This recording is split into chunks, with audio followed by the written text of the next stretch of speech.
Hello, hello, and welcome to The Voice of the Realm, your your nightly radio podcast that brings you the best NASA Dota games we can muster. It's true. I immediately noticed a typo on our lower third, so I'm going to go ahead and shamelessly hide it and No, what instead you talk about? pull It's up our later in names. today. It's later in today. Yes, we got a lot of games today, don't we? We do have we got 5 whole games today, 5 best of 2s. We're going to start off with a Midas Club doubleheader. Oh, you put the woo woo, the one that all the weebs use. Oh, it's not here anymore. Yes, it says please give us your energy. That's what the producer put in there.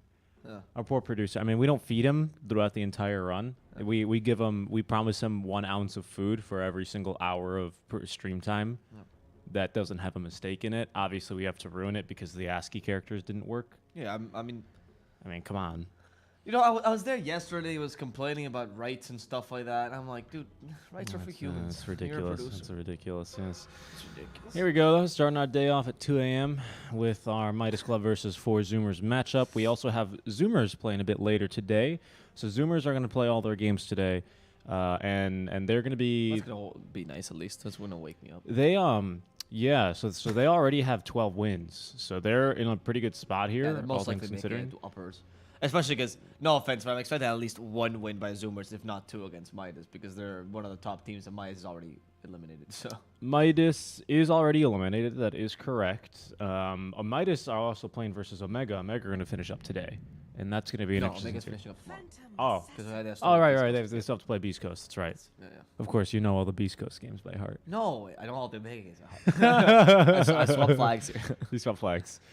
No matter what I say, Panda will come in the chat anyway and be like, "Are you flaming me?" And just to troll me, and I can't win. So Yeah, of course, as it always happens. But okay, so it's pretty starting to draft for really both teams, to be honest, thus far. Zoomers, they open it up with the Mars Willow. The Lich is a bit of an interesting one. that's for this fun. In terms of its pick order. It makes sense. But yeah, the Rubik's a good.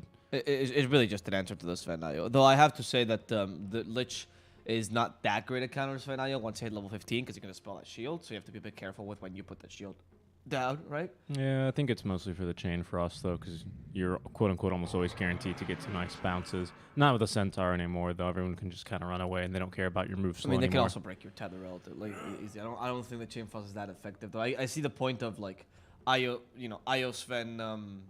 like chain frost, especially early, but essentially the point is there's a point where Lich is not going to be strong anymore, right? Like his chain frost you'll be able to separate it super easily because you'll have enough items for mobility, right? Or you'll have enough healing. Yeah, sure. And then the shield will be dispelled. But the idea is just that IO has to stand close to someone.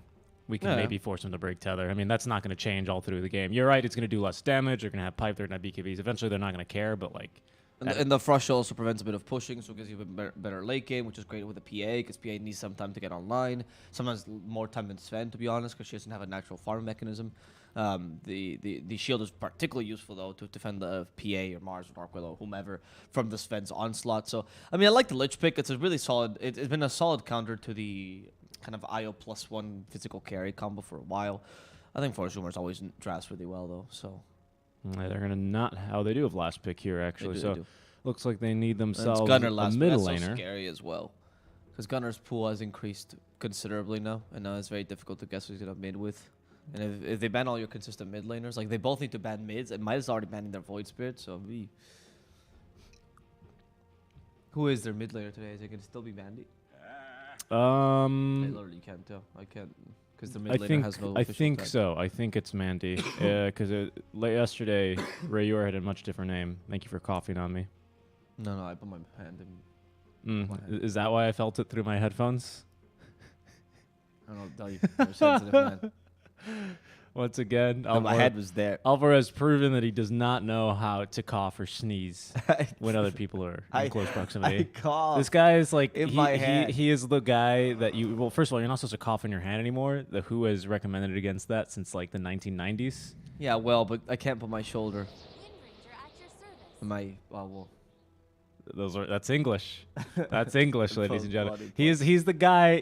Alvaro's the type of guy who at the start of what is it? Not Hot Fuzz. What's the zombie one? Shaun of the Dead.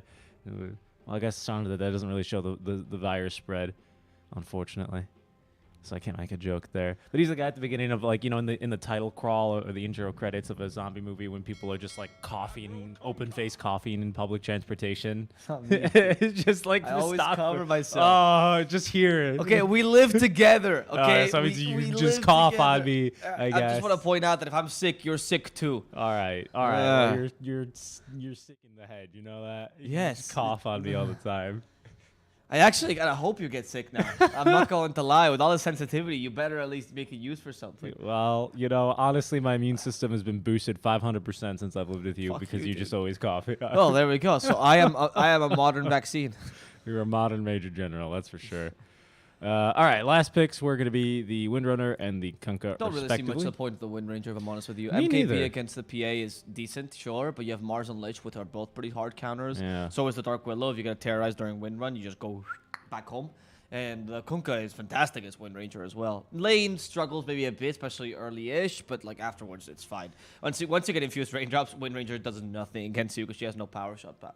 Yeah, I agree. I see the case for the lane, and maybe they're hoping to snowball, but Sven's not exactly the snowball and type of hero. He still needs a little bit of time. No. Maybe she's a bit of a. I mean, she's a Rayur comfort pick. Knowing this player, now that I can see it's Rayur. Oh, it is Rayur again. Yeah, I know. Okay. I know that he does play Wind Ranger very well, so maybe that has something to do with it. Like she is a space creator, and Rayur likes to play her. It doesn't seem the worst pick here, though. You do have some options to deal with her. Yeah, I agree. I think like I said, the pick makes sense. I fear for it into the mid game. Yeah, I agree with you. Well, time for our first rhyme of the day. I have nothing to say. You know what? That was actually what I was gonna say. But now I need to say follow us on Twitch to make our day. You rhyme day with I'm Kanye. day. You can't rhyme the word with a word.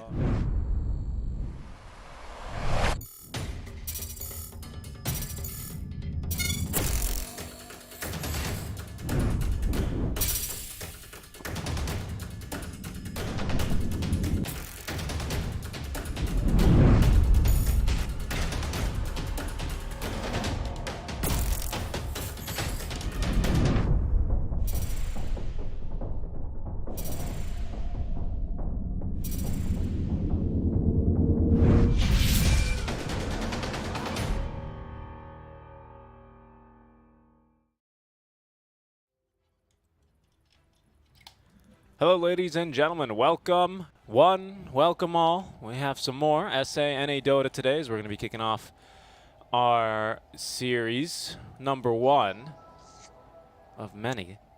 So make sure you guys all stick around. We got plenty of great games coming your way. And boy, can I not wait to get started. But we are going to have to take a couple pauses, as is per the normal. Actually, just one. Just one. Give me a moment here.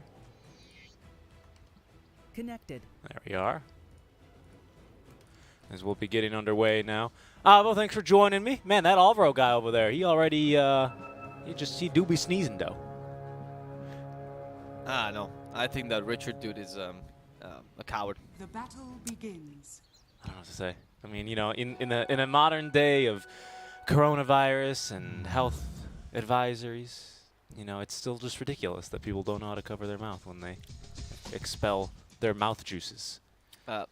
If I saw the replay, then he did cover his mouth, but Richard is being just a coward. I don't know what to say, dude. Coughing into the hand in 2020? It's a bit of as long as you don't give the hand afterwards. Did he then proceed to lick Richie? Then I could understand. It's a bit of a thing, isn't it?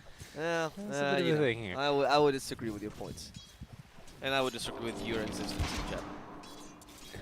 Gunner here is already going to be off to a decent start. Of course, no surprise.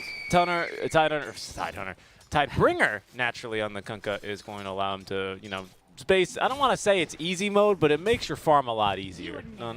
That's what the game is about here. It's making your game as easy as possible. That's why heroes like the Sven PA are generally picked over heroes like, something like a Meepo. One of them is a little bit easier to execute. On one of them, you press W and you're across half the enemy screen, and it's their entire team. You go formation, what formation, and you crit their backliners. And then one you have to actually, use your buttons. What? I don't understand what you said, what the point of this was at all. I'm sorry. I know it's the first match of the day, it's the first cast, but like, I think you still have to make sense, Richie. I'm sorry to tell you. I don't think so. Rayur? Yeah, might be dead already.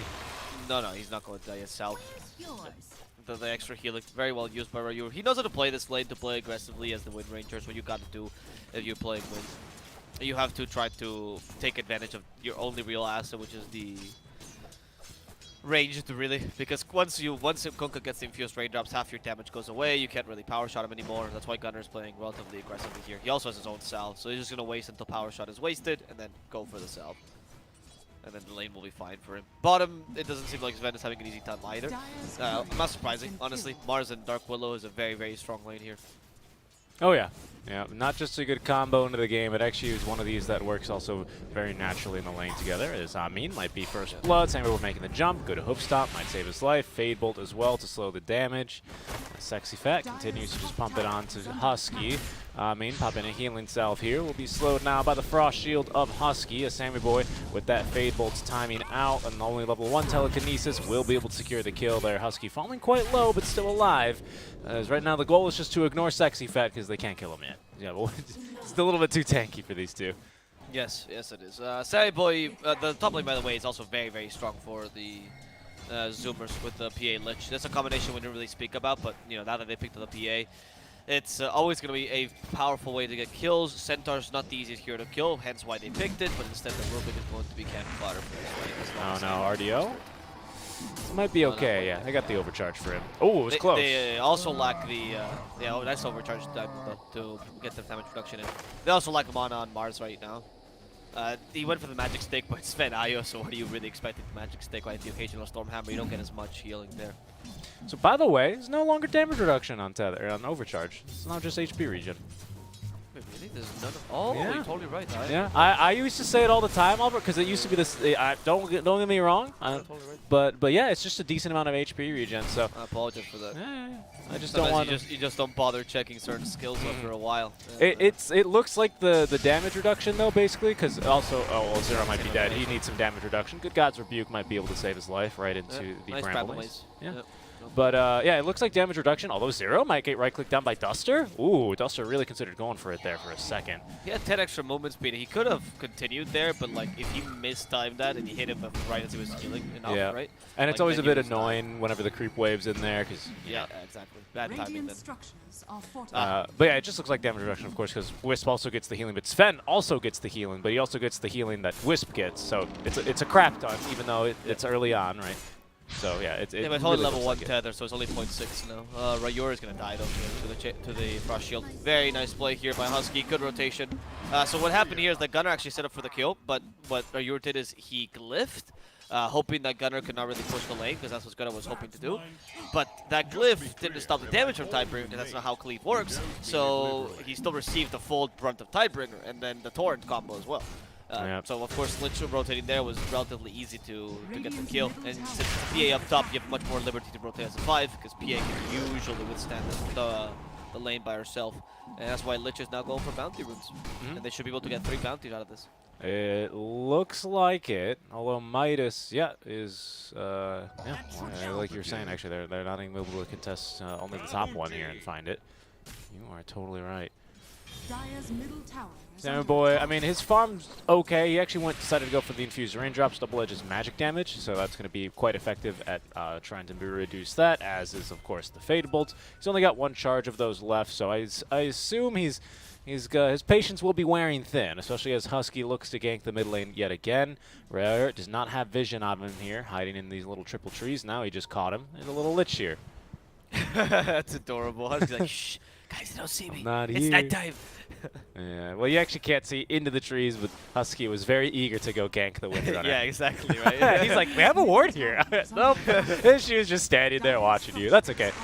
They're not going to be able to know that. That's adorable. It's like, I'm so skinny. How do they see me? I shouldn't be. My model's so small. Yeah, exactly. Oh, nice play by Rayur, though. Look at this little bait. Oh, wow. That's when they Ah. Frost Blast it and they realize it's an illusion. That's a really smart play by Rayur. Hey, kudos for that. I mean, you're still losing your lane. This game is not going well for you, but at least you get to do these cheeky little plays and, you know, be happy about it. Ryu's actually going for Husky here. Seeing Husky go for double damage. Completely useless, of course, on knowledge. Ghost Ship, though. Will that hit Ryu? With a sinister gaze. Not enough. Husky instead just dying.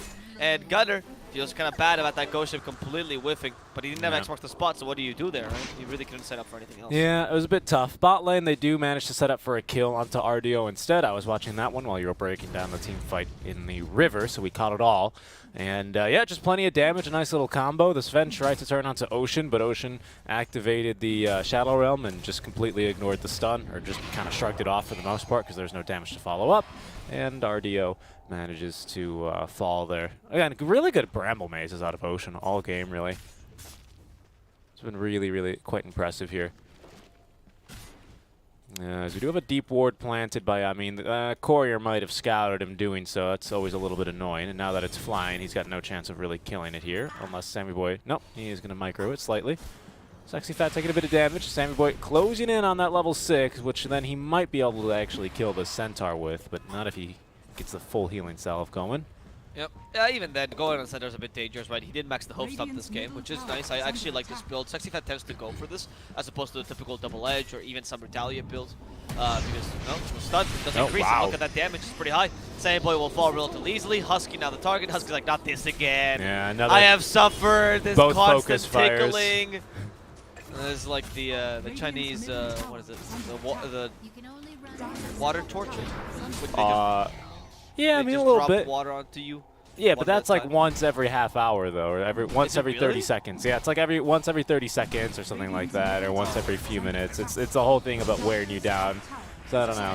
Yeah. It's even worse than Yeah, it's pretty bad. As they almost get a kill on the Duster. Nice job baiting out Zero, who eventually will be turned on by RDO, continuing to last it quite decently in the lane. But now Sammy Boy blurred up, going for Duster. Is he going to Phantom Strike? Absolutely. He wants that kill with Sammy Boy now, perhaps in some trouble. RDO turning with the God Strength, stuns him up once. There's going to be now even the Stampede. And Sammy Boy, I think he is dead. Yeah, he's got another Phantom Strike, and the stun just in time might get him off and away to safety. And here's the counter rotation now. Gunnar plus Husky now coming to kill RDO. They do have themselves a Ghost Ship. Nice job stunning him up, but the combo is going to miss. Nice job there, RDO. Is it going to save his life? Probably not. There's 5 heroes here to kill him. Finally, the TPs start coming in. Duster with the Fountain Regen keeping alive RDO a bit longer, but there's still way too much magic damage. There's a crit now onto Duster, courtesy of Sammy Boy. He was healed up. In the meantime, Rayor is going to be able to right-click down Zero at the very least, so they finally get something out of this. But they've lost the Wisp twice and the Sven once. Sure, for all 5 people, I suppose. And, I mean, you get 2 kills on the Mars, so not terrible, not amazing. I'm uncertain of that execution because I don't know when this Sven exactly stunned him. I wasn't really paying that much attention. Wait, Rayur? Gunner sees this. Is like, can I just kill Rayur? He has no mana. And no Moon Run. In front of me? Why? What was that play? Okay, Rayur, goodbye. GG. So yeah, so that play by Gunner. Whenever the enemy team has a stun, it's just basic Kunkka things. When the enemy team has a stunning, they can interrupt your combo. You don't set the torrent up, you just set up the Ghost Ship, and then you wait for 0.5 seconds on the Ghost Ship, and then the X will already naturally bring you to the Ghost Ship, right?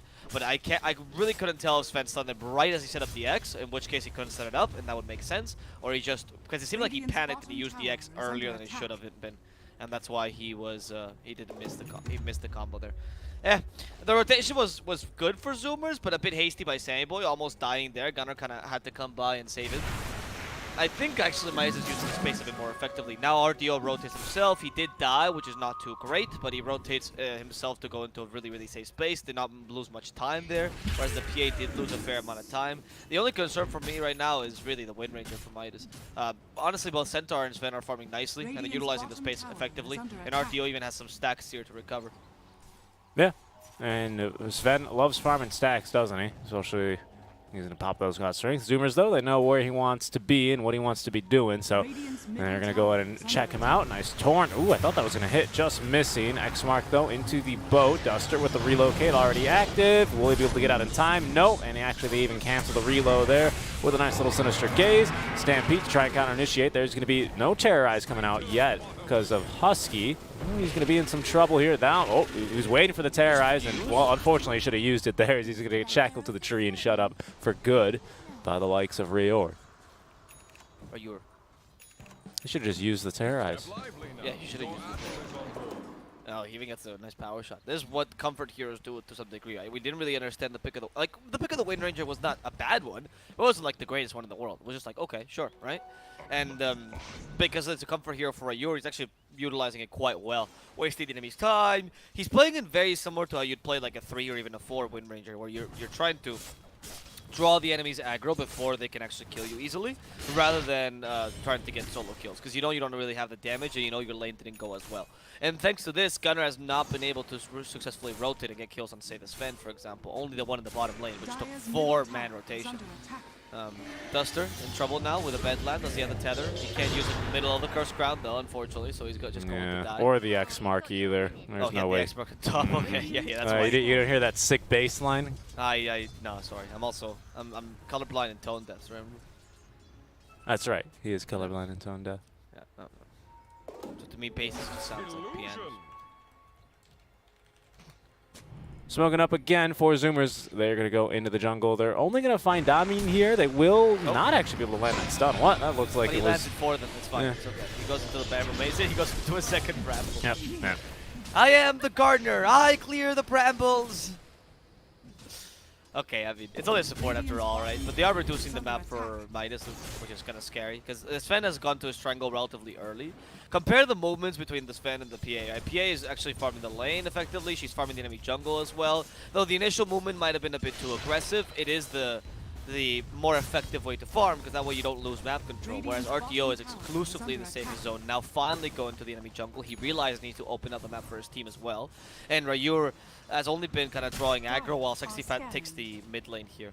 Sexy Fat is expanding the map, but it's much more effective by Zoomers. And you can see why they're playing on this bottom half more. Rayur's got the Javelin now. So in they go with the Focus Fire. They're going to be looking for someone, I mean, probably just Husky again, to be honest. I think Sammy Boy's going to be a bit of a tough ask at this point. Rayur's going to be rotating a bit too slowly here. They're going to defend the tower at least, so effective in that rotation. But they're not going to be able to get themselves any kills out of this one. No, 1K only for Zoomers is not that big of an advantage, but it's enough for them to get the farm and the PS they need. The Battle Fury will come relatively soon. I can imagine a 14-minute Battle Fury, not too bad. Trying to farm the Ancients, though, with that Battle Fury is awfully painful. Yep. And it hurts. Level 10 on Sammy Boy, though, so he's got some decent experience. I don't mean it hurts for the PA, by the way. I mean it hurts how slow it is, right? Yeah. Okay. Well, I mean, it doesn't really hurt. I mean, she's got, what, like 20% evasion already? Yeah, but she also has Blur, right? So that's how you farm Ancients. Yeah, pretty much. There you go. It's interesting. So he's taking the big creep and he's stacking the small ones. That's some efficiency. Gunnar is going to find Sexy Fat in the mid lane, probably just annoy him, play his base at him, and keep on walking. Not really a chance to kill him there. Zero, though, nearby might be able to make it happen. Again, still a really tough target here for Sexy Fat, especially without a Blink or a Yules or any sort of setup for the Mars. So I think they're just going to go ahead and let it chill for now. RDO showing off all his farm in the top lane, though. And yep, I got a Mask of Madness, and there's going to be the Quarterstaff to combine with the Ogre Axe. And somehow that turns into an Echo Saber. Doesn't even need a piece of paper for that one. Just kind of turns it into. And we're going to maybe get a rotation down bottom.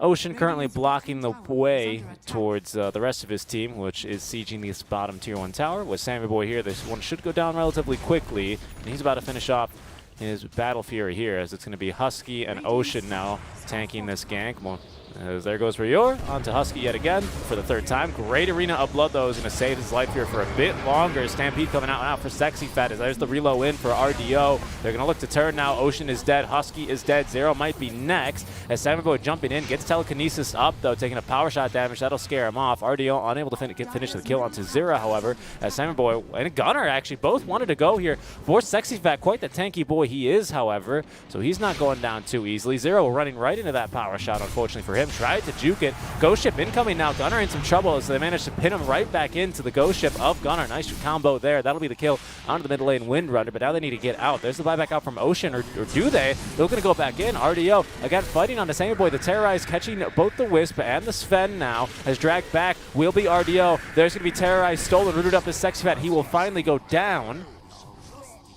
as will Zero, however, to the likes of Amin. Sammy Boy still fighting, though, with the dagger slow onto Amin, as well as the Frost Shield. That should be almost a guaranteed kill, as Zoomers, with quite a long fight for this point of the game, will be wrapping this one up with a nice little kill onto Duster. Okay, so I actually kind of like what Zoomers did there, to be honest. I think it was all Zero, I'm not going to lie. I think the plan by Zoomers was a rather haphazard one, but Zero really made it work because he distracted the Sven enough. And he also had the initial Arena Blood, which stopped the Wind Ranger focus fire from being too effective for the first like 5 seconds of the fight. So Zero was an absolute MVP in this fight. But the plan here was essentially elongate the fight to make sure that Relocate does not count. I was surprised because that's not usually the plan against the Sven and an Io, but it worked, right? They distracted the Sven Io for enough time. The Relocate wasn't really effective. Then they could kill the Wind Ranger, and when they repositioned themselves trying to fight again, they knew Four Zoomers already was here and are ready to take them on. The Mars was a big reason though why they won. That arena was absolutely fantastic, and now Midas needs to rethink these engagements because as a PA, you're happy to fight these early because you don't have Battle Fury just yet. That fight gets you Battle Fury, and now you can just go AFK farm. As a Sven though, since you have this advantage of the cleave early, you want to AFK farm during these times. If you have to relocate with the IO, it better make it worth your time, and they really couldn't due to the constant running away from Four Zoomers. To your point, even on that last point, they didn't even have the God Strength up, for example, which, you know, sometimes you'll fight with that one at least for the cleave. But no, there was no God Strength up because he was farming. He's farming. He's in farming mode. He wasn't really expecting to fight. He got reload in because they thought it was going to be a quick, easy kill, and that turned into like a 3-minute-long team fight this early. Exactly. That hurts. Yep. And it equalizes the Sven and PA's farm a lot because now they're both going to be farming in equal conditions. Pete, but the other side, oh no. Stolen boat? Stop with his Mars. They have the stolen arena, and that's going to hurt even more. Zero needs to get away, but his own arena is hurting him. Poor Zero. The Chain Frost finally coming out though. Does annoy and destroy Duster. That Chain Frost actually bouncing full bounces there and almost kills Duster, and sorry, almost kills Sexy Fat as well. But missed the power shot. RDO instead. Nice little power shot there started by Ocean with RDO trying to stun at the PA. They have the Chain Frost and that with a Frost Shield, sorry. They're going to be able to guarantee Sammy Boy and get that extra kill. Ryuer is the last target here as Zero. Has a Blink Dagger. We do have the Spear of Mars as well. They put him up against a tree, and Wind Ranger has Wind Run in 2 seconds, but they also have Sinister Gaze and the crit to make sure that's not going to happen. Nice job there. Gunnar kited out Ryuer quite effectively there. Of course, the disarm lasting for 5 seconds, very, very annoying. And then he dodged basically a point-blank power shot, which is, you know, they're hard to hit, to be honest, when it's point-blank. As Amin might be dead top. Yeah, he's experiencing the balance that is Bedlam. But Amin with 2 big spells stolen there. He opened the fight with a stolen Ghost Ship, and then he stole Arena of Blood and casted that one too. That was great. That was some nice little play there out of him. Ocean was impressive this whole fight, honestly. The arena to start, like you say, the power shot afterwards to guarantee the kill on Sexy Fat. Like, Ocean has been... Sorry, what am I saying? Yeah, I was confused. I was confused there for a second. No, I mean, Ocean is doing well this game, though. I mean, you're completely right. Yeah, but he killed Sexy Fat with the Dark Realm, Bedlam, Shadow Realm. Yeah, Shadow Realm. Yeah, the Shadow Realm to snipe them out, and then even the Terrorize in the arena to make sure the Rubik's arena wasn't very impactful. So he lost the Yu-Gi-Oh duel, but he came back stronger, and then he murdered someone. Exactly. Yeah. So that was really well played by Ocean. Nice counter initiation these whole times. I like it that he terrorizes. They don't doubt him anymore, right? They just go right into the arena. They don't care who's inside of it because they understand they have to make this play. And it's really been Mars and Dark Willow who have been securing these team fights for Zoomers. They are allowing Konka and PA to take advantage of their tankiness and their mobility just by essentially distracting Midas for a really long time. Because Midas is a very, like, quote-unquote old line, a very traditional, you know. All they do is run in, right? Sven has Warcry, you have Wind Run on Wind Ranger. That Relocate is the one spell you can actually use to get behind the enemy, and then you have Stampede. And we can see how ineffective Stampede is against a Mars. For now, I mean, you're completely right about how these team fights are breaking down, but I want to say, like, all according to plan for the Zoomers, though, right? Like, this is kind of how they want this game to be going for them. Gunnar is going to be going for this more utility-based role, so he's not really going to be looking for, like, these solo kills, early activation with the drums, Vessel, for example. Instead, it's going to be the Halberd, then into the AC. Quite an effective item against the Windrunner, as we saw in that last fight. Team smoked up behind him. Let's see what they're carrying. Anything nice, anything fancy, any new shiny toys to use? Yes, a Deso for Sammy Boy now and the Phantom Assassin. Yep. That'll be nice. That's nice. Yeah, he's the BKB though next relatively early. Oh, now they have the vision. Well, another great arena. I already gonna do. Oh, another arena, but I mean, he still has it. Doesn't really matter though. Oh, stole Chain Frost. Well, now this matters a bit more. They need to separate themselves. It seems like it's going to be fine. RDO and Dust are already dead. I mean, next target, rooted up, Torrent, and I mean, will also fall. I mean, Rubik is doing a lot of work for Midas, but nobody else in Midas is doing any work. Yeah, I have to agree. It's tough to use stampede there effectively this game, actually, just overall, unless you're initiating. Yes. And even then, you have to hope you don't get corralled, literally corralled in by the Arena of Blood. It's really tough. That's why we didn't hear it there, obviously. Maybe it's a good Ags game, trying to consider that, but even then, you lose a lot of the efficacy of that ability without the move speed buff. But that's going to now be Aegis for the PA. Nice little Chain Frost. Really, both Chain Frosts were really good, actually. Amin's was probably a little bit better, but the Chain Frost out from Husky was really all that they needed to secure that kill there, and that's kind of what we're talking about. Of course, they're greatly aided by the fact that they have to stand pretty close to each other because of the Arena of Blood. That makes it a lot easier, but also, you know, you force them to break tether, force them to panic a little bit, and they don't really get anything else done in the fight. So far so good for the Zoomers, 10-22. As they're going to now hunt for Rayor. Beautiful spear. It's not going to pin him, but it will probably secure the kill here onto Rayor. The creep wave will scout him. Alright, and they kill Rayor with this. Rayor's just trying to skip lanes here. He's playing the dead lane, but when everyone is here, usually that's not when you play the dead lane. But hey, Rayor lives live at the edge, right? Torrent to get vision. Doesn't guess correctly, Gunner. Wow, he's out in the way. Yeah, well played. I mean, know your trees, boys. Yeah, know your trees, huh? Zoomers here, though, I will say, I think Zoomers have been playing their game, and Midas has been playing Zoomers games as well. Because the early game, when they were fighting a lot, I was saying, okay, Boy's playing a bit extra aggressive, but it's okay, he can do this. But Sven was playing that equally as aggressive when there was no Battle Fury on the PA, and you didn't really take advantage of that period of time. The Centaur wasn't really creating space for your team either during the time that he was supposed to, mainly. So now that Zoomers has all the items they need, you lost the advantage of the PA versus Sven. The Kunkka always had an advantage over the Wind Ranger, and we're getting close to that Mars also being impactful. Yeah, we do have the MKB on Windrunner. Let's see if it makes a difference. Smoke tank here by Husky. Well, not smoke tank, literally, but just gank tank here. As the reload comes out, 0. Okay, Amin is already dead. Terrorize comes at the same time as the Arena with the Chain Frost from Husky. This mega combo is working well. Rayur and Sexy Fan are both dead. And RDO can now withstand the PA. That Frost Shield will always make sure that RDO will struggle against them. Yeah, seriously. And look, they're even going to chase him down top lane. Duster's just going to nobly sacrifice himself, as the Brambles will not even catch him. That'll allow RDO to very, very safely escape then. No chance for them to stop his TP. And as the Zoomers, they'll pick up 3 for 1. Only lose themselves 0. Great Chain Frost in that fight, as you said. That's the idea. That's the idea. Yep. Yeah, I mean, the combo for Zoomers in a team fight, and especially in the mid game, is so much more powerful. That's why Sven went for BKB this game as opposed to Ags first, right? Which is a necessity. He already reached level 15, which is very important in this game. But because you're going to be fighting soon into the BKB from Sammy Boy, it's not going to be too impactful. I'm hoping BKB, because he went for Basher first, which I actually don't disagree with this game, because you're winning by so much, but you still need BKB at some point. And Ryu is just completely getting shut down this game by the Arena of Blood. And by the way, almost one shot, and there we go. He didn't have time to activate Wind Run? Oh, he didn't have it! Actually farming aggressively without Wind Run, because he Wind Run towards it. And 0 finds the Ayo. Do we have an Arena? We do. Yep. There we go. Ayo's dead for sure. They force the Sven BKB. And Zero's like, I don't even need to use my Arena. But you also will only get 1 kill. Only 1 kill there. Only but it's 1 worth kill. it, honestly. Oh, well, let me another one. Sexy Fat. They have the Quite a Goshen. tanky boy. He is. I don't think they can kill him, especially not with a PA. Oh, wait, Sad Boy's here. The vessel. Now they can't kill him. Yeah, he's going to die.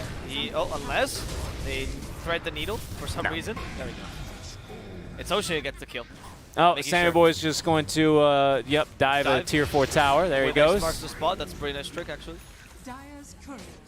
Oh, okay, Gunner. You know, just lose your entire Oh, no, never mind. He got it delivered. That's good. His courier died delivering that AC, you know. That's important. His courier needs to know the value of death. you learn through dying, right? His courier is playing a roguelike. Yeah, for real. They're going to go and take the tower mid now, I think. It's funny that the guy with Desolator is not hitting the fucking tower. Anyway, please, dude. So like, if your team is hitting the tower, stop farming. He wants Abyssal. I mean, I get it. I don't think farming is bad, but if your team is deciding and made the call of hitting the tower, you need Sammy Boy to be the one that hits it. He has Aegis and Dezo, dude. Yeah, well, I guess. It's one of those games where Sammy's like seeing has gold signs in his eyes, and he's just like, I need more farm, guys. This game is going so well for me. Sammy's one El Oro. Well, yeah, because Sammy Boy, a typical South American player. Yeah, Sammy Boy, well-known Peruvian player. Yeah. Very well-known Peruvian player, indeed. Living in Wisconsin, Peru. Is he a Wisconsinite? Radiant's top That's the tower first state that is came under to mind. attack. Oh, really? That's the first state, not California? My friend did exchange Radiant's program. top tower has He fallen. strikes me. Sammy Boy strikes me as a Cali kind of guy. Oh, certainly. That's what I would Dire's guess. I middle don't know. tower is under But I don't want to attack. make any assumptions about that. Radiant's Well, top that's okay. tower I can do it is because I'm an American. So, Sexy Fat in trouble. Oh, nice job there. They stopped the hoof stomp from coming out through onto Gunner, and Sexy Fat will be the sacrificial. Well, not if we miss the spear, but it's okay. Zero's gonna. Oh, no one saw that, and he's gonna jump right in there, finish the No, kill but Gunner himself. took it though. Gunner So took it. Gunner made sure that everyone could see that. Right? Yeah, It's like yeah. Zero, you missed the spear. You missed the spear, and that's why I could take it with a tiebreaker. We do have, by the way, the Aghanim Scepter, the next item for Sammy Boy. He's just gonna be looking to be invisible and kill the enemy team. I guess PAs these days don't need BKB, right? I guess that's the case. Honestly, right? that's what we saw yesterday, right? Just Yeah, build but Divine yesterday I Rapier. was this Radiant's close to top taking tower off all my is hair. under attack. Honestly, Divine Rapier this game pretty good for the Sammy Boy. It completely nullifies the Windrunner. Not just Sammy Boy. He's farmed enough that he gets a title. He's the Sammy Boy. For the auspicious Sammy Boy. He is he no cer- longer is a he- Sammy Boy. He is a Sammy man all of a sudden with this amount of farm. That is true. His title's gonna have to change at some point, right? Probably when, after when do you he stop being a child? after What is you the- when you win a TI. Ah, okay. Right. Yeah, that makes a lot of sense. Yeah, That's yeah. why I'm still but a boy.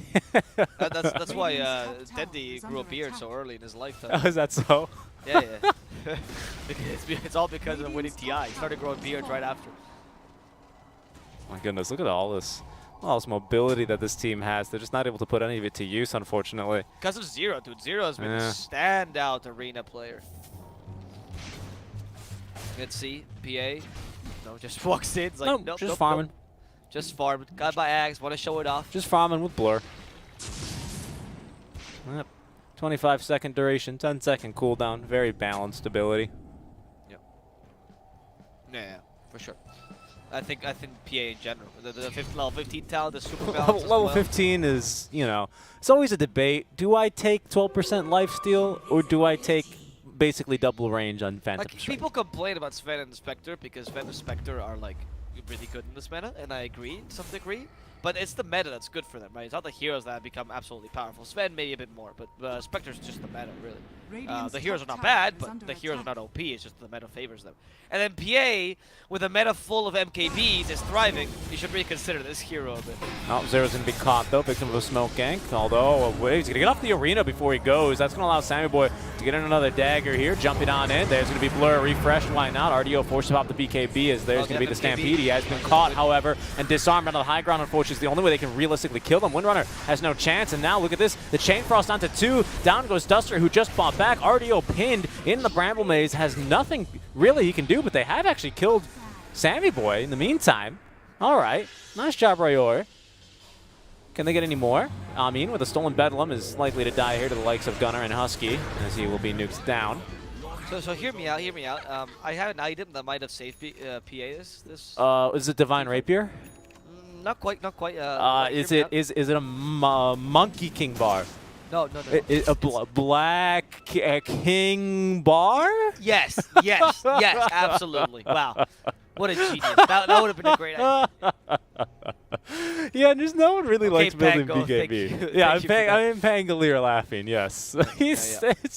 You're so right, though. It's true. Yeah, it's very, What did very he? accurate. What did Sammy get shackled and then he just died? shackled, Yep. and then they stomped him, and they shackled him again. Like, they had multiple stunts for him, and then the second shackle, they killed him as well.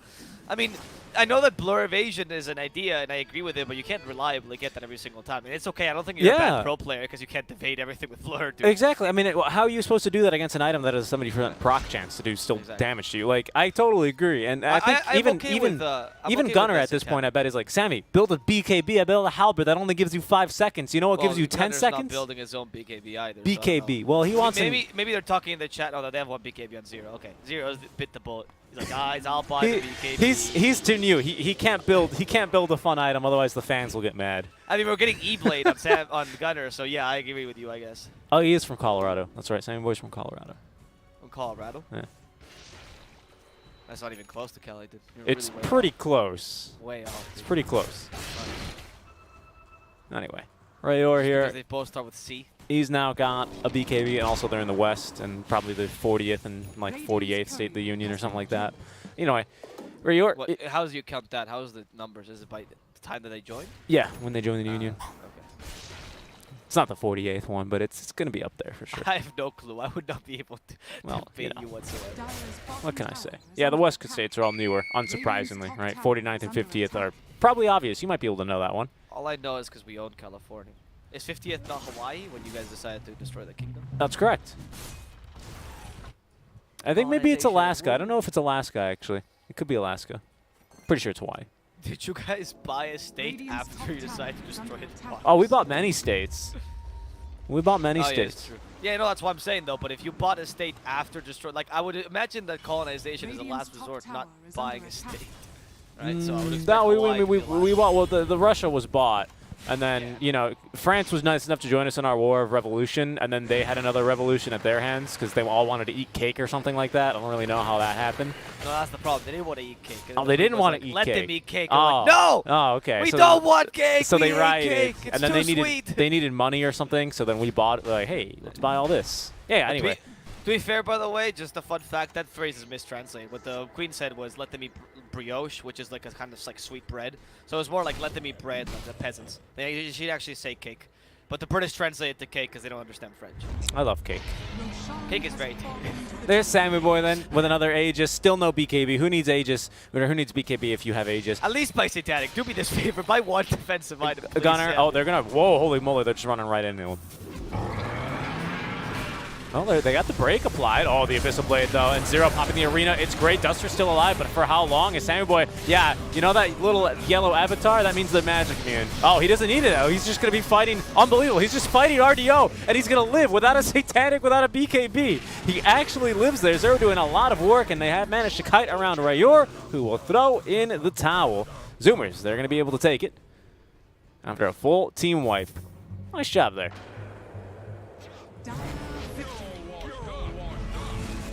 Alvaro just doesn't even have anything to say.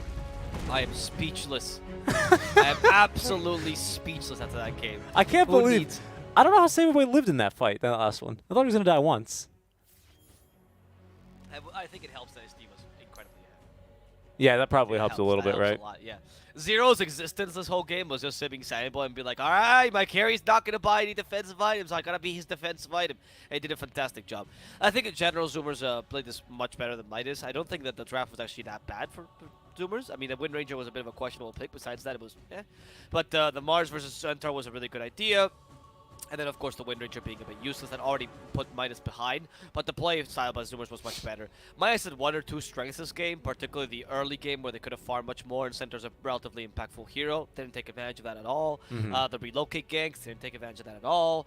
Better single target killing didn't take advantage of that at all. So if you don't take advantage of the few strengths that your lineup has, even if your lineup is weaker, there's no way you're going to win. Yeah. We saw it yesterday with Unknown, right? They didn't have the best lineup in the world because they took advantage of the few strengths that lineup had. They managed to inch out a victory in the first like 20 minutes of the game because that's what they had to do.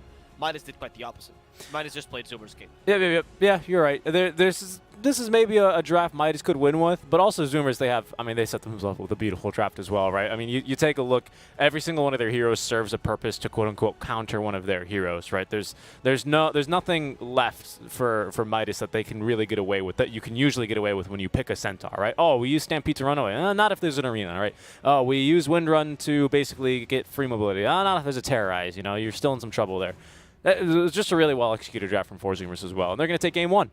40-13 is going to be the score here, and 1-0 is going to be the series score. Just stick around, guys. We got one more. Well, we got way more Dota for you today, don't we? But we have one more game in this best-of-2 series between Midas Club. We'll see if they can make a comeback and even up the score, one apiece. But Zoomers, they're going to be the first team to 13 in the group stage of Realms Collide 2. We'll see you in a bit.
Hello and sorry, that's not it. What? Hello, and welcome. Hello, everyone, and welcome Hello and back. welcome to the Voice of the Realm. Yes, indeed, we are now live. I was gonna do a casting voice. Day 19. I know you were. Alvaro's really tired. Alvaro's really tired, everyone. I am knackered. He woke up this morning and he started eating his toast. And I said, "Hello, Alvaro. How are you doing this morning?" And then he slammed his plate on the ground. And I said, I don't work under these conditions. You can't talk to me before I've had my coffee. You can't talk to me before I have my toast. I am going to wait in my dressing room until I get my blue tangles. Oh, it's a fast and loose day here. We got 5 best of 2, so you're gonna have to cut us some slack. Cause Zoomers, they're not gonna be looking to cut Midas any slack. They're looking for that 14th win here already. Nobody has. Nobody has. That's exactly right. Actually, They've won less games than Infinity. I know. That is correct. Yeah, Infinity taking a freaking game off of Omega, right? Yesterday is what we saw. Eagle Boys, thank you. But to be honest, did Infinity take a game off Eagle Boys? Yes. Or did Eagle Boys take a game off themselves? Well, to be honest, it was a good rapier purchase. No. But was it Eagle Boys decided to throw that game? Well, not Eagle Boys. Eagle Boys, except for Timado, decided to play that game. Yeah. Yep, there's the Beastmaster pick either way. I like Zoomers lined up already. I mean, usually defining cores would be scary, but I think that Zoomers is not really afraid of Midas' drafting. Out of the drafting I've seen this tournament, Midas is one of the weaker ones, to be honest. Especially because Brazil really upped their game in terms of drafting. Infinity's even trying out new things, and Midas is still stuck with the same idea as always. I guess maybe they're practicing a European meta. But this is one of the difficulties, right? A lot of people, when you talk to a lot of players, they consider certain regions above others in terms of what they do, quote unquote, and what's correct. But the reality is that a meta is not always about what's correct and what's best, because a lot of the meta is based on counters and what counters what and what's good against what. So if a region has a completely different meta, you can't just force a meta from a different region, because it's not going to work out. Because they're picking your counters, they're picking heroes you really can't counter, etc., etc. I don't know if Midas is trying that, because I haven't really seen these heroes in European Dota either. I mean, it's tier 2 European Dota, I'm not really sure, because the IO has not been a successful pick this tournament. First of all, Alvaro, you're totally right, except when it's paired with the Tusk, of course, is the exception. Well, no, I mean, sorry, I don't think the IO is a bad pick. I think the IO is a strong hero. No, I but get it's just that the IO first pick particularly has been countered very often. Yeah. And you're right, except for pair. And then even sometimes with the Tusk, it still gets countered, of course, because Dota's a game of rules and exceptions, and mostly exceptions. And usually they also run IO in this when your second pick. So your second pick, so you pick IO and then you carry a second. It doesn't really matter what carry you pick, because then you protect them, right? Like, yes, Sven is nice, but you can run IO with a bunch of other heroes, and that works too. Do you think that Zoomers are just going to pick their mid lane right now? I mean, I don't think so, no. Because they usually want to give Gunnar a decent lane.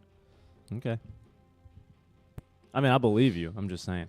You know, it's crazy. I mean, they could, honestly. I had a cold. They had last pick. So. I had a cold 1,000-yard stare for like 10 seconds when you were explaining the meta thing, because you're totally right about the meta talk. But I was just thinking about being in our 9th and 10th game of the day and trying to break down the draft. What do you mean cold 1,000-yard stare? Is that? Sorry, a 10 football stare. It's a 10 football field stare. Oh, okay, that makes much more sense. Okay, sorry. Because you shouldn't use yards for like such large measurements, right? That's incorrect. Yeah, that's why I use the footballs. Yeah, 10 football fields. That's you see, what's really nice is that because football fields come in 100, you can kind of stack them very easily. See, it's base of football, and I think the metric system should really look into that. I agree. I mean, is our system all base 10? Yes. But is it based on football? No. No, it's not. And that's the problem. That's the problem totally here. Yeah. All right, Zoomers, they're going to go ahead and pick up the position 4, maybe 5 Phoenix. Probably 5. Doesn't really matter. It's flex, right? Yeah. Flex as far as supports go.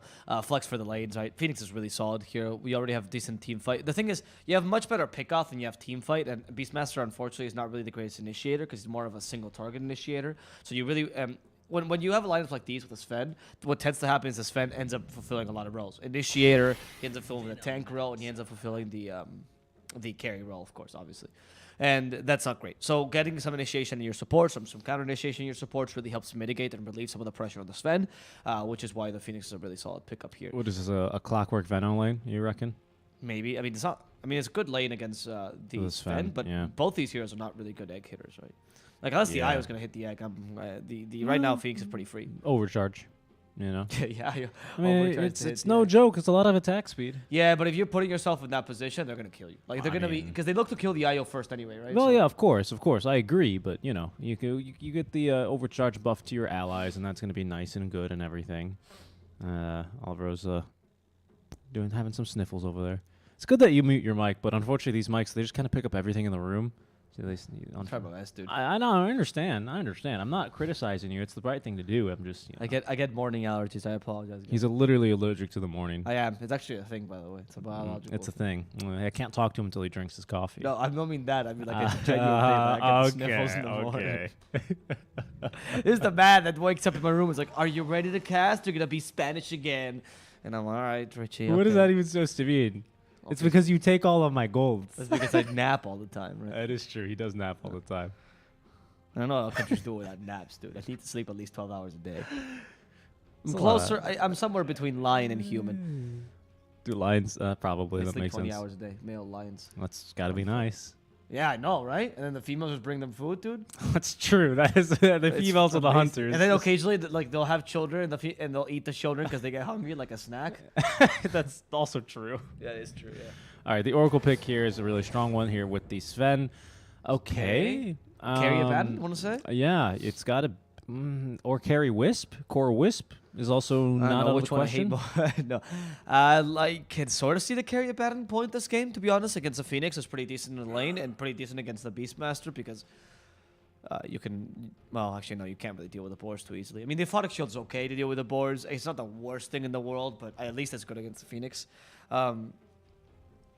Yeah, I mean, I can see the point of carry Abba against the Sven, though, to be honest. Because you deal burst damage, activate borrowed time, you stop his initial burst after Stormhammer, of course. Or you even activate borrowed time after he stuns you with Stormhammer, then you proceed to hit him, and then he has to wait 7 more seconds until he can burst you again. It's the burrowed time, like burrow strike. Borrowed. Early in the morning. I know. It's okay. Alvaro, this is the only way we're going to get through the day. It's the only way, Alvaro. I apologize so much, guys. I apologize. You said it the first time. I was going to completely let it through, and then you said it again with the burrowed time. My mind is not working. No, not yet. He's got to wake up. It's okay. He's still got half of that coffee left. I like the Oracle pick though for Zoomers. Yeah, it's still it's really good against the Baton because it dispels the Aphotic Shield. That makes it explode.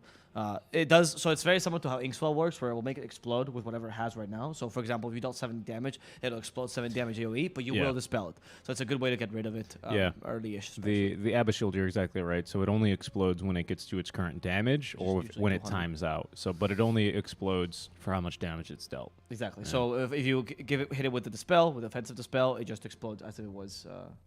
As if it was timed out. Does the dispel apply first of the Fortune's End, or does the damage apply first? That's what I'm curious. Because Fortune End it's not that much damage. Oh, you mean the damage from Fortune? Yeah, because it's like 120 damage. It's the damage first, so it does. Okay, so I'm just curious. It's I remember checking it in the game because we had this whole discussion. It's about not a big deal. And then also it works the same with the Inkswell actually. So be really careful actually. If you see someone with Inkswell on, you want to dispel, it's like I'll get rid of the stun. Nope, you're not gonna get rid of the stun. It's no, that's true.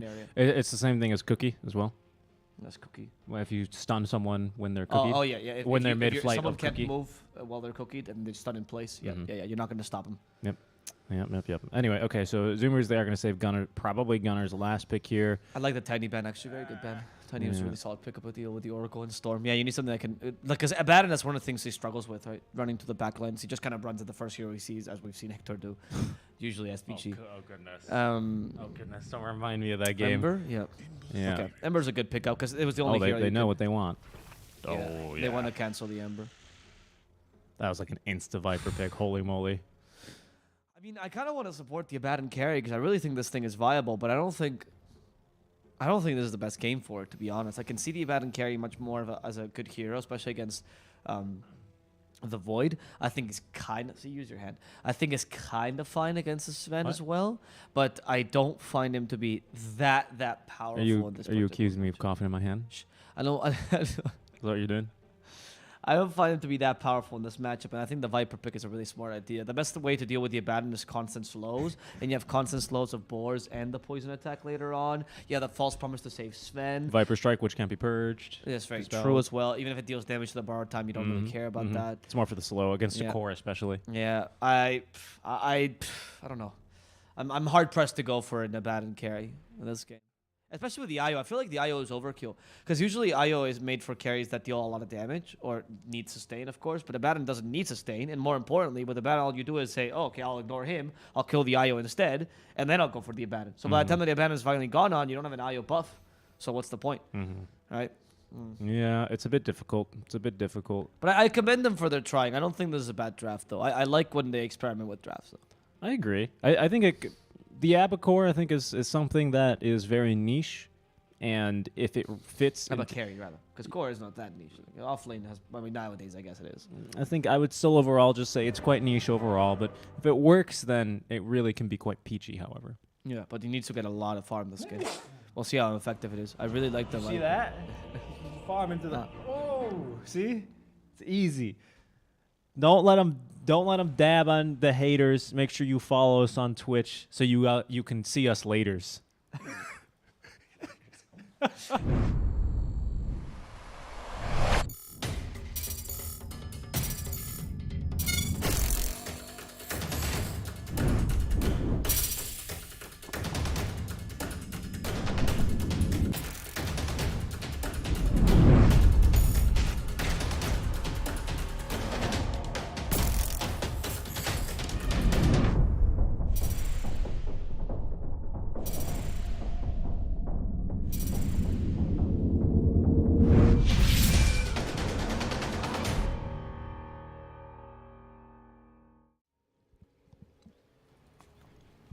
Hello, everyone. Welcome back. We do have ourselves a biased caster there on the panel. He clearly dabbed, so he's a fan for the 4 Zoomers. Please report him. Gunner might be dead, though. Nice little smoke gank over to the mid lane. Another Toxin level 1, of course, just to, I guess, do some damage. But he will die, Duster, with the first blood. Is it because Zoomers dab? Yeah. Is dabbing a Zoomers thing? Yes. Are you kidding me? I thought it was just a... Wasn't it invented by a millennial, though? No. Does It's a it Zoomer. come from rap culture? Yeah, okay, maybe, but then when it put in a Fortnite, and all the kids are, you know, so on anything TikTok. That's in Fortnite, it's for Zoomers? Yeah. So if I steal a dance from the 80s and I put it on Fortnite, it's not a Zoomers dance. Yep. Okay, because Fortnite doesn't have anything that's particularly original, right? So. No, I mean, I agree. So CS:GO, since they have guns and guns are in Fortnite, are those guns for Zoomers? Yeah. Oh, that explains a lot of the American climate in schools. Very edgy joke to be making there. We'll just be moving on.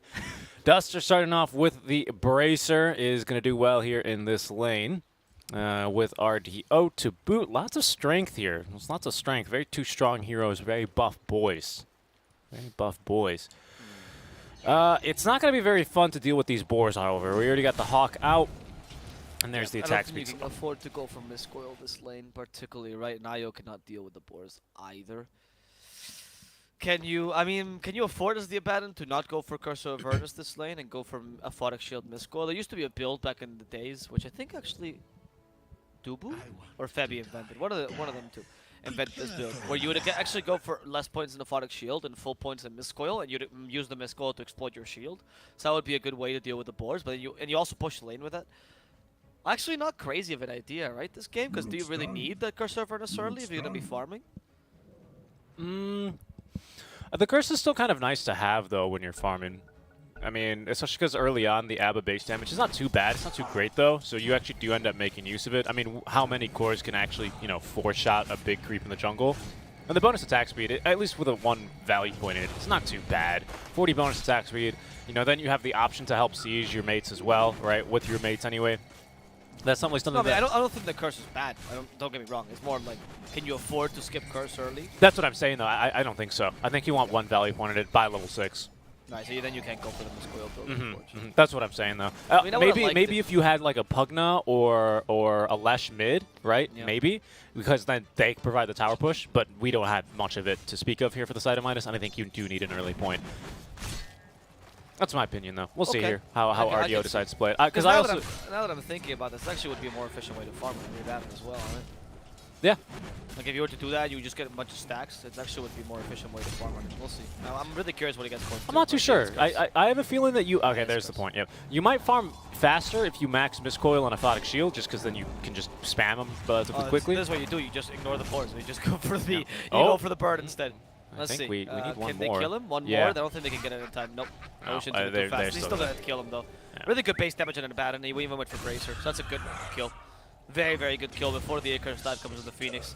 That's one of the weaknesses, right? Phoenix level 1, no armor, no escape either. Usually the boards get strong around level 3, so you should be playing like this early. So that's a good play by Abad. Oh, I like it, RDO. Well played. Indeed. Top lane is a bit of a brawl here for Husky. It's not really too much fun, but you know, he's gonna be trying to do his best here. Sammy Boy, he needs to get in there and tank some of the bad reassaults. Otherwise, Sammy Boy's not gonna be able to do really anything here in the lane. He does need to get a bit of farm to get his feet off the ground for Superman Sven, as the bird has been silenced, but he's gonna be able to turn now with Icarus dive. Still has some fire spirits to throw the way of RDO as well, who really wants to kill this boar and will be able to do so with one last hit. Let's see. RDO. No, Ocean's going to be fine. Interesting idea. Well, the mid lane, let's see how that's going as well. Midas in the top lane, no big deal. The mid lane is going currently not... Oh yeah, actually quite favored for Gunnar. He plays these aggressive lanes really well. Gunnar is very, very solid at doing this. What is Ryur to do anyway, right? He went for the Flame Guard build, so I think he can recover in the jungle regardless, but Gunnar's playing this extra aggressive. Even went for 1 point across of skin relatively early as opposed to another Toxin, just to make sure that Ryur doesn't have any counter initiation either. Nobody can really gank this lane. Maybe the Clockwork a bit later, but right now Clockwork needs to be up top to help out with his Ven. So yeah, at least they can snowball off this middle lane, right? And that's what Forzumer's probably going to be playing around for the first 20, 30 minutes of the game. I mean, this is what you need, right? When you draft a Viper, right? Especially last pick, like you need him to win your lane.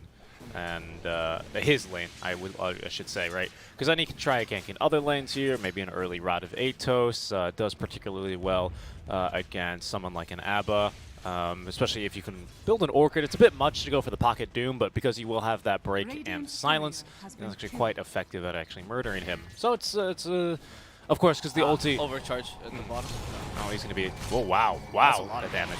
That's a lot of damage. He also went for an Orb Venom. I really like this. He actually went back for an Orb Venom just to guarantee that they can get these kills in the lane. So he's going to be playing aggressively. I guess it's a good way. You just run at them, you ignore the boards completely, but you need the phase boots. You see how much slow the boards are committing already, and Zero's microing them quite effectively right now. Mm-hmm. Yeah, Zero, a very strong player. He can play the in-your-face tanky heroes like the Mars. He can also play some of the micro heroes like the Beastmaster. Pretty impressive repertoire of heroes, especially for someone who's just starting off, you know, early on in their pro career. Yeah, Zero is also the Zoomer, by the way, so also has a lot of time to increase his ability. And play Fortnite. I don't think Zoomers all play Fortnite, dude. I know plenty of Zoomers don't play Fortnite. Well, are they really I also Zoomer know then? plenty of Zoomers that do. I mean, don't get me wrong. Well, Zero here, he's going to be going for the pretty standard Beastmaster offlane build. Sometimes, actually, I shouldn't call it pretty standard. The old standard Beastmaster offlane build, which is just immediately into the Necro. I'm not against it this game either. Some tower push here to try and force the hand of Midas. Oh, a little pun there. To, you know, into action early on so that they're not farming.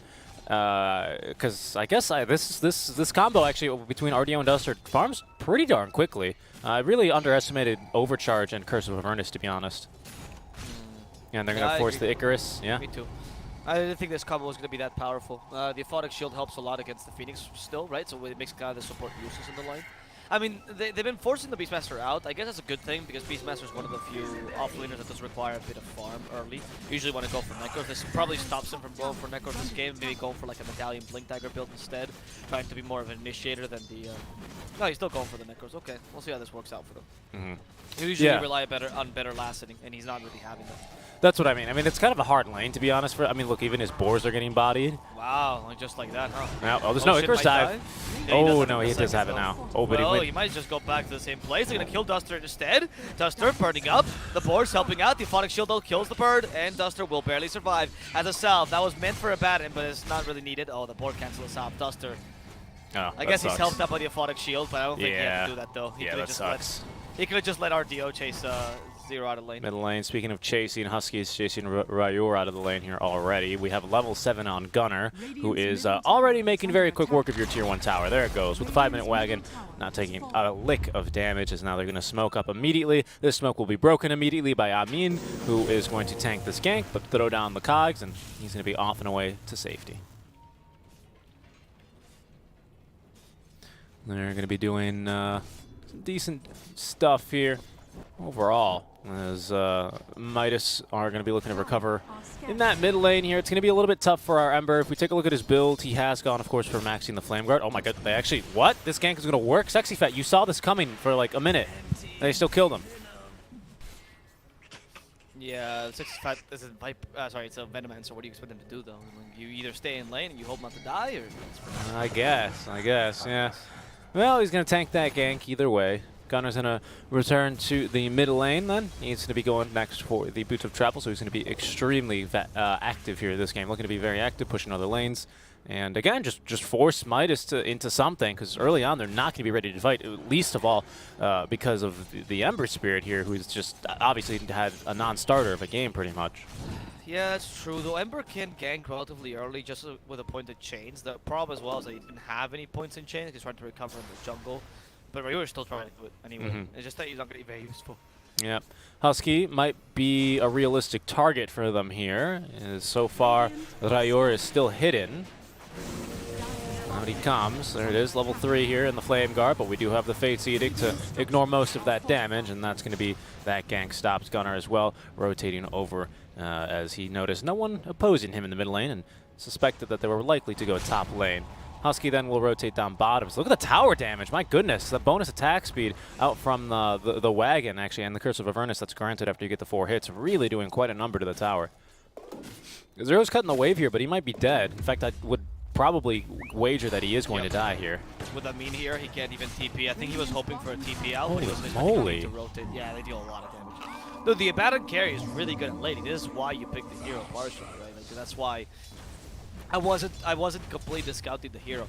I just think that the mid game and late game is when he starts to suffer, especially against Sven. Yeah, late game he will suffer. That is very true.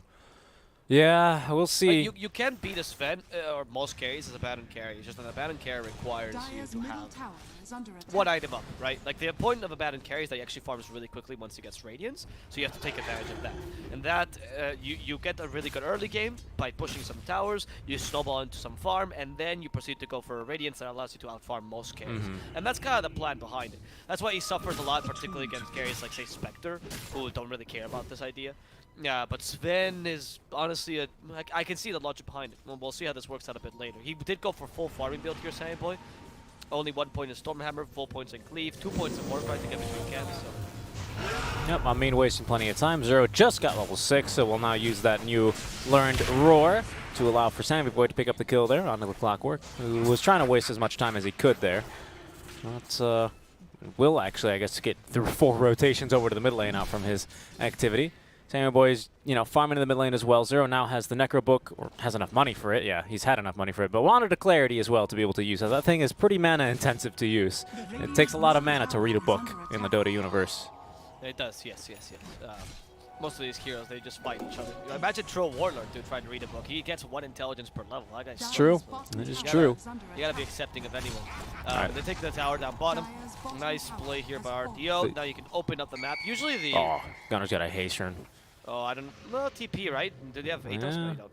Haste run plus travels. Redundancy. Yep. Yeah, pretty much. Usually the tier 1 offlane is not particularly great to take early, right? It's like not really the tower that gives you any control, but I've seen some teams, especially in SA, in SEA they're doing the same thing. They take the mid tier 1 and the offlane tier 1 and throw in the triangle immediately as opposed to trying to take top, and they play the mid as if the mid was deadly. And that's actually an effective way of playing with an Abaddon because he gives you so much, push. He's like a troll on steroids. Yeah. The only problem I can foresee with that is that you're also missing your own mid-tier 1 tower already, based off the fact that, the Viper bodied the Ember Spirit, which is going to happen. So it's a bit tough for you to get reinforcements in that immediate area as well. And you can see Zoomers are responding in force here. They're going to rotate 4 heroes down bottom along with Gunner with this 10-minute wagon and make sure that they can equalize the towers here. So they are not interested in letting that happen. They want to maintain map control of their triangle and try and disincentivize any activity. So I'd imagine they might even look for a tier 2 here to make sure that they can take the outpost and really try and claim this bottom half of the map. Yeah, take advantage of the Beastmaster and his Broodmother Light build, right? He had to skip boots to go for Necronomicon. That means he is quite vulnerable right now to ganks, though, if they wanted to go down bottom, but I don't know if Midas is really interested in doing this. They do have a relocate on Duster, so they could rotate here with maybe the The Clockwork tries to kill an Necronomicon unit, loses half his HP. Nah, I mean, it's good money, though. I'll take that. Radiant structure. No, for sure, but now you lost the initiation, and Veno's not the best rotator, unfortunately.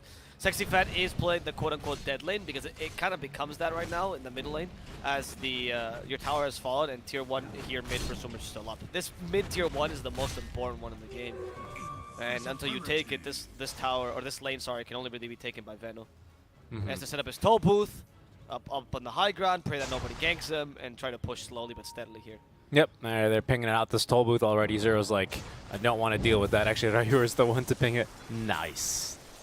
Yeah, not very nice here. Lots of poison damage against the Viper, which actually, ironically, is pretty good against Viper. If he's slow, he's, you know, all projectile-based hero, so he kind of relies on his mobility here to put him in decent range to do just about anything. So the poison is Abaddon, you mean? Or the Viper.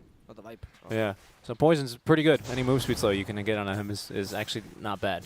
Right. Oh yeah. Okay. I see your point. Sorry. So you're saying that obviously if he's slowed down, he can't really outrun the Abaddon when the Abaddon will just run in. Yeah, I can see the point. Yeah. Okay. That's why he went for trebles, I guess, right? Extra movement speed. Best count. Extra movement speed, not bad. Honestly, this game, I like the idea of force stuff as well. They have a lot of roots and slows, so force stuff is great.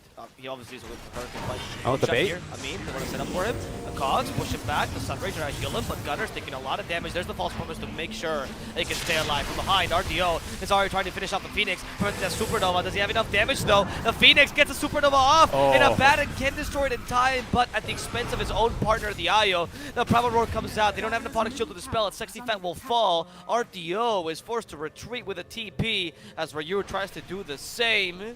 Let's see for Zoomers. No, they can't catch up to Ryur. They can't take any objectives here, so at least that's good. But as Midas, you kind of lost that team fight. Yep. Yep, Sammy Boy even showing up there. They did well to bait the Viper, but the counter initiation from Zoomers, they knew exactly how to respond. And of course, having the tier 1 tower there to immediately TP to is going to be a really big difference maker in that sort of fight there. You can imagine a scenario where Midas can actually TP a little bit more effectively. They did set up, again, very, very nicely for that gank. I have to give them credit for that. I thought they were going to be able to kill Gunner, but Zoomer is just exceeding my expectations there. That was really well done. Oh, RDO is straight up copying Hector's build now. From the original stream where he played this, where he actually goes for the cheeky Gloves of Haste. I don't know if you see this. So this Gloves of Haste not going to turn into anything. It just adds a lot of DPS to the Abaddon. Hector particularly loves this to farm faster, and RDO's doing that too. Very smart. I like it because this pick clearly has been studied. Then holy moly, look at the push. Yeah, Viper again? Gunner. I don't know if this is the best of options though. They have to destroy their own cogs. Fate Seed. They don't have false promise this time though, so Viper should be able to die. Yeah, there we go. Nice play. Duster though in the really wrong position, gets surprised by a Sven. Yeah, as an IO, you should never stand near the enemy high ground, because obviously you're the first objective to want to kill. So yeah, and Sammy Boy will go ahead and farm you up real quick for that. You could see he kills Duster, has no interest in defending that tier 1 tower, immediately goes back to farm the small gap. They knew it was impossible because they didn't have the Primal Roar at the start of that team fight or the false promise, so you're not going to fight that. Borrowed time does have a relatively lower cooldown. 30 seconds less means that you can fight in those extra 30 seconds. And yeah, it's a little misplay by Duster though, unnecessarily death. That's already the Sacred Relic here for RDO. He's got some decent farm here. And like you're saying, real quick note about the Gloves of Haste. Yeah, I mean, it gives you half the attack speed that a Midas grants you, or actually a little bit less. I think Midas is, what, like 55 or something now? But it's just good. It's slot efficient, and it's attack speed, which helps RDO farm faster, as if Overcharge doesn't already do that. Yeah, exactly. But the Gloves of Haste are very useful, though. It's very, very nice, as we mentioned. It's the same build that Hector used to run on his Wraith King as well. Yep. Oh, look at that. Yeah, even I remember that. And everyone started doing that. And then Valve was like, what if we gave an item in the game just for Hector, like Blitz Knuckle, so he can build them on anyone? And Hector did not build it as And then Hector's like, no, I don't like Echo Saber. I hate Blitz. Terrible caster. Does not know how to build his knuckles. That's what he said. That's not what he said, by the way, guys. Of course not. Hector, he said it in Spanish. Yeah, exactly. Obviously. That's, of course, another joke. Yes. I don't think he knows who he is, to be honest. Most Spanish people don't follow the English scene as much. They follow the players, they don't follow the cast, because obviously they don't understand it, so why would they, right? Yep, pretty much. Desolator is going to be the item for you. I actually like this build on the Ryoya build on Emily, right? When you rush Desolator no matter the circumstances, but in this game, since you have to snipe the Oracle and particularly the Phoenix, who was really annoying in the last team fight, I agree with this idea. Phoenix, who by the way went for mech. Lovely idea. You need something not only that can literally dispel the silence a bit later, which is the Guardian Greaves, of course, but also something that can keep you alive through the silence of the Abaddon, because you know Abaddon's going to rush towards you first. Radiance is up though on a bad, pretty decent timing actually. And he's gonna go for the most traditional build, Manta style Radiance. As 0, Broodmother's just way down in the bottom lane. Can they find him? They do. They have hookshot. 0. He's been rooted. They have Atos now on the Venomancer, and Zero's like, well, if only I could actually walk through the trees like Broodmother. Yeah, that'd be nice here. Does have those brown boots of speed at the very least, and a full medallion that he's now going to pick up from his stash. But yeah, he's trying to play the Broodmother, like you're saying, just looking to be as aggressive as he can. Nearly got that tower as well, and his team is making pretty good use of his space. I'm pretty sure they're like, Zero's like, guys, what do I do now? You know, am I officially Zoomer? They're like, yeah, go push the bottom tower. So like, we're going to farm the entire map. According to Zoomer, 0 is a Zoomer, but Gunnar lost the title of Zoomer. Oh. Because Gunnar is the closest thing to a boomer they have. Yeah, well, Gunnar might be dead here, actually. RDO still has that borrowed time ready to use, as there's the false promise. We did hear Sammy Boy maybe threatening to fight. He does have this Ags already, actually. RDO forced to pop then the ultimate manually. As now there's going to be the Rod of Ages onto Ocean. Duster looking to get him out of harm's way. Sexpet forced to use the ulti. There's the reload out. As that Wisp will be coming back in 12 seconds. For now, though, Rayor is going to get all the focus that Zoomers have to offer. And nearly actually got the kill there onto the Phoenix, but he's going to be A-OK. Duster's going to return into a world of pain. And RDO is going to be the only survivor here for Midas. Not a good idea, honestly, though, from Midas to fight that. Zoomers understood that much better. That they had the power spikes there, as you mentioned, with the Axe and Sven. That's why they smoked. Of course, they got that. The Abaddon seems a bit of a waste when you have an Abaddon carry if you also relocate and save him, right? Because that's like, oh, I have borrowed time, I have double save here in this game, and all my teammates are just dying. RDO, as Hector did as well, he's copying even his playstyle and goes to commit suicide after borrowed time. He was like, hey, Gunnar, I'm going to try and kill you, and then he's like, no. Again, it's really hard for me to justify that Abaddon carry as, I swear to God, a good pick if everyone keeps playing with borrowed time on cooldown. There's no way you're going to take advantage of this pick if you're playing with borrowed time on cooldown. Yeah. You couldn't lose. That's the whole point of the carry. Yeah. I mean, that's all I could say. I mean, I agree with you. I want it to work as well. I like the ABBA. But it has worked in the past. Like when Beast Coast played the games properly, right? When they actually did play, no, seriously, when they played the Abaddon game, they did not play it well. I'm 100% certain about it. I mean, come on, dude. Schofield tried his best. The Ursa 4. But besides the Ursa 4, that game was not even played effectively by Hector. I was even analyzing that game with both Panda and Flapjack, and they both told me, like, it's clearly you can tell that Hector's given up halfway through the game. They don't care about the game. These are other pro players saying this, right? So it was very obvious to me that happened. If you play it properly, I don't think the pick is that bad. They've won with it before. But a lot of teams are just playing haphazardly. And with a Abaddon carry, you really can't afford to. Rayor still alive. Gets away. Ocean sacrificing himself for this kill, apparently, as the Veno just gets a free kill here. Oh. In comes Sammy Boy, though, to finish off Amin. And Sammy Boy wants more blood. Can he find Duster? Duster has relocated in 3 seconds, though. Where's he relocating to? He's looking back. Okay, he's relocating to top. Okay. Yeah, he was relocating back to top. Yeah. So he's okay. But they still get a kill for a kill, and they give a kill to Sammy Boy. I don't think Sammy's too sad about this. No, they Sammy know wants he to can keep just fighting. out-farm the Abaddon. Oh, and now they have the vision thanks to the Hawk. And there Duster goes Duster. Or a ward, rather. The Hawk was going to give him vision, but right in there it was going to be instead And he's the like, ward. yeah, sure, let's keep fighting. I mean, yeah, I'll trigger your borrowed time first. There we go. Borrowed time triggered. Ignoring you for a second. He's been silenced, though, which is kind of annoying. Abaddon doesn't deal any damage. He's just tickling the Sven thanks to the war cry. Duster, no. The IO. Duster's going to die a second time. Oh, no, they see a better opportunity against RDO. They don't care about the IO's healing. RDO will fall. Zero, though, might actually die at the hands of Rayor, so not too awful. Sammy Boy lost his god strength, and they have to retreat, but they catch Viper. And Gunnar will unfortunately fall here as 4 Zoomers is out of people to throw at them. If Sammy Boy dies, it actually ends up being a pretty decent team fight for them, unless the Phoenix is here to save him. He has Supernova, by the way, so there's no way Amin is going to kill him. He wants to get a better position for the Supernova in the middle of the fight. Nice spirits, but they're still going to be able to destroy it. Roshan kills Rayor as well with a little slam there. And yeah, I think Ocean maybe wanted to do it in the pit. That was an odd positioning. He was about to do it in the pit, but instead he did it right outside of it. It was close. Yeah. It was close. And that was, I mean, like, Wispy can still actually hit a Phoenix Supernova pretty effectively there. He's going to force Rayor there to tank Roche and then eventually to Sven a little bit as well. Sammy Boy's eventually going to live. So it was like, Roche, I'm going to kill you for that one. He took my kill. And we'll see how that plays out here. But Sammy Boy's already so farmed. He's nearly got BKB. He is head and shoulders here, 6K above RDO. Now just 5K, actually. RDO, when he's alive, he farms real quick with this Midas, doesn't he? Sorry, make that with his Radiance, I should say. I mean, he does, but he's not farming even close to as fast as Sammy Boy is, though. Right? Yeah. Now, that's the real problem here, that Sammy Boy is out farming you, and like I mentioned, the Abaddon is just not as strong as a Sven until you get one item ahead.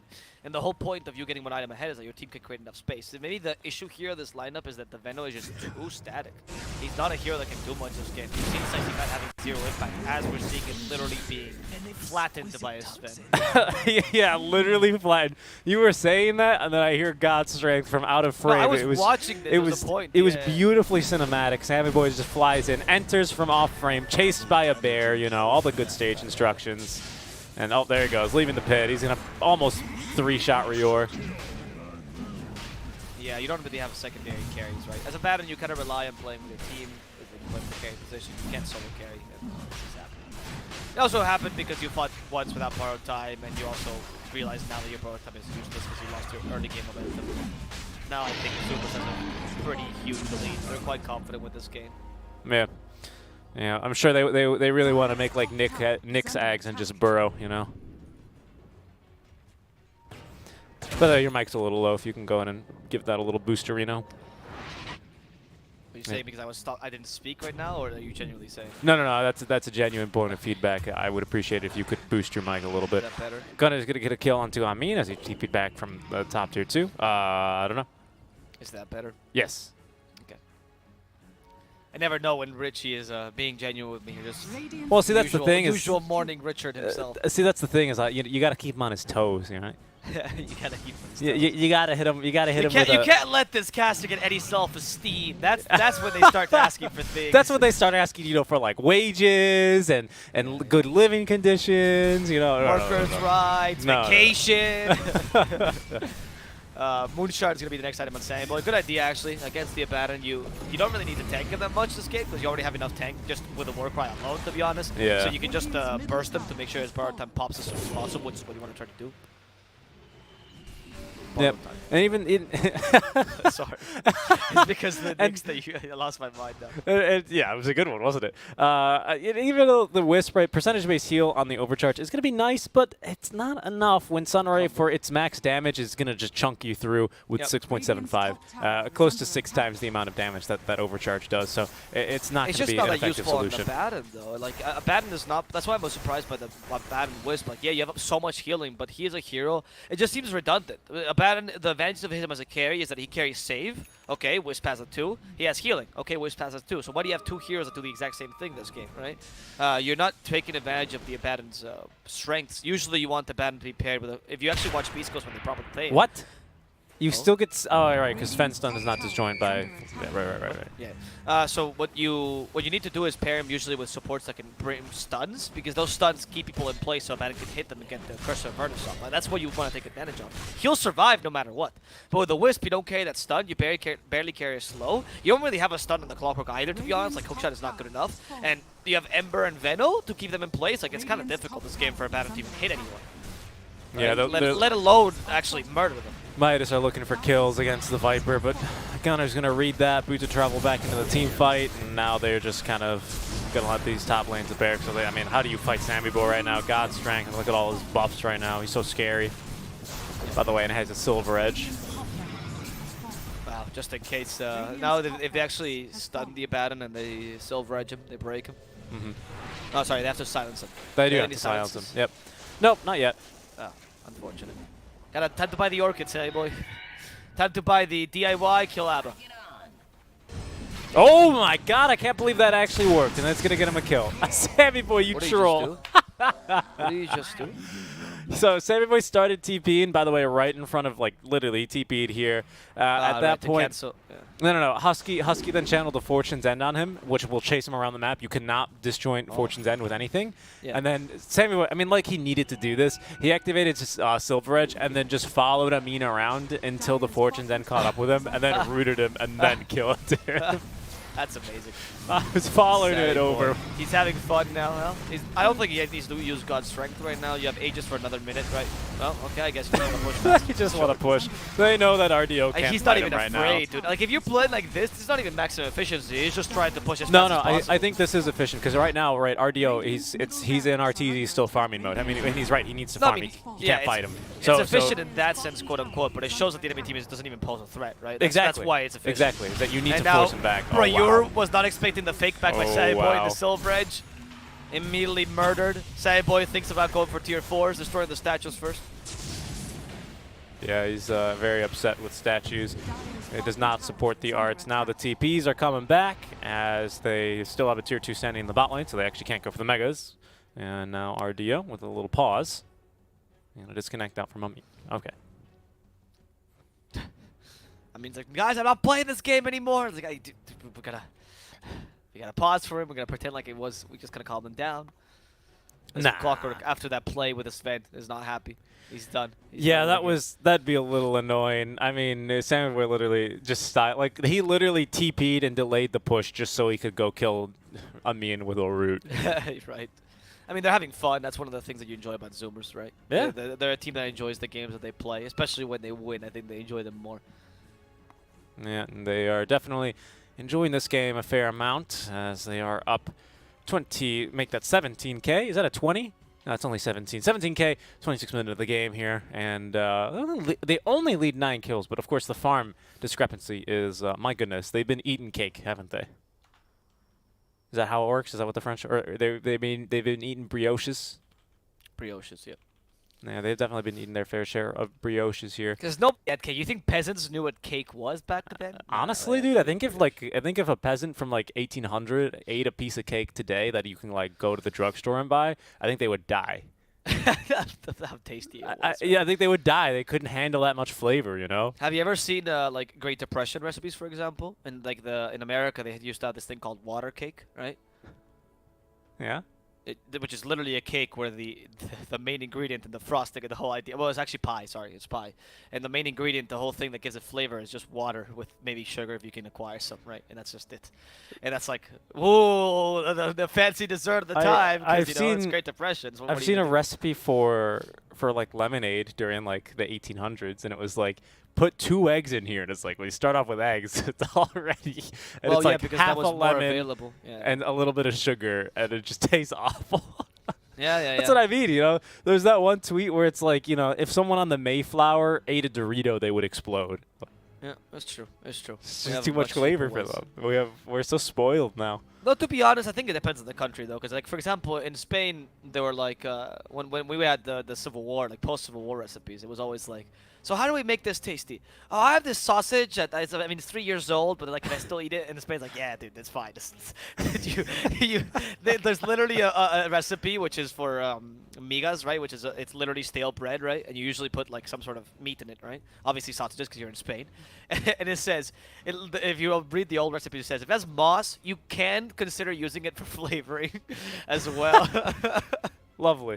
Like on the side. Well, that's what you do, right? It's not actually that unhealthy if you only eat it in small amounts. Like when you eat cheese, for example, it's not actually that unhealthy. It usually tastes a bit bad, though. But it can add that strong tang to it. Depends on the country. By the way, nothing wakes up Alvaro like discussing food. That's my passion. This is his bread and butter. Ah, yes, it is. That's a nice reference. There it is. There it is. Yeah, of course, our observers pointing out the hero discrepancies. 23 to 17. You know, Gunners is 19 to compare to the 16. The supports, of course, way out leveled as well. Zero actually getting out leveled currently by Husky, but that's not too surprising. Zero had to create a little bit of space all by himself. Yeah, he sacrificed. It's a 4 protect 1 basically this game here. The lineup that Zoomers have. The problem is. I mean, the problem if you're a Midas fan or if you're on Midas is that if you're on Midas, if you're watching this stream and you're on Midas, yeah. Well, I mean, you know, to put you in the Midas shoes, right? Is that right now all the other 4 are still quite strong, right? So even though it is a 4 protect 1, the Viper is still very, very strong, and in fact, he's stronger than anyone else on your team right now, except for RDO. Look at Sexy Fat. He's already understanding. He's already learning some Russian. Spasiba. I mean, it's not the language of Ukraine, but some people in Ukraine still speak Russian, so I guess he'll make it all out. Maybe you should start learning Ukrainian as well.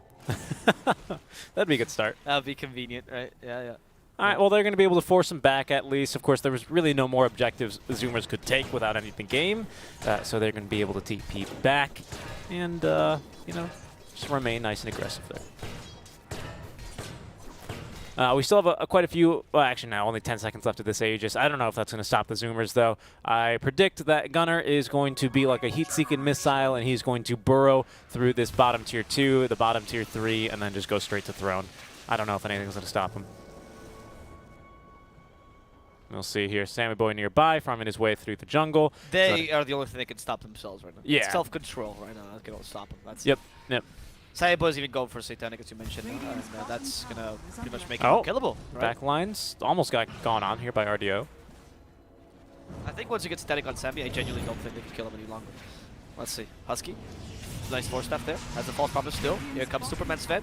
Doesn't go for Good the small roar. town. Oh, okay. Blade Guard taken away. Ryu's dead. They still hard to kill Husky though, and they accomplished killing Husky, but Sexy Fat is dead, and so is Ryu. That's 2 of your cores gone. Wow, Sableye there's continues Duster. to slaughter. RTO has been broken. He's trying to get away, using that borrowed time. They're gonna take control of him. They even had the Hurricane Pike to annoy him. Wow. Yeah, it was too easy. I think you can GG. There you GG. go. Yep, there it is. Alrighty, well, the Zoomers are going to take the 2-0 here. They're going to play again later today, aren't they, Alvaro? Yes, they are. Zoomers does have another match today, which hopefully will be a little bit more exciting. Because no offense to Midas, but I think they got a bit outmatched, right? Yeah. In this matchup, both in. I think the thing is Midas has their execution is actually not bad. They have really good players, but their draft is they're still experimenting and trying out stuff. And Zoomers has the draft very clear. So when you're playing against a team that not only plays really well but also has really good drafting, it's going to be very tough for you to beat them as Midas. For Zoomers, really playing in 2 hours against more or less 2 hours against Thunder Predator, which will be a more equal opponent. And Midas has another game right after this. Only 1 game though. And it's going to be against Omega. Why is there only 1 game, Alvaro? Yes, because people will definitely ask this. Thank you for asking it, Richard. Because Omega, when in this tournament, despite the false information some people are spreading in the chat, please don't do that. If you're an NA team, you get 2 US East games, no matter what, but the SA teams get to choose 1 server each when they play against each other. That's because NA teams cannot play in SA servers, no matter what. Their ping is too high, but SA teams can play in NA. As to why that happens, I don't know. Ask a software engineer. Omega versus Midas is going to be 1 server each, and Midas always picks US East, and Omega picks Peru. Because Omega has Bolivian players who cannot or don't have good ping to US East, right? So, since Midas is in Europe, they get 300 ping to the Peru server, and they cannot play the second game, so they always just forfeit the second game instead.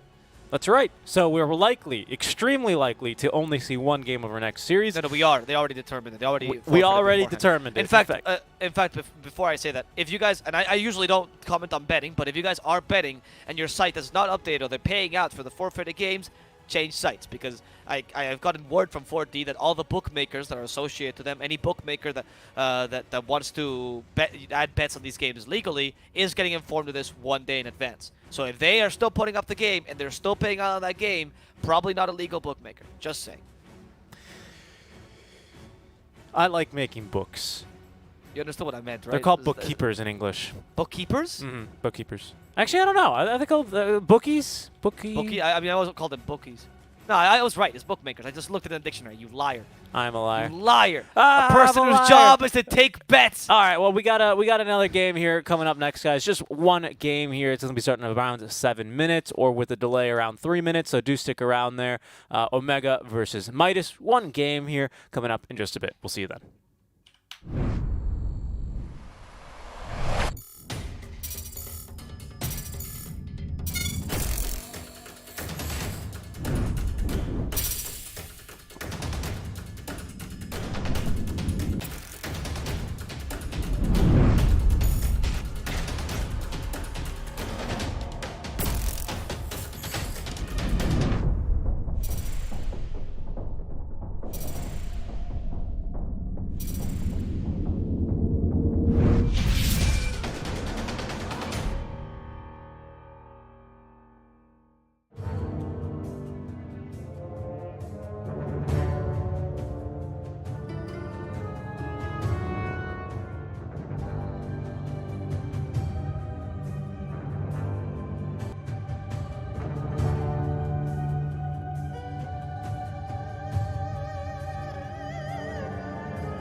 Hello, hello, and welcome back to The Voice of the Realm. We have one match in front of us today.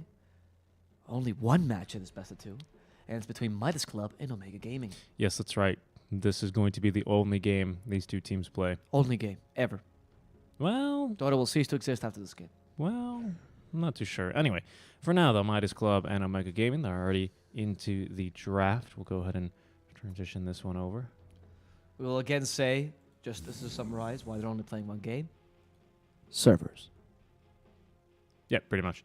Server difference. That's the short of it. That's the short version. And they're only playing one game here in the best of two series with Omega already. Basically, you can think about it. Omega already has a 1-0 lead going into this, as the second game is not going to be played. There's not even going to be a lobby created for the second game. It does not exist. It in fact has already been forfeited. Yep. It's already been forfeited. So there we go. And with that, then let's get into this one. Also, if you ask if it's the first or the second game, it doesn't really It really doesn't matter. It really doesn't matter. It should count as the second game. So that's what matters. Okay. Should count. You know what, Alvaro? What? I don't know. I was what is it? So Omega then they're 12 and It's a 7. point So here, so it's so 12 and 7, yeah. so they're at 12 and 7, which will break the tie that they currently have with Quincy Crew. Of course, Quincy are going to be playing. I think they're playing today, aren't they? I made an overlay for Yeah, them. but they're against Ego Boys though, which is a tough matchup. So not the easiest matchup. I think Omega has one more game after this, one more series after this, which is against Beast Coast. Against Beast Coast, that's Yeah, right. But it also breaks the tie for Quincy. Sorry, for Omega, not just with Quincy, right? Because Quincy is the only team, as you mentioned, that has the same amount of games as them. So this breaks the tie with them technically. But they'll also be beating in terms of points Thunder Predator and Infamous, who has also played one more series than them. So it's a huge win for Omega, probably securing them either winners or for sure they're going to make it through. Now the question is, will they get winners or not? They're probably if you get 12 through. points, you're for Yeah, sure making yeah. it through because Brazil and Unknown decided to both tie each other down. I think 13 technically, right? No, 12 points. Okay. 12 points are secure unless you have less than one win, which no team that has 11 points does. All right. Because how it works here, for people that don't know, by the way, the tiebreakers are not going to be played if they're matched in points. It's first based on series wins, so however many 2-0s you have, then it's based on head-to-head results. So since Midas, since Unknown and Brazil, if you can just go to that table, yeah. Unknown and Brazil, they both have one win, right? And the team that has the least wins currently at 11 points is Infamous, which is only 2 wins, right? So they can realistically only tie with Infamous or anyone that has 3 points. I see. That makes sense. They do make sense. All right. Well, that'll be that then. And if Omega wins this, they secure for sure that they're going to make it winners as well. Yeah. Currently, we have 3 teams tied for 5th. Omega technically tied for what is currently 2nd, and potentially could actually just about. Actually, they could take. They could define 2nd place here, couldn't they? With this, if they win If they here? win this one, yeah. Yeah, they're going to be 13 and 7. And they could even get first place from Zoomers, so they 2-0 Beast Coast tomorrow. But it'll be a tough one. That's Then gonna be Zoomers to lose all the rest of their games. It's gonna be a tough one. Actually, would they get first from Zoomers? If Zoomers loses all their games and then Omega wins all their games. Well, that's a big if, right? Zoomers, Right, they're gonna yeah. be playing Thunder Predator. I mean, it's Well, gonna that's be a how close leagues series, work, but it's gonna be a close series. We'll see. We'll see. Alrighty. Well, either way, we got our draft here before us. Midas Club not having a very strong showing here. Just generally in the tournament, I think it's pretty brutal, but honest to say. And they're not. I mean, they're constantly changing players. They're playing with a ping difference. They're also trying to deal with their own project, because in case people don't know, they're playing from Ukraine. They're trying to acquire visas right now, make sure they have a team house. Like it's a tough time to play. I don't think that this would be the level of Midas per se in a normal environment. But at the same time, as we mentioned this before, they had no shade to Midas, but nobody forced them to play in this tournament, so they could have just chosen to not play. Right? Yeah. They kind of did this. Like, Midas will phrase it as a favor towards 4D because they already agreed to play in this tournament. But as we mentioned a couple of times, 4D did not know they were going to Europe until they chose to announce it. So when they got invited to this tournament, they had no clue that was going to happen. Mm-hmm. Yeah. I see. Well, we'll see here if Midas can hopefully go out with a little bit of a bang, as this is going to be their... No, they've got one more series tomorrow versus Infamous. Yep. Watch him 2-0 Infamous. I don't know. Infamous will pick Peru for sure. So Yeah, watch him 1-0 Infamous. 1-0. Well, 1-1, right? But Omega already starting off with some decent team fights, some decent gangs. I'm surprised they go with the Earth Spirit and not the Marana. Is the Marana banned? That makes sense. Okay. Yeah, you can't let in a Boliviana Marana. It's a little bit too dangerous. Yeah, and especially also, with the Kunkka. and I also- am very disappointed that Midas decided to not ban the Kunkka first phase. Literally every single team has been banning the Kunkka first phase against Omega because Dark Mago is a god in the Kunkka. And also because Dark Mago plays like 5 heroes, Yeah, realistically. yeah. You ban the Kunkka, that's a 5th hero pool god, right? He is one of his biggest weaknesses, why Omega will always draft him so early, the mid laner, just regardless of last pick. In fact, when I was... I remember Panda was telling me that the reason why they don't play second pick, I was like, isn't second pick much stronger this meta? And he's like, yeah, but for me, why? Like, what do you mean? Well, second pick has the mid advantage, but I can't last pick that Mago is hero. He's not going to have any heroes. So what's the point? I'd rather have first pick at least. Yeah, that was always an issue. I think early on when the draft phase changed, when they added the different bans, we kept seeing everyone wanted to save their carries for the last pick. And then just counter you hard. There were just like no carries left in the pool at all. Exactly. There would literally be like 12 carry bans in a game. Because they knew that carry was the most important position, even from the early get-go in this meta. Yeah. But people realized what carries were strong guns actually relatively early. Like Spectre and Sven started becoming picks this meta. I mean, maybe 1 month in or so. I feel like PA is the newest addition to the PA game. is the newest addition. Everyone's like... And Lifestealer too, because Mars became very powerful, so Lifestealer kind of came and rose up. But I agree, though. I feel like we're seeing less and less Lifestealer these days, probably because it's getting banned more and more. So. Yes, and because Mars is also... Like, if you pick Mars, you always second phase ban Lifestealer. And you can only This is the pick, and then this is the band side of the second microphone. phase. Yeah, It's always funny how you... I mean, you obviously you speak a lot with your hands, but it's always funny how sometimes I notice you do certain things and with one hand or the other, and, you know... There's no rhyme or reason. Whatever. To it. No, there is actually. I mean, in my brain, for sure, but I don't realize There's it. some certain patterns. Like, there's really not something that I do. It's not something that I do consciously. Now you're making me very self-aware. It's okay. I notice it because I don't do anything. Right? so it's very obvious for me. And sometimes your hands are in my face, and I'm like, does he want to fight? No, okay. You know, it's the human thing where if someone keeps going like this, you're like, stop it. When you knock it off, you know. But in Spain, it's like, oh, he likes me so much. I guess so. Because the less you respect personal space in Spain, the better friend you are. It's like being in third grade in the U.S. I have a really good friend of mine that I actually kind of hope he wasn't such a good friend of mine that speaks like he's like about to kiss me every single time. And he just speaks like seriously. I can smell his breath. And he's just very intense about it. And he's a nice guy, but he just hugs me very often. He's a very physical dude. But I'm like, I wish he didn't speak so close to me. Even there is not a normal thing to do. Alchemist picked up by Omega. I like this pickup a lot to counter the Spectre. I don't think Winter's going to do enough. Well, it's okay now because you could just, hey, bro, coronavirus, you know. No. He just wears a mask and just speaks right there. I mean, technically with a mask, you're fine, right? Like, as long as you have a mask, even if you're very close to someone. I mean, they always recommend at least the 1 meter with the masks as well. But there's the slaughter last pick for Omega. But it's because people are irresponsible. That's the reality of it.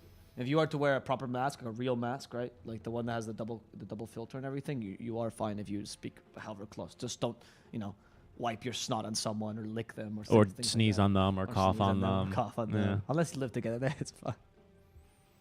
I'm kidding. Don't do that. Actually, I was joking. I'm a fool, and you should not imitate what I'm doing. It's true. Do as he says, not as he does. Exactly. Thank you. The Omega lineup is much, much stronger right now. You've out-tempoed the Spectre with the Alchemist pick. You have great physical damage because Alchemist is only physical damage. Kunkka deals physical damage. Slaughter amplifies it. Perfect. I cannot believe the Slaughter made it to the last phase, by the way, against a Spectre Winter Wyvern. Hello? What are you going to do against him in the lane? Winter Wyvern will spit. Slaughter will just bash the Winter Wyvern out of this game. That's incredible. And Midas Club needs to make this to the late game. It's going to be really difficult. The only lane they're kind of winning is mid lane, but Dark Mago wins most of his lanes as long as he gets Kunkka. I've seen him win against an OD. Yeah, Chaos Knight is an option to try to make that off lane a bit stronger and to put some pressure against the Alk.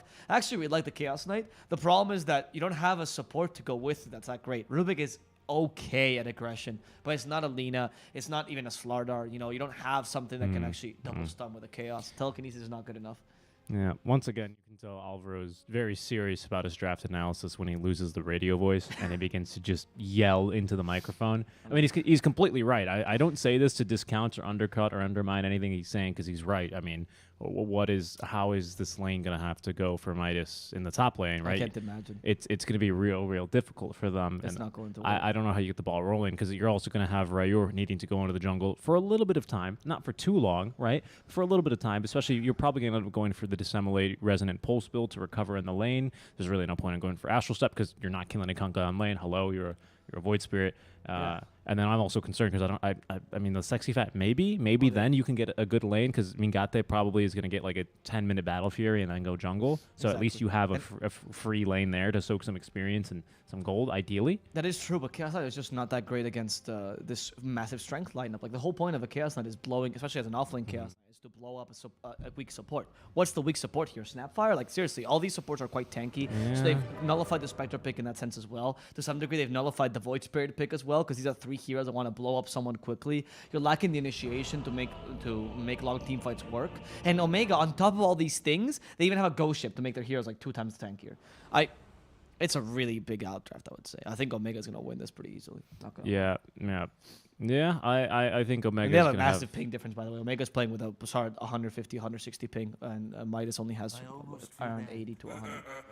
Oh, you're saying Omega has worse ping? Yeah, because they're from Bolivia. At least the Bolivian players will. I'm not sure about the Peruvian. Which is what, 3/5 of them? What? 3/5 of them, I believe. Yeah, 3/5 of them. Oscar, Mingate, and INS or Tano. Okay. Well, we're getting underway here, so let's throw it over to our casters with a rhyme. Make sure you follow us on Twitch. Dude, quick, we're out of time. Because we're out of time. There you go. A good one.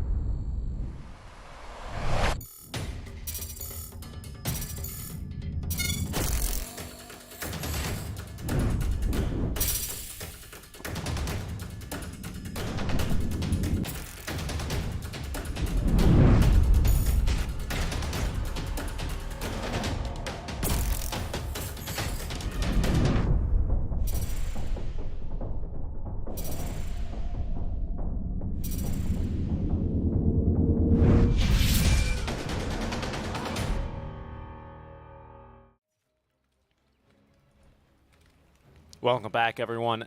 Game number 3 of 9 today. Thank you guys for tuning in for the Realms Collide 2 coverage. We appreciate you guys stopping by every single day. It's been a fun tournament. It's been a very fun tournament indeed thus far. As wow, Omega already starting off quite nicely with 3 bounty runes for the Alchemist. Very, very small difference maker there, but you know, all this gold does really add up for the Alchemist, especially because, of course, the Grievous Greed level 1 is going to multiply that quite nicely for him. Yep, let's see. Let's see if they can muster. I mean, all they need to do with this game is elongate the game long enough, and hopefully that gives them the game. But I find it really difficult because if they had at least like really good lanes, I'd be like, all right, I can see this. You know, they just need to snowball off the early, but they don't even have that, right? The mid lane is really the one lane where I can see them winning this, and even then, I don't think the Void Spirit has a huge advantage over the Kunkka. Maybe like 55-45 at best for Void. Yeah, and I think generous. The best that Spectre can hope to do in a lot of these team fights, assuming that Mingate does get farm, which it's an Alchemist, so unfortunately that's very, very likely, is to haunt in the fights and then just try and keep their distance from the Ogre. That is Alchemist. It's just it's so difficult. Alchemist, you know, he's generally, I mean, Spectre's so good, right? Because she has very strong passives that require a break. There's 2 heroes in the game that naturally have a break. I guess 3 if you, maybe 4 if you count the Ags upgrades for Shadow Demon and Doom.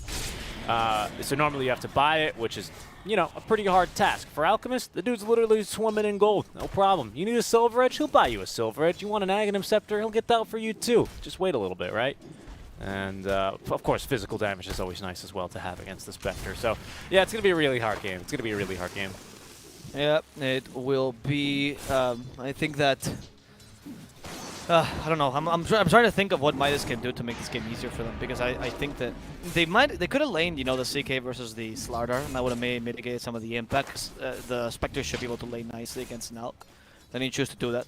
Bottom lane, they're trying to harass Oscar, but it's just INS also a pretty good support here. I mean, the 2 supports, you have an advantage of the Earth Spirit in terms of kill potential in this lane. He doesn't even need to gank too much. The mid lane, though, Rayur can do a lot, and I think maybe that's what they're trying to go for here.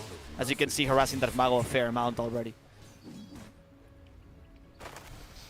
Yeah, Rayur is actually, he did point upon he put something into the 8th round minute, so that's interesting. I usually at level 4 for Void Spirits, you almost always see 1-1-2 in terms of the skill build, and I would be shocked if that wasn't the case here as well. Well, against a Kunkka, because you have an easy lane, right? I think you can actually skip the Simile if you want to and go for the 2 points in 8th round to play aggressively. But then you're not farming very quickly, are you? Well, Resonant Pulse is fine for farming. They might kill the RDO too as well, by the way. They have a 3rd hit bash. INS comes back in for the Orb Venom. Yeah, He's out of mana. They're gonna. Oh, they still got the first blood though on the Winter Wyvern, which is a win. And yeah, that's why I'm telling you that you can go for the 1-1-2. You can go for the 302 points. I agree that the Simulate's a bit more efficient here, but if you think you can get kills, it's not a bad idea to go for 1-1-2 either, right? Because Shield, the Resonant Pulse also helps you farm a bit. However, now the Simulate helps you against the X-Mark spot, which is why it's so important in this matchup. That's why I do like the 1-1-2 build you suggest better. I see. Yeah, so he's gonna. I was just giving a counterpoint to the No, top no, no. cost. I understand. You know, me and you, we have to keep up the appearance that we're always fighting, right? Yeah, obviously. People can't know that I'm married to you. Of course. Panda is doing pretty nicely up in this top lane. He's going to be, pretty much freely able to harass, to be honest. Rubik's good, but he's a lot better once he gets levels, especially when he can steal your spells and, use them to his advantage, as we saw them do last game as Duster. Perhaps in trouble yet again, and yeah, they're just going to run down this poor Wyvern. Nothing really to be done there. RDO even might be in some danger. We're going to have another bash here in just a second. Not enough mana, unfortunately, for a crush, so he should be free. Earthspear can feed him, though, if they want to, and there we go. Nice job, as the Spectral Dagger will come out. Will that save the life of RDO? It will, but just barely. 1k difference already for the team with the Alk, and it's not even mainly on the Alk, right? That's actually the Kunkka. Yeah, bless you. Early on, it is going to be mostly on the Trying to be myself Kunkka. as fast as I can. No, I know, it's Can't okay. always reach You that can't stop me. It's my Midwestern kindness. I'm always going to say bless you, even though they don't say it in this country. No, I'm genuinely apologizing to the stream. I'm really trying my best to try to mute That's, myself. it happens. He's again, Alvaro allergic to the morning. Says, oh, those 3-second stun there onto Panda might Spanish condemn thing. them to die. Oh, nice job on the telekinesis. Of course, that will stun up Sexy Fat, but it's not going to matter much. As, we'll be able to follow up with a level 2 Fade Bolt. Nicely done there. Actually, no, it was a level 1 Fade Bolt. Wow, Yeah. that's impressive. And Nami Yep. got there? No, it's okay. He's going to be okay. Have to be careful in this lane, right? Just because they don't have the biggest kill potential, like I said, it doesn't mean that you can play this lane aggressively. Oscar, though, in the bottom lane, finds Duster. Instead, it's RDO. Yep, they still have to be as aggressive as possible. This lane has got to be kind of all gas, no brakes. Duster basically has to use the Arctic Burn to apply the damage and the slow, and then just run for his life. It's not really how you want to be using Arctic Burn. It's a really great offensive ability in some lanes. This lane is completely used, so he just doesn't feed, and he's doing his best here. Duster, he doesn't have the best hand to play this, this poker wave with. What's it called? Poker game? What is it? I just let it go, dude. Just let it go. I saw that what you tried to do there, but it didn't. He's trying to play his cards. And Dark Mago is, There by we the go. way, just sitting here with an end of his rune, threatening them. Mid lane is missing. They're probably pinging that Do they like know he's crazy. there? They Yeah, know. yeah. They know no one's in the mid lane. It's a little early for the Kunkka to be jungling, especially when he's got a decent matchup against another melee mid laner. But we'll This see is here. typical Dark Mago players. Like, guys, we gotta get kills. His team was like, no, we don't need to do that. And Dark Mago was like, no, don't play like cowards. I am coming in. Yeah, pretty And much. because of this play, though, they have a lot of liberty to rotate top, where is the most valuable kill, if not the easiest, which is against the Alchemist. Ether Arm into perfect Ether Arm land. Wow. Can Mingat take it away? No, the Nope. Goki comes a bit too late. That's the power of the Resonant Pulse. They also Another find 3-second Panda. stun. Various Frog, thank you. And I think they might be able to kill him as well. He's trying to kill him in the process. Duster falls in the bottom lane. Panda's still trying to follow Amin. He is just going to die last hit. He's got Scatter Blast, but no range. Oh, I mean, but another Scatter Blast here. Amin, Slowing run. it down. He's wasting so much time. Yeah, Panda finally will die. Yeah, but what? Whoa, Dark Mago is here. I was supposed to say, what? I heard a Tidebringer. Down goes the Kunkka, and out And comes the the CK. boat. Yep, CK in some Oh my trouble. goodness. Mingate was hoping for the auto attack there, but Dark Mago is absolutely not. I am the carry. Guys, I told you. We killed him. We killed him. Yeah, I mean, Dark Mago is so good on the hero, isn't he? I mean, he knows his power spikes, right? Like, You gotta respect ban the Kunkka. You really do. It's been banned first phased by the top teams. You gotta if the top teams are banning him first phase, right? You need to do the same. I understand that they banned the CM for Panda, which is also a good idea. They wanted to play Beastmaster, but the CK could have just dealt with the CM. Rook is probably okay. He does have the level 6. It's only a 2-second stun only. Oh, maybe I not. He's think a he's lot of dead. damage. Yeah. Mingat is like, look, I have ultimate, woo! And then Yeah, he I just mean- dies. Right, Yu was just in this top lane. There's no need to play that way, but I mean, it's again not that big a deal. You need to do much more for Midas to be able to win this early game, but it's a good start for them regardless, right? The starter still did a decent job in the bottom lane, but didn't completely cancel the Spectre thanks to the Winter Wyvern, and Dark Mago is going to be farming like crazy. Watch Dark Mago this game actually go for Radiance, and since the Alk these days go for Battle Fury, you could opt for the Kunkka Radiance build this game if you farm like crazy. I wouldn't mind seeing it, to be honest. I wouldn't That's mind not seeing bad. it. And Against then, Chaos Knight and Spectre is pretty good. and then I think you can just go kind of into Let me think here. I don't know. Do you want to? Yeah, I would go heavy into the cleave. I would go heavy into the cleave because you can cleave the backliners quite nicely. You might kill your team with. If you don't have a break for Spectre, though, is the problem. Maybe even yourself if you don't have the run buff applied. Yeah, oh, right, I see, with the crit build, yeah. Yeah, I mean, you go for the omelet build if you want to mitigate that. Okay, it's a little bit better. I still do like the crit build, though. That's the problem. It's really fun to watch. I agree with you, though, because the utility build, it seems nice, but I don't think your ogre, sorry, your alchemist, I keep calling him the ogre because he is an ogre. He is riding an ogre, though. So yeah. You're not incorrect. But because the alchemist is not going to be ready to fight by the time if you just go for a utility build here, as RDO is just getting quite annoyed by the Earth Spirit, who will be thusly punished by the rotation of Ryur, his elder brother. Cool guys don't look at their explosions, but they do need a little bit more there, as Ryur forced to auto-attack him to death. Well, I mean, it dies another time. Mago, of course, on a killing spree. He's going to go for the typical drums build. Not the biggest fan of this item. I think it's the item where, like... Wait, Mago? Is he going to die to Ryur? And there's no other ganks. There's no astral haunt. steps. Right, no astral steps. Yeah, Ryur won't get him. But he is harassing him a fair amount. Oh, maybe. He has one last astral step to simulate first. Nah, it gets away. Yeah. So I don't love the drums build because the drums build seems to be like, guys, I'm winning my lane. What do I build? I'll just build drums for now, right? Yeah, don't build something for now. I see. Right? I see what you mean. I think there are better transitional items these days, particularly for the Kunkka. Like, even this game, if you just went for like half of a build, like if you went for Heaven's Halberd, for example, this game, with the Sun just starting out, not bad. The armlet build you were suggesting is actually kind of decent this game. A lot of consideration. Stop lane, they're going for the support Snapfire. Panda doesn't have Cookie, does have Magic Stick, but it's not going to use it. Neither the Fairy Fire. Ryur trying to kill his brother here. INS, it's your turn to die. Can he get away with the Rolling Boulder? He doesn't have it in time, and the Chaos Bolt will ensure that he never has it at all. Yeah. Nice job there. All three cores focusing. Level 6 Power Spike for Sexy Fat. Level 6 Power Spike for RDO is Davai. Let us go. And Spasiva very much for that easy kill there on the both supports. They only get the supports, but hey, that's money. That's their space creators here for Mingate to be able to actually farm in his jungle. And he's not had the best early game considering, you know, it's an alchemist. He's still, you know, 5k and richer than even the enemy mid laner, which is, you know, kind of normal for an alchemist, but he's going to be off to a little bit of a slower start. Yeah, it's true. It's not the easiest start ever for Mingate, but honestly, you still are leading, right? Like, slow start as far as we were expecting in this lane. It's true. I think Midas played really well with the Void Spirit particularly, and he did gank the top lane effectively. But Omega realized this really early. If you notice at the last gank, there was no Alchemist there. He's already in the jungle. The supports are playing the dead lane instead because they understand that Ryu's putting pressure there. And it's one of the advantages of knowing that there's only really one lane realistic where Ryu can gank, that you just put your supports there, and then they die, otherwise they're soaking experience. And Ryu is going to be much more useless here.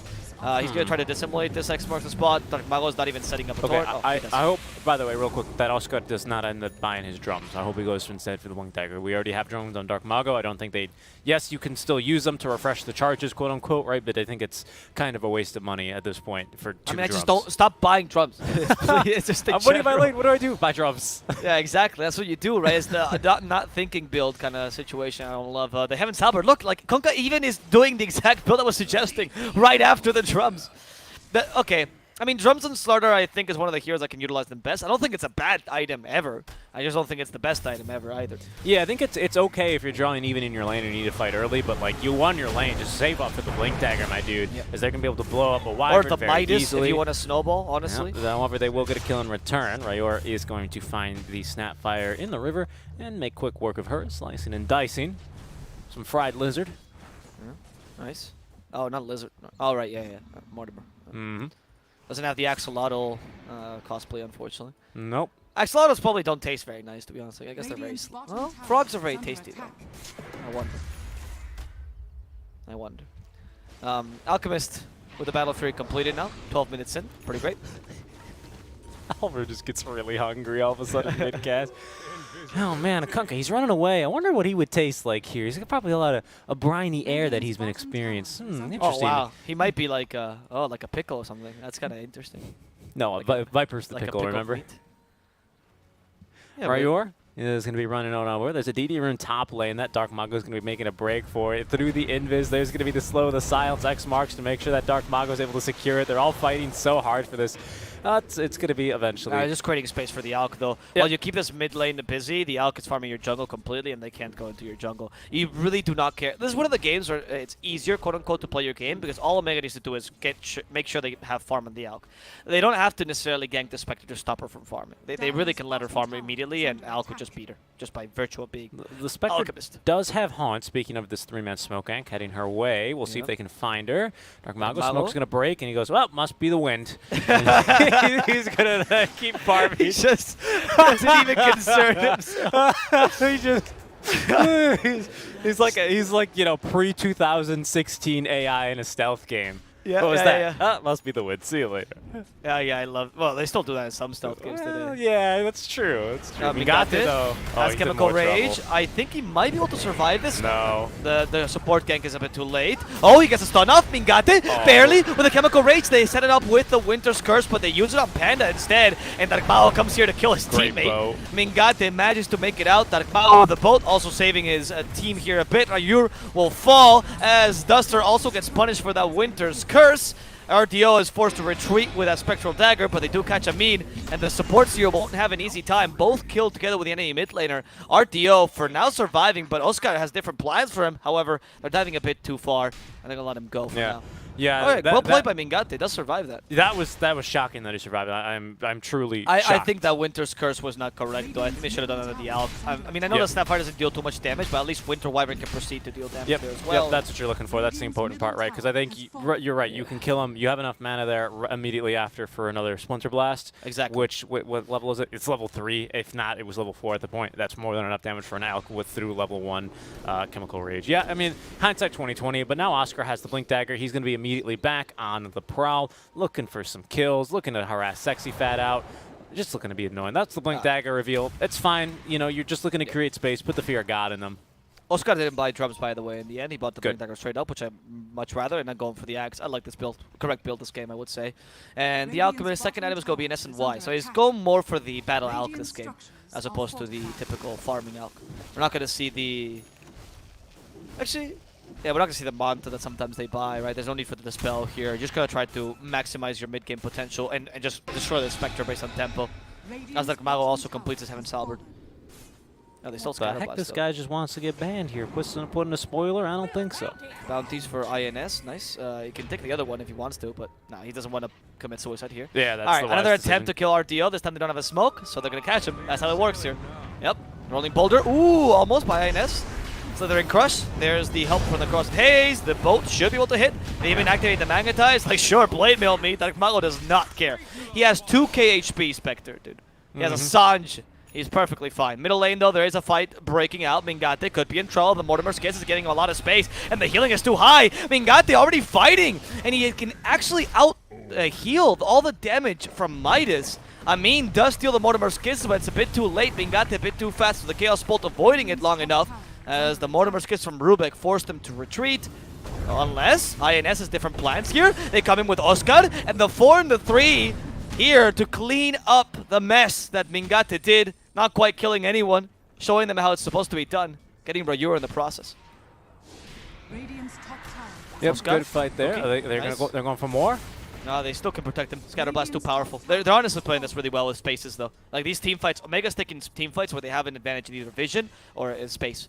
Because they take that tier 1, the map control is much more in their favor. That's why they're playing around this tier 1 tower, because they could always TP there, and you have a huge, huge advantage over Midas, who has no TP point nearby. Yeah, now we have the Halberd completed as well for Dark Mago. He is actually already making good progress towards the AC, which is pretty terrifying because of that. Plus the minus armor with the Corrosive Haze is way more than a Desolator. I think that's almost a Desolator too. In terms, or sorry, a Stygian Desolator as it goes by these days.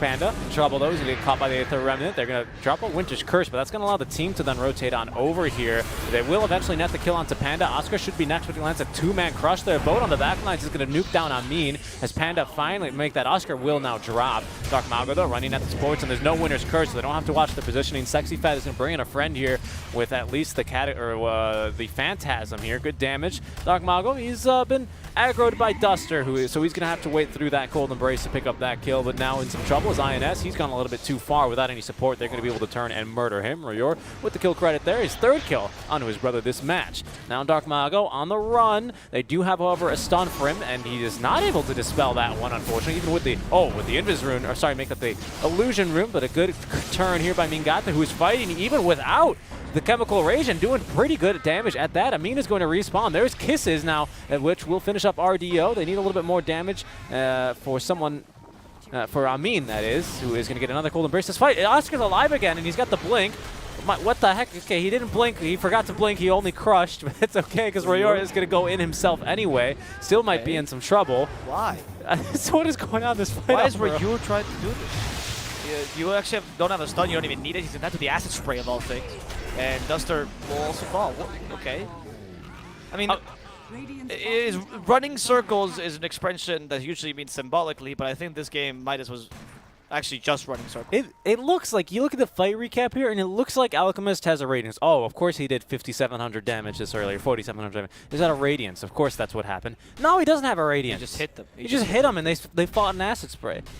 Yeah, they did fight an acid spray for a while. Like, what is this green stuff? Is it hurt? And what was crazy was that, I'm going to have to blame the playing here, but Oscar, he just crushes instead of blinking. That does happen sometimes, though, I will say, with a Blink Dagger bucket. Which Yeah, sure. I'm sure. Don't get me wrong. I'm not saying the player is bad today, but my goodness, it was just funny to watch. I was like, there he goes. Oscar's alive. He's going to blink back. Oh, no, he just crushed. Okay. Yeah, it's okay. It's not like the Echo Slam. It's not that bad, right? Sometimes you get it with the Echo Slam, and that always sucks. Let's see. Roshan is going to follow at this rate with a Corrosive Haze. It's really easy. You don't have hard to fight this. Omega, 16k in their pockets. Yeah, they got some deep pockets. I mean, look how much farm Dark Mago has as well. He's 4k over the Spectre, which, yeah, it's not that surprising, I suppose, but just really darn good for them here. That's going to be now the Hyperstone as well as the Plate Mail delivered for our Kunkka. Top lane, they know RDO is somewhere nearby. INS didn't actually scout him there because these trees don't provide vision across each other, so he's going to be okay. They did not provide vision. I tried toggling over to Dire Vision there in time to show you what it looked like, but my fingers are too slow here. That's why I'm casting and not playing. It's okay.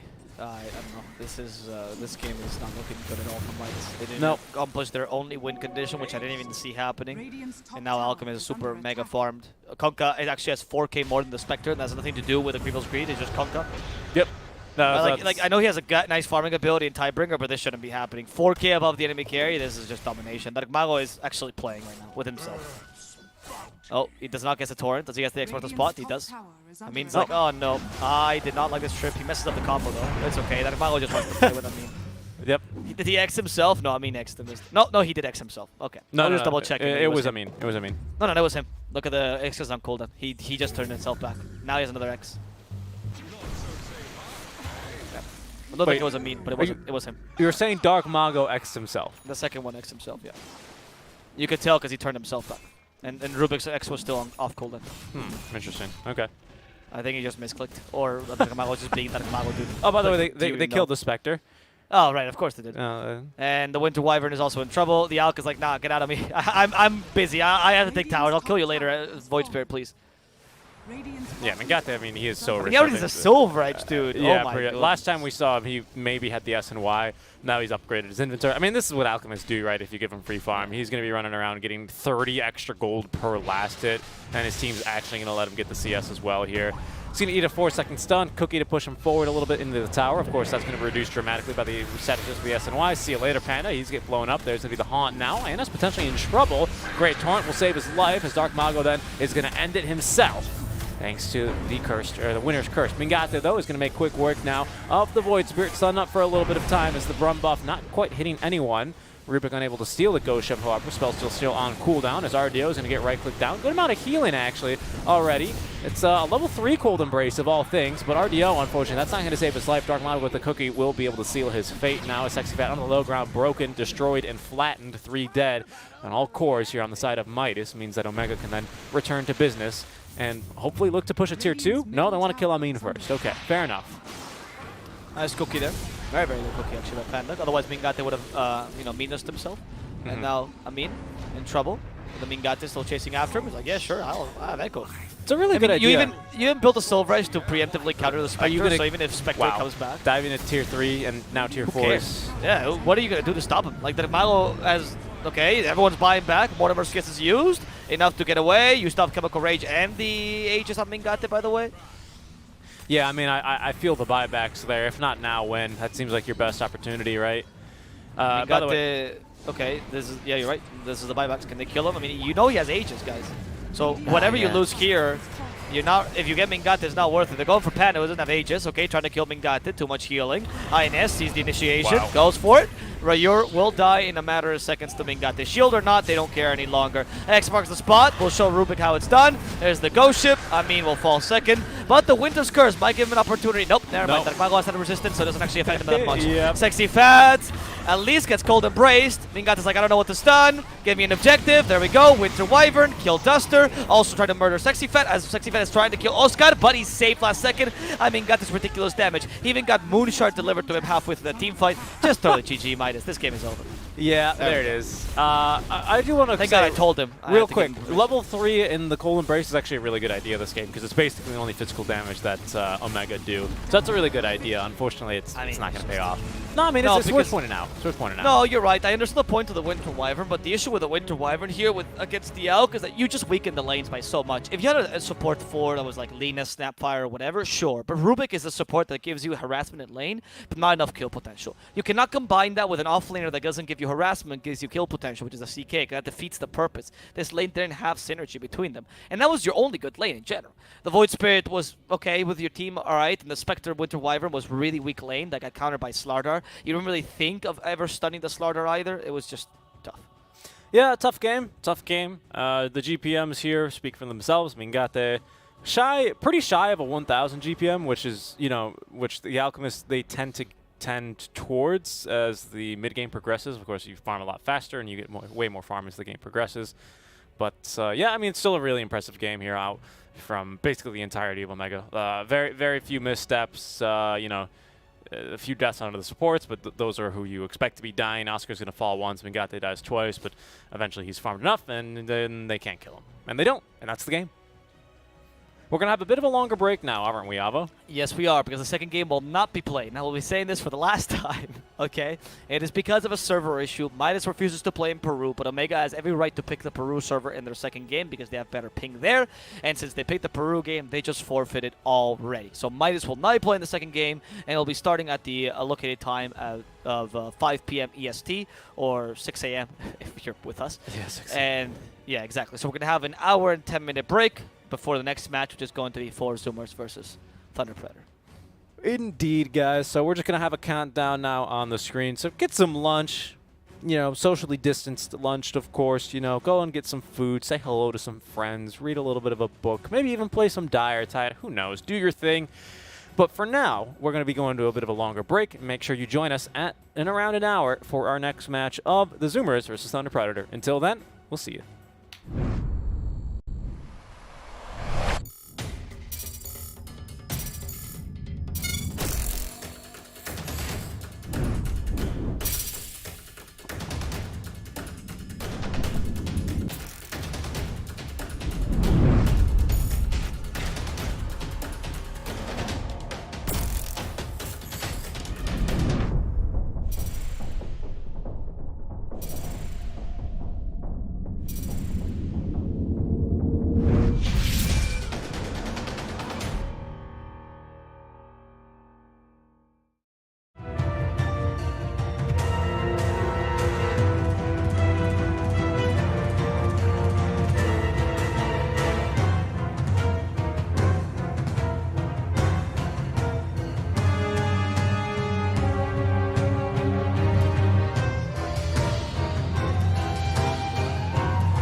Hello, hello, and welcome back to The Voice of the Realm, your nightly radio podcast that brings you the best NASA data that we can muster. Today, we have watched Midas for ever, it seemed like, and now we actually get to watch teams that won't forfeit the second game. It's Thunder Predator versus 4 Zoomers. This is going to be the last best of 2 for Thunder Predator. This is the last points that they can acquire. Yeah. And for the Zoomers. Not for the Zoomers. No, it is also for the Zoomers? Yeah. Oh. It's the last best of 2 for both Thunder Predator and the 4 I was Zoomers. about to say, I'm pretty sure it's for the Zoomers. Okay, I thought the Zoomers had a game tomorrow. So, Nope, you're thinking of Quincy. in the case of Zoomers, Normally I think that's all me. Americans are the same. Normally that's me that does that. I think, in the oh, case Gunner. of in the and case Rayoya. of Zoomers, they also already have, I think, 14 points. Yep. So they're quite secure in the upper bracket win. But Thunder Predator, they're fine too. Thunder Predator, however, if they gain these 2 points, could actually position themselves in the upper bracket. And to be honest, if Unknown were to win all their matches and Thunder didn't win anything, then yes, Unknown could also beat them. So they need at least 1 point to make sure they also make it to losers brackets. Yeah, they need something here. They need 1 point at least to make sure they make it through to the playoffs, and 2 points if they want to have a chance of going to the winners brackets.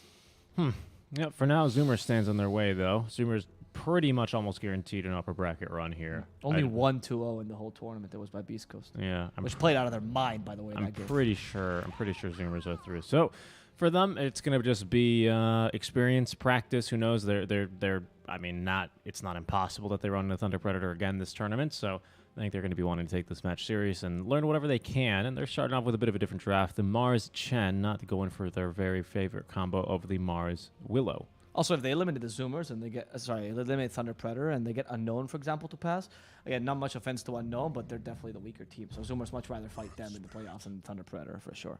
So it's in their best interest, as we say, to take this very seriously. The ban of the Chen, or the pick of the Chen, back to the old Zoomers, right? And since they banned the Magnus Techies because Thunder Predator just doesn't want to have a stressful game.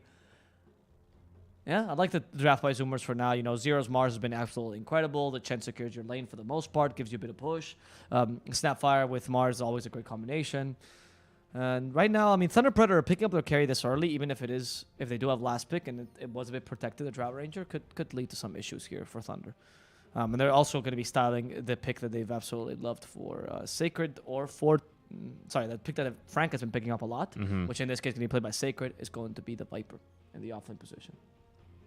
Yeah, that's right. Yeah, Ego Boys always picks this as a third pick. Yeah, Frank is always still picking the Viper now. Yeah, he does regardless enjoy of what he's countering. The hero. Okay, so then the Zoomers here to draft. They're probably going to pick the Sammy Boy hero, I would imagine. Yeah, there's going to be the Clinks. Oh, that's a good idea against Drow, actually. One of the few ranged heroes that can actually deal with the Drow. And then you make him pick a mid laner that also can catch up to the Drow. So something like we have a fair amount of options, but something like Storm, for example, is nice. He's still in the pool, though a bit vulnerable to the Gust.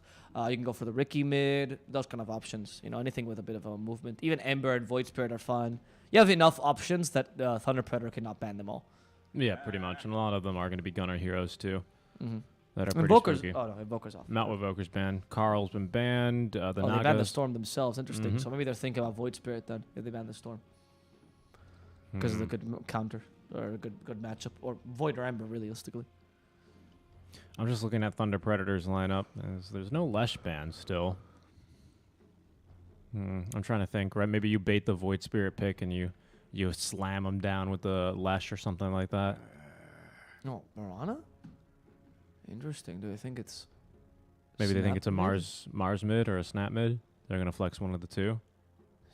And then you would have, I guess, the other one off lanes, and then you're looking for a position 4. I guess you could also play Marana mid, which has been done before by a couple teams, but I can only really think in the recent times of Chris Luck doing that for Beast Coast. No, the only other time I can think of a team doing that was back in TI6 when that was a thing with the Ags. I've personally not seen it. Yeah, I believe it. In a while has not happened, I agree. It seems doable, Storm and Ember especially because MKB is such a strong item, but... If you ban Storm and Ember... What are you thinking of picking? Because Void Spirit is decent against Ember. The Dark Willow, they're convinced it's going to be. Yeah, they're convinced it's either the Mars or the Snap mid. Yeah. They're convinced. They think that they need a position 4. It's interesting. It's an interesting draft style. I don't know if Zoomers actually are thinking about it, or if they're happy that maybe they're baiting Thunder Predator here a little bit. With the making me draft. Question this, because this is not like the most obvious bait, right? So it must be that Thunder Predator has played against them in a scrim or otherwise, and I've seen this before. We've got 5 seconds left here. Zoomers. No, it's going to be the Pugna. I mean, yeah, the Pugna mid, of course, versus a Viper. Right. I mean, they don't think. I don't think it's Viper mid. I think it's Viper offlane, but. I mean, still, just against the Viper overall. Is it because Pugna is a support here and he's just a 4, or? What do you assume that's going mid there for Thunder? Because Mars, Snapfire, and Pugna can all play the mid and the offlane in the 4 position, to be honest. Even Mars could do that, so it's a lot of flex here. Oh, so they banned the consistent mid laners because they were planning on flexing. That makes sense. That's why you banned the Spirits, because they're the best heroes, not only against Pugna, but also in general to flex. Yeah, another problem is here, what do you pick for Thunder Predator all of a sudden, right?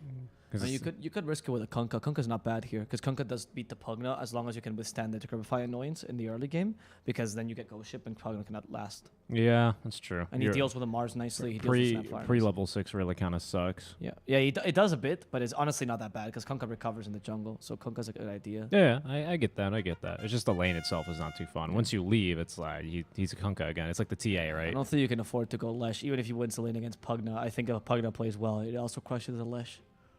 Yeah, I think you just go for the Kunkka. I think it seems the safest. Maybe they're scared of maybe the Mars or the Snapfire sort of matchup here, so we'll see what before Zoomers decide to respond. I mean, they're both good, though. Kunkka's good against everything, that's why it's so... I mean, not good against everything, but it's decent against Pugna and good against Mars and Snapfire.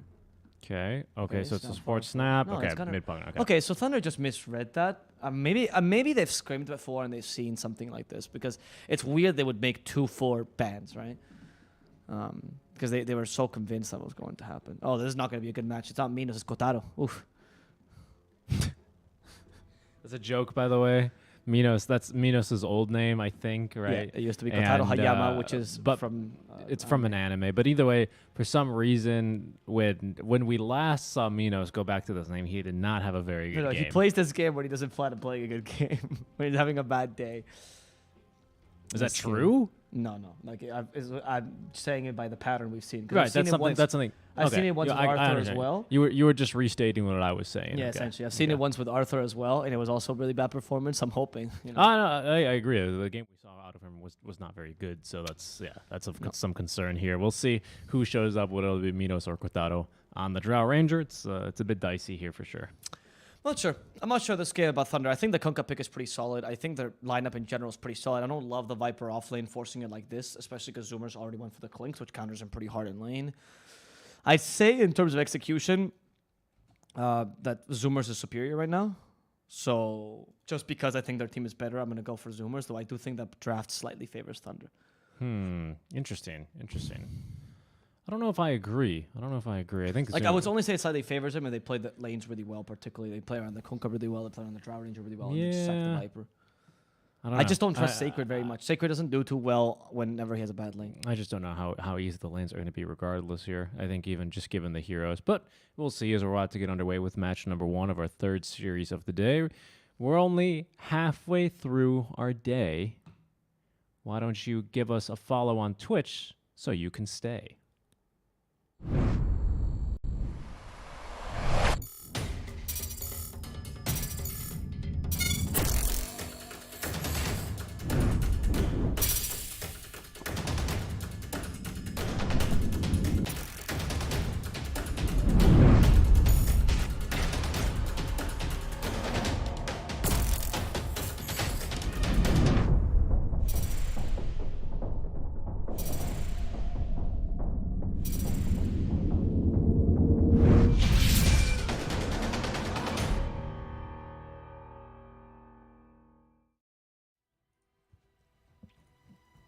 Hello, everyone, and welcome back. We are now live with our 3rd series of the day, Avo Plus and Seek and Strike here. Let me actually unmute my buddy and good friend here in the TeamSpeak. Welcome back, Alvaro. He's still got his mic muted. There we go. No, I knew. I knew exactly when my mic was muted.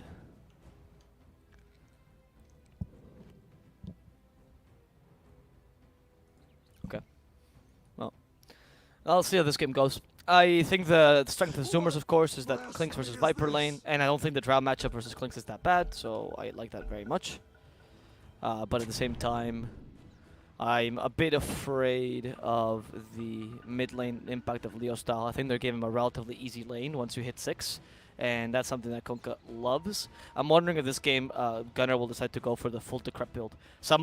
Some Pugnas, because they acknowledge how important Decrep is, they just try to go for full Decrep build, go like 2 points in Nether Blast, 3 points in Decrep, and try to slow down the Kunkka as much as possible. Because otherwise, he just can defend the lane much more effectively than you can. 30 seconds to battle. So we'll see how this works out. I think is for the very execution-based lineup. I believe that the Drow Ranger here should... I mean, she can beat the Clinks because of an earlier activation. She farms faster than him. That's one of the advantages. But in a 1v1, Clinks not only carries a lot of damage, but also more HP than Drow. And the thing is, Thunder don't really have the best heroes to protect Drow this game. I am very much questioning what this Viper can do. Viper is, to me, the biggest question mark in this matchup. I don't find this Viper pick is too useful. Viper reminds me a bit of the Veno, where I feel like, yeah, you get a good matchup off lane, that's great, Viper's amazing, you dominate like that. But if you don't get a good matchup, you feel very useless. And if it was Frank playing it, because Ego Boys has been running this a bit and they recovered nicely, I wouldn't be so afraid. But I don't think that I don't think that Sacred has been showing the same progress. I think Sacred does usually falter, particularly in the rotation department. Not very active. And as a Viper, I can't expect him to be any more active. Alright, Gunnar went for level 1 Nether Blast, so I guess we're not going to see the Decrepify build. We'll see if this works out for them, or if Leo Stock can dominate him. Yeah, I agree. I think we've seen some some good performances, but also some bad performances out from Sacred in the offlane as well. And you can see he's already getting bullied by Husky. Then Sacred, the whole point of Viper is you take another Toxin first to be able to nuke the wave and hopefully get a faster level 2, but that's not happening here, unfortunately. You got to skip the lane, which is what Matthew should be doing here. And bottom lane, they do get a kill on Ocean, though, is where they excel, of course. Mars versus Drow is kind of okay, but Mars versus Undying sucks, and Snapfire is not really going to help you much in that regard. Yeah, but Sacred, the thing is, regardless of good or bad performances, right, overall, which I'm not really judging, I'm judging and saying he does always mess up in the rotations. He's usually pretty good in lanes, but he's very slow on his rotations, compared to Frank at least. So that we're seeing how good he is in lane as he gets a kill against Husky. Pretty good, right? He takes advantage of these kind of little mishaps from the enemy team, little mistakes, and he does put pressure there. That's why his Beastmaster is pretty solid when he buys Necronomicons, but he needs to be a bit faster with rotations. So I'm just kind of hoping that Viper doesn't have doesn't struggle too much early, because otherwise Thunder is not really going to have an offlaner this game. Yep. As we have our Zero, giving a high five to Wu. Zero actually missed he really whiffed hard on the Spear of Mars there, which was prompted the high five. I didn't really want to bring it up, but the high five is a nice little cherry on top. Yep. That's funny. We do have an Undying and Kunkka. A lot of heroes being picked. That is adorable. Yeah, I didn't really notice that. No anti-mage though, thank God. Actually. No anti-mage. We saw some anti-mage. Was it yesterday? Yeah. I would love to see a Klinks plushie, actually. Klinks, I think, is an adorable hero. I think it's very, very cute. He's only 147 as well. Very small skeleton. Does that 147 meters, sorry. Does that make me what? Feel big? I wasn't going to say anything. People that don't know Richie don't know that he's an incredible heightist. He goes around. Very sometimes tall. he'll literally go and take things off like children and be like, "Ha, I'm taller than you. You can't reach this." And you're like, Richie, please stop doing that. Basically, what happens is that Alvaro needs help reaching the top shelf, and that's what Alvaro sees in his small, tiny, short mind. Ocean will die in the top lane. They're trying to tri-lane here to make this lane a bit more livable. I find that this lane didn't need to be tri-lane, to be honest. I just played the supports a bit correctly. You can't really play this aggressive with the supports when you're up against a Viper, because he will just take advantage of this. But to be honest, since the bottom lane is just impossible because Undying exists against Mars, then you might as well use their support for something more useful. But Sacred is having a much better lane than I expected him, so he's quite happy. Yeah, it's gonna be difficult, and the problem here is that the Drow can pretty much solo that lane, and then the Undying's more than happy to go top and make this a try versus try, because that's where he excels as well. For now, he's just I don't know what he's doing. Wu, he's probably deciding on what his next move will be, but I think he's got a good item build here actually between the Sage's Mask, Stick, and Boots to just go top and engage in a tri lane here. I think they'd be pretty happy with that. Maybe they want levels first on Sacred. That would make sense. For now, though, he's just going to be looking to secure the bounty room, or sorry, the power room. And let's see, the 1k advantage now for Thunder. That's going to be well utilized. We see in the middle lane that Gunnar does win in the experience game, which is a big deal, of course, against a Pugna. And he did go for the correct build. Okay, I'm happy about this. Gunnar did go for the correct build, trying to maximize that experience difference. But now he's in trouble as the Torrent comes in. A simple rotation by Wu. And that's one of the difficulties, right? You are good in the lane against Kunkka, theoretically, but Kunkka just absolutely demolishes you once he gets the X multi-spot combos. And all you need is a simple rotation. Sacred is going to die. Good damage onto Husky. Oh, can Matthew finish him off is the question. The answer is no, as he now needs to back off. Yeah, that was a bit close there. Yep. Sammy Boy is going to be going. Oh, I was a little hopeful for Matthew, but it's fine. He didn't like rolling boulder underneath the tower to try for it. He knew he was going to be safe if he missed it, and that was a good effort. All right, so for now, that top lane is starting to stabilize a bit more, especially now that Klinks has damage. He usually just beats the Viper. That's why they pick the Klinks, of course. And the tri lane they did this year is also a really good idea, but this has allowed the bottom lane to dominate as well. Matthew will die, I think so. Well, he kicks his Ocean, maybe not. Never mind. Scatter blast damage is not too high. It's only level 2 Snapfire, I realize now, partially due to the tri-lane. And in levels, Zoomers is really falling behind. Now Mars only is level 3, and the 2 supports are level 2 respectively, whereas the 2 supports here for Thunder Predator are level 3 each, and there's a level 4 on Sacred. Kunkka even reaches level 6 before Gunnar, thanks to that kill and rotation. Matthew's going to deny himself, but it looks like Ocean. He's not going to get experience. No, I don't think he did. No, he wasn't. I was checking. He wasn't in range. That sucks, honestly. And now Gunner's doing the thing where he's fighting against Kunkka, and you go, well, I guess I'm just getting boated. Not much to do. Soul Rip. They need one more hit. I don't think they're going to find it. Gunner at least survives this first onslaught, but we can already see how much damage the combo does, and how Pugna, no matter how good Gunner is just vulnerable to this combo. Yeah, he's going to live for now, though. He even actually has a cloak. You know, this is something we see Gunner do very frequently, actually, on matchups where he's not too confident sticking around in the lane. This is definitely one of them, as Wu even make an appearance, and has been here for some time. But yeah, you're right, the support levels are going to be suffering a bit. There's Gunner now up to level 6, goes, how does it feel? And then immediately Torrent is like, okay, I guess, yeah, you're a Kunkka, you know. Kunkka has way too much. And of course, Ice Frog's going to give you a regen rune. Of course. So the reason why Kunkka, by the way, we didn't really explain this, but why he's such a good hero against Pugna, besides the combo, is that he has so many ways of canceling the life drain, which is what Pugna usually excels at, right? So we get that level 6, he tried to get a kill with a life drain or just annoy constantly with a life drain. But being able to cancel like this, even if it's a bit better now that Pugna has, a lower cooldown on this life drain, it's still not good enough. You see? He can just export the spot, cancel it, and annoy him constantly. Also, the Kunkka can push the lane quite effectively, so Pugna cannot take an easy tier 1. I gotta say, like, it's kind of a win, though. Sammy Boy, wait, in the top lane, there's a bit of a fight. Nice cookie, and Sacred was surprised by it. Didn't expect Sammy Boy to just be cookied in, and that guarantees them a kill on Sacred. Too aggressive, Sacred. Sammy Boy's not on the map. Expect him to be ganking you, dude. He's a Clinks. Well, I mean, that wasn't a gank, of course, because he was just, that's his lane. Yeah, it's also very true, right? I mean, yeah, you're right. Yeah, maybe he was invis and skeleton walk. Sure, I understand. We're not cutting any slack to Sacred today. But also, like, that's like saying, oh no, the Mars game. Why did no one ping Mars missing? It's like, well, it's your lane, Come on. I don't think, Kotaro, what is, Minos would have pinged Mars is missing. Mid lane, Minos. There's no Minos here. Instead, there's just a cookie. Ocean jumping into his death with a little stun on the Leo style. Is that going to be enough to save Gunner? It might be. So he does have another life drain to use. Was forced to decrepify himself, however. So it's going to be easy for Leo just to go ahead and walk away. But yeah, I mean, you're right. Early on, though, you don't really want to be using X mark to be canceling the life drain. I mean, you'll do it if it saves your life, obviously. As, my goodness, very aggressive early game here from Thunder Predator. But it's just got such a long cooldown as well. My goodness. Right. Well, 0 faller. Yeah, by the way, Dro has 31 denies. Yeah, Minos is like, I am a carry, but also, fuck you, Mars.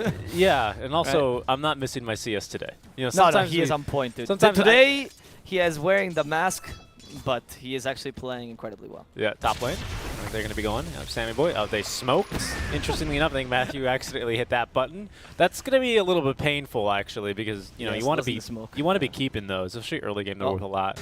Taking the Earth Spirit for a walk, though, pinned to the tree, tier 2 tower, will be able to get the kill. It's actually Sammy Boy. That'll get the killing blow there. I love that he walked in with Rolling Boulder and then decided to dust afterwards. Like, oh yeah, there is probably a Clinks around here. Anyway, Leo style in the middle lane, suffering a bit, but Wu comes in with a tombstone, and Ocean will die because of this. Nice play by Wu. We still have the X from Leo, but it's only level 2 right now, so he doesn't have enough range to kill the Pugna. Still, Wu's been playing this middle lane incredibly well. He knows that he has to secure Leo's lane. And yeah, Gunner. Oh no, dude, you've been sucking for too long. They're going to punish you. Yeah, wow, they even rotated Matthew over in case they needed him. This is an allegory for Spain, right? We took too long with our lunch, and then that's why our economy is tanking right now. And also, necesitas devolver. My English to Spanish. That's Spanish for sure, Don't let them tell you any differently, boys. Matthew getting a big silence there actually on the Sammy Boy. Can they try and turn this? Sammy showing up pretty early to fight versus the Kunkka. Level 8 versus 9, as there goes Ocean dying yet again. It's going to be only the second kill here for our Kunkka, surprisingly. It feels like he's getting a lot more this game, but he's going to be trying to keep the early momentum rolling, as, my goodness, Sacred taking another death top lane. Kotaro nearby, Husky. Actually, really good jukes here. Look, Kotaro is committing to this. Look at this, Husky. This is how you take your Drow Ranger for a walk. And she's like, I'm done. Multi-shot. I'm so tired of this play. He died. Sammy Boy is here, though. Kotaro should know this because partnership will disappear. Notice it's a bit too late. As the medallion. Ooh, Sammy Boy with a medallion build. Okay. A bit of a throwback to the Eternal Envy days of Clinks. So the reason why they go for the medallion build on Clinks is because if you think your game is not going to be able to, you can't really free farm, right? And you can't find easy kills. You get the medallion for really early damage. It also helps you helps your ganks considerably, and the Midas armor is honestly almost as good as Desolator. It is decent regen as well, which Clinks usually needs, and the armor is not bad. It's just a transitional item. You don't usually turn it into Solo Crest, though maybe if you want to play very Snowball, you can. Obviously, you still want to go for Desolator, but it'll help your early game ganks a bit more. Dude. So that's why we're seeing Sammy Boy more active. Zero is so poor right now. Plus, I mean, Sammy Boy would like to sacred farm and top, but Zero finally has a little bit more gold than Wu, who, of course, is the position for Undying. And that's going to hurt. That's going to hurt Zero. A tough lane, a tough game for him, though. As we see a smoke gank here out from Thunder Predator. They're going to be looking to engage now in the top lane. We're going to have Arena back in 3 seconds, so it's not all too bad here for the Zoomers, but no Hand of God quite yet for Husky. He's close, but if he dies first, there's no way that he's going to be able to get the ulti off, as there's going to be the Arena. Husky's still alive. Well, now Jarab, pinned to the wall as Leo Styles, as the kiss is raining down onto him. Might actually just end his life. The Soul Rip keeping alive for now. The Rum buff, though, will not do the trick. They've already killed the Kunkka. Sorry, make that the Pugna already, as there goes the Grandma. Sammy Boy now the only one remaining for the Zoomers, and they have his number, and they have his life. Kotaro with a triple kill, an amazing start here for Thunder Predator. Thunder's playing on point today, honestly. Thunder is playing really well. He and Midas are all doing a really good job here. And they're managing to put up the pressure which they expected to, especially early with the Drow. The Kunkka's being quite effective as well this game. Even if he dies there, he's creating the space that you want to. And Sacred hasn't been destroyed in the lane, which is important here for the Viper, as I was expecting a much harder lane for them.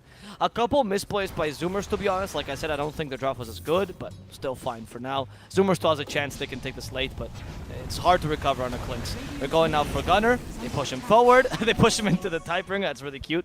But Gunner has Decrepify, which is why Leo Style won't chase us any further. Now they force Decrepify. Sacred is here. He has a haste rune. Oh, the rolling boulder is avoided, but Gunner waiting for his cookie.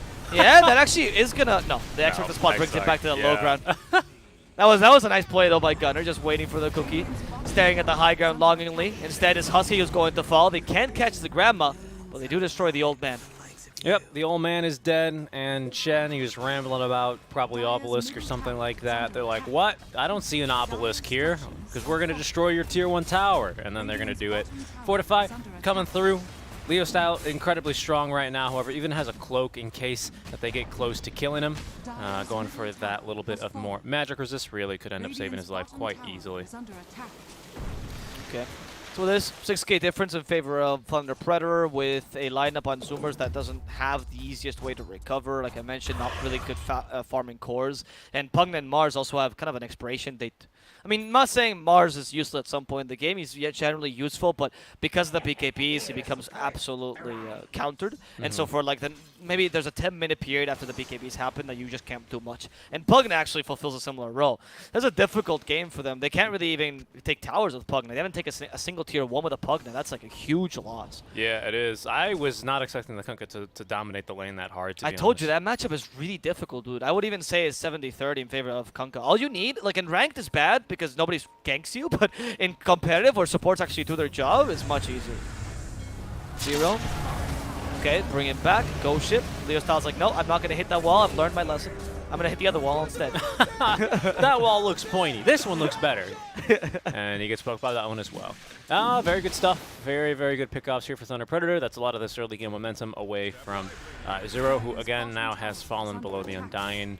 I don't really do this to, oh, Zero's so bad. No. It's just he's having a tough game. Really bad draft for him here, and he's kind of countered by almost everyone. You know, Earthspirit can roll in and out of his arena, no problem. Kunkka's just so tanky in this last arena, which was a good one up top lane, generally speaking.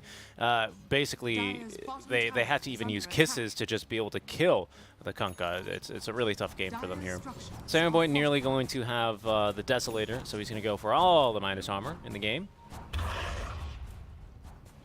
And that'll be pretty nice. That gives them as well some early Roche potential here, which might be the difference maker in some of these earlier engagements that they are certainly struggling in. Kotaro will manage to take this bottom tier 2. Nice. With a Hurricane Pike also as his next item. Good way to deal with the Mars. I can imagine BKB right after in Leo style. Oh, look at this build by Leo actually. We're going for the Glimmer Cape build as well. Oh, yep. Yeah, I had to point that out.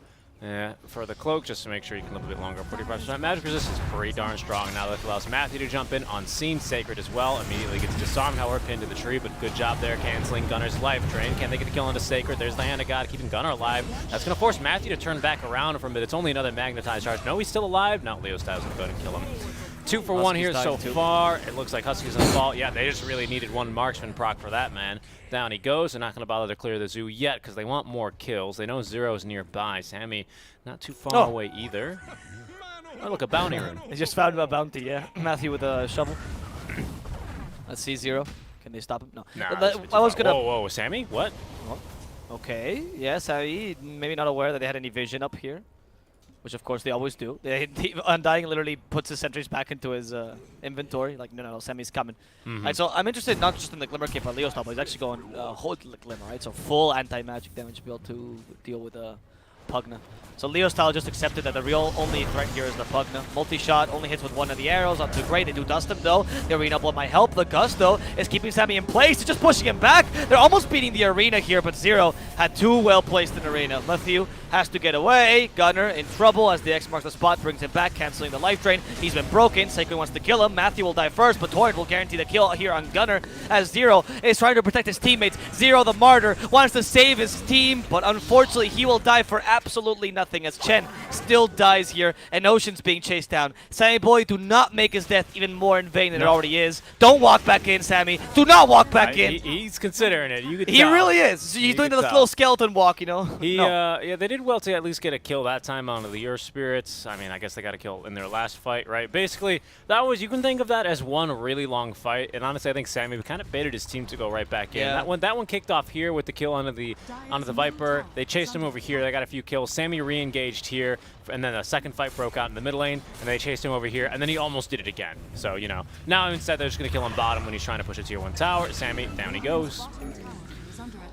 Okay, well, I mean, he didn't go back in. He at least did that, but then he went to commit suicide down bottom, so it doesn't really help me, but okay. Pipe almost completed now. Okay, so he's complete. Okay. They know that Sammy Boy is not going to recover, so they're just trying to counter the Pugna, and I kind of like this, actually, not going to lie. Kotaro now using typical Kotaro plays where he just tries to go for a solo kill. Usually you can't just push a tier 2 alone, but no, if you're this farmed, doesn't really matter. He's going for Manta style as well next item. I guess to avoid something. Oh, it's really good for the spear, because you might spear an illusion instead.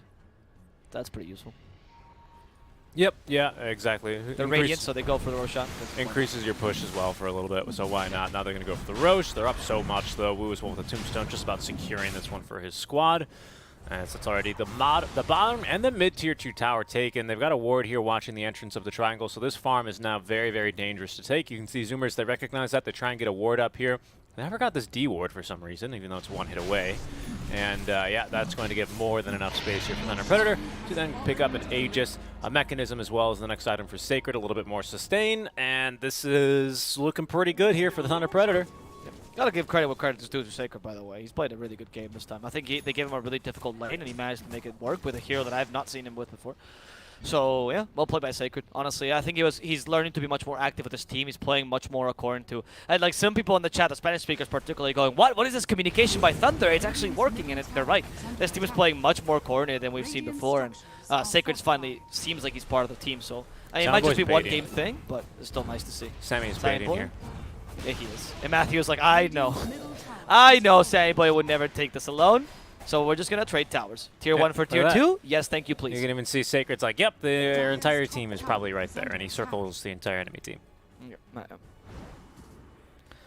Take that tower up top relatively easily. With Kunkka protecting this, there's no way they can initiate. And they have so much sustain between the pipe and the mechans. And even the Soul Rip. Vessel. Yeah. Oh, the Soul Rip is true. Yeah, they have everything, dude. My goodness. Undying is actually committing to a full Soul Request as well. Yeah, that's a good item. I mean, what else do you need right now? Right now, you just need Kotaro to do the damage, Leo style to tank the Pugna, Sacred as well, just to aggro them for some reason. They really like killing him, and there we go. Yeah, I agree. Let's see if they can take this tower now in the top lane. I mean, again, they don't have the biggest pushing power with just a Drow, because you need someone to tank it, and I don't think Leo wants to walk in the middle of the tower. And their lanes are getting cut. Yeah, the lanes are getting cut. Forza was just playing this well from behind. It's just that you're kind of limited. That Gust actually was a really good idea, even if it didn't work out. Ghost Ship. Husky not going to be hit by that Ghost Ship. That was really late, dude. That Ghost Ship was very late. It was like one of my public transport systems. You guys use ships in Spain? Yeah, of course. What do you think we use? What do you use in America? Usually what you do is you know how like you play some like, you know, in Halo you can like rocket jump? Yeah. with an RPG. Yeah, we do that. Ah, that makes a lot of sense actually. Is that why that's why your arms industry is so big in America? Right? That's why it's you go to the gym a lot, you get big arms, and it's pretty good. I like it. I like it. Yeah. It's, sometimes Sorry, sometimes in Alaska. The arms thing got me. That was so stupid. Well, because like sometimes in Alaska, it can depend because you want to arm wrestle someone and this guy rolls in with bare arms and he's got the right to bare arms. And what am I supposed to do? Radiant's bottom tower it's a is under very attack. difficult situation. That's why the polar bear population is dwindling as well. That's Stop stealing bear arms, It's a please. big problem. Big problem. Anyway, Big deal. the Zoomer is kind of in the base here. They're going to try their best to play from behind. Thunder Predator, they just need to escort a creep wave here somewhere, and then they should be able to, pretty much take that one through back door. Problem is their supply lines are just going to get cut. You know what they say, battles and battle tactics, that's for amateurs. Logistics is for professionals. Right. And It's a true quote. What's logistics here? The logistics is getting your creep wave into the enemy base. Right. Okay. Yeah, I guess that's true. That's true. I mean, Zoomer's doing a good job of cutting the lanes, but they also have good heroes to do that with, right? Like Klings is particularly great at cutting lanes. He's not the fastest pusher in the world, but with Strafe, it's fair enough to push the lane. Radiant structures Look, they're actually using the glyph just to annoy Sammy Boy right now, so he can't push that top tower. He's having some serious damage output now. It's going for the BKB next. That's a really good skeleton to see the Drow rotation. I don't know if you saw that, but they were doing that just to prevent Drow from getting a surprise attack on them. And now they take the outpost instead. They want map control, but it's just very difficult to gain map control against the Clinks, because if you're trying to hunt them down, it's not really going to work, and you just kind of want to push a lane, but they're not letting you because they keep cutting the lanes. And they have fairly good... Wait, and they're not leaving yet? No, they have fairly good lane defense. Do they think they can kill Leo style? I don't think so. Not with Pipe, dude. Well, I mean, even with Clink's There's damage, no torrent though. Sammy just ate his creep. He's gonna go for it. he does seem like it. He does have the Chen nearby as well for Okay. penitence. Not I mean, too they know bad. that nobody is nearby because they see someone in the Here mid they lane. go. Leo's not gonna be alone. Okay, the attempt, Glimmer, not Wow. used. Okay, yeah, that was a lot more damage than I was expecting. Bonus Good play, attack though. speed. Yeah. Good play by Zoomers, misplay by Leo, I would say. You shouldn't be there alone, to be honest, especially against the Clinks. I mean, what? Minus 11 armor with Yeah. 30 bonus attack speed. Yeah. Granted there, of course, Strafe as well, giving you 180, so 210 bonus attack speed. Somehow Matthew's like, yeah, don't worry, I know where Sammy Boy is, and I'm going to let him kill me.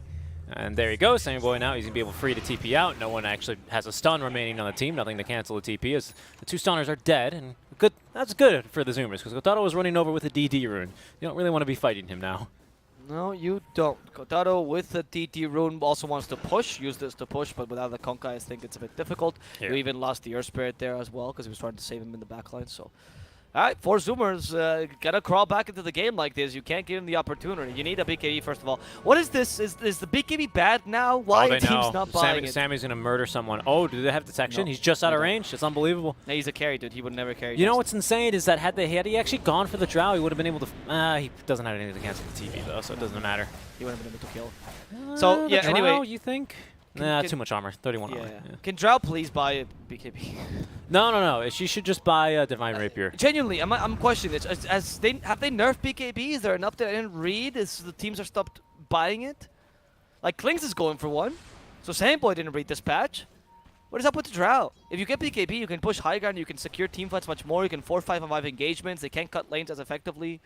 Because you'll be able to just force them to fight you, or you take their towers. Look at this confidence from Thunder. They're just walking in. I mean, they do have like a bunch of wards in the jungle, so that tracks. And Husky will be able to finally dispatch of the last one, but that means Ocean's in danger. They know you're farming here, and well, he really wanted that farm, unfortunately, but we'll have to wait a little bit longer for it. Matthew just catching here our little Husky. We do have ourselves a Mr. Stomps. Nice job there, but Matthew's going to be able to basically perma-stun you and kick your lifeless corpse there back to his team. Tough game here. And they have a Creep Wave mid as well here to begin pushing and sieging the high ground. It looks like Sammy Boy actually make that Gunner looking to do some damage here. He does not have any new items yet, and he's basically just has the Glimmer and now the Aether Lens. I mean, it's a Pugna this game. He's kind of playing support now, right? Pugna plays mid for the first 20 minutes of the game, and then he plays support. That's how you usually itemize the hero, unless you go Dagon. What was Leo yesterday did? I think it was Leo? I think it was Leo. I don't quite remember. But it was someone that we saw yesterday. But yeah, guys, Thunder, you can't. I mean, I guess your late game is not bad, but you really can't let this go. Because the more late this goes, the more chances you give Zoomers to just recover. Even if you have an advantage late, I'm not saying like just push tier 3s, it's fine. Yeah, We're just waiting for Roshan, and also the itemization for now is just constant. Yeah, like Kotaro's lack of BKB is just going to give him more and more strength, you know, a better way to fight the Klings, fantastic. But without the BKB, he's never going to be able to deal with the Mars. Yeah. And the Mars is always going to be a problem. And you're giving Zoomers a chance to use their initiation against you. We're also not seeing any Kunkka BKB right now, which makes more sense because he went for the ultimate magic resistance build, but still. Heaven's Halberd is a good idea, though, for Leo. I like that. Yeah, I think your point is more of, do I really want to keep playing Russian roulette if I win the first time, you know? Exactly. If I win the first time, get me out. Even if it's, 100 bullets or only 1 bullet in the 100-round chamber. Sammy Boy trying to stay alive, needs to eat something, does, but that's not going to give him enough through the deck back. Ocean, not even able to TP out, my goodness. They got so much damage here. They're looking to probably force the buybacks as Wu continuing to chase Husky up to the high ground. A few zombies chasing him, but a little bit too slowly here. And again, the creep waves are being cut. Do they have a mid? They have a wave mid, so they can actually keep going here. If I can use your allegory, it'd be more like right now Leo's Thunder is holding a gun, and they're saying, "Hey Zoomers, you want to play Russian roulette? Like, don't, you're holding a gun, you're winning. Shoot them." There we go, and they're shooting them.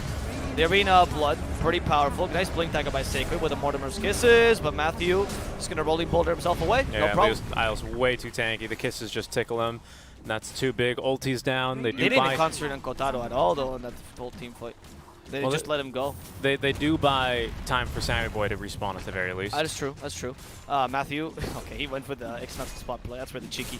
They go for the mid lane.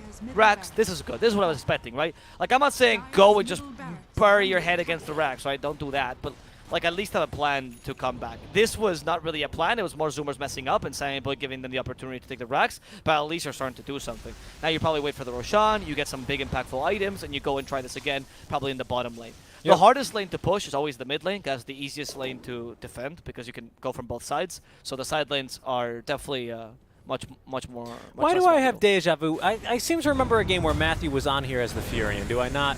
Yeah, it could be. Matthew likes being a ward. There's the game. There's the kill onto zero, rather. Yeah, he was standing on this ward spot yet again. Another kill onto zero. Tough game for him, as still the Undying keeping pace with his farm. Yep. Yeah, it's been pretty difficult. Sammy Boy down bottom. How did he end up here? What the heck, Pat? He must have ran something like that all the way down here. No, he went. Didn't he? We saw him literally cross the lane, dude. What? Yeah, I saw him go this way and farm in the jungle. By the way, can you look at that? Is that Earth Spirit's face? Where? Or that's just my map. Oh, Where? never mind. I'm going insane. We are going insane. We're it's, starting. It's the glue that you used. We're starting to see Dota things and things that Dota aren't in. Like, I looked at my bread today after it was toasted, and I was like, wow, my toaster really dragon slaved the bread a little bit too much. It was burnt, and I was like, oh, what? That didn't make any sense. I keep wanting to whack you in the head and steal your goals. I don't know if that's because I'm Spanish or because I play too much Dota. One of the two. Could be both. He's been playing a lot of Bounty Hunter these days. Yeah, Sammy looking to I have not, escape. actually. He needs to live a little bit longer only for play the dust to Slardar time these out. days. Whoa, Kisses raining down. No, there's no way they can turn here. Oh, Leo's like, yep, all right, see ya. No Hello. need to turn, dude. No need to turn. Oh, that's a good kill. And now that secures. Oh, they might even find Sammy. But Sammy, what are you doing? what? They have sentries, but no dust. Come on, guys. Come on. Okay. Whoa. He's Carry dust, fast. please. He's Yeah, no, fast. he's fast. That's why you get the dust to 20% reduction, right? Yep, 20% Yeah. move speed reduction. Don't carry sentries. Like trying to catch a Klings to sentries, man. It's like trying to. Nah, I'm not even gonna. What is that, like lead dust that they got? Must be lead dust. That's got to be What do you mean? some heavy stuff. 20% move speed slow? It's a lot. Yeah, it is. It is. It is lead dust. Has some asbestos there. Yeah, that's what you do. That's why you have to cough That's your what lungs you're- out real quick. That's why Klinks is so fast, right? Because he doesn't have any lungs. So Yeah, they don't pretty buy much. dust for him. Next level. They're gonna take the Roshan out. so and defend. stupid. What is this gas? Don't forget the for cheese. Kotaro. There we go. Okay. Nice. All right, they're just gonna keep a Mindbreaker on the floor. No big deal, guys. Don't worry about that. That's not like an item. I wanna love keep that they drop it there, like, hey, take it, Kotaro. And Kotaro's like, nah, Nah. I have growth pull. Why do I need this? Leo Style brought it all this way for Kotaro, and they just absolutely ignore it. And It's still on they the just ground. leave it on the ground.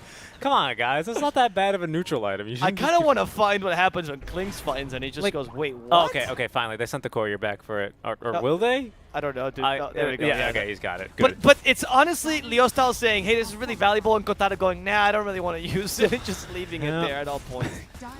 Yeah, you can Kotaro. always just pick it up and send it back. It works in your backpack, but nope. Yeah, nope. It might be. Yo, they brought it back actually. Okay. Maybe this is the next level play, so they wouldn't know they had mind break. I'm not really sure what this happened. Anyway, yeah. they're gonna take the racks here relatively easily. Not much Zoomers can do to defend this. Now with the Aegis though, they should feel enough confidence to go down bottom as well. Not through the base though. Yeah, thank you. Yeah, that's that. You got to take the scenic route. You gotta take the senior route. And the Klinks knows this, so Klinks is trying to backdoor them. But I think Klinks, you're just gonna backdoor yourself, dude. Like, really careful. I don't know if Sunny Boy has enough damage. We do have a Heaven's Halberd now, and Leo Style needs to get it off before the Klinks has his BKB, of course. Or before he can use his BKB. I'm shocked we don't have a gem yet at this stage. Yep. To be honest. That's very true, actually. Oh, we do. Okay, there it is. Matthew has it now. I was about to say, okay. It's gem time. It's gem time, and it is.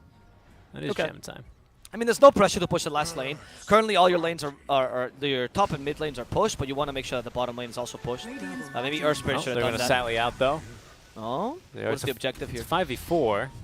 Sunny Boy maybe. Kotaro misses that gust, and he walks back into the arena. He still has the Aegis though. Should be fine. There's the BKB used by Klinks, but he's stopped completely. Sunny Boy can't hit because of the Disarm and the Viper Strike, and Leo Style is just chunking him at this point. Kotaro likes to survive this because after all, he has Aegis. He can just keep on hitting, not having to move. The Akuma 5 finally will sentence him to death, but this is in exchange for for 3 heroes in your team, perhaps 4, as Gunner's BKB will save him. But you see that Aegis was used to cancel both your BKBs. Now you don't have them, and what are you going to do now? It's impossible. Mars is going to buy back. He has Arena Blood. No, he does not. Absolutely useless. You don't have anything because everything's on cooldown, and Kotaro doesn't have any cooldown, so he's fine. Yep. It kind of feels like the...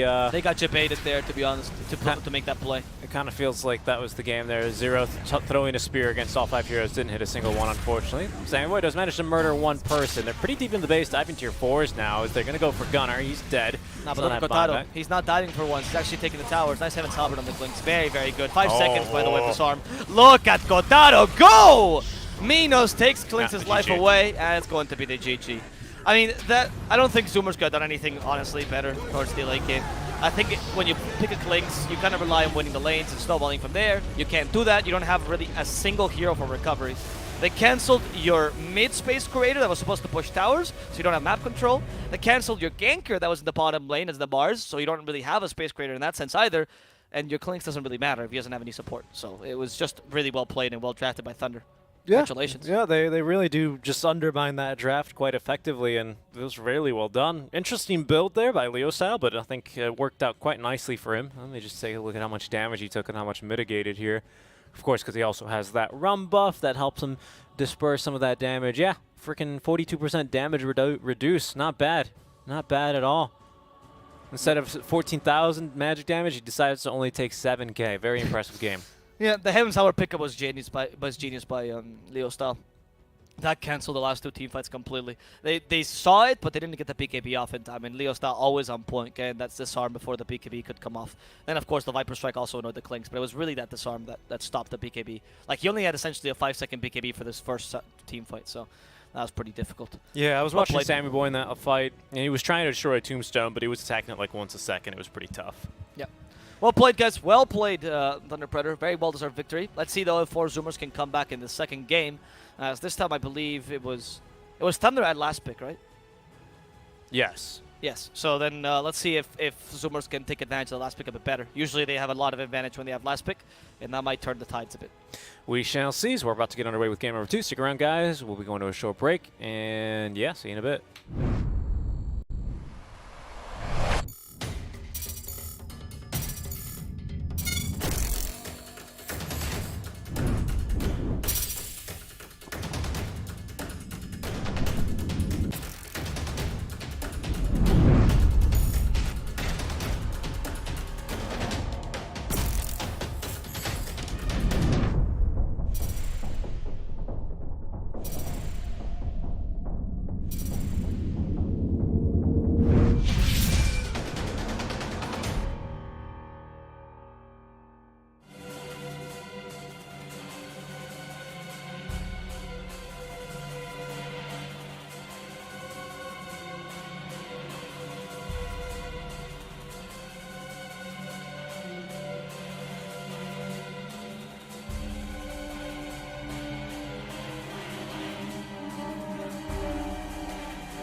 Hello, hello, and welcome back to The Voice of the Realm.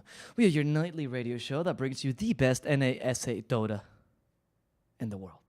It's true. Because there's no more teams. We're halfway through our day, technically.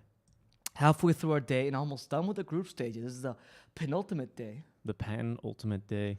You know why they say that? It's because the pen is mightier than the sword. No, There's no sword ultimate day, is there? Common misconception. It's because the traditionally when they used to have races, right, which is when this came by, right, because the ultimate, it was the last guy and then the penultimate guy, right. The penultimate guy was always a pen's length away, and so Romans always decided that that's a good idea to call it. So pen ultimate. That's the dumbest fucking shit I've ever heard in my life, Alvaro.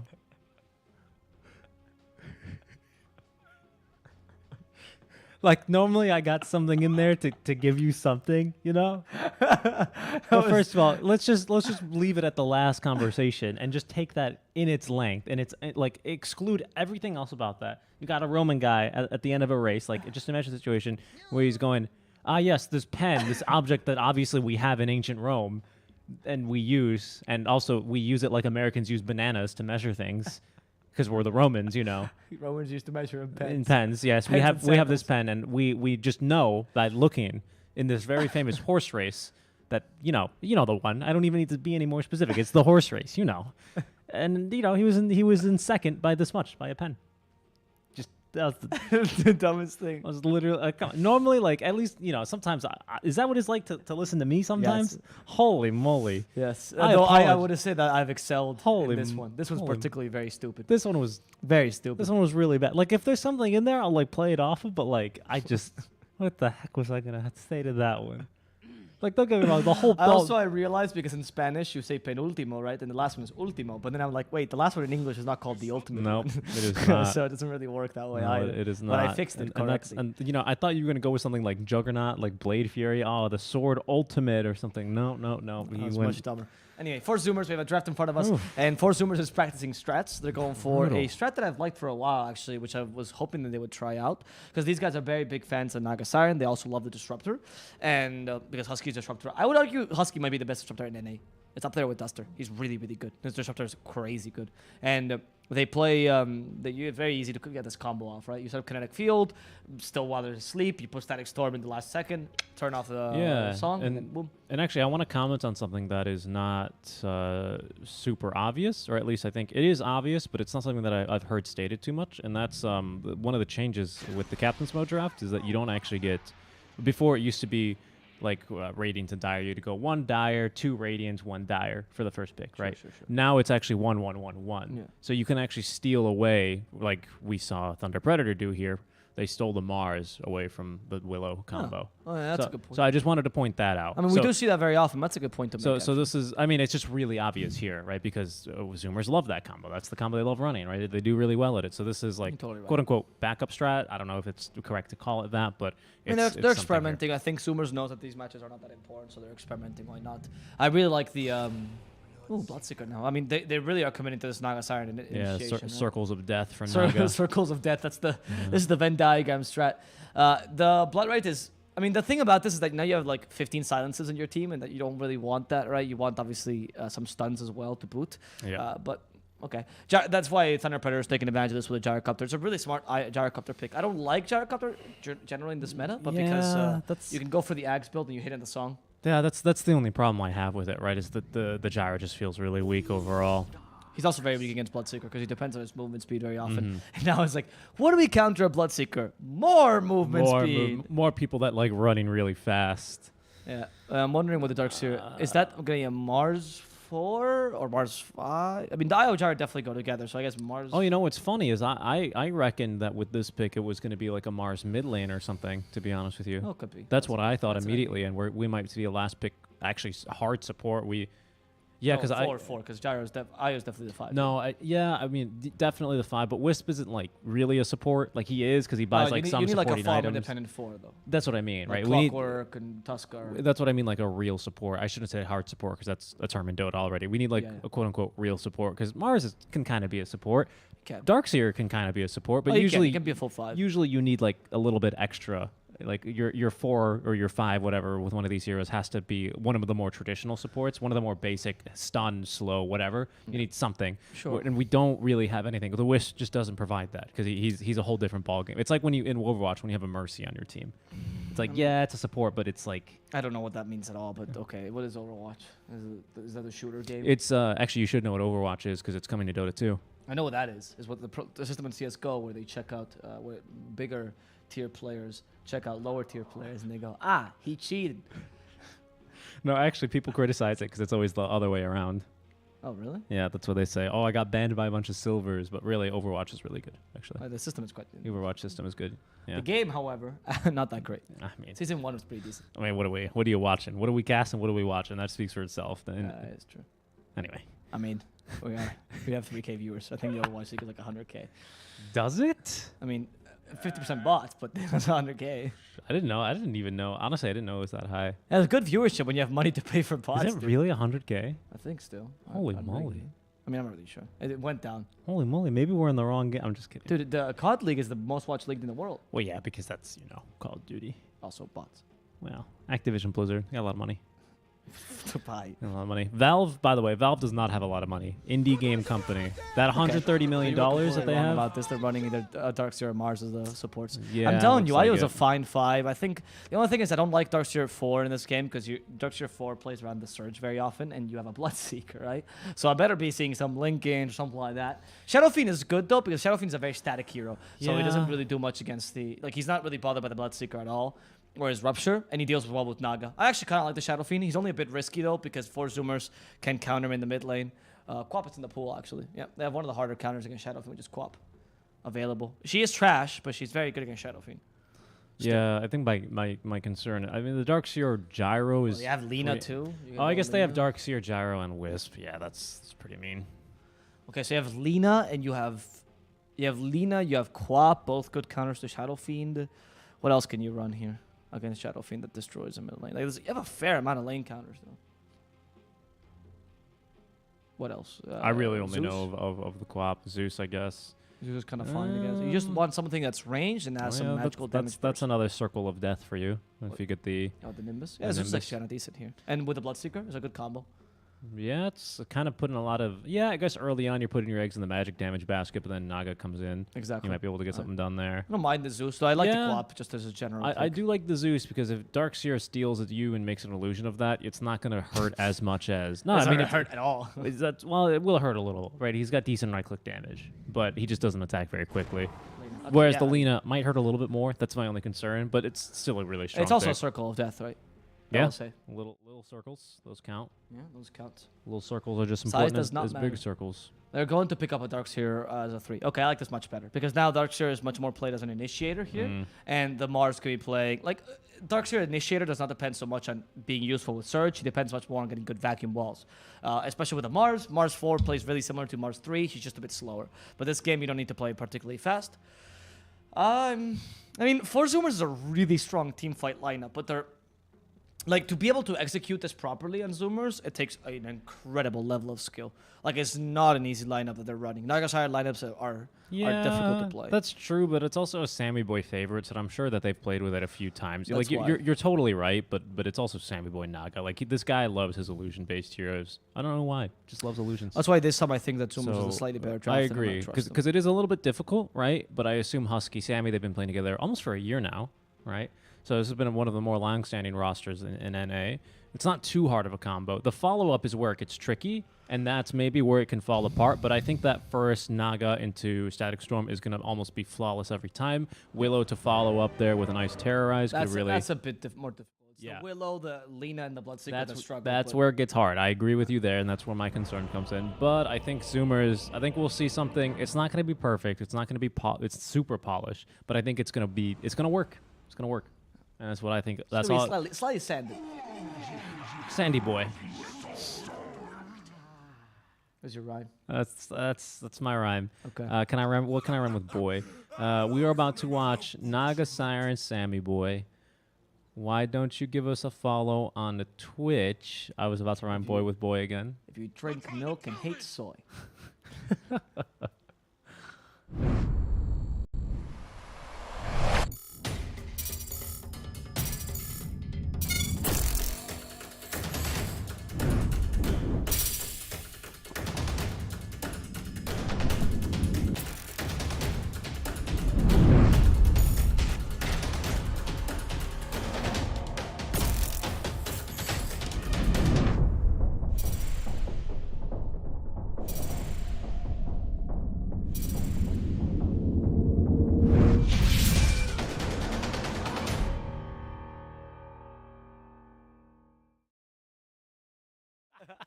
Welcome back. And they're like, he's so rude. I can't believe it. I'm like, oh my goodness.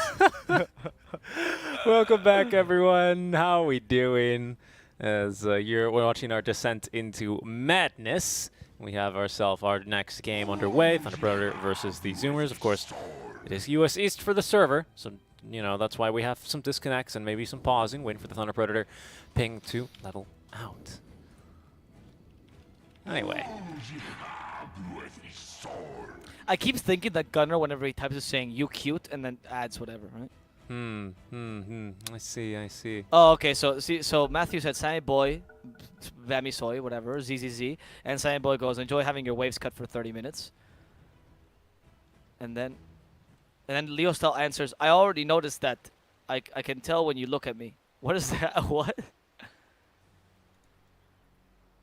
I think that might be a bit of a love relationship here. I need some little love triangle, some drama here.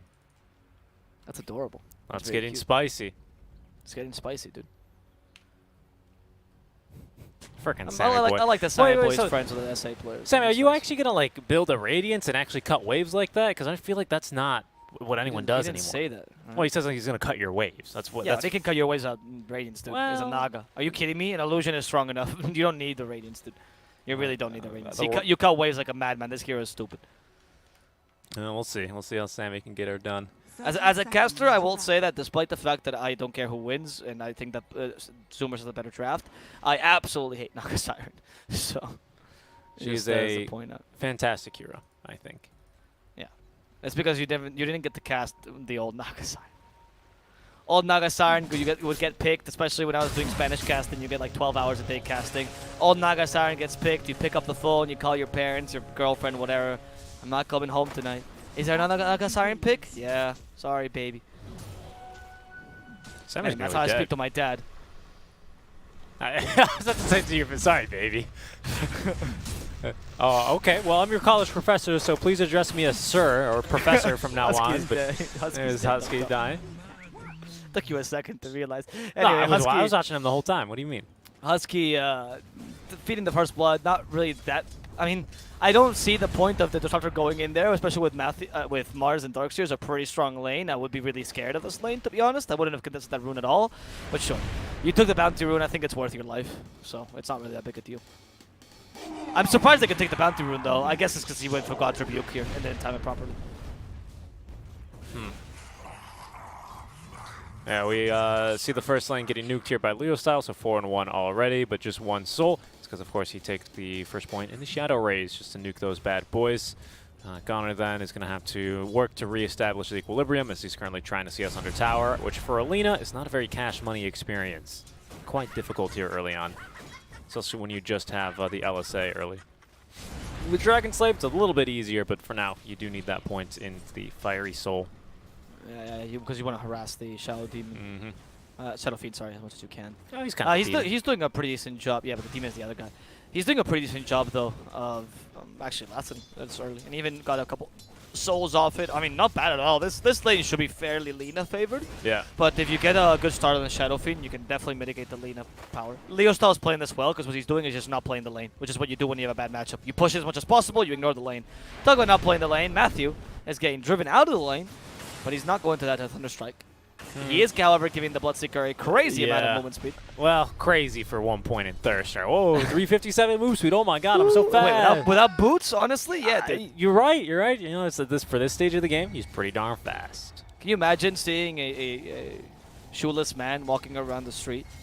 Running around the street at 360 units per second? I need you to bring that into football fields per second for me, please. I don't know what a unit is in football fields, I'm sorry. Probably a yard. Either way. It's already going to be a tough start here for Matthew for sure. He's going to get that healing self up and running. It is the support, of course. Sacred is the position 3 player here for the side of Thunder Predator. So it's okay if he's, you know, a little bit bullied out of the lane. As long as he's absorbing spells and absorbing and tanking things, you know, for the most part, his Darkseer is going to be pretty darn happy. really, the Darkseer just needs to make sure that he's able to stay in experience range of all the creeps that he's going to be killing. That tends to be where he can actually begin to suffer, and to make sure that the support is not free to just right-click on him. Is, you know, what was it? Darkseer is one of the, I think, 3 melee intelligence heroes. Does surprisingly not do very well in trading. What are the two Ogre Magi? And Void Spirit. Oh, it's true, Void Spirit. I think that's it. I think there's only 3. I'm trying to think of a counter example, but I think you're right. I mean, I think there's only 3, so they're mostly. It's the same thing with like who are the ranged strength heroes? It's Wisp, Snapfire. That's about it, isn't it? I don't know. Huskar. Mars, Huskar. depending how you see it. Well, Huskar for sure, right? Yeah, Huskar for sure. Yeah. Yeah, it's one of these. Morphling sometimes. Yeah, but he's an agi hero though. Yeah, I know. I'm joking. So we have Rocket Barrage ready for 0. Are they trying to body block him or bait? I think they're baiting him with a courier here. Kotaro doesn't want to lose his courier. Rocket Barrage won't actually trigger on the Shadow Realm. interesting. Doesn't work so on those units because they're hidden. Exactly. Yeah. So Rocket Barrage, interestingly, is actually it's a targeted-ish spell, right? So the rockets are actually targeted. They're just not. If that makes sense, right? The rockets don't work like battery assault, for example. It's not like an area thing that only Matthew hits. is dead. Okay. The rockets need to detect a target for it to come out. As you can see, right, you can actually see that there's empty rockets whenever there's nothing nearby. So yeah, very interesting. Little interactions. It's not quite like battery assault, despite what people think. Fun fact. Today, TIL, right? Anyway, but middle lane is not finally going. So will it hit invis units? With the rocket barrage? Yeah, if you can't see them. Yeah, vision over them. Okay, got it. Should work that way. Now I'm starting to doubt it, but I'm. Well, I don't know. I mean, that's how it works. It's very similar to Frost Shield. Frost Shield also won't hit you. Matthew just TP'd back. Nice job there protecting the rune. Matthew probably with his attack range could have denied it, but it's a bit of a scary thought there to face the Lina when she's just kind of walking over to you. Has plenty of mana. Wouldn't have ended well. And then if he dies there, the first death on a support, not really a big deal, especially if it's around the 3-minute mark. It's actually kind of perfect because you just go, well, that sucks, and then you TP mid and refill the bottle of your mid laner, and then you contest a rune or something, right? You throw some spells at the enemy mid laner and be annoying. But if you die a second time, it's a really, really big problem. Yeah, because then you don't have a TP and you leave your... It's not so much that you are dead, nobody cares about that, but you're leaving your off-laner alone. That's pretty bad. Yeah. Matthew is playing really aggressively against Husky, and that's Kinetic Field to stop that. Boy, I mean, Nagasiren is pretty strong in the lane, but doesn't have any kill potential unless you go for a poignant snare. So all Boy can do is walk around menacingly being like, I'm gonna hit you, look at this, I'm gonna hit you, but... Yeah. Yeah, I was watching bot lane. There was a nice battery assault there onto the Bloodseeker, but he's going to be a bit too fast because of Matthew's low HP. So he was able to outrun the scary, scary gyrocopter man. Battery is the Clockworks, dude. What? Battery is Clockwork. Rocket Barrage is gyrocopters. What are you talking about? You just said nice battery assault. What are you talking about? Okay, never mind. Why are you gaslighting me? I'm not okay. Why are you strawmanning me? Phase Boots is going to be the item for Gyrocopter this game. I'm hoping that he does rush the Ags this game. I think they can play it relatively slowly and force Zoomers to try to initiate. The Zoomers, as it stands right now, they have a good initiation with the Songless Siren, but they do that, they lack counter initiation. And Thunder Predator has a lot of counter initiation sources. Bottom lane, we see the difficulty of Kotaro, spraying the Rocket Barrage damage between the creeps. No problem. Yeah. He's doing okay, though, CSing quite nicely, 29 and 9. Sammy also not really CSing too well here. He's going to be off and away into the jungle. Matthew did a really good job of just kind of drawing aggro and, you know, as you were saying, forcing the Naga to kind of just walk around and be this menacing force, but not really hit too many things. Sammy stacking the camps here with his illusion. Did he just do that? Yeah, he did. I think he did. On purpose. Nice. Stack the one camp. That's how you play efficiently on the Naga Siren. You know, no supports will stack for you. You stack yourself, and the Disruptor can actually stay in lane and soak. Because Disruptor is one of the few 5s that really does depend on levels really early. Other 5s that depend on getting level 6. Disruptor just needs as many levels as possible because you want to get points in Glimpse. You want to max the Thunderstrike in lane. It's difficult here to play if you don't have a lane to play. So he just stays here, tries to soak the Darkseer off. Because they know that the Darkseer is going to destroy Naga anyway. You take advantage of the high armor on the Naga by just using Iron Shell and destroying her because of her low HP pool. It's tough. I mean, the lanes are not particularly easy for force Zoomers, but they do have ways to mitigate them, like they're doing right now with Naga just going jungle, which is the best solution, honestly. And we'll see what he's going to build here. His Courier's dead for a bit, so that's going to be slightly annoying. But he already has the double Wraith Band here, and this is going to be a triple stack, level 3 in the Riptide. So he'll be able to farm it here pretty efficiently, assuming he gets a couple procs here. And with the girls now here, yeah, he's going to be able to melt this freaking camp. This will be real efficient for him. This should be then not quite the power charge finish, but it'll be a bit closer, as they will get a big kill onto the gyro. Just kept looking on over. I was waiting for them to make the jump, and eventually he finally went for it. Wu, stuck in the trees, is going to be located as Gunnar. Actually net him that kill with the Laguna Blade, making a really, really great rotation on over, and even getting a kill with Laguna with the Arcane active, so we're going to have that one up relatively shortly. Yeah, Zubers is doing this well, because they understand that the bottom lane is not only their strongest, but also the enemy team's weakest. Io doesn't do much, and Gyrocopter, unfortunately, is more of a kill potential kind of hero. Like, Kotaro can stave off aggression, but he's also relatively vulnerable to these kind of ganks, especially with Alina. The tier smoke gank coming here, the side of Yeah, there Perimeter. is, and they're looking for the easiest target. Seems like it's going to be Ocean, the TP. Can they cancel it? Yep, the Spear's here. And he's like, oh, I was expecting a Shadow Fiend, but not a Mars? That was impossible. And Ocean dies. Not a really good gank, though. But then again, they do stop Alina from taking the tower, so that's kind of fine. Gyrocopter, the one issue he has against Bloodseeker is that while the lane is okay-ish against him, he is not jungling carry too early. He needs a couple more items to go jungle. Husky is maybe going to die to his own illusion. Oh, okay, never mind. Gunner's gonna at least into pushing him. But yeah, Husky is going to die to his own illusion. That's And the creep, huh? Don't underestimate the power of this melee creep. all right, sure, fair enough. In the bottom lane, by the way, they're seeing an opportunity against Zero because they saw the Willow doesn't have a TP, so they can just punish Zero here with Rocket Barrage. Very well played by Kotaro. Really good read. They knew Ocean didn't have a TP because they tried to TP to get out, and you punish that by killing the offlaner in the process. And Matthew is actually soaking the most dangerous experience I've ever seen. Also trying to block the Ancient Camp. This is actually genius. Sammy Boy is trying to is going to have to clear this Ancient Camp once every minute. So if you block it as Matthew, it's perfect. Actually going to go for a gank here. Yeah, nice Spear of great. Mars with the call down. Really good play here at Matthew. Sammy Boy close to dying. That second rocket slows you an extra amount.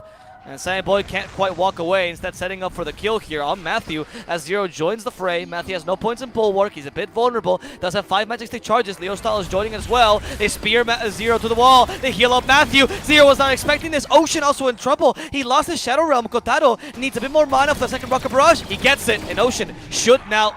My goodness. He's going to lay actually got debated with a Sacred magic is stick. going to finally get ran down by Gunner and Husky, who took this opportunity instead to pressure the offlaner, make sure they didn't lose a tower in the meantime, and they actually get a kill out of it. So nice job there. Gunner rotating very, very nicely this whole game.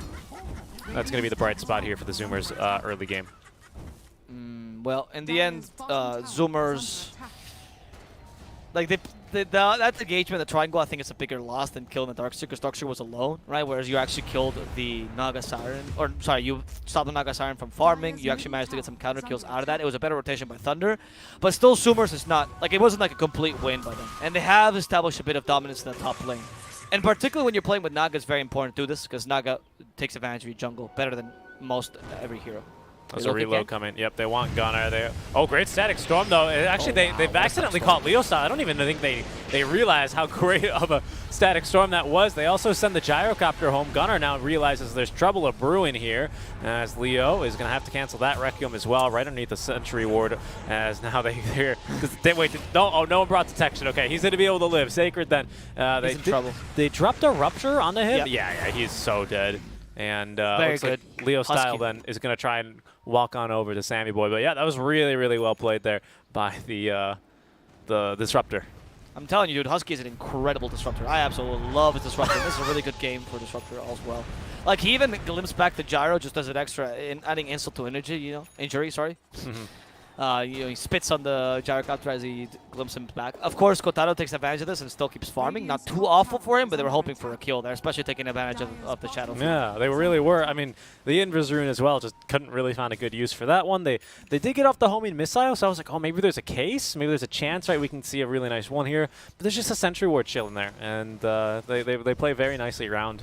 They rotate plenty of bodies over to scare away the SF, and no one actually has detection, so he just walks on over to mid and farms. Yep. But yeah, they wasted his time there. It was basically a full Invis Rune worth of just walking around and not doing anything. Exactly. In addition to the Static Storm canceling that because it was put in the high... What was really smart is that he put it in the high ground completely and only put the kinetic field on the low ground. So he just wanted to walk into the kinetic field. Because when Leo Style saw this from the low ground, right, and they hadn't completed the relocate, they didn't have vision. So they didn't know he was setting up the whole combo. They thought he was just setting up kinetic field to stop them because they didn't know if he had sentries or not there. So that was really, really well played. Yeah, by and Husky. there's no presence of the Dark Lord yet, so you don't. They had no idea that the SF was there, to be honest. No, exactly. All right, let's see Mars. He's forced to use that arena just to retreat, but honestly, oh no, Limbs brings him back. What is this retreating thing? You don't do it in front of Husky's Disruptor, who's actually maxing Glimpse, by the way, over the Thunderstrike. His laning was not really needed, so you might as well max Glimpse instead. Do not run away. You dare retreat from me, God of War? Face me in battle, and he kills him. Nice job. Sammy Boy then, he's gotten a lot of space to farm. He no longer has a Mars soaking experience right next to him. That's going to be nice and convenient for him. He's going to go for some stats. S and Y to be the build here for Sammy. For now, we'll see if he decides to change that. 20 max souls now on SF because of the recent changes, so no more 36. Gone are those days. Instead, he's going to be getting a little bit more damage per soul now and all that good stuff. Finally has point and presence of the Dark Lord, so he can no longer look to be as sneaky versus very astute opponents who will realize that they do have that debuff available there on him. We'll see here what build he wants to go for. He does have the Yule Scepter, so he's going to be going for the Mushi style build. Or, you know, we'll see here. Sammy? What's the Mushi style build? Oh, you know, the Mushi clip where someone walked up the stairs and Mushi was already channeling the Requiem, right? Oh, yeah. Maybe. Sure. It's a really old one. Very old. Okay. Even I know that one. I mean, maybe it's just like I don't know. What did he invent the Yule Scepter build? No, actually, he didn't even use him. He just, like, Mushi was literally just, like, standing on the stairs and, like, Disruptor walked up to him. It wasn't Disruptor. Someone walked up to him and he just perfectly timed it. So they walked upstairs and exploded to a Requiem. Okay. Okay. Dire's top tower is under attack. Matthew is going to push the top lane here with Sacred as well. He has a Helmet Dominator, by the way, so a bit of extra push, and they can take a tier 1. And this is very important against Nile because you want to invade your jungle as soon as possible. Taking tier 1 mid would be honestly better as well, or ideal if you could also do that, but obviously Zoomers are going to put a lot of pressure this mid tier 1. Like Bloodseeker, usually you play Bloodseeker as like a dead laner, and in this case they're kind of identifying the mid lane as a dead lane. Oh no, Ayo. Okay, he's tanking the smoke a bit. Bramble Maze, not a big deal. Kotaro for now is fine. We see the Yules though. They stop the Ayo, and Kotaro's like, well, you're on your own, dude. Yep. Yeah, it was a bad There's a decision to make. Yules. It was a Oh good no, decision. Leo has the Yules himself. Yeah, he's dead. Wow, okay. That's what I mean. I mean, my goodness, Gunnar is definitely the shining bright light here of the early game Zoomers roster. He's definitely creating And a whole lot of Husky space as by well. himself. Husky as well, you're totally right, but we need someone to do the damage, and so far that's been Gunnar. We saw Static Storm, by the way, so I would not be here if I was Kotaro. Sammy Boy is like, hey guys, let's just go in, right? I have a song. I have a song. Hello, walk around. I have a song. Pings, Static Storm. There we go. Sends the combo. Doesn't even matter if you get the full damage. There we go. Gyro counter will fall. Actually, better to set it up a bit earlier because the damage ramps up the more the more Static Storm does. It does. Radiant's middle tower It's like a true storm, right? Well, not always with storms, but It's yeah. like a true storm that's not from SCA. Well, I don't know. Storms are just real inconsistent. I don't know. Do we have any sailors in chat, perhaps, that can tell us about the storms? Or like a climatologist, that would be better, right? Meteorologist. Okay, 5 Matthew. No, climatologist specifically. I don't need to know about meteors, Richie. Oh, say my bad. Whoops. This is, you know, I was telling you before we went live. You ever hear this podcast with two Kiwi guys? They watch Adam Sandler Grown Ups every single week for a year. Why? And then they make a podcast about it. No, that sounds awful. This is like what it's going to be for us here eventually. That sounds absolutely They just awful. No, devolve. this is They I mean, this is devolve good into Dota. madness. Don't compare this to I Grown love Ups. good Dota, but at some point, my goodness, Alvaro, it's so much in one day. I think this is good Dota. I'm happy with these kind of matches. At least Zoomer's playing a really good match, and we're watching a fantastic Husky Disruptor, dude. And he's going for Ags as well. I mean, Husky Disruptor just excites me, what can I say? I think they should pick this hero more often. I know he's not in meta, but Husky's just so good. Yeah, I just wish that there were different builds. Like, Disruptor is one of these support heroes where you have a good game on, much like the Warlock, and you go, well, I guess I'm getting Ags. And then Well, that's not even true, though, because back in the... Back when Disruptor would actually be picked, it was very popular to go Yule Scepter, Glimmer, Blink Dagger. Everyone went Glimmer and 4-staff back then, though. That's not like unique to the support. Sure, but you know there was some itemization. Kotaro in trouble. Bye bye. And Wu could also fall here. Yep, easy 2 kills. This partner, this combo of Gyro Io is not working out for them. Yeah, it really isn't. They've been doing well to split them and keep them apart the whole time. Even the aggressive relocates have not been working out. And Sammy threatening to cut their waves already. He's going to go for the butterfly next after finishing the S and Y. Is going to be booted away from the jungle after he sees Mars trying to catch up and farm. But I will say that in this case, it's more due to Shadow Fiend and to Darkseer. They have not done anything this game. But not because of the players, because the picks maybe have not really worked out. They haven't really been able to get any kills. They haven't created any space, and the map is completely free for Zoomers. Yeah, Sammy Boy, as per usual, is just in the triangle, you know, farming forever. But the rest of Zoomers has a complete freedom to go all over the map. Whereas Thunder Predator, yeah, they're kind of struggling to find any kills here, even with the Mars alone, you know? So you don't really have that hero that's going to give space to the Io Gyro. And while I agree that Io Gyro is one of the more active carries in the early mid game, sorry, you still want to have the Ags relatively early so you can farm. Otherwise, Naga's going to out-farm you completely this game. Yeah, it's not the fastest Ags we've seen before. It is going to be boots, you know, a Wraithband, Wand, and drums on top of it. So, you know, I think you have to take that into account. But he still has, you know, he's 1-3-1 on the Gyrocopter. He's been joining a couple of fights, right? He went for a reload that just didn't work out, and they glimpsed him back, didn't get anything done there. Yeah. So, like, yes, he's been punished for his inefficiencies in terms of farming, as better teams will do that. But it's not been either a free game as well for him. No. It was Mushy versus Burning Weaver. Thank you. Is that it? That was the clip you were talking about earlier. Yeah, I guess so.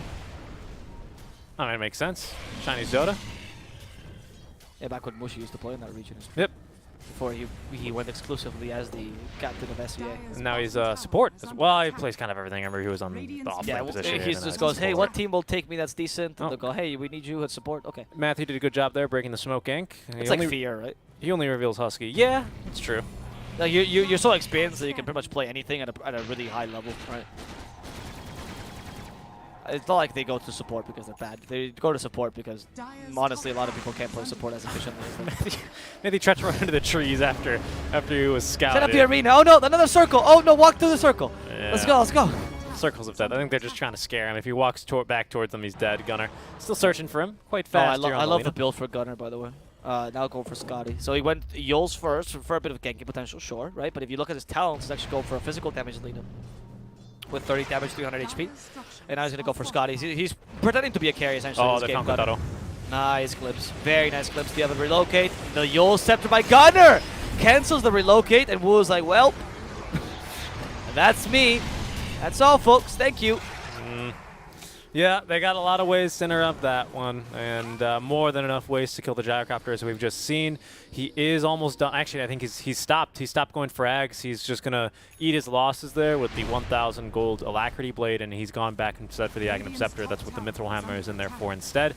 As you can see the Ags queued up immediately after, but he's going to have to rebuy another Ogre Axe, so it'll set him back.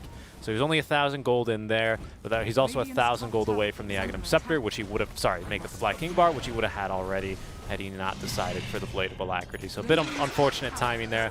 The Thunder Predator, they're trying to adjust things on the fly, you know, patch the wing while, you know, your fuel tank is leaking. There's a couple problems here. We'll see if Thunder Predator are going to be able to stay afloat.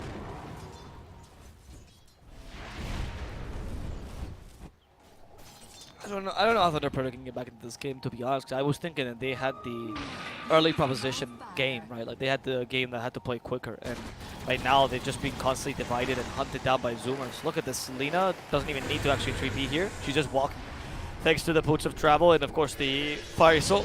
They can catch up to Kotaro. They break the tether first. They can't actually. Good attempt at the glimpse though. Beautiful kinetic field as always by this Husky, and Kotaro saved now by the Arena Blood perhaps, but no, only stayed for a couple of seconds. Static Storm prevented Matthew from getting the spear off. Beautiful play here by Husky, completely canceling anything that Zoomers wants to do. They've murdered your teammates. Maybe? I don't know if this counter initiation is going to be good though. It's a bit dangerous. We see the vacuum only clears trees. The Bloodseeker's trying to catch up Matthew as the terrorized Leostal gets the BKB off in time. Has the ultimate Wrecking of Souls. Can Lina use it to herself? Leostal baited it. Very well played here. And now they can stop Gunner thanks to that stop by a Centaur Conqueror. But Leo is stuck between 4 heroes. Naga's still alive, by the way. And Leo has no way to get out of here alive.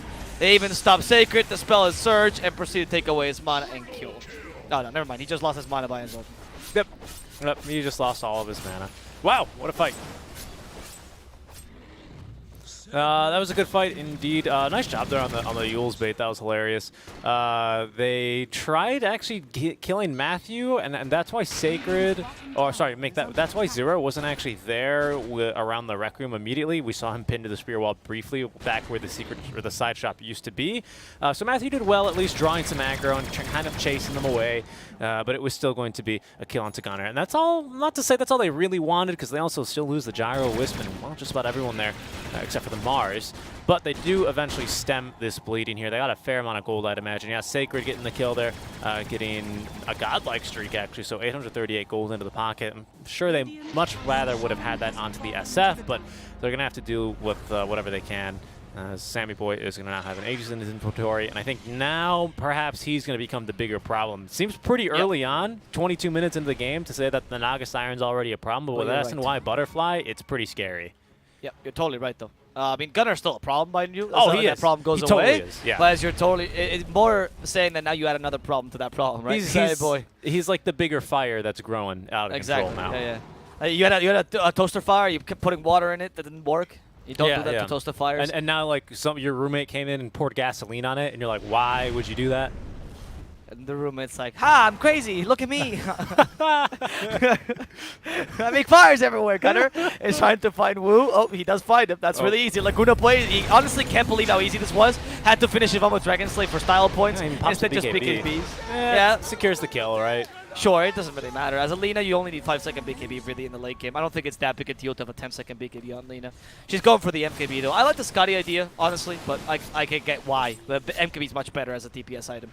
Since Saiyan Boy has farmed up faster than ever. Wait, what? Wait, what did they arena for? Was that a Lina illusion? Oh, okay. Oh, that sucks. He's still smoked. That sucks. That's really awful, actually. I heard the Lean Illusion. I heard drum charges being used, and I heard some horns. Well, they were so excited. This is the first kill they've been able to get in like a while. They're like, the Lena's out of position. Oh, we got baited by Gunnar. Well played there. You can't really afford not to get baited in these situations, right? Oh, are they going to learn? They will learn. They definitely know that one's fake. Yeah, can you imagine? Like, the IO. I mean, I don't know what you can do there, I guess. They have Ensnare now, by the way. Maxed on Sandboy, so now you have kill potential on Sandboy himself. He also has Basher, so good luck, Shadowfig, getting off your ultimate. Even with BKB now. Honestly, Sandboy can just walk up to the Shadowfig as he's charging Requiem and try to hope for a lucky bash. Even if he gets Requiem, they can save him, so it's not really that big a deal. And Disruptor Axe, of course. Yeah. Mars, like, how long is that Ensnare? Yeah, it's pretty long. It's that long. 5 seconds, dude. You have 30 seconds to go onto the wiki and figure out how long it is exactly. Sacred nearly getting a rupture there. Oh, they missed the LSA, but the Yule Scepter will not. It's going to prevent the silence, but he's going to land into a root, and he's going to fall into another root. The same boy will just rip and then rupture him for good measure, just like, just think. Yeah, you know why not? In case he thinks about running real fast. Exactly. My goodness. Is that how science works, by the way? If I like stab you in the leg, for example, and you're bleeding and you run faster, you bleed out faster? Well, it's like when you go camping, you know, it's you don't have to be faster than the bear. You just, got to be faster than the guy that you stick your knife into, you know? What? Don't go camping with me. I have heard that. I would never do that anywhere. Also, there's no bears in Malaysia. I bet there's much more dangerous creatures here. There's elephants. I don't think the elephants are what you're afraid of. Elephants are pretty dangerous here. They murder people while they can? They sometimes step on children. Oh, that's really scary. Nah. I heard monkeys are the real danger, though. Monkeys are a real big annoyance. No, he got kicked from Zoomers, remember? He's forever there. There they go. Boy. That's a nice initiation. Leo Star's like, guys, I'm gonna stop this. I'm gonna stop this by Swaggly walking around, Requiem of Souls. They try to kill Husky. They have enough damage with Disruptor, but that's why he laid that Aesthetic Storm already. It didn't really work out. Terrorize now stopping Leo Style as they ensnare up the poor Darkseer. Darkseer is perma-stunned here. They even got an LSA for Leo, and with Laguna Blade, they finish him off. Matthew, what are you going to do but just try to walk away? Yeah, Gunna's got MKB. He's got so much damage. Yeah, he deals so much damage. He was even saving Laguna for Leo there. This is such a good idea to go MKB instead of the Scotty. You pointed at the Scotty earlier, and I think the MKB actually turned out to probably be the better item for him. Hindsight 2020, as I pointed of out course. earlier as well, yes, indeed. Hindsight 2020. What do you mean hindsight? Well, for Gunnar. Oh right, well now you realize, I guess. Yeah, no, I think the MKB was better. The moment I said that was when Sammy Boy had gotten his third item, and you're like, oh okay, he's farmed enough. You don't need to be the solo carry this game. Scotty is better if you want to solo carry, but obviously you don't have to anymore because Sammy Boy is really fun. I don't know if Thunder can win this game, if I'm honest with you. Well, we have the Axe now for the Gyrocopter. Yeah, Ags, drums, and BKB. So Gyrocopter will tickle you more often than not now. Yeah, that felt bad for Leo Style in that last fight. I'm not really sure what else he could have done. I mean, maybe Yule's the disruptor, maybe. Because he kind of just walked around, like you said, all swaggy with his BKB on it, and then started channeling the Requiem. But he still let his allies get hit by the static storm, and there's just Lina was BKB'd. It was just there's so many problems there for him to solve, and he couldn't solve all of them. No, it's too difficult. It's not Leo can't be. I mean, it's just the pick is just not that great to be honest. I was very surprised when they picked the Shadow Fiend. Again, when they didn't know the lane, right? If you know the lane for Shadow Fiend, I'm like, yeah, go ahead, right? But if you don't know the lane, that's not a good idea. Because this guy depends a bit too much on having a good lane. Even then, like a lot of pros, the reason they don't pick Shadow Fiend is because even when you have a really good matchup, you have to play the hero extremely well. So it's a really hard hero to play, and for the reward you get, which is not very much. But if you don't know the lane, you're just kind of sacrificing your hero. All right, Mars has got a blink now. That's a nice item. Oh wow, Song's already up again, huh? In we go. They want to kill Leo at this point. I really do. He does have BKB, but with Axe can't activate it. Now he's just perma locked down, perma rooted. Relocate. They all have BKBs now. They all just walk out of the arena like it's nothing, and they go and chase out Wu. Wu will die in a matter of seconds. Kotaro's dealing enough damage to kill at least Husky, but they've murdered your support here. Buyback from the IO, destroyed Matthew. That Leo style coming back just to kill the Willow. Okay. I don't know. That's not that great though. Look at Gunnar. He's just chunking Sacred. I think he might just die to the blood right here. Ooh. Yep. No, it wasn't even the blood, right? It was just Gunnar's damage. Yeah, my goodness. I mean, Leo style jumping right back in there like a madman with a honestly kind of pitiful Requiem Assault Leo with at least 4 is giving souls. them, is helping them out of it, at least. Yeah, now it helps them at least escape, so they can't continue this aggression. But all right. Okay. They live to fight another day. They didn't take the tier 2 tower. Not bad. 3 buybacks committed for it, though. Is going to put him behind the 8-ball. Kotaro, though, really wants to get at least the Maelstrom. It's going to be the first item that he can really look to be getting here that will increase his damage output by quite a bit here with the Aghanim Scepter, but unfortunately he's not going to be able to farm those Ancients. The Naga Siren Illusion's doing just that, plus 1 Mirror Image Illusion as well here for Sammy Boy. So prepare your CPUs to lag a little bit while you try and render all the frames here, as they all have the Sunken Relic for some reason. I guess it would be too easy to notice the fake one then. So fair enough. Of course. So that's why you put the cosmetics with the most particles on the illusion here. So that's a good design choice by Valve. It really is. Yeah. Song of the Siren. They want to go They're like, again. run! Run! Well, tie yourself to the mast! They don't even need... Oh, they're just... Well, I mean, why not? The cooldown's 80 seconds already here. You might as well just guarantee yourself the kill here onto the Dark Sphere. You have Scotty now on Lina. No need to make a choice.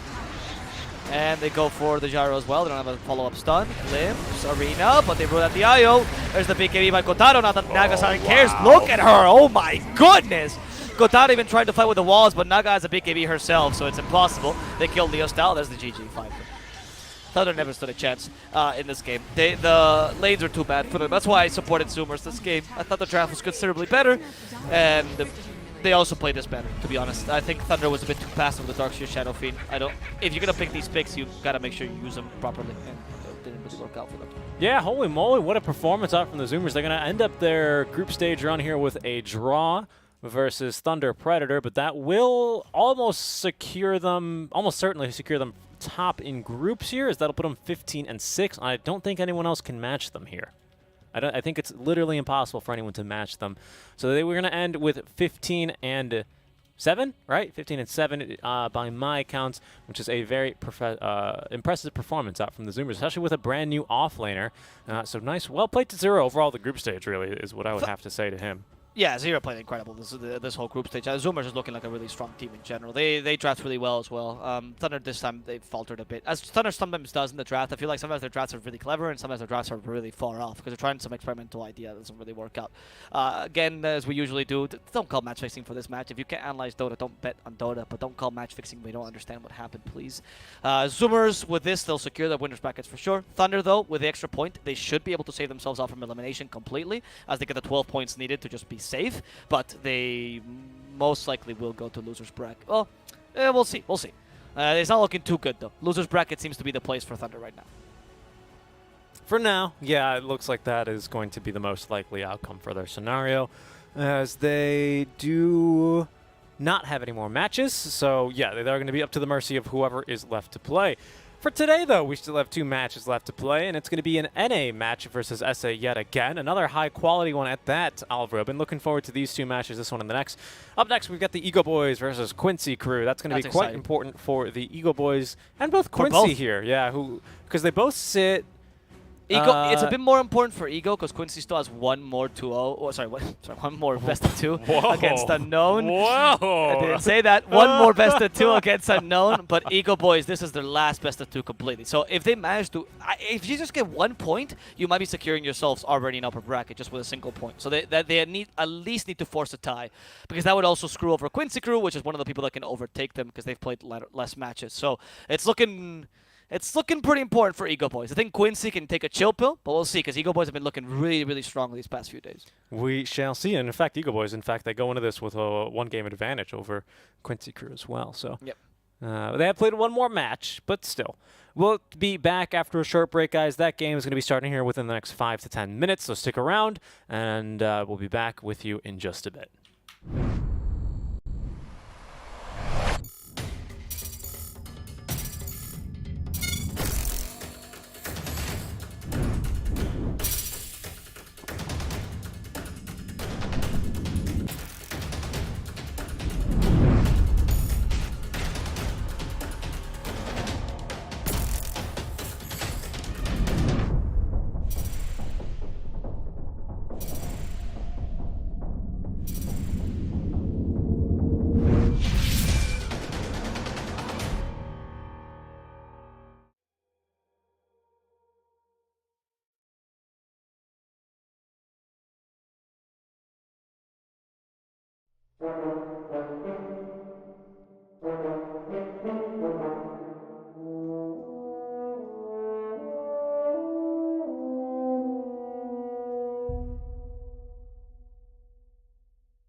Hello, guys, and welcome back to the Voice of the Realm. We are here in your penultimate match.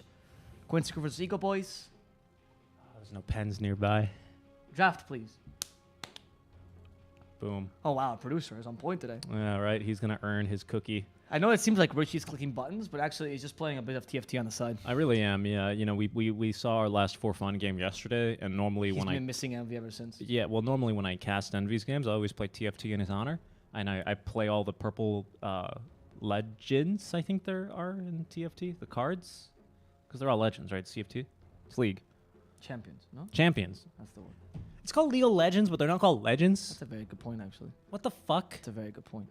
But then again, depends on the... Oh, no, it is called the Ancient. Yeah, that's very clear. It's whatever. Like, it's the smallest thing. There's, like, so many other things with League you can criticize, but, like, that's just straight up confusing for me. The existence of the game is a criticism to itself, to be honest. I don't need to criticize Well, I mean, listen, you know, am I gonna say that here in front of all of our fans? I will. I have no problem. Let's Quincy Crew versus Eagle Boys. The draft is underway. Been kind of underway for a bit. Sorry, guys, for starting a bit late. We have the Quincy Crew, Sven's Prophet as their... Okay, it seems to be their... Okay. Sven for sure is the carry, of course, for you are. Really early pick. The Veno, I'm a bit uncertain as to why they picked it, to be honest with you. Like, why they picked it in this instance, or why they picked it at all in the draft? No, in this draft. Okay. I get why the Veno is picked sometimes. I just don't get the Veno here, because, like, they didn't know what the enemy carry was. It seems like it was a response to the Undying to some degree, which is fair, but Undying is not that bad against Veno, because you can hit the wards, and he's not the greatest, but he's definitely not that bad. He's one of the better offlaners against him, I guess.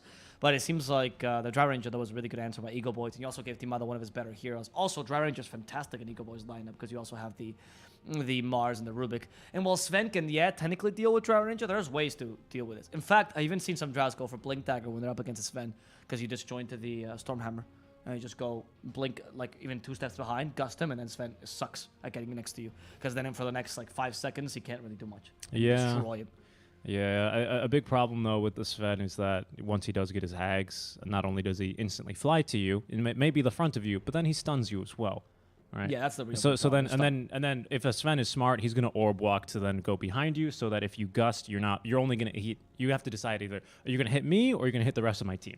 Right, and that's a small price to pay. Normally, Sven wants to always be cleaving towards the rest of Drow's team, but in this instance, he's going to be wise to go to the other side and ideally force the Drow to make a rather shitty decision. Yeah, exactly.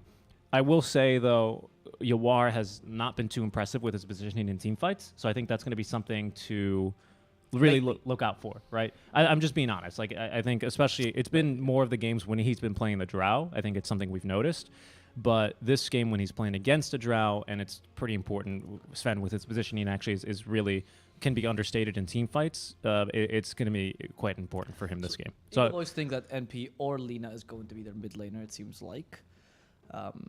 Okay. That seems fine to me. Lina seems like an alt-right mid laner here. I like pointing out something a bit more impactful, particularly. Though I don't mind the Lina, right? I mean, they're just banning all the spirits, I guess. Yeah, I get it. I think the Lina's okay. I mean, for now... I really like Void Spirit here for Quincy. That's why I'm surprised. It's still in the pool. Yeah, I really wouldn't mind a Pangolier, actually. Pango's really solid, too. I really wouldn't mind a Pango at all. Pango against Drow is a bit difficult because Drow can kill you in the time that you're rolling towards her. Yeah, but you can just go for an early Blink Dagger or even something like that. Maybe even a Yule's. Okay, the Void Spirit's good, too. It's a really solid pickup. It's totally acceptable. Because you can Astral Step outside of the Mars Arena, of course. You can dissemblate out of it even if you want. As well. You can also deal with the Drow in that same reason, right? And your lane is usually 1 or at least tied. They took out the Storm Spirit, so that was also... they took out the 2 Void Spirit counters. That's why I was very surprised that Eagle Boys thought there was going to be a 4 pick. Those 2 bans. It's similar to Thunder. I don't know what's happening here, that they're always banning 4s towards the end, and they were not really that great bans. Let's see what Eagle Boys does to answer to the Void Spirit, though. We still have the Shadow Fiend in the pool, which is a quote-unquote counter, but then you just run Void Spirit as 4, Lina mid, and then you win that, so it's not a good idea either. I mean, if you want to really go hardcore, you can go like Monkey King or something, but... Yeah, that's actually pretty decent. Yeah, but then, again, you just flex the Void Spirit with the Lina, or even the MP. Yeah, that's a fair point. I don't really love it. I would rather just go for something simple like a Kunkka, for example. Kunkka's decent here. Okay. Yeah. I wouldn't mind the Kunkka. It's a safe pick. And in 8 seconds, Ember. they're gonna decide to go with the Ember instead. Ember's fine too. It is a faker hero, so that's what makes sense. A lot riding on this. Yeah. Sorry, that was our neighbors upstairs. They have a cat, and It sounds very similar to a Dota sound effect, huh? It strikingly does. The only thing I don't fully understand is the Veno pick. Like, I think Quincy Crow is a really good draft in general, but I don't get the Veno pick at all. I mean, what's it going to stop this game? I mean, I guess it's an answer for Frank Mars, right? Now the blink is unreliable. Sure. I mean, that's a lot of the team fight going, right? If you can't get a good arena, I guess because you go for Plagueward build if you're 5. right? And then that's what does the team fight look like if there's no arena for Eco Boys, right? I guess it makes your lane a bit easier to deal with the Mars. That's all I see in it personally. Because I see Veno. It's like in the U.S. there's a big campaign. If you see tracks, think of a train. You know, so people start getting hit by trains. I see Veno. I see no blinking. What do you mean? Do people not think of trains when they see Yeah, tracks? sometimes I like play on train tracks. It's a big problem in the U.S. It's because it's a big country, so they're not always covered. It's a big thing, like especially in rural areas, because they're not always covered. There's not always crossings. There's not always gates. The U.S. is really big, so they can't. That's common as well, and like in Spain that also happens. Yeah, yeah. Play on train tracks. So. Well, some kids are just stupid. They're just dumb kids because it's a cool backdrop I don't for really want to photos. make fun of it. It's just kind of sad. Oh yeah, we had an issue like that. An Instagrammer died, and Yeah, that's what I mean, right? So he's if you taking a picture. As the yeah, train's if you see tracks, think of a train. Trains are. To be fair to this Instagrammer, though, I pity his family as well. But he did take a picture because he wanted to get the train in the picture, and so he took it on the tracks that the train was Yep, coming. yep. Don't I do mean, that. people aren't. I get. So Be safe. Instagram is not worth your life ever, please. No, it is not. No, it is not. It's a very good message to end on here. As we're gonna get Right. into game number 1 between Quincy Crew and the Ego Boys. What do we got here? We need a rhyme. We're still paused, so we have a little bit of time. Ooh, ooh, ooh, ooh. Well, let's make Now sure. finishing this up would now end up being a crime. Follow us on Twitch, or I'm going to Burns doesn't only earn a dime.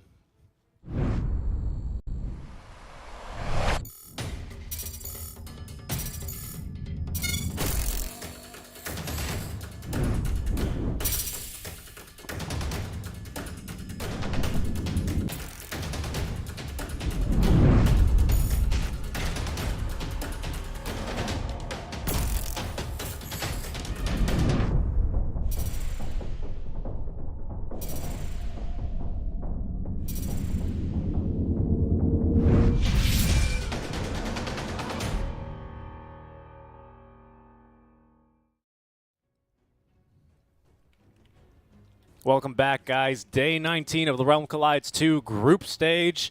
We have ourselves now match number 4 of the day. Game number 1 between Quincy Crew and Hugo Boys. And guess what, ladies and gentlemen? Yes, we've done 4 matches today. And we're not done, Alvaro, are we? We got one more after this. You might even be doing that one alone. Oh, that's right. I am doing that one alone. Yeah. Oh, yeah. That'll be fun, though. Unknown Infinity. Yeah, that'll be fine, actually. I feel kind of revitalized. I had another coffee here, and I think we'll be able to get through these last 2 series of the day. So, looking forward to that one. That should be a pretty decent game for Unknown. That's a do or die for them as well, for Unknown. They really, really need a 2-0, and even then, I don't know if they're going to be able to make it. They're going to be depending on their results tomorrow versus Quincy Crew. So, again, but the first step there is going to be a 2-0 versus Unknown. So, that'll be exciting, guys. That's our next match. For now, though, we're just getting underway with this one between Quincy Crew and the Eagle Boys. Yep. Quincy Crew versus Eco Boys. I would favor Quincy in this matchup, I'm not going to lie. I think they have a slightly better draft. The Veno raises some questions. Oh, you're talking about this game with the drafts considered. With the draft considered. Because I think not considering the drafts at all, like if you were to ask me before they even got into the lobby, I would have said maybe a draw. Yeah. Yep. I would say 1-1. Maybe even a 2-0 because Eco Boys have been playing better than Quincy recently. So a 2-0 for Ego, it sounds like what you're saying. Okay. Yeah, I mean, I can't really disagree with that. If you look at the recent results, we did have Quincy 2-0 for fun most recently. It is Timado. It is Timado. And it's Smurf. Oh, for what's going on? Timado has a different account. Oh, yeah. The admin was like, who is this? Yeah. It was very nice because he just goes, "Oh, Timado." He goes, "Okay, cool." No, he did obviously check to 30 make sure. seconds to battle. But yeah, I would favor a Quincy Crew in this draft. I think the draft is relatively easy to execute. I love the Void Spirit pick. I think Lala's Nature's Prophet is a really good idea and a good... Like, the only thing I dislike about this draft is I don't get the Vandal very much. But as that, I think the draft is pretty solid. It's a pretty good draft. Easy to execute as well, which I like for Quincy. And I know you talked about the positioning here for Yabuar, which yeah, lately has not been the best positioning in the world. With a Sven, like, if Mina's best hero is a Sven for a reason, because it's honestly a hero that you can make mistakes on and is not very punishing. Unlike heroes like Drow, or even say something like a Sniper, for example. Sniper or Drow, you're out of position for a bit, you're dead. Whereas Sven, Yeah, it doesn't really matter. Yeah, I get that. I get that. Like for the Sven, if your positioning is bad, you lose out on being more efficient, perhaps, right? Is your biggest punishment. And maybe for that reason, you kill the Drow in one less hit and you die and lose the team fight, right? Maybe that's the reason. Whereas with Unless Drow, you're Papita, where you just push her out of the arena by accident. yeah. Yeah, well, yeah, Argentine infrastructure, right? Yeah. But if Argentinian, dude. What is Argentine? But if you're a Drow and you're out of position, right, then you just have no damage and the team fight is lost all of a sudden. Whereas, you know, with the Sven it's a bit easier. Especially, that's why these easier to execute drafts are always a bit better. They're not as flashy. Some people will go, oh, I can do that on my pubs, haha, XD. No, you can't, first of all. And second of all, you know, Let's get it out of the way. Yeah, I mean, you got to hit them with the truth, right? The reality bomb up front. But yeah, it's also not the easiest game either. Or rather, don't play at that level. Yeah, but also like there is something to be said. Yes, the Sven is going to have nominally an easier game than the Drow just based off the play style and because of the heroes and the mechanics. But that doesn't mean that you still can't be you can't like squeeze and milk every little bit of efficiency out of the Sven that you can, right? This is where heroes and players like Ector really come to mind, right? The farming efficiency, going for certain items on certain heroes, you know, like Wraith King, everyone's like, it's the same build every single time. Ector's like, yeah, but, you know, I do it a little bit differently. I buy gloves with haste, right? All of a sudden, everyone's doing that. Yeah. Stuff like this, right? Stuff like this. In the case of the, when we talk about hard execution, I really would like to mention that because most people, when you think of hard execution, you think of like wombo combo drafts and stuff like that. And in reality, those are not always so hard to execute. Like, for example, something like a combo of like Mars Phoenix is not particularly difficult to execute. It's more, when we talk about hard execution, it's more about tempo-dependent drafts. Like, you have a window of opportunity that's limited, and you have to play around that window. That's much harder to execute. Most pro players, something even complex like a Nyx, a vacuum combo, these kind of things, they practice them enough that they can do it, especially with their teammates. However, tempo, that's much harder. Because those involves a really good knowledge of the macro game that all pros have, but not all pros can execute on, at least consistently, right? I mean, and not only that, it also, you're also totally correct, right? But it's easy to practice. Like, you can go into demo mode and practice vacuum, you know, vacuum whatever, vacuum torrent, vacuum burrow strike, whatever the heck you want, right? It's a little bit harder to execute and practice a tempo-based one, because it's a lot of reacting. It's a lot like, yeah, I mean, you like jazz, you know, to quote the B movie? You know, you like jazz. There's a lot of improvisation, a lot of knowing what and when to do something, you know, and that only comes with practice. And it's hard to get practice in situations that really do end up mattering. But I do agree. I think this offlane, the safe lane, I should say, is going to be a little bit weak out from Quincy. We'll see how they're going to be able to execute. We'll see. For now, they're playing this aggressively, taking advantage of like an old Veno build, where you actually start out with the Veno scale level 1. Not very common these days, but on support Veno still very valuable. It was back when support Veno was the only way to play him, and he wasn't like this massive flex pick Banana Mancer. And yeah, it's good to deal with the Mars early. The thing is, Veno has a terrible base damage, so once you use Venomous Gale with this build, you're like, okay guys, I did my job, and now I can like tickle him a bit. You really need the Poison Sting to add some DPS to you. See, they go for this kill again. It's the best slow level 1, by the way, Venomous Gale. 50% slow is massive, but since he just tickles the Mars is kind of okay. Yeah, it's pretty annoying. I can't think of anything else. Maybe Upheaval, but like not in the same way as Gale, of course. And also, if you take Upheaval level 1, I think you're going to get reported. What? Upheaval on Warlock. Oh, right. Might be a better slow. It was a while. I mean, you might get reported regardless. So like, if you played Veno 5, then you get reported anyway. Like, people report for very easy things. Middle lane, by the way, Quinn is starting to struggle against Faker. He's playing this really aggressively, but Faker, yeah, that was pretty bad. He mistimed his aggro, and he actually got 2 hits by the tower. Oh. Not great. Tower goes real finicky. It's like if you don't do it right as some creeper dying or something or another, it's going to go and just jump on you. It's got its priority. There's always going to be the first blood down bottom. Yeah, of course. Great. So, I mean, sorry, the producer caught that. Slavin dies there to Yawar. This is, I guess, the point of the lane. This is one of the things that I can see the advantage of, is Rubik doesn't bring you too much heal potential. He's much more of a harassment hero. So he doesn't like dealing in lanes like these where you're looking for like this bout of strength. And frankly, I'm not seeing the Veno 5 to being that bad. Actually, I kind of like it. I'm starting to see why the value is, just to make sure your lane's a bit easier, especially if you play the lane as aggressively as you are. So when I don't see a pick, mind you, oh, Rubik. Okay, that was a mess of the God's Rebuke. They still have the Spear of Mars. They can't use it. When I disagree with a pick, it's more about my own personal opinion. If the team's executed according to what the pick, his strengths are, then I have no problem with it. Right? Just because I can't see it doesn't mean that it's not a good pick. Yep. It's Happy true. to eat my words there. No. I will only complain when the team will like pick something and they don't execute it properly. Like you pick an Undying, you go for a late game draft. I'm like, okay, that's a mistake. I think the draft from Quincy was pretty strong overall. They turned the Selena 4 into. It was really just the Venom that was like. Yeah. But even then, it turns. I think the bot lane might be weak, but top lane you actually have a pretty strong lane versus the Drow. It's one of the few lanes I can see that might actually be able to kill a Drow very realistically in the lane quite a few times. So it's going to be up to Adet this year to make some space, which he's doing exactly now by taking all the trains for a bit of a walk. Yeah, so we'll see. We'll see. This top lane is going to be a bit spooky. That is Timado, of course. He's just on his anime Smurf account. Decided that this is the account he wanted to play on today. Why do you think it's anime? Oh, because it's from an anime, and also his profile picture is an anime profile picture. Inuyasha is a work of art, rather. Categorizing simply as an anime is kind of a misrepresentation of Okay. those work. I just Googled it just to make sure. I wasn't sure if it was another stand-in or something, and I was like, oh, it's an anime. This is a Smurf account. Okay. Yeah. Okay, careful. SVG in trouble in the top lane. This time they do get the Spear of Mars now. SVG should die. And there's the difficulties I could see with this lane. Right, with Mars, once he gets level 3, has a lot of kill potential. Venom suffers against that. Well played. A nice TP there totally by the end by Sladin. Frank still is not going to beat the Sven. Sven is still a strong laner. And in the top lane, despite MP being one of the best offlaners against Drow, you still don't win the lane because it's a Drow. Right? You're not supposed to. Mm-hmm. In the middle lane, though, is where the real struggle happens. This is where Faker's hero pools, obviously, like, you can start to tell that this was not the best hero for the matchup. Quinn is not only playing this lane better than Faker, as he tends to do, because Faker tends to have an issue in the lanes, but on top of that is more that this matchup is just not that good for the Ember. That's why I was very surprised when I saw the Ember pick. Like, yeah, you can do it, but it's clearly a limitation of your hero pool as Faker. Yep. Good job by Slavin. He returns to the lane in time Get a to kill here. stop that. Faker is going to go down. He doesn't have enough mana for Flame Guard either. Fairy Fire will not help too much. Sleight of Fist to at least gain more time. Nice shot. Quinn ends up getting the kill.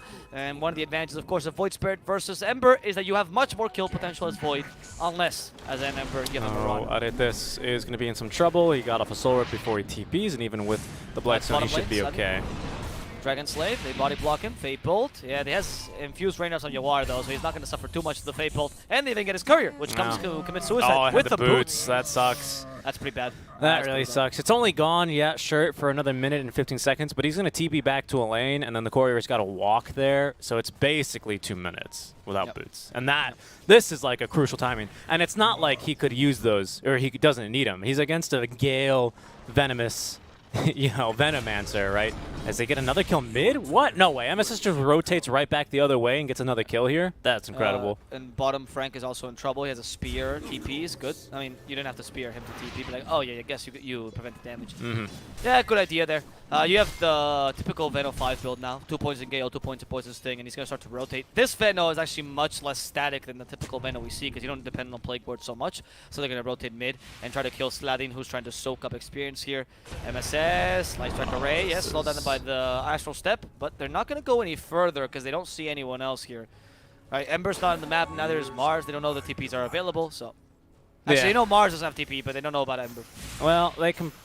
Well, I guess they probably know Ember TP'd back to lane, which he did, right? Because remember, they killed him earlier, and then he TP'd back, and they killed him again. It's hard to calculate that, right? Because he's 20-second cooldown. It's like, okay. I can understand the reasoning behind that. SVG, dude, out of play, Gorge puts the tree instead, dies eventually to Faker. Quinn is here, though. Faker doesn't have Aether Remnants. Sorry, Faker doesn't have any Fire Remnants. Quinn does have Aether Remnants, yep. We have Dissimulate and Resonant Pulse is looking a bit scary. Quinn can just keep chasing after him.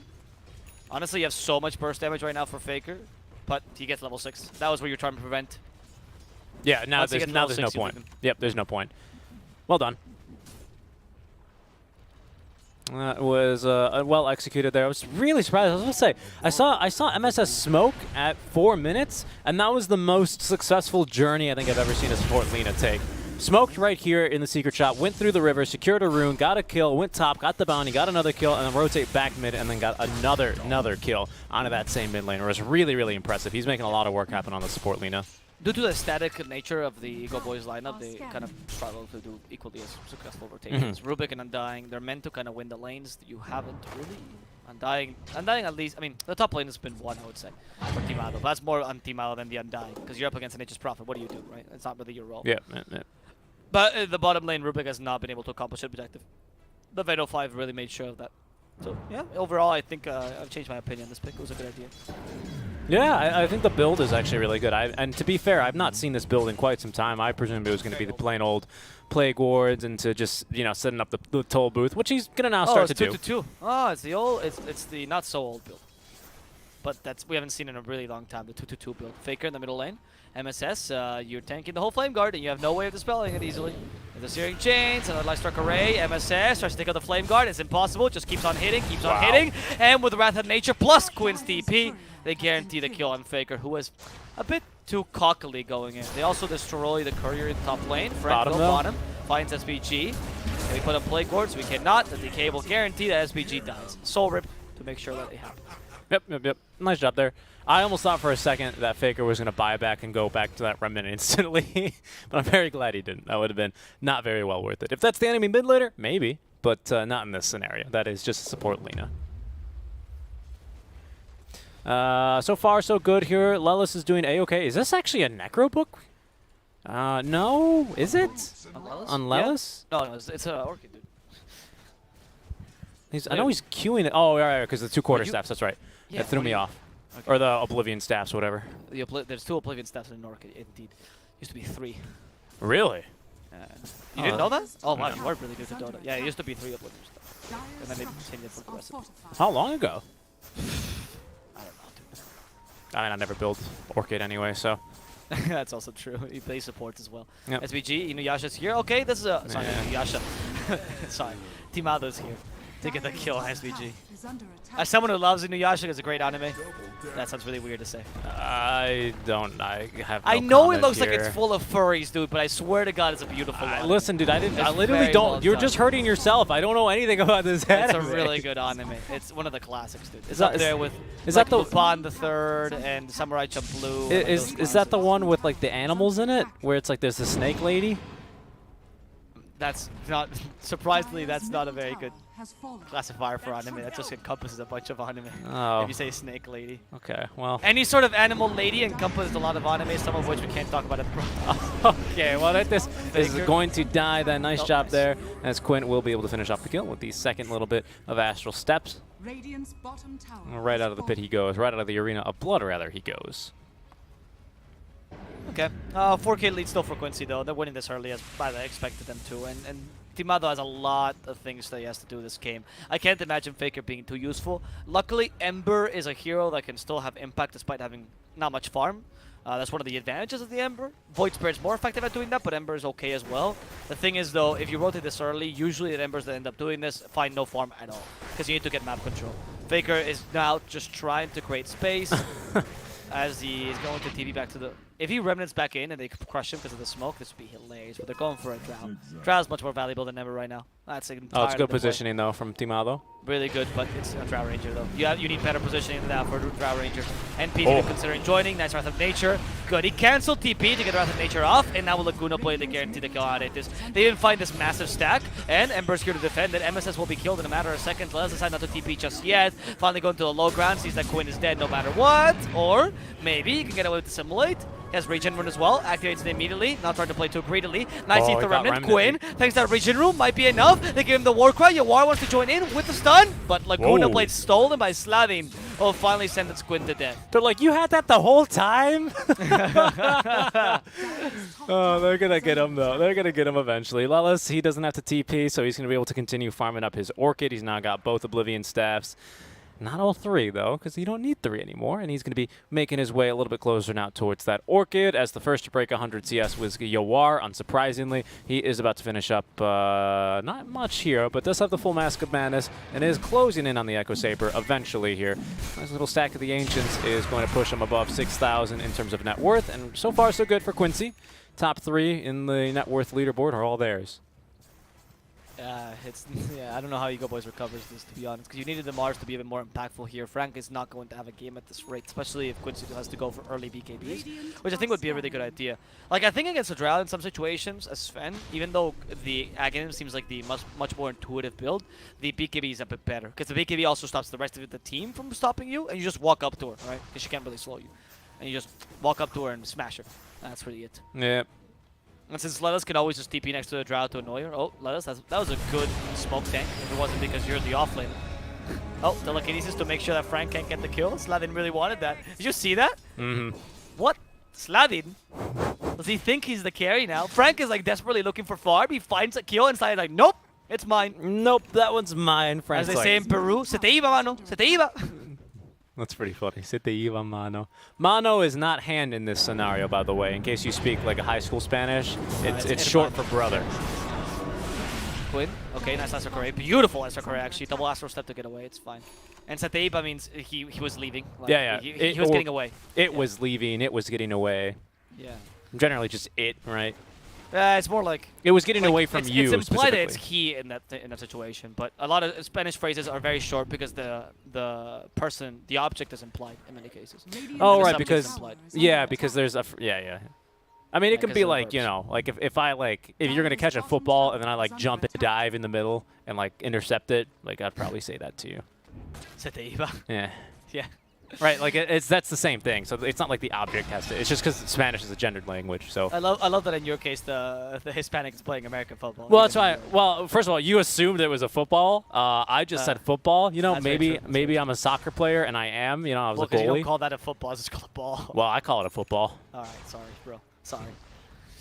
Quinn has the Arcane Rune now with the Yule Scepter ready. We're going to go up to the top lane and try to kill Frank. Can they do this? Lelis has an Orchid as well. He just got it, by the way, in the last engagement, but he wasn't able to use it.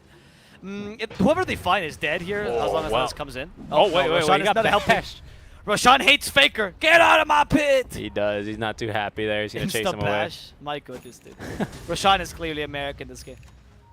We found out that Roshan is either Bolivian or North American, but he doesn't favor the Peruvian teams. He just really dislikes them.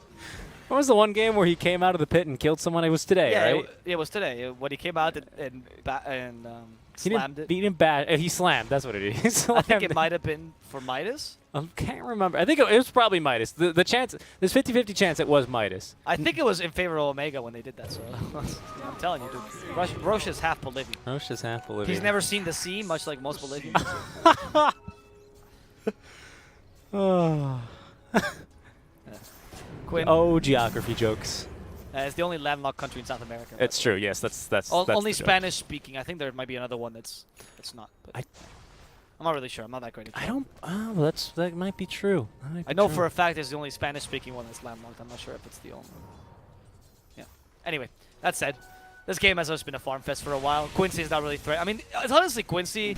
Yeah, you could argue that they're giving a chance for Eagle Boys to catch up because you have a Sven, a Voice Spirit, and Nature's Prophet. You're not too worried about that. Yeah, versus the Drow. That's the thing, right? That's why they have no rush here. This is a really good kill though for Quinn. If they can manage to kill. Yeah. Yes, well done. This is very important. These are the kind of blunders that can't lose the game, though. You can't lose your life like that, especially to a Mars. Because Mars, like I said, is trying to recover right now. He already has a Blink Dagger. They're not actually that far off in terms of farm. It's most of the supports are really under-farmed here for Eagle Boys. The cores are like 1k, 2k ahead. Not really that much. And Frank can be impactful with less items. He just needs the one item, though. Lelis in the bottom lane decides to push a bit to increase the map control, which is what they need right now. And hopefully they're going to start to smoke up once Sven gets his first big item, which is going to be the BKB. He goes for BKB earlier. Thank you, Yewon. I agree with this build completely. I think he should turn that Ogre Axe into Divine Rapier. No, I mean, yeah, it's a good item, right? Completely it negates the Gust. It's going to force the Drow Ranger to finish up the Hurricane Pike first. She knows that this threat is coming and is very real.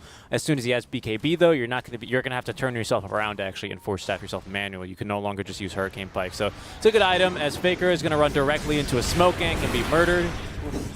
That's unlucky. That was not too great. Yeah. Literally, Quincy, they smoke up, and then, hey, usually we have to run to them to get the kill, boss. Faker runs to us, though. Faker is actually being sponsored soon by Uber Eats, guys. Yeah, seriously.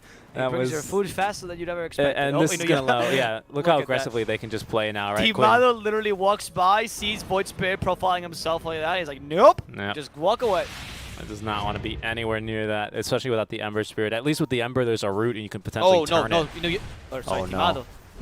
Not Inuyasha! Not this classic anime! Run away, Timado! Quinn is nearby too. We have the arena though. They can fight this, but they lost the Spear of Mars. That's not how you want to initiate. Well, Laguna Blade done. Areta's actually kind of screwed over here. Memes is still alive. They gotta destroy the Tombstone now. MS is just trying to run into the zombies. They saw the Tombstone. Destroyed in time at the same time as Faker falls. Lina will survive. Thank God MSS has attack speed there. He had to run away from the zombies, and nobody was really helping him. Yeah. That was unfortunate. Faker had, of course, plenty, being 2 remnants to use, right? Plenty of mana and a good HP. But as soon as he lands, there's no Sven Bolt, there's no LSA. No, instead the thing that catches him is the Orchid from Lelis. So he just kind of stands there and dies, unfortunately. Doesn't even get the chance to use the Flame Guard in that fight.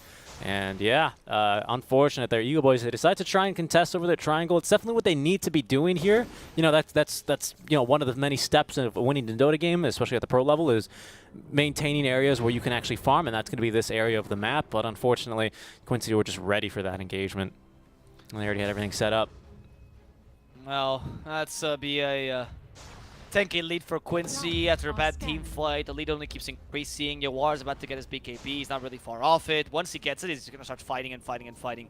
The thing is, it seems like Eagle Boys has been given time to farm, but soon that period of peace is going to They're going to get Faker again, by the way. Yeah. This like is we're bad. going to see the American nation attack soon as the ceasefire will end for That's Eagle Boys. 3 deaths straight for Faker's Faker. had an awful performance this game. Yeah, it's really going downhill, unfortunately. The biggest thing is not really his performance, I would say, this game. The biggest thing is that they picked him the Ember Spirit, which I want to think it's because of his hero pool, honestly. Because I don't understand this pick otherwise. It was just not a good pick this game.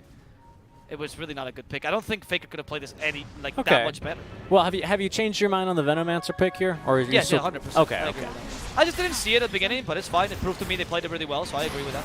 You know, Yasha, Timado is struggling. Let's see, they simulate. Yep, they avoid the arena blood. Well played. Timado will die. They go here for the tombstone. The tombstone is also going to fall in a matter of seconds as they kill the creator of the tombstone, the Undying. Lelis is tanking nicely what Frank is doing. Lina comes from behind. MSS ensures that poor Slavin has to run away with a simulate himself. Or sorry, Astral Step.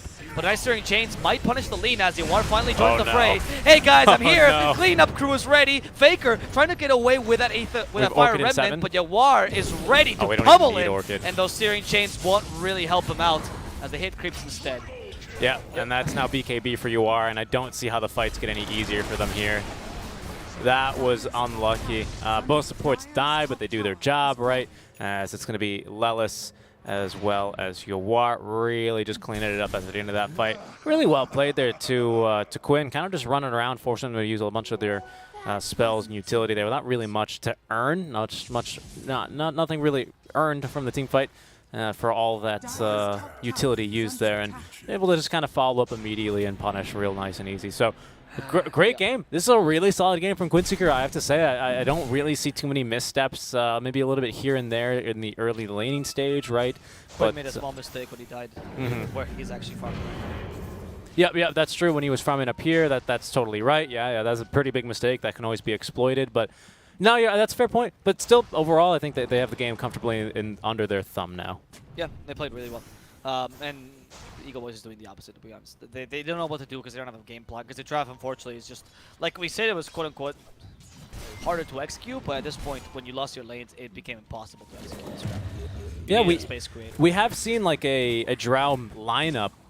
Not too dissimilar to this, where they did have some pretty hard counters to her, just snowball out of the laning stage as well, that's what was your win condition was. You're totally right about that. In this case, the thing is, Frank is fulfilling both the role of the Space Creator and the role of the Initiator, and that's just too difficult for Frank to do. No matter how good this player is, like, it doesn't really matter. It's very difficult, especially when the enemy team also has really good counter initiation for you, so much damage, and they're beating you in terms of farm. And now they're going to have a second life on one of their cores. I reckon you might want to give this to Quinn. I would honestly give it to Yawar. I think so, yeah. So why? I mean, I know you lose God's Strength when you come back, but I think this Sven hits hard regardless at this point. Yeah, he's even clearing up a spot. There we go. Yep. He already has BKB, so he's ready to fight. Like, that last fight was the most carry thing Yawar could ever do. It's like, hi guys, did I say there was gold up here? I heard there was gold up here, and he just comes in, kills the Ember, doesn't help his teammates at all, while been creating a humongous amount of space. Like, yeah, Yawar played this game well, but the victory is not his. The victory is by the rest of Quincy crew. He's just been farming. Well, we'll see. I mean, now it's his time to step up and do something, right? Exactly. Because you're definitely right. It's been his team creating the space, and it's not too hard to farm, right? It's hard to farm very effectively, and there are certain things you can do there, but this is what we talk about with ease execution. How easy is it to farm? Pretty easy. How easy is it to farm as good as some of the greats, Sarteezy, Ector, some of these guys on the carry role? not that easy, right? That's where the difference very, comes in. difficult, actually. Yeah, you're totally right about that. Though I will say that Yawar is more along the fighting carries kind of people, where Yeah. he lanes well and he knows how to apply pressure more than the farming carries. He definitely farms much slower. Oh, they found, oh no, wow, Team Alo's just dead. They found him rotating all completely alone. Frank's going to drop the arena, but not much they can do against goodness, the BKB. Yawar. Yawar just chunking them as they've even caught Faker. It's going to... Hey guys, I think I have enough farm now. Holy moly, that's GG. Yawar doesn't even get to enjoy his game. No, I mean, he's the That's insurance plan. Yeah, he was just coming there by the end, chunks through people, and Ego Boys got GG'd out of existence. Well, what are you going to do? I think in the end, the draft didn't do Ego Boys any favors. It was a really hard lineup to execute, and Faker just didn't have a game. Without him, you really couldn't do it. Though, I gotta commend Quincy Crew in the end. I love the Veno pick, honestly, to stabilize that bottom lane. It was really good to punish the Rubik, which is one of Sladin's better heroes, so I'm glad they did that. And Quinn, as per usual, his performance absolutely impressive in the middle lane. Destroyed Ember and then proceeded to destroy the whole game. Yeah, I agree. I think I mean, even his build is fantastic, right, to end in that early big push. Because, yes, Sven with the BKB, Echo Saber, Mask of Madness is hitting pretty hard already, especially with that Imp Claw. Just wait till he had that BKB. He was already had the Ogre X in his backpack. Even then, the Desolator alone was allowing him to just chunk through everyone here on the side of Eagle Boys. And a really solid game, like you're saying. Definitely some mistakes out from Quincy, right? There's a reason that this team is still doing okay in the group stage. But that being said, there's a reason that they have, 7 game losses overall, right? Some of these teams can exploit these weaknesses and really just pry and then get in there and look to capitalize on that advantage. But Eagle Boys, unfortunately, their draft didn't do them any favors, so it's really, really hard for them to get back in the game. That's it. 1-0 lead for Quincy. We're going to be going to a short break before we get underway with game number 2. We'll see you guys in a little bit.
Hello, hello, and welcome back to The Voice of the Realm. We are your nightly, daily, sometime of the day podcast that brings you the best NASA Dota that we can find. And Indeed. what have we found today, Richie? Today we found out that the upper limit of the amount of bested twos you can cast is somewhere between 4 and maybe 5. We'll see.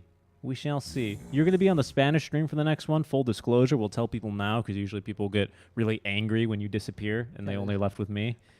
And they go, "Why fire him? This Zazy guy. I can't believe he left not to leave you alone." So I'm telling you all now, next time we come back to the camera, you might hear Alvaro, but he's going to be yelling in Spanish in the other room.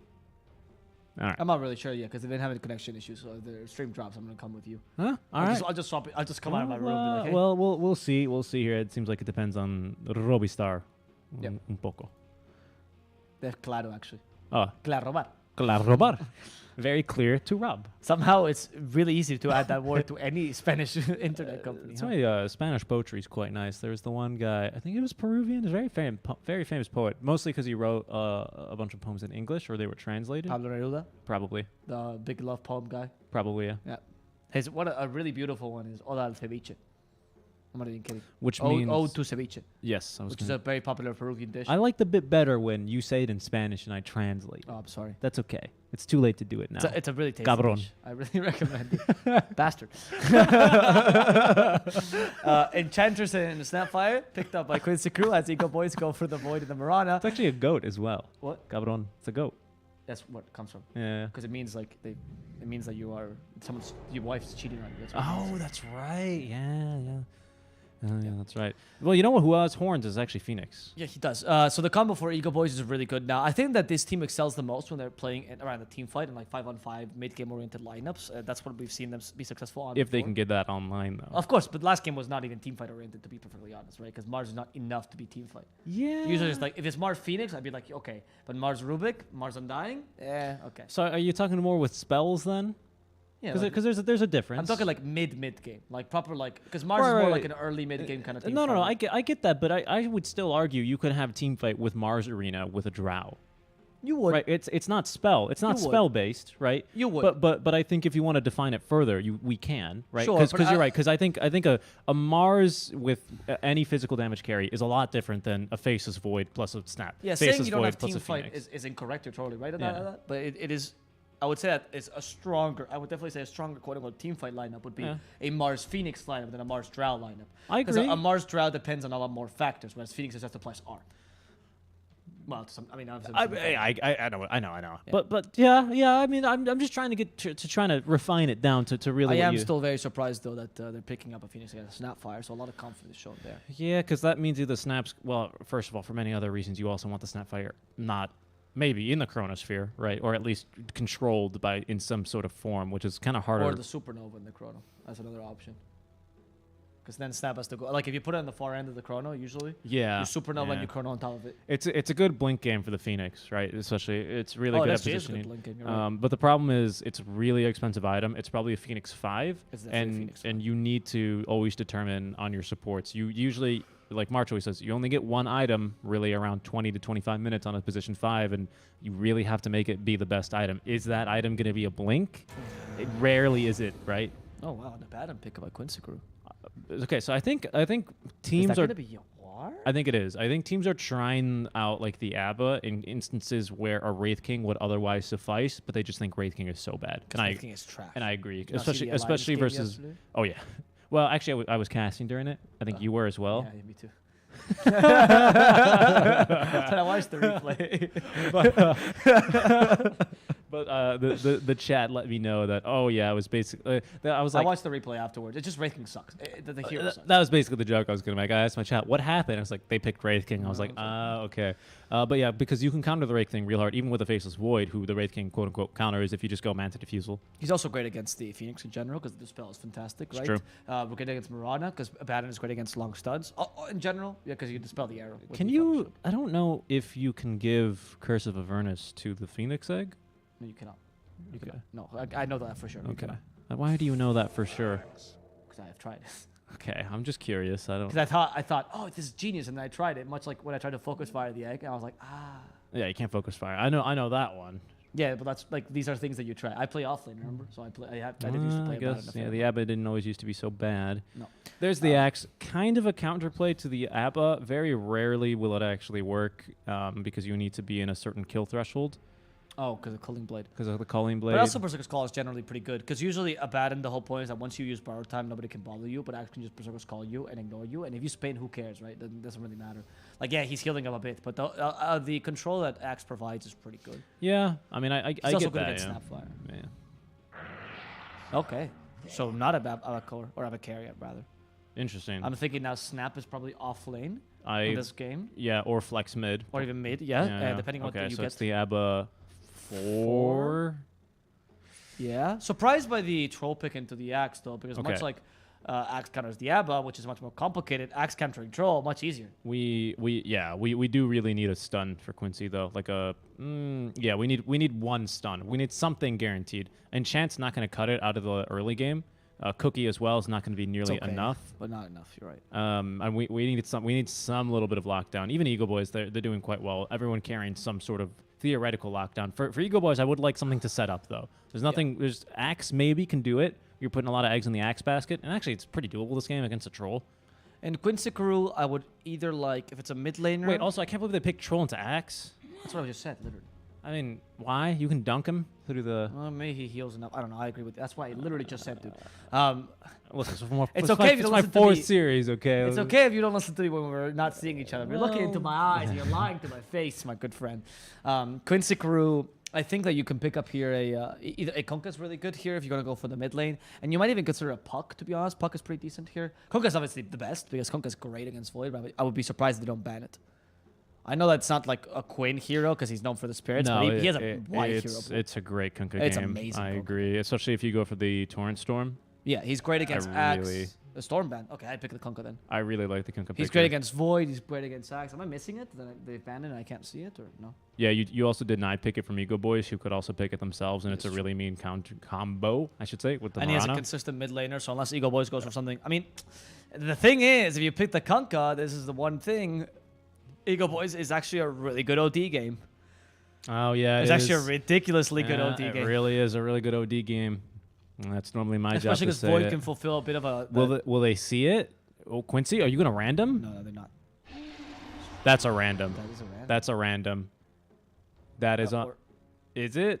Yeah, it's almost certainly a random. I'm not really sure. 0 seconds on It the might be clock for reserve time. It might be Snapfire. mid. I reckon that's a random. We'll figure it out really Huge. quick. Can you as- open chat just for a second to see if I I can't open chat because this account is stupid and does Oh, it not doesn't have any. work. Yeah. Alright. I'll tell you what. I can't do it. I don't have TeamViewer open on this PC, so I can't connect to mine. I can't tell if this is a random. or not. I'm going to wager $1 Seek and Strike dollar. Okay. It's a very new currency. It's make sure you send me all your 3090s so we can all farm it together. It's worth as much as a Principality of Sealand dollar. It's true. I think that's a random. Okay. I do not see a scenario. Why would you pick Spirit Breaker here? I don't understand it either. so I also agree with Chrono, you can't go through. Axe calls you. Phoenix is. I mean, Yeah, you're no, so it's- weak it's against a bad Egg. pick. Yeah. That's 100% a random. I can't believe. Is Eagle Boys also going to random? Maybe are they disconnect? Oh. Yeah. Okay. That's not a random. Holy that's moly. definitely not a random. Yeah, That's Eagle a really Boys. good- that's, it's either the luckiest random of their life, yeah. All right. Oh, this is all of a sudden kind of disastrous. Or maybe not. Maybe the Spirit Breaker wasn't ideal. With No, it is so bad here. I mean, I don't see it either. but- Even more so against the Kunkka. yeah. even Like, more I think they're gonna try and do a TI8 alliance sort of thing here, and go, it's okay, we can do this, we can do this, we can do this. But Because like, the Abaddon off lane with this, I mean, now you force the Abaddon off lane, Snapfire mid. Snapfire mid's pretty good against Kunkka though, but Kunkka takes he can survive this lane easily. if Quincy Crew win this game, I will be thoroughly impressed. I think it's possible. I think besides the Spirit Breaker, it's not that bad of a draft though. The draft is pretty. Well, I solid. agree, but now I think we're still. I mean, it brings. I do agree that lockdown. Eagle Boys is a much easier game. It brings lockdown. I'll give them that, but it's a hard game. It's just a really, really freaking hard game, Albert. I like Eagle Boys better. I would agree with that. Yes. We'll see. There's a chance it's not a random. I think it is though, personally. I don't wanna. I'm happy on my fence right now. But I do think Eagle Boys is the better draft regardless. I do think that Eagle Boys is a easier draft to execute in the mid game. I don't think their lanes are particularly weak this time around, and their team fight is so good that they're just going to win on virtue of that. I don't love the Abaddon off lane. I don't know if they meant to do that, but I don't love the Abaddon off lane in general. I think the position 5 Abaddon was much better here, or position 4. It doesn't matter. We shall see as we're going to get underway with this game. Did Quincy Crew random? Who knows? However, follow us on Twitch so you can join our fandom.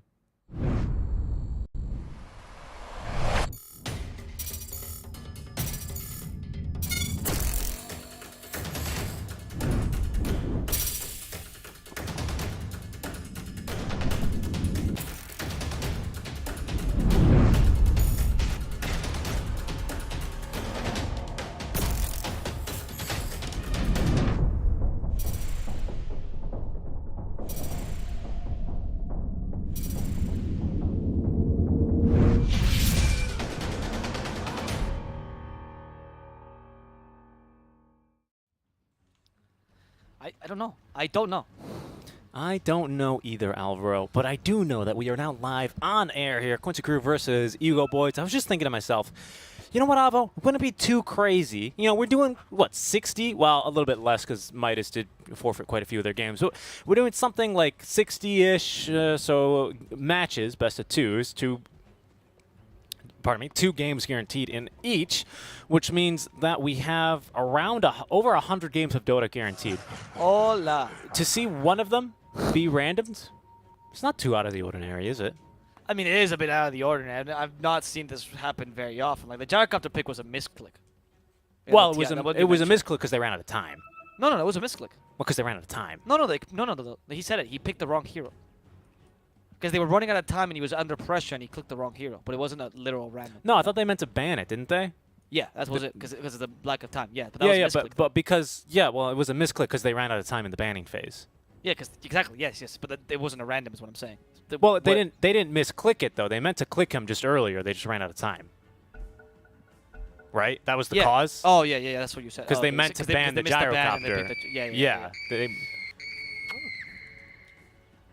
I'm genuinely not. I'm not sure. I'm not sure, dude. Can we just hey, Quinn, did you fuck up? I mean, was he drafting? Was he? No, I don't know if he was drafting even. Let me see here. No, it was. I think that's SVG. Who is that? I mean, I don't think it's a good pick, so I'm hoping it's a random. I think it's a random. Maybe it's not. I'm just afraid of the Twitter thread when it's like, these stupid 2K casters don't understand the value of the Spirit Breaker of this game. Look at what he does. I mean, hey, yes. Does he get Stop a Berserker's Call and literally everything in this game? Does he suck at everything? Yes. But do you not see the value of the cow? I don't think it's that good. I mean, we were talking about a tri-lining, so it was definitely a random. Okay, yeah. If it tri-lane is definitely a random, because that's not what they meant to do, obviously. I don't know. I think it's real weak here. Our chat looks like they think it's a random as well. I personally agree, to be honest. I do agree. But we'll see, guys. We'll see. As we're going to get underway with now our 7th match of the day. Supposed to be the 8th. We did a Midas Club, of course, forfeit 1 of theirs. So we're going to be able to go on for 1 extra game here. Yeah, just for a change of pace, right? Just change of pace. I love when people ask, did Midas really forfeit this game? We're like, dude, they forfeited 8 games. Yeah, that's the thing. Like, are you surprised about this one particularly? People came in, and it's like, hey, listen, if it's the first or second time they've done it, I totally understand the questions, right? I even recognize their names, so I know they were following the whole tournament. That's so what I know, mean. like, I can fully shame their lack of memory. Yeah, you've posted spoilers in chat. Yep, you've been timed out before. Yeah, it's always the same people as well that speak. Yeah. Bottom lane is going pretty okay for now, considering. Troll is pretty decent against Axe at least, so that's not too bad. I mean, Spellbreaker does nothing this lane, but Sorrel is pretty decent. MSS doesn't know what to do with his life, though. Yeah, SVG went for level 1 dash. I guess you're It's the only way to do it to make the best out of this lane. Yeah, I mean, you know, naturally the tankiest hero in the game, Spirit Breaker, just has naturally something like 780 HP or something like that. I think, of course, the GG branch gives him a little bit extra here with the stats. It is 780. Good job. Yeah. Oh, is it really? Yeah. Oh, wow. Okay. Because the 1 point of strength gives you 20 each. Oh, would you look at that? But yeah, it's something around that. He's got the highest base HP pool in the game, though, so hopefully he at least can tank him a little bit, right? He's a strong laner. He's a strong laner if you go for this build. It's just that this build is not very useful because you don't take advantage of the charge, of course, but it is a useful build for the lane. Plus Troll, this lane is not going to be lost, right? Not that it matters too much, but it's not going to be lost. Yeah. The real important lane though is the mid lane. Like if this is a random, what I really question is more the rest of their lanes and how well those are going to be going. Because I don't know they meant necessarily a Snapfire mid, and the Kunkka would have been so good for them here. But we'll see. Faker for now is winning his lane, and against Quinn, this means this is a good matchup for Faker. You know, honestly, I gotta say the gank potential mid lane is pretty strong. Like after the Spirit Breaker, yeah, with the Spirit Breaker snap. Because I mean, maybe it wasn't a misclick. Maybe they really meant to pick this because we do have the cookie combo, right? Yeah. That's what I'm telling you. Like the synergy within their team is not that. It's not that bad. That's why I'm afraid. The only thing I was questioning more is their lanes. I'm thinking Diablo is more of a support, but Alba versus Void seems to be doing well. I don't see the issue with that pick too much. Yeah, I guess. I don't know. It just seems like such a weird Well, pick, at this point, because they have not said anything, what's going to happen is that if they lose, it's a random. If they win, it's not. Right? I mean, I guess so, right? That's how it's going to work, Yeah, regardless the of what same the truth is, right? No, I would do the same curious. thing if I was I'm so in this team.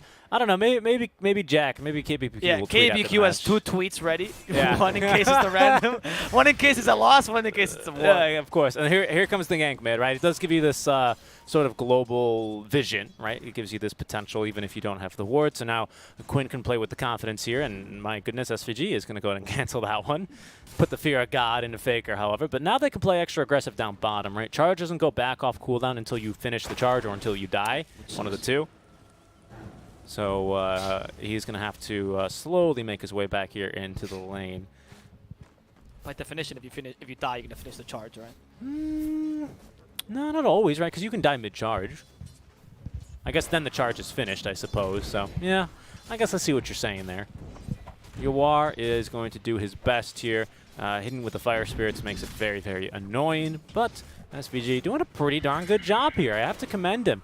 Making the best out of maybe wasn't the intended situation.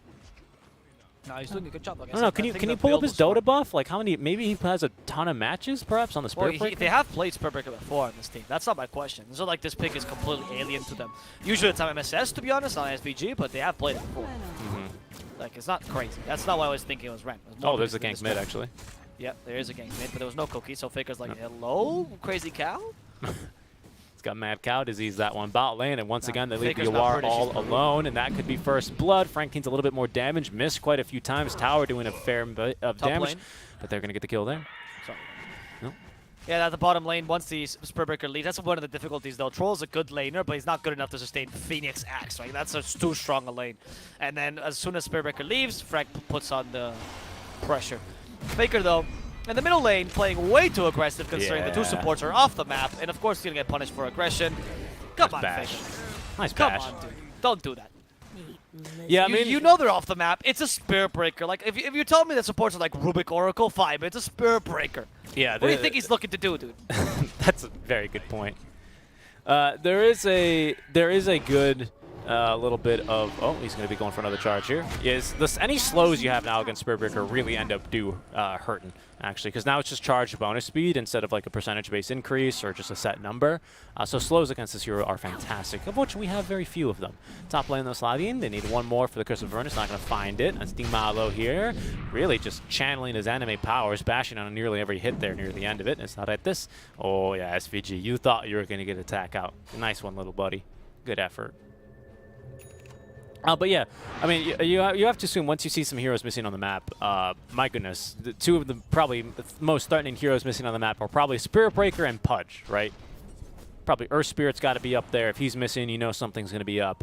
So yeah, I was a bit confident from Faker to not recognize how much danger he really is. Strong laner, this man, to be certain, but no one I think is going to be strong enough for a Spirit Breaker gank this early on in the game. Especially against a Snap mid. Ooh. Yeah, I know. Snap is a really good hero with a good kill potential, but Frank or Yawar in the bottom lane suffering a bit. I mean, the biggest thing here is because every time he's ganking, because it has SP5, you are leaving the troll alone, and he's not matching the farm of Dimado, who's actually struggling a lot against the Abaddon, right? Abaddon is a really strong laner, no surprise there. You hit him 3 times, and Dimado has to play really defensively here. So we'll see. But the real strong point for Ego Boys is the mid game, whereas Quincy Crew, looking by the lineup, they're trying to win the lanes, right? So the window opportunity is much more around the early mid game than it is around the mid game, like with Ego Boys. So they should be winning by more. Just judging by the draft, like ignoring if it was random or not, doesn't matter. Judging by the draft, if it was a real draft, they need to be winning these lanes more. You know, the more this is like the first time you try like like a complex meal, you know, or something, a meal that you don't usually eat, something that's a little bit different. The more I see this Barrow pick, the more I do end up liking it actually here. Especially because you have a hero like the Axe, a bunch of heroes like the Phoenix who want to be in a certain position in the team fights. Very clean and crisp as out come the kisses here for Frank. Going a bit under the tower is going to be Yawar, but he's going to be alive for now. The Icarus dive though, as well as just all that fire damage is going to burn him down. Top lane though, as we speak, MSS is going to be actually A-okay with the Aphotic Shield. Now turning on to Timado, who has the time walk but can't get it off in time. Yeah, it's going to be permanent damage there, nearly dying. He's dead? He could get it off in time. He just chose not to because he was going to hit the creep instead. That was not. Anyway, bottom lane though, the nice rotation by Faker. And accomplished to get the lane nicely. Troll Warlord trying to help out here. Yeah, so I mean, like, you know, the thing for Eagle Boys is they got a lot of mean lockdown, but the only certain bit of lockdown they actually have this game is X marks the spot, right? And by that I mean, like, they don't have like a Vengeful Spirit magic missile, right? Nothing that's a guaranteed stun, except for X. Yep. And they all want to get set up in a certain way for their team fight, and no one disrupts better team fights or like positioning like this than a Spirit Breaker. So maybe it wasn't a misclick. So stop questioning. Who cares, dude? It doesn't really matter. I think it's interesting. Faker. Bring Quinn. This is the arrow. Ghost Ship on top of that. And let's see. The Ghost Ship should set up for the Quinn kill with a double damage. Shouldn't be too difficult. Slathin is going for this. He has another leap charge if he needed. Here we go with the Star Storm. The second arrow even hits. Quinn will survive though. SVG stopping this initiation completely. And yeah, are going to be able to make it out of here alive. Quincy getting what they wanted out of the lanes for now, as Snapfire is still dominant, but Faker still got a good lane this time. Well, the big deal is how do you recover on Timado? He's slightly behind the Troll. He needs to recover for this game to work here for Eagle Boys. Snapfire has infused raindrops. It's going to save his life. Indeed. Yeah, they need to get something here. The early rotations from Quincy are, by their nature, going to be a little bit stronger. Harder, better, faster, stronger. But the early game as well, quite impressive out from Quinn. He's going to be going straight into the Aghanim Scepter, and at this rate, he's going to have it quite quickly as that. SPGs per breaker trying to charge on Faker. Not really accomplishing much there. Frank is pushing your bottom lane pretty hard. Frank didn't have that great a lane because he was dividing most of the experience and gold with Nathis, which is, I guess I get it because you have a Phoenix you need to be able to utilize. But yeah, right now Quincy's going to run through with the lanes. With the Abaddon and the Troll Warlord is going to work perfectly for them. So this kind of early game lineup for now is working. Let's see how Eagle Boys confronts this once they reach their power peaks though. Because right now, Eagle Boys can't really play a game. In fact, if you know this, please do not fight this. Down bottom, big mistake. Do not fight. Oh, Frank just get away. But Frank is getting burnt up. A lot of slow with the Mortimer's kisses. Gets a Berserker's Call together with the creeps. Actually wanted to counter initiate here with Faker's help. The cooking coming in. Everyone from Quincy wants to fight bottom. Except for Lelis wasn't rotated. SVG, charge for Frank. Almost got him. Time dilation, slowing him down. And Timado is actually forced to rotate while Lelis takes the tower up top. They will get a counter kill here onto SVG. They can still use the Chrono, but Timado used the Mask Advantage just to kill this poor cow. They had cooking. Quinn. Yep, there we go. That's the combination we're looking for. The arrow, plus, of course, the Sun Rate, but the arrow was really short. Doesn't really matter. Faker has enough damage to finish off Quinn, and Les is finally forced to join. Again, Timado slowed down. The Cursor of Fire is destroying him, and it is trying to body block, but unfortunately is not going to be sufficient, as Lelis has been slowed down, hurting a lot due to those spirits. MSS is going to be the next target. Frank has come back again into this fight, because he actually could go back home and TP back in. And finally, they'll get the kill against MSS, and yeah, overall, it's hard to say because you also carry for the mid laner, but the mid laners right now, I think, matter more because they're the space creators, so maybe win. Ooh, not so close. Wow, arrow getting dodged, call just missing as well. That was really lucky for Yawar, or really smart positioning. Slight win for Eagle, I would say, just because you're staving off the aggression by Quincy, and they knew they could fight that, so well played. Yeah, that was a really clutch arrow out from our Marana. Slathian lands a really, really great arrow to, it's not a long stun, but the most important part is that they stop the Axe from getting just completely devoured by the kisses up from Quinn. That allows him to run around. They were really expecting that little bash to be landing, almost guaranteed. So he is able to run around, and then the kisses aren't as efficient as they can be. In fact, they don't kill him with the kisses. Comes back into the fight, makes a little bit of a difference. Something else we noticed in that team fight, it is a Mask of Madness with a max bash here for Timado. So let's see if perhaps if Quincy can look to take advantage of this as in they go. Let's see, Timado again, nice. They don't actually have detection? Yeah, oh, they do. Well, they do. They see Timado. This might be another death. He only has 2 points in time lock, so quite a long cooldown. Good arrow, though, by Sladin saving completely. You know, Lelis has been an actual threat to the Void. I like this proposition of the Baron top lane you are. No, Supernova dropped and Bo. Yeah, you're not going to attack it when you're in battle trance. You ignore it completely. And that's going to be Yawar dead. Another good kill for Eagle Boys. But they're taking towers in exchange, at least. Quincy.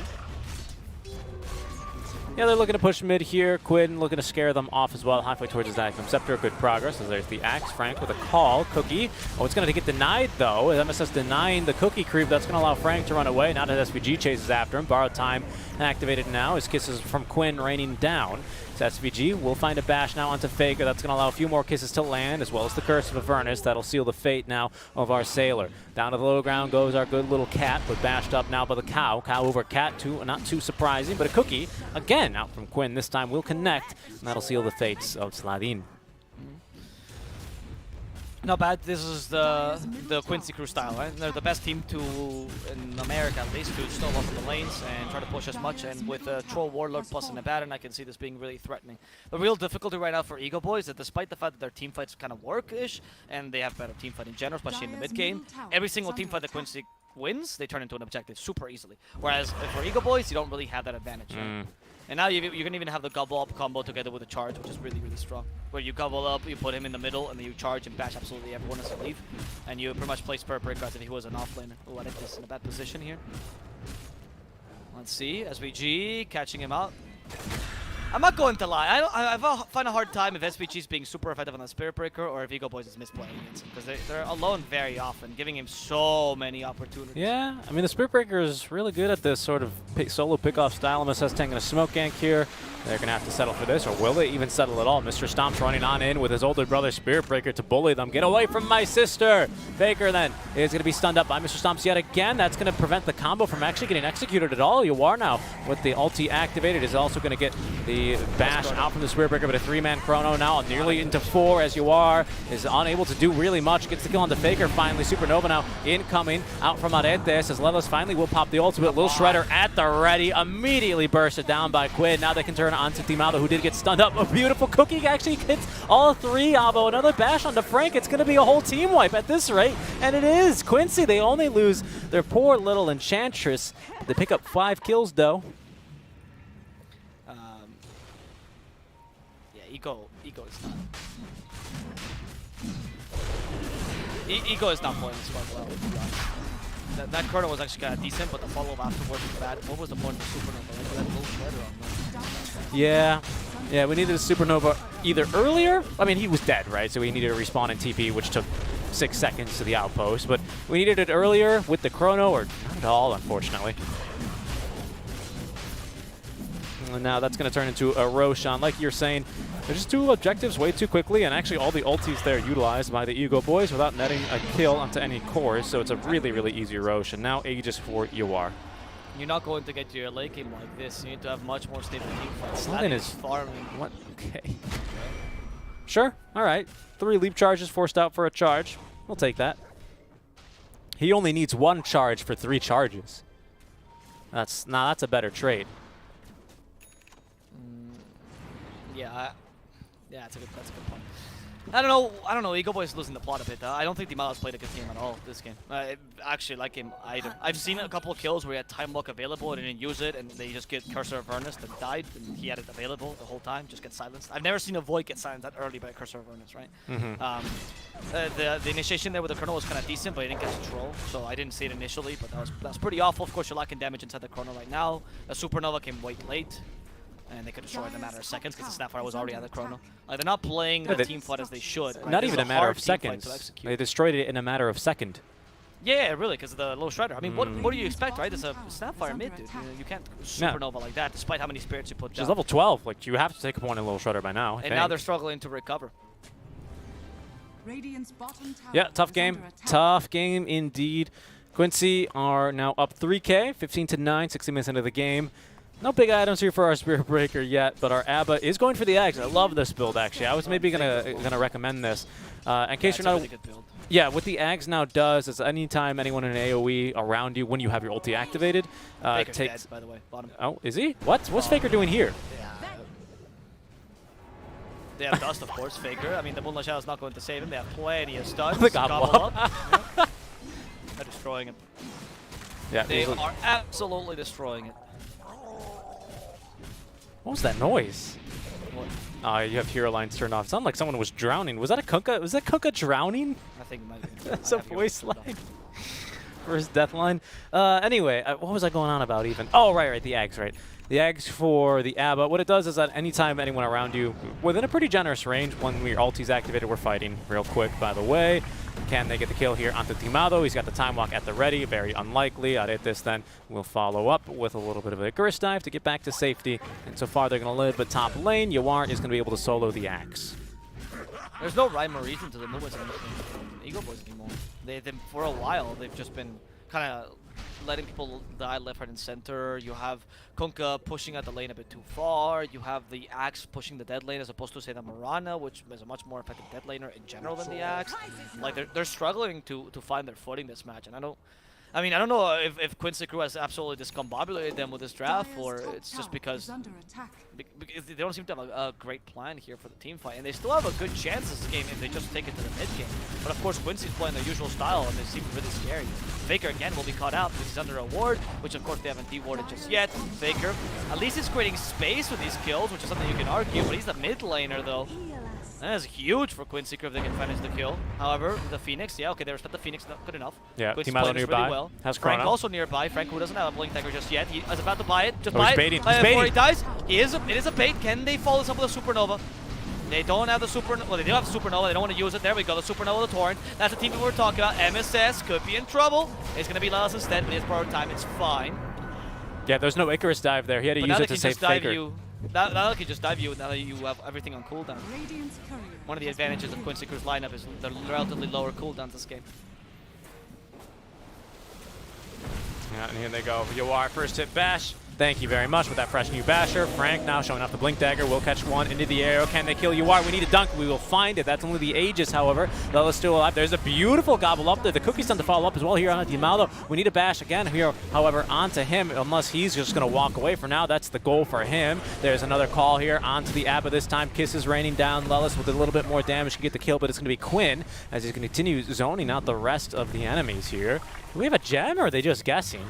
As Yawar now, his Moonlight Shadow ending, was going to eat a boat into the arrow, nearly caught by SVG, but the ultimate activated by Yawar, as they do have that Aphotic Shield. Good damage here onto Faker, but he's got this rum buff, and they can't quite kill him out of the high ground. Sunray to now force them back. Yawar is still alive, nearly dying there to the tier 3 auto attack. Has Timado chasing after him, the X mark to hold him down. The Torrent's going to miss, but it's not going to matter as SVG continuing to chase him down. Quinn there with the gobble up, getting the kill onto Sladin as Yawar will chase down Aretes finally. Timado has another time walk available. TP from Frank, the call, it's pretty good. They catch two heroes here, but it's not going to save Timado, who activates the Mask of Madness in the last ditch effort to live a bit longer. And now Frank, freshly respawned, is going to get murdered by the 5 remaining members of Quincy Crew. Quincy's playing hardcore around your cooldowns, and Eagle Boys knows this. They are so helpless at their ultimates, which is what the draft is even meant to be. And Quincy Crew, because of this, they're gonna keep on pushing and destroy the map for you. Like, the less map you have as Eagle Boys, the harder it is for you to set up team fights, and more important, the harder it is for you to play the tempo in this game. I mean, you can always come back with the kind of draft that you've drafted, to be honest, just one good 5-on-5 engagement, but I don't think Quincy's going to let you have that to begin with. The Abaddon is very useful for that. He almost has the Ags completed. Mm-hmm. Sorry, I had to ban a spoiler in the chat. Yeah, I mean, we do nearly have the S and Y right for Faker. I mean, like, what are the bright side? You know, always look at the bright side of life, right? Timado with the hand of Midas. I mean, I agree with you. Everything is just, you know, cooldown based right now, and unfortunately, Eagle Boys, they're not really utilizing the cooldowns too effectively, even together, right? Because they're too desperate to try to get team fights, and because they're playing the really wrong fight. There's a gobble up. Oh, from yeah, downtown. that's a gobble up with him. That's impressive. That was actually so hit him funny. though. Oh, And the then kisses, with they're going to kill kisses, Frank! Frank is going to die. Wow. Yeah, dude. You don't want to face Quincy with these kind of drafts. That's what they excel at, and they're playing this so well. They played an incredible game, to be honest, Quincy. I think that Eagle Boys should be a bit ashamed because they made a lot of mistakes, but at the same time, Quincy's playing an incredible game.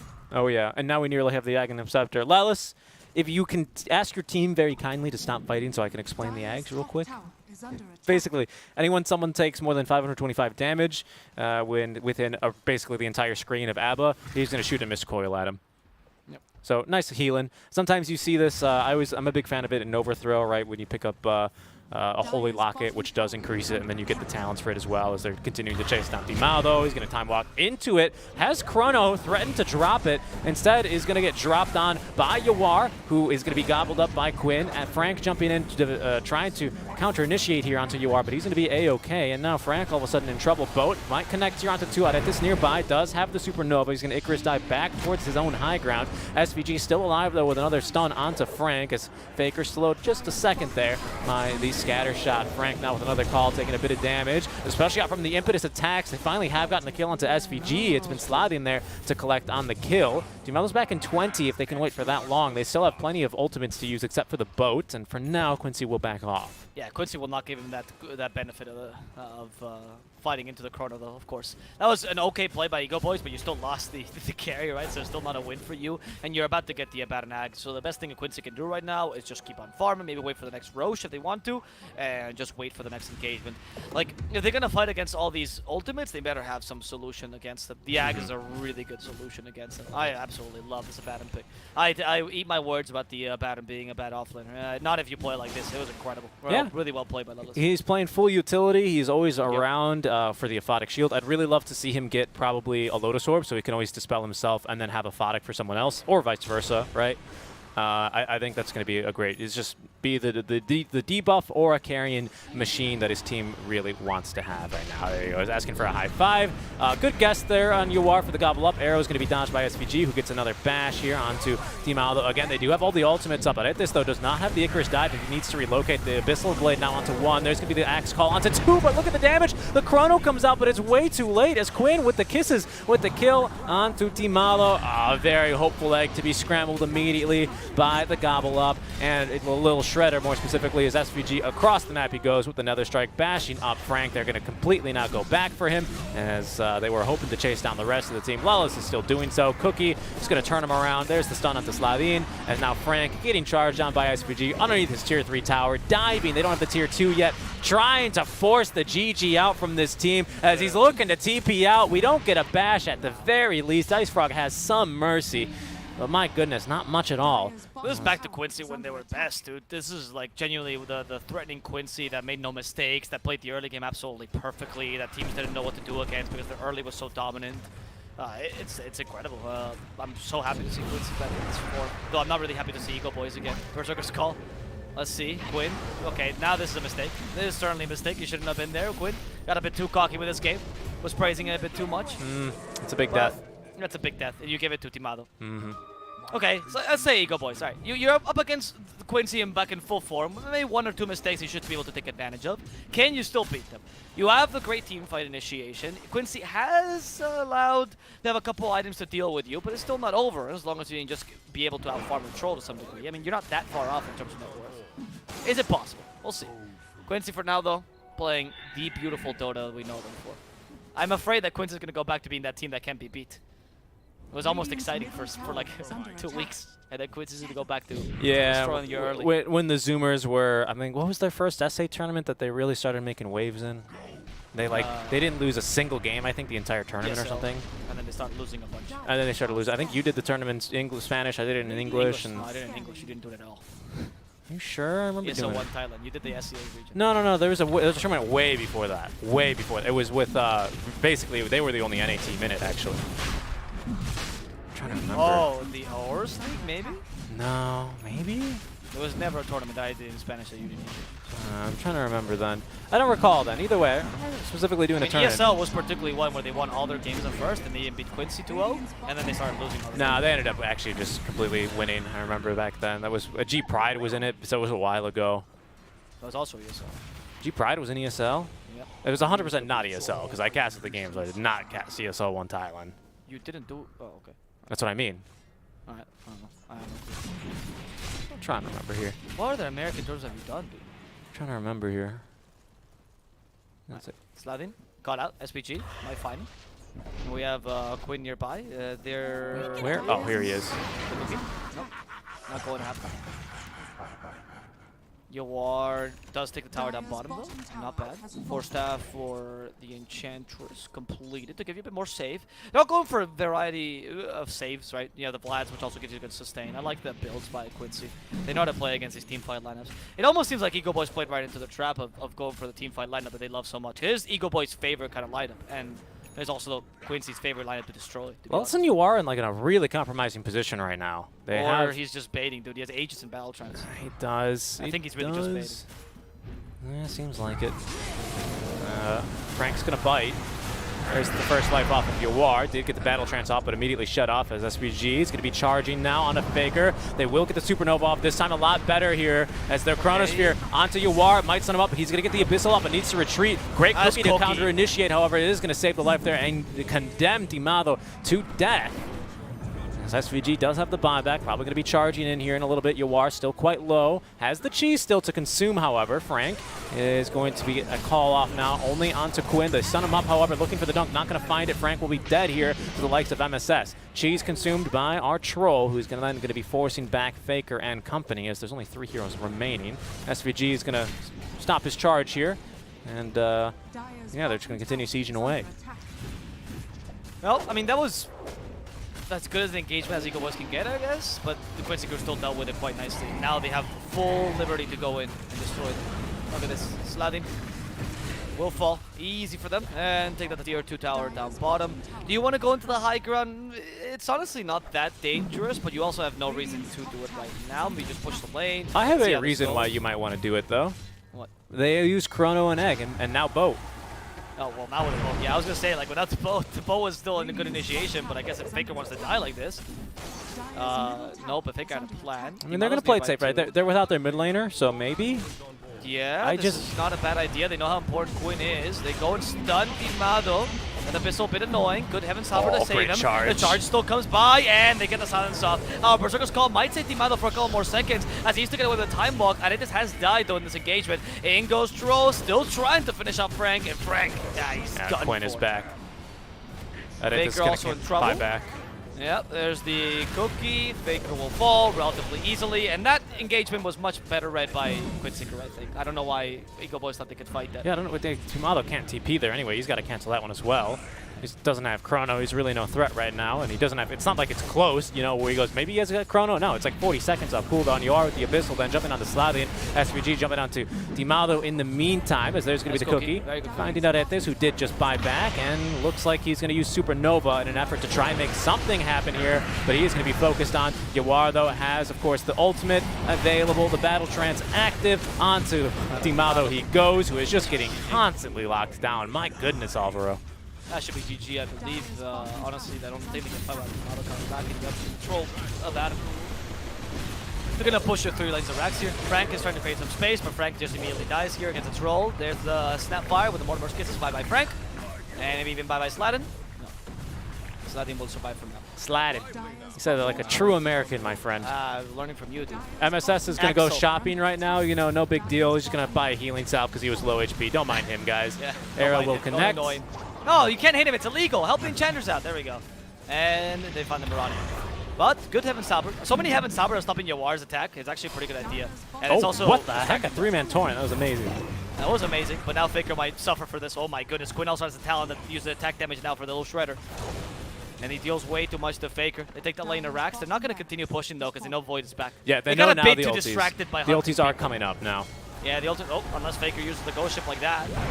You still have Chrono. Yep. I don't know if Abaddon is the best target, though. No. I don't think the Ghost Ship should be utilized like that, though. It's one of your only damage sources in Chrono. That's what I was surprised when it says, oh, they have no ultis off cooldown, and then he just threw in the boat, and I was like, all right, well, now they don't have the boat.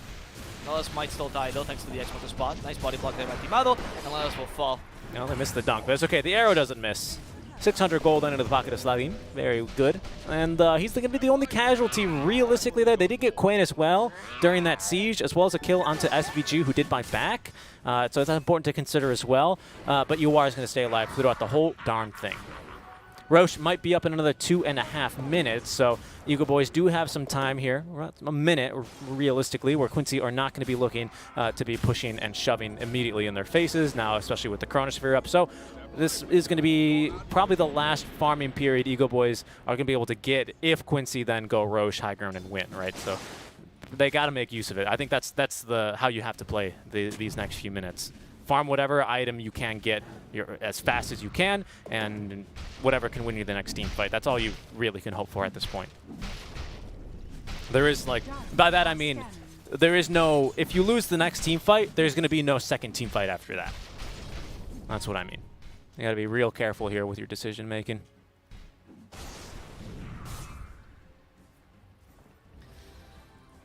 Timado. 20k lead. This is exactly what Quincy Crew wanted. And then, as you mentioned, you can't make any mistakes by Eagle Boys, but they've been making mistakes left, right, and center this whole game, though.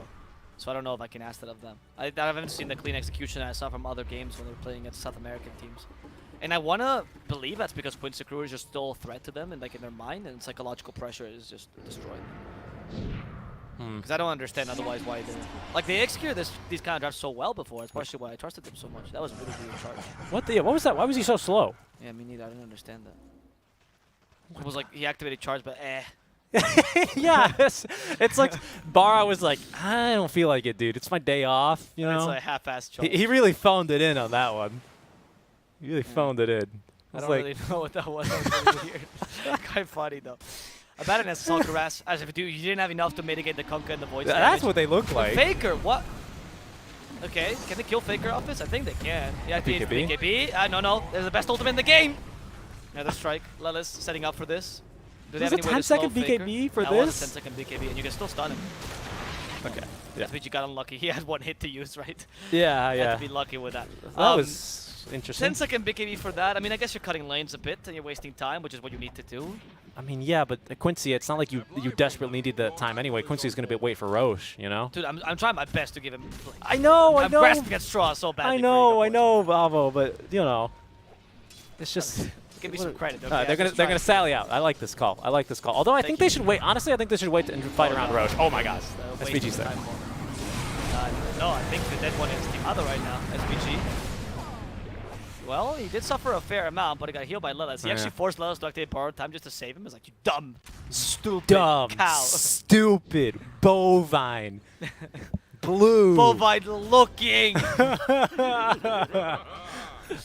that was a really good gobble up as well out from Quinn there, preventing Very good gobble up. But dunk. the whole team saying MSS there. Yeah, because this is what I was expecting from the cow halfway through the game, right? You just can't initiate that reliably, but honestly, since you gave him such a good early, it doesn't really matter anymore, right? Yep, Slathy, and then is he's got the Guardian Greaves for himself at least, so can purge off a Silence, purge off a Slow from the Axes, which are going to be a big problem. Nearly have the AC, as of course, Lelis asking for a high five is 100% a bait, but Faker as well dropping one of his items just as much as a bait.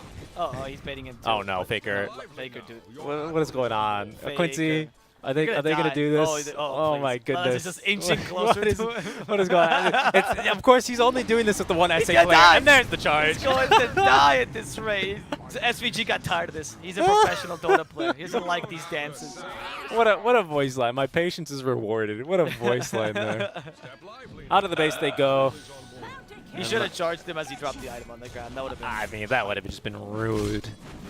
Rude? That would have been rude.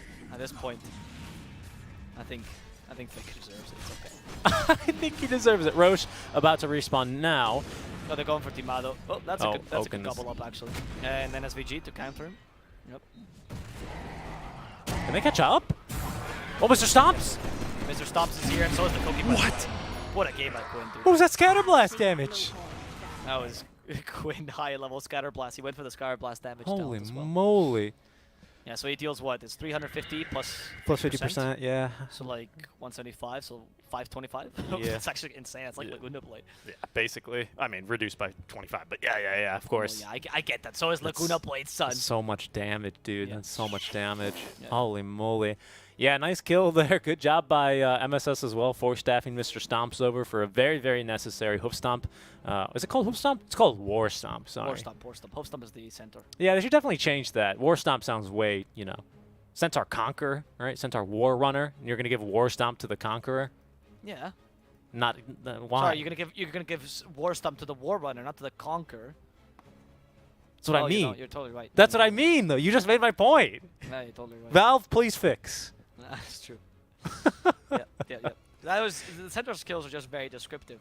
What does this one do? Oh, it's a hoof stomp. What is this one? He retaliates. Or return depends on what. Depends on the patch. Depends on which patch you're looking at. Depends on what foot Ice Frog wakes up with that in the morning. Mm-hmm. Goodness gracious, sound like Sunsman. You do sound like Sunsman. I get that a lot. Oh, yeah. You know, it's funny. You know, have you ever seen me and Sunsman in the same room? No, I haven't. That's actually what I keep telling people. Unfortunately, I cannot grow a beard.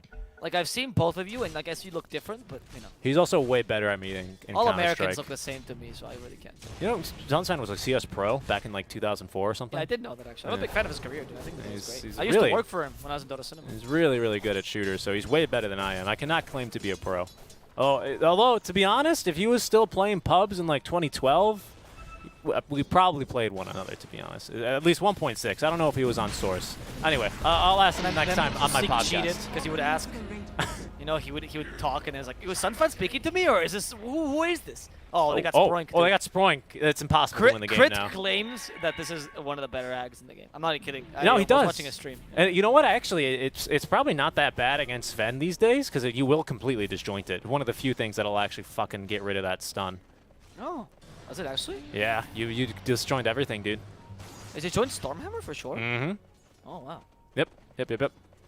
Oh, yeah, it dodges incoming projectiles. I guess they put that for a reason. Yeah. All right, Sproink. What you can also do is you can turn your back to the base and just walk.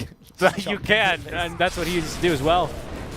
Yeah, let's go. Sproink into the base, MSS. Nope. Here comes the charge. He swallows the arrow, by the way, I think, or did that hit Yawar? So it hit Yawar, but Lelis immediately purged him off as Faker with a disconnect. Sec, real quick. Kale, they're having some lag, clearly. Just some kale salad. Oh, I think this is going to be the game, though, here. I agree. I agree with the point they made. He's a funny guy and he's a great caster. Very enjoyable to listen to. Who, Sunsfan? Yeah, he's great. Yeah, he's real great. Yeah, not me.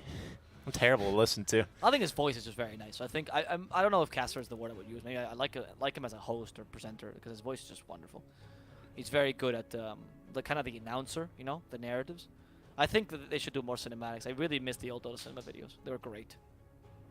His voice is very soothing, so he's very good as one of those kind of announcers. I gotta say, one of my favorite. I mean, while we're still paused, because this game's literally about to end, folks. While we're still paused, one of my favorite fails. Do they still do fails of the week? You remember that? They do. Okay. I mean, they occasionally. One of my favorite one from all times was him and Slacks. I miss Reeves. Reeves was great, dude. Commenting over with this invoker that had Arcane Curse applied to him for like 3 minutes. Yeah. Because he just kept invoking spells, and I think he dies to it at the very end somehow or something. It was unbelievable. It was unbelievable how much damage he took from Arcane Curse. He was like sitting in the fountain just invoking over and over again. Oh, it was great. Hi. G. Okay, there we go. We're getting ready to go. All right, Abo, you want to take this one? Yawar murdering the Phoenix and turning him into fried chicken. Oh no, it is. Yeah, he does Demonic Shield actually. Yep. Well, that's easy. Axe is coming back though. Void is Chrono. I mean, if theoretically you can win this game, this is one of the times when you can't do it. Mm-hmm. Defending your high guy. Oh no, they have Aegis. Never mind. Your Chrono's useless. I want to really see. Oh my goodness, English! I really want to see Sporink in action here. Yeah, come on, let's go, Sporink. But the charge is top though. Oh, yeah, Team they Alo? find a Nuyasha. They throw Lelis at Oh, he missed. He missed an auto attack. He did. That's pretty big, actually. Evasion is really strong on him versus this lineup. Let's see. Kill the Axe. Oh, that's a good chrono. That's actually a really good chrono, but the Abaddon is destroying him, and the Snapfire didn't give him any quarter either. Yawar activates the Battle Trance. They don't care about the Supernova too much. Yawar's going to get stunned. That's unfortunate, but he still doesn't lose his Aegis, so he can continue bashing. And look at Faker just falling down with the Greater Bash. Too powerful. Nether Strike destroying him. Aretes is fallen subsequently. Faker as well. Now going for Timado, who's trying to get a single kill on Nini's Birthbreaker, but it's not going to work. Timado will also fall, and that's going to be GG. Yep. GG indeed. Full team wipe there to end it, as Yawar is going to run into the fountain. Of course, SVG has had to deal with this many times, and they're going to end the game in the enemy fountain. Very good game out from these guys. Quincy Crew, they looked real great. And you know what, honestly? to answer the question, was it a random? Was it not a random? In the end, it doesn't matter. They won with it. So that's what I told you earlier, right? It doesn't matter. The question is because if it was random, great. Like it didn't work that badly for them. But regardless, I was even saying it in the draft. Like even regardless of the spur breaker working or not, which it did, by the way. So good pick. The draft was already good for Quincy. It was not a bad draft. I was trusting for Ego Boys to be able to play their draft, not because of the spur breaker random, as I mentioned in the draft, or not random or whatever, but rather because of Ego Boys' usual display of execution when these team fight lineups, right? But in this game, I think they got overpowered. Either it's because Timado is playing on a different account and he just sucks in this account or whatever, or because genuinely they were overpowered by the presence of Quincy Crew, one of the best teams, if not the best team currently in North America, and they just couldn't play their draft whatsoever. Did Quincy Crew play this great? Yes. Could Ego Boys have played this like maybe 10 times better? Yes. We didn't see a single good team fight execution by Ego Boys, and that was the whole point of their lineup. They mistimed all their spells. They were incapable of taking advantage of the great 5-on-5 they had. Yeah, Quincy Crew ran you down, but it's rather easy when you can't really play your draft. Yeah, just unfortunate there. Quincy gonna take it together. You know, Ego Boys. Yeah, I mean, I don't know what else to say. I think you said it all there. They had a good 5-on-5 sort of lineup, but just couldn't really put the pieces together when it came down to it. Exactly. That's it. I don't think the draft was bad. I really just think their execution left a lot to be desired. We'll see here as that is going to be Quincy then taking the 2-0 victory. Go ahead and check what our scores will then be. That'll put them up to Quincy Crew with those 2 wins. Should be 13-7 now, putting them perhaps in contention of the upper bracket, which Zoomers have clinched. Thunder Predator for sure are going to be secured as well in the middle 4, but they're not moving up. But they're not moving down as well, so lower bracket for them. For now, though, let's see. Quincy will be playing tomorrow versus Omega, right? Yep. No, sorry, versus Unknown. Unknown, sorry, you were totally right. Unknown, speaking of them. Best of 2. Yeah. Best of 2 is playing next, however, versus Infinity in our last best of 2 of the day. Alvaro, that'll be coming up shortly, guys, starting really, really soon, so stick around. Alvaro, you joining us for that one? I am not sure. Okay, well, I will ask in a second. We will see. I mean, you'll see first, right, whether or not he's there when we come back for our 5th and final best of 2 of the day. We'll see you then.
Hello, everyone. Oh boy, this is embarrassing. The camera is dead. Would you look at that? Well, I'm going to go ahead and throw it back to the break screen here and replace the battery in the camera. And then we'll come back here with our draft for game number 1. Just you guys stick around here. I know it's all dark, but don't worry. We'll get the lights turned on here just in a second. We'll be right back.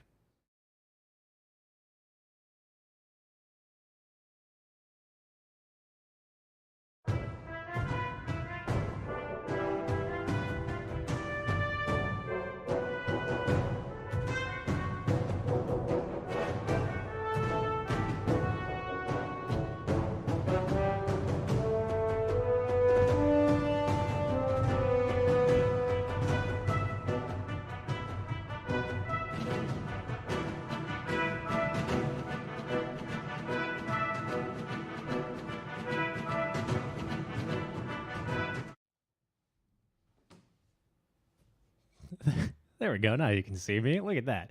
Isn't that crazy? You turn something on, it doesn't turn on. You replace the battery, and it just works.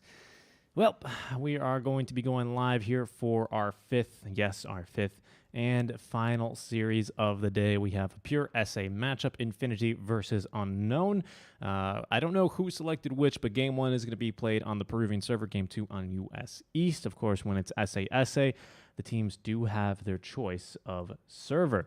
That's what they decided here. Just myself here, sorry, I'm not Seek and Strike. I'm Richie here on the panel. Alvaro is going to be on the Spanish stream, so he has abandoned me yet again. Please report Alvaro for abandoning me.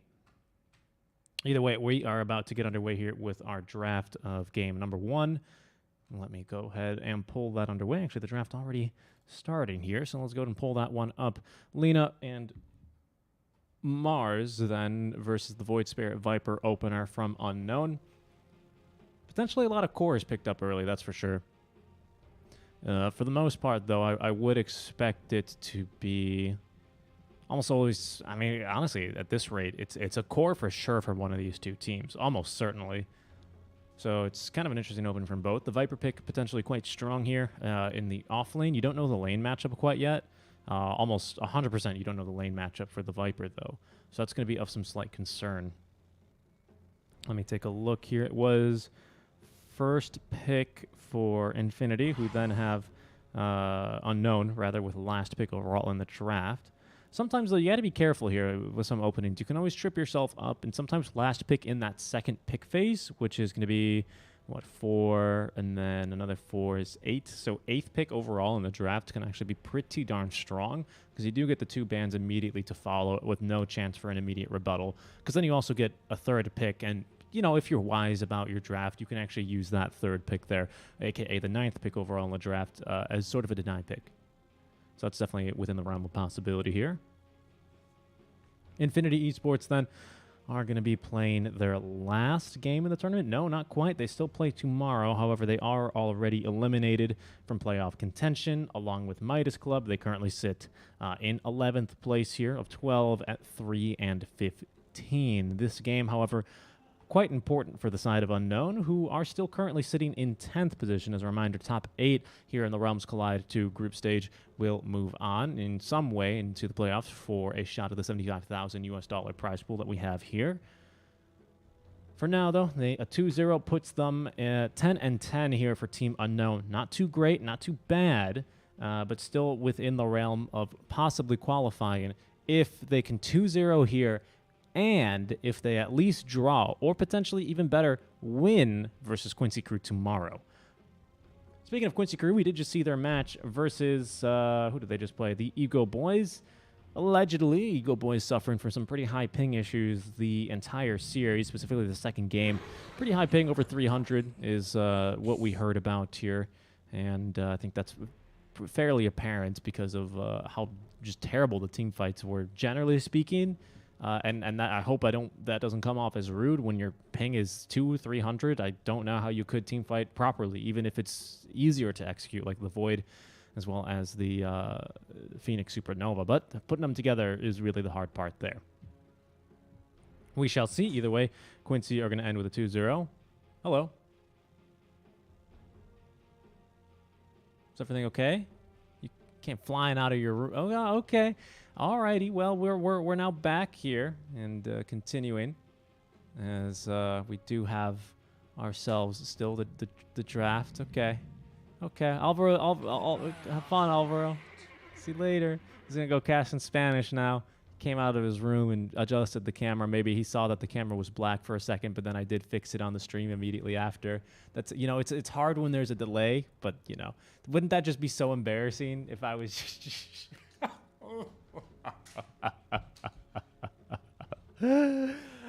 Oh, ladies and gentlemen, it may be 10 in the morning, but I just got a full moon right now. Oh boy, ladies and gentlemen. Alrighty, anyway, what are we doing here? Yeah, that's right. Sorry, 5th best of 2 of the day. It's going to be a solo cast, and we'll get through it together, ladies and gentlemen. We'll get through it together.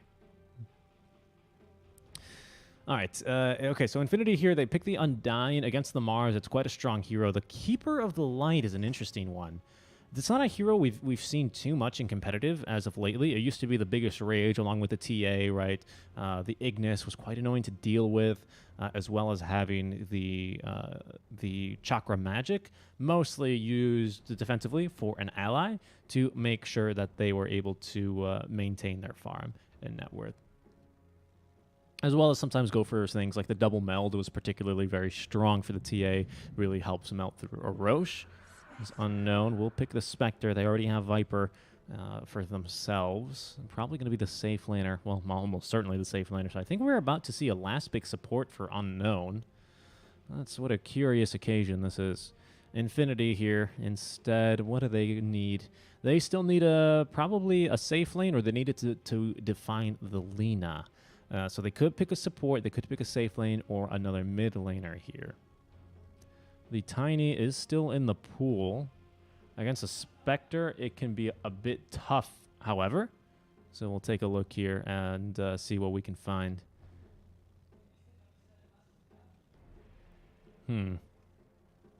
Okay. Infinity, let's see. What are they playing? They do enjoy, to be honest, a bit of the Morphling, but I think this game, it's going to be just out of the question. Notice that this is... that's what that was. We'll get rid of that. Other than the Morphling, I'm trying to think of another flex hero that they can pick. It's kind of been their go-to throughout the tournament to mixed results. Valky has been pretty decent on the Mars throughout the tournament. Of course, if you're an offlaner these days and you play 12 games, you bet your ass you're going to be playing a Mars for at least a quarter of them, and would be probably the most likely statistic. Jack of all trades, the Juggernaut, the safe laner. Pretty good pick here. Decent combo with the Keeper of the Light if you want to go for a little bit of a Blade Fury damage build. It's actually pretty darn good against the Viper.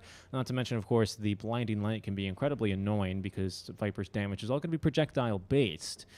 You can't miss Viper Strike, of course. That counts as a spell, but your poison attacks, of course, can miss. And if you miss the attack, you also miss the poison attack.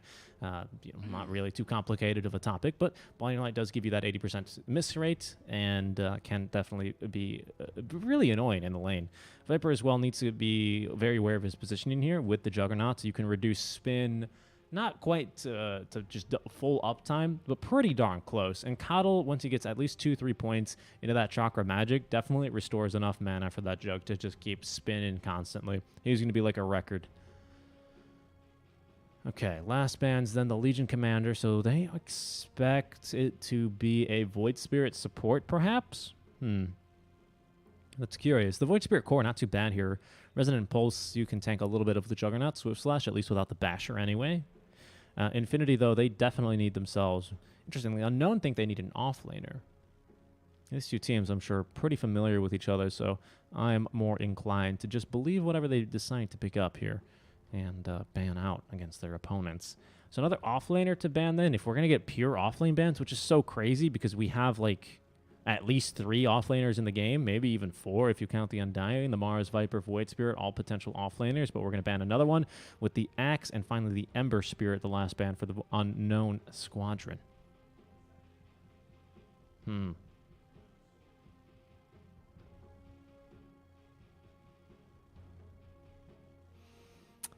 Okay, Infinity then, I think I don't know, but maybe they're not too happy then with their Mars Spectre matchup. I think it's okay, to be honest. Mars Lina actually has got some kill potential as well against the Spectre. With the Undying, it's a bit annoying. Of course, he does excel in these matchups versus the Mars, generally speaking. But I think you ought to be okay, to be honest. I kind of like that lane. Lina Mars versus Undying Spectre. I think it's about 50-50, pretty execution-based, seeing what you can get done. It's not a farming lane really by any means for the Mars, but that also means that it's not a free farming lane either for the Spectre, which is basically what you're looking for. The Viper lane you've dealt with quite well, and they're going to go back with the Dark Willow combo. So I reckon it is the mid Lina then. Okay. In fact, I'd be very surprised if it wasn't the mid Lina at that. So mid Lina, and then probably the 5-4 Willow with the 5 Coddle. The only thing they're shy on is some decent lockdown. You know, the Spear of Mars, definitely a skill shot, can be quite finicky to land. LSA to a bit of a lesser degree, but against a Void Spear at mid laner, you kind of do need all the lockdown you can get. Ignis as well has really, really been nerfed with such a long cooldown. They don't deal with the Ignis quite well, is the good news, but Unknown will finally last pick this Tusk.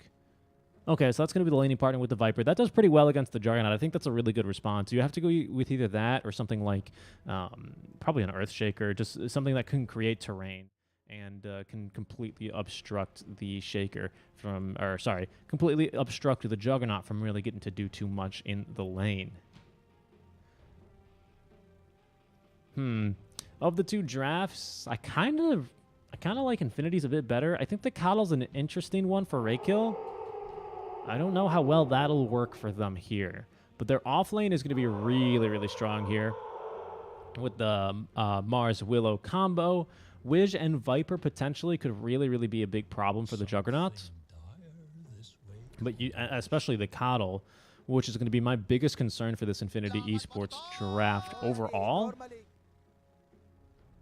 But they don't have Tombstone problems. And Unknown, they do have pretty big problems. Not generally with the Ignis, because they can always just choose to disengage. Not too easily at that. I think Viper, Undying, and Spectre very likely to be left behind in an Ignis, unless Widge can get a good snowball out. Robo-Z, you're never going to catch him with the Ignis for more than one blink. But they do have Ignis problems, and they don't really have any problems with Tombstone. I don't really know. I don't know how I feel about this one. The team fight a bit better for Infinity, I gotta say. Great, amazing, fantastic single target, though, for Unknown. So if they play the macro game a little bit better, and if they know who to kill and when to kill and, well, where to kill them, then they'll do quite well in this match, I would have to expect. So for now, though, I'm going to have to go with Infinity, actually. I think that they took a game. What was their last match that was really surprising? They took a game off of the Ego Boys, of all people, with the PA Divine Rapier. They ended up buying 2 Rapiers at the end, and it was a pretty intense game here to wrap up our day yesterday. Today, I don't think this game is going to be as explosive, but that doesn't mean that we can't get some really good Dota out of these guys. As we'll be heading underway with game number 1 of Unknown versus Infinity. First, I have to come up with a rhyme. It's really hard to rhyme with Alvaro, so I'm not going to do that.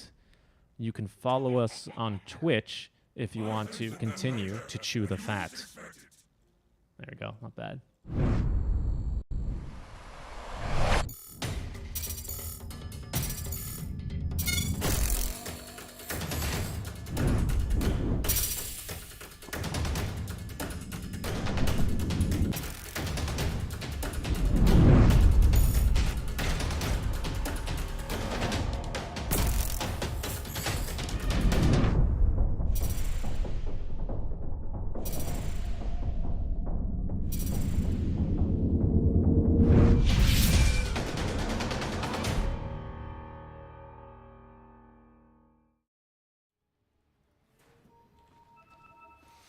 Welcome back, everyone. It's our 5th and final series of the day, our 7th, actually our 8th and then 9th game of the day, respectively.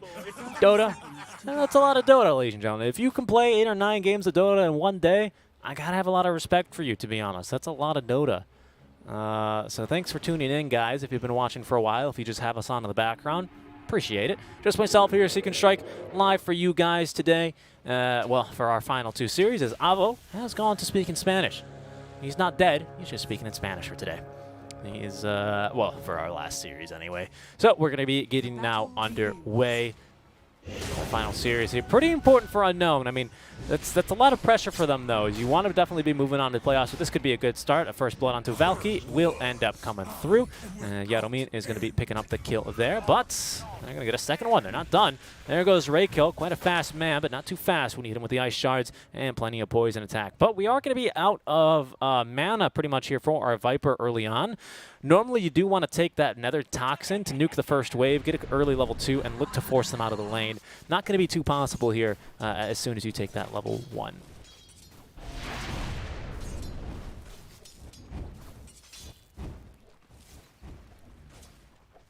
Alrighty here.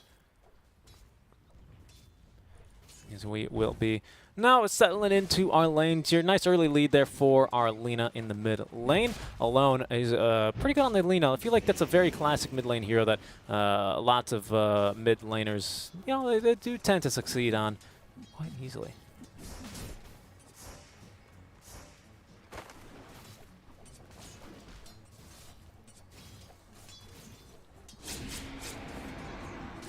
Berna doing pretty nicely here, really just rushing there for our little last hit onto the range tree. But supports just sparring, looking to zone each other out. Courier nearly dying, and Will, actually, Valky securing that one. Actually had the salve, as well as a lot of regen here for Yadomi. So any right click that Prada is going to be doing here is going to be doubly as effective here, just because we don't actually have that regen available. Raykill in a lot of trouble here. Does have that blinding light, hits both targets here. That'll spare him for a bit of damage, but in it comes now as our Jug will drop the healing ward, trying to get him off and away into safety. Great ice shards, though, as Wiz holding on to those until they really desperately needed them. Second kill then onto Raykill, as that lane is not going to be a very fun one here for our little horsey man whatsoever.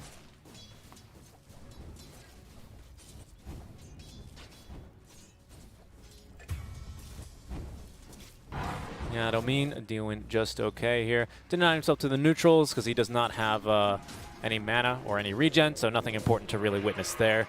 As the Shadow Realm attack onto better now, just to annoy him a bit more. Without the Undying here, you might as well. Tusk was rotating over towards mid lane like he wanted to go and gank, but they're not going to be able to get that one done here. It's a bit difficult here onto the Lina, especially without the Snowball, which you don't yet have. Level 2, though, so he's got the choice now of his skills to go for. Tag team might be a good option here for a little bit more damage with our Viper. He's going to be doing okay. Prada doing as much right-click damage as he can, but Yadomin now finally has the second healing salve. Interesting, Berna going for the Ring of Tarask here, which you generally tend to see if you just need a little bit of raw HP and just regen. It's the best ring for that. It is the most expensive one. Is the extra HP you get here. There's 2 rings that you go for if you want just sustain in the lane, right? Ring of Health, or Ring of Tarask. Ring of Tarask does give you 0.5 less regen per second. However, it will give you plus 150 HP to play with. Generally, it's considered better on illusion-based heroes, such as the PL, for example, was a very big favorite, especially because it's not too unusual to see him build into a heart. Valky might be dead here. Nice Bramble Maze. Can they navigate it in time? Berna is going to instead swing out wide, allowing Yadomin to get the kill with the Decay. Nice job there. Yeah, but Ring of Health, I believe, gives 4.5 HP regen per second. 6.5, so a bit more, 2.5 more than the Ring of Tarask. But having the extra HP to play with on a Spectre actually makes a lot of sense, right? Especially with your passive, that is Dispersion, will allow you to deal more damage out, as well as, you know, survive more Spanish.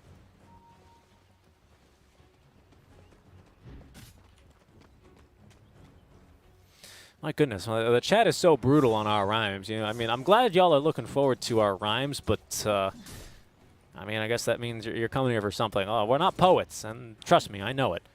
RoboZ is going to be able to bottle up that rune. Does eat a Dragon Slave on the way back out, but with this rune, it's a bit early to gank. He's not going to quite have level 6 here either without a full wave, so I suspect, yeah, he's just going to continue CS in here and refill on his HP.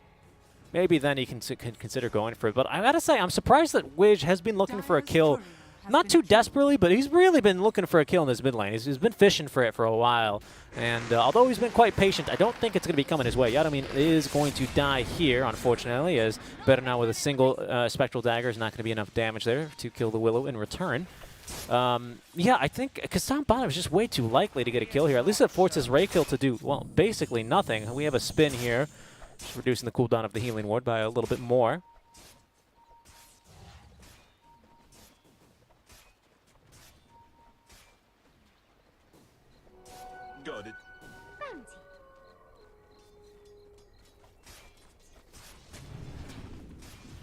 Now G is going to be able to eat a little bit of damage here, courtesy of our Viper. Wish nearby. There's going to be the Blade Fury out, allowing him to pretty much safely spin and go out. And yeah, actually, the Coddle Jug it's very defensive if they have any sort of Pathian based abilities, because otherwise you just kind of have basically not unlimited, but effectively unlimited healing ward, right? The drawback to a lot of Jug spells is that he's not got such a great int gain or base intelligence anyway. 18 here currently at level 4. Not really much to write home about, to be honest with you. But he does have some pretty nice abilities that are all very mana intensive. So him having the Coddle on the lane to keep mana is going to be incredibly effective.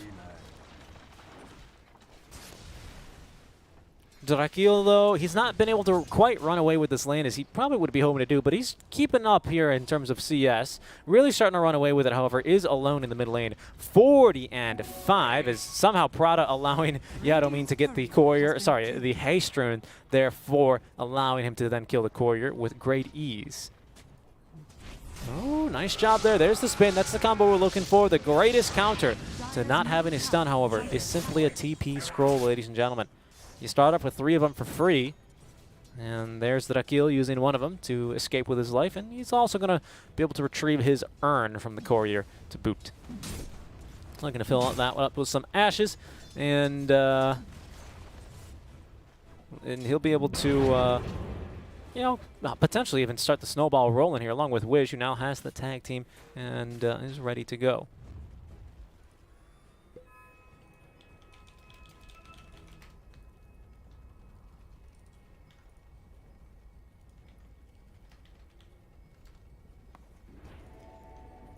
Top lane, we do have the Smoke alone, plus the Willow, going to be rotating on over to Berna, who does have no haunt, but is level 6. There's going to be pinned to the trees where the Secret Shop used to stand, and that's going to be now, it should be plenty of damage, especially with the Laguna Blade. See ya later.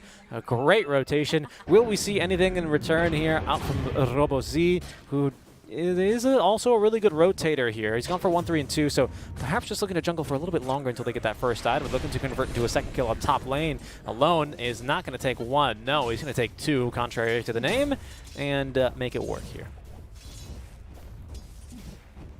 Dire's top tower is under Now, attack. G having a pretty nice time, though, overall, is now going to... Actually, he's gone just for some more damage. He's got plenty of healing. He's got Coddle for the Chakra Magic, so he doesn't need to mess around with the Perseverance or even just the Ring of Health or the Void Stone early on.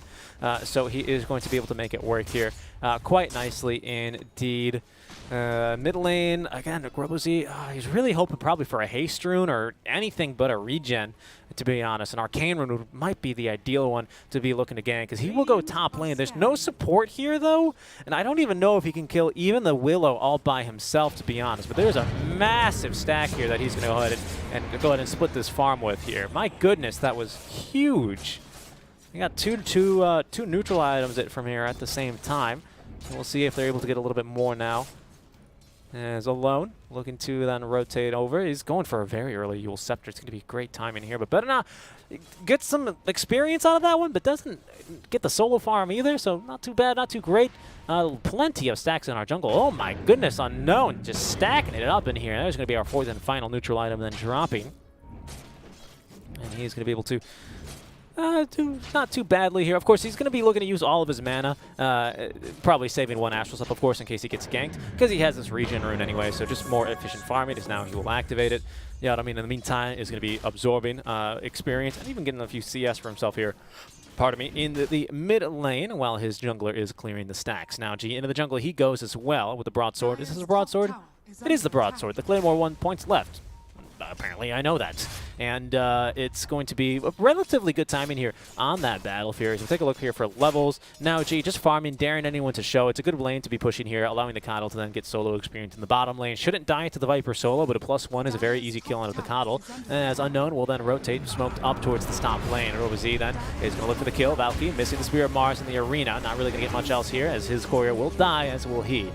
Drakil is going to rotate over here as well, but now G and Alone have no interest in fighting here, so all 3 cores looking to dodge this fight, and no interest whatsoever. Well, Valky really didn't have a choice here, and that should be then the tier 2, make that the tier 1 tower down, but not showing off his spiky new blade mail. Again, very effective with this Ring of Tarask, which is sometimes why we see that instead of the Ring of Health on an early Spectre. Of course, the advantage of going for Ring of Health is that it does eventually build into the Vanguard, which you're going to want for the Basher, as this time our little Shadow around Willow is going to be safe and sound thanks to Valky, as well as some nice movements there, utilizing the Shadow around quite effectively. Dire's bottom tower is under attack. Oh, Romanian. I can ask him to stop here. I'd like to. I don't mind people in, chatting in other languages, but if it gets excessive,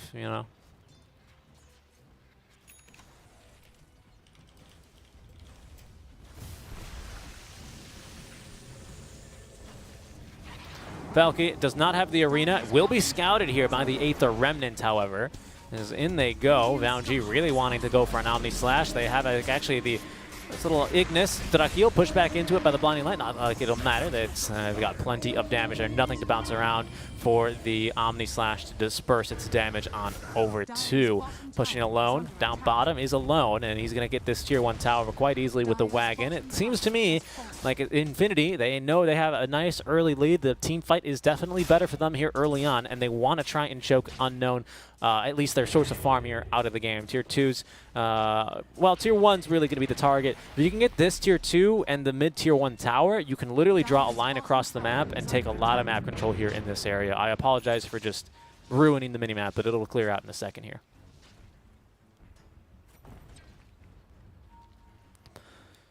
Going into the off lane, product smoked up as better not that will be terrorized right into the arena of blood. We have a lone nearby as well with a Laguna Blade if we need it, and why not? We might have not have needed it, but it's nice to get the kill nice and early on, secure that, and prevent any counter kills courtesy of RoboZ and Drakil, who are both rotating on over.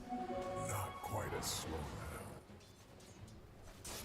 Not quite as slow indeed. RoboZ is going to be able to a little run around here in the jungle. Tusk himself is now level 6, though. Parada should be an easy kill if they can stun him up, and they can. RoboZ even getting the kill there with the Resonant Pulse, making sure he can get as much money as possible. So he really does need his first item here. What's it going to be? It will be the Yules as well. Alone has beat him to the punch. No surprise here. 3-0-0, given that his farm and lane went much better and has 800 more gold. So he does have himself a nice advantage there. Battle Fury's up on Jug. Amazing timing. Really, really fantastic timing. It looks like he just got it delivered, so it's probably like a 12-minute Battle Fury. That is very impressive from now, G, I have to say. We'll have to see here if he turns it into anything. He will be rotating over to the mid lane. Does not yet have the Omni for another 20 seconds, however. Tombstone still down. Again, no one really to hit the Tombstone here. Now, G, we'll see how much longer he wants to be here. Not really worth farming the Tombstone. Zombies don't give you much, but it is worth farming the Tombstone if you can hit it. Nice spin there to avoid the Astral Spirits. Does eat a Viper Strike in return, which will pierce BKB and slow him. But now it's going to be all over as they only have caught one with the Ignis yet again. But that's all they really need, as Valky will catch another one here with the other AoE ulti. This one being the Arena of Blood. Aether Remnant will catch him, and there's the buyback. Still alive only for a second longer was Viper, as he will not go down. The buyback, however, and Haunt in means Unknown are willing to fight. They have found one. Undying 1 HP. Looks like he's going to live a bit longer. The Tusk will fall as Prada right-click down, and in fact, probably killing himself there with the Bedlam. Can this allow Alone to get the kill? Unlikely not.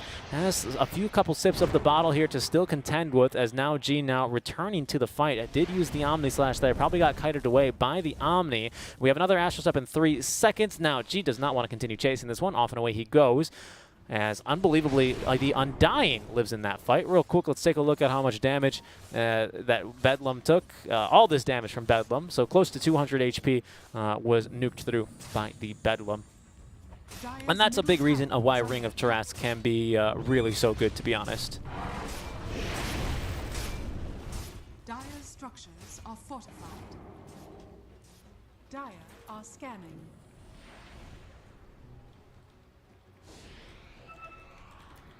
Dire's middle tower is under attack.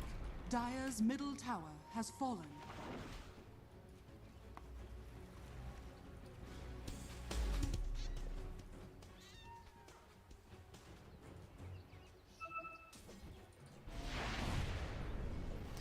Our Prada here doing a pretty good job as well, keeping pace in the farm department. Alone going for the BKB next, so just looking to fight early here.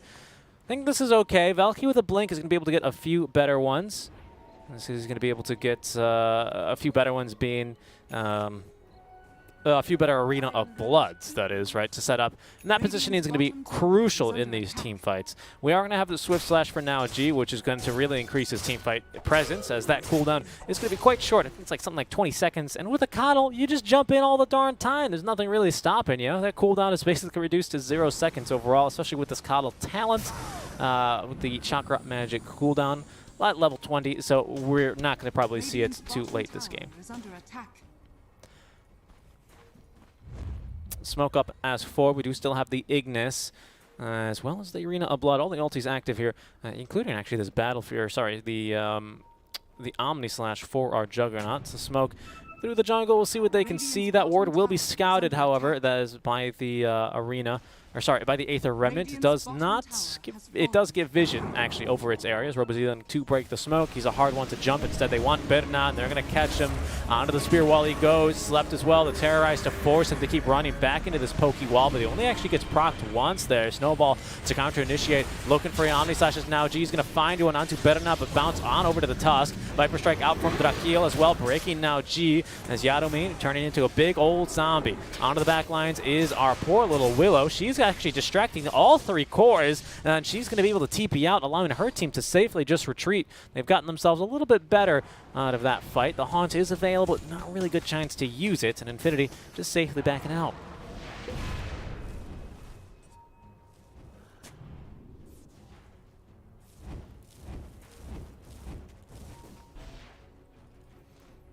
Valky in the mid lane here, showing. Could be in some danger. robo2 now does have, of course, that Yule Scepter he can use for the setup, but it leaves him without one to use defensively. And it could be very important to save yourself from almost a guaranteed LSA stun, as now G just showing here. Wants to make sure he keeps them out of his area. They will block his camp, but that's of little concern. That's only about 60, maybe 80 gold at this point, now that the group have been upgraded twice. So he's not really too looking to fight and die over the small camp. More the Ancients and the big camp here that he would consider really having a tussle over. But he sees a big creep wave top lane, and he wants all this farm. Yes, indeed. My goodness, there's a lot of farm in this wave here.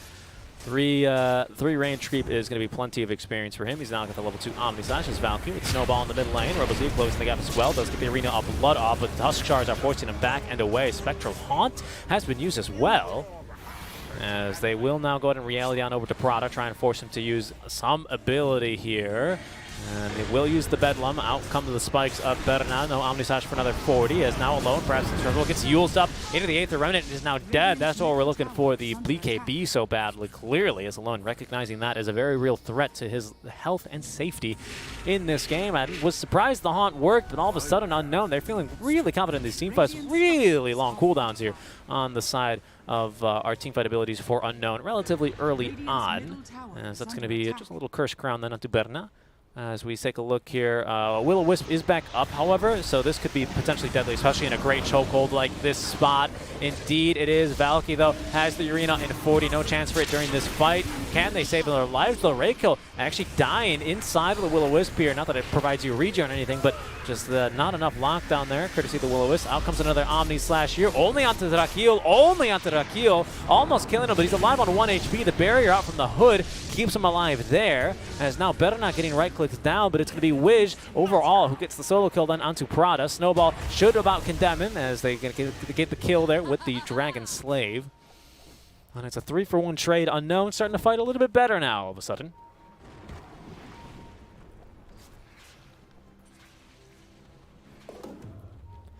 Early fights again, definitely in favor of Infinity. This late game, I gotta say, not crucial, not like easily into the game, under the thumb of Infinity, but given the farm, they might be able to dispatch of the Spectre. I don't really see a great secondary carry available for our team Unknown either.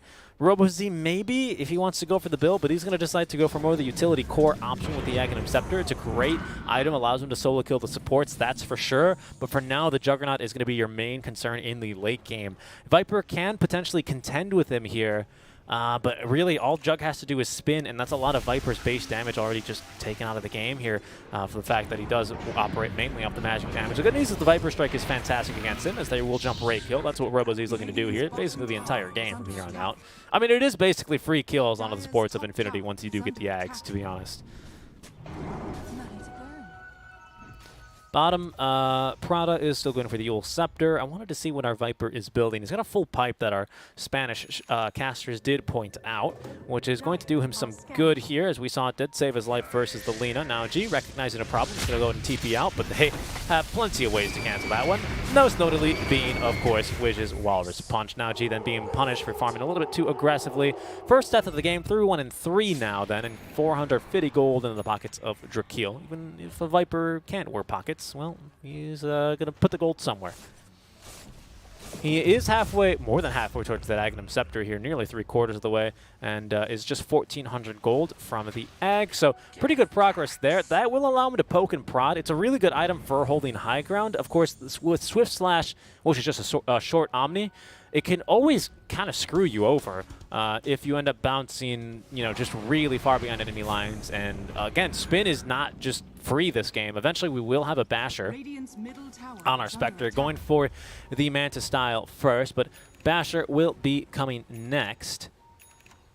And at some point, of course, the Abyssal Blade on Berna, even if Wiz is not nearby for the Walrus Punch, or if he dies first, he can still always, of course, slow the Jug down quite a bit with the Ice Shards, which Spin is not going to help you against, as well as the Walrus Punch as well. So it's kind of difficult here. And speaking of slows, you know, Viper Strike, that slow does persist, as does the attack speed here. So it's a pretty serious item against the Juggernauts.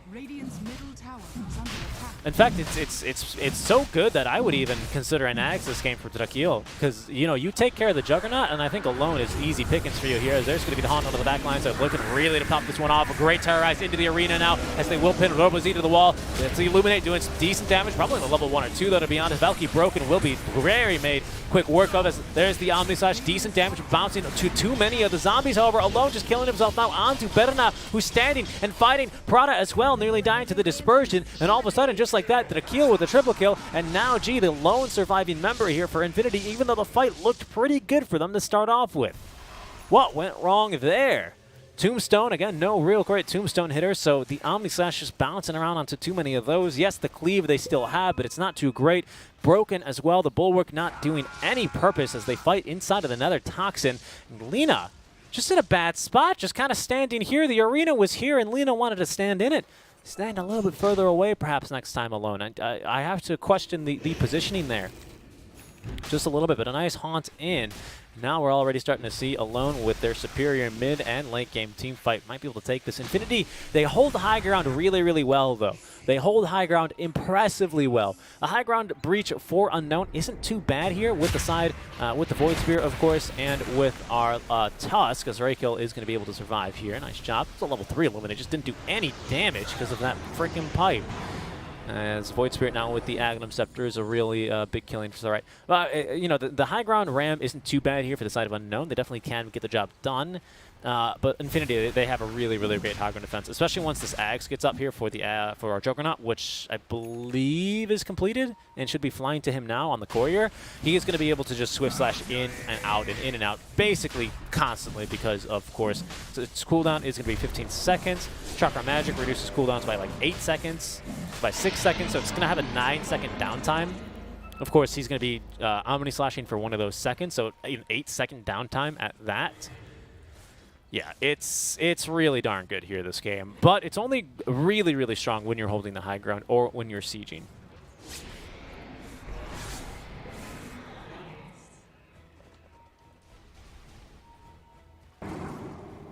Wiz with a Blink Dagger now can be expected to be a little bit more effective against the backliners here. Lina with the BKB in that fight, not too effective, however, himself, as they were controlled, locked down, and a little bit too close there for the to the action. This is really what I meant to say. Void Spirit, Arcane Rune, Agnum Scepter. He's all purple. He's all reared and ready to go. Smoke's going to break onto Prada. They go. They don't have an award here. They just kind of knew.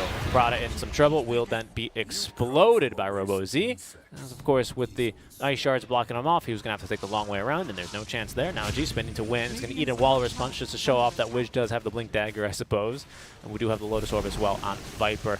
Really big counter here to the Juggernaut. You don't want to reflect that Swift Slash. It's really, really annoying, and you just don't end up really doing much there.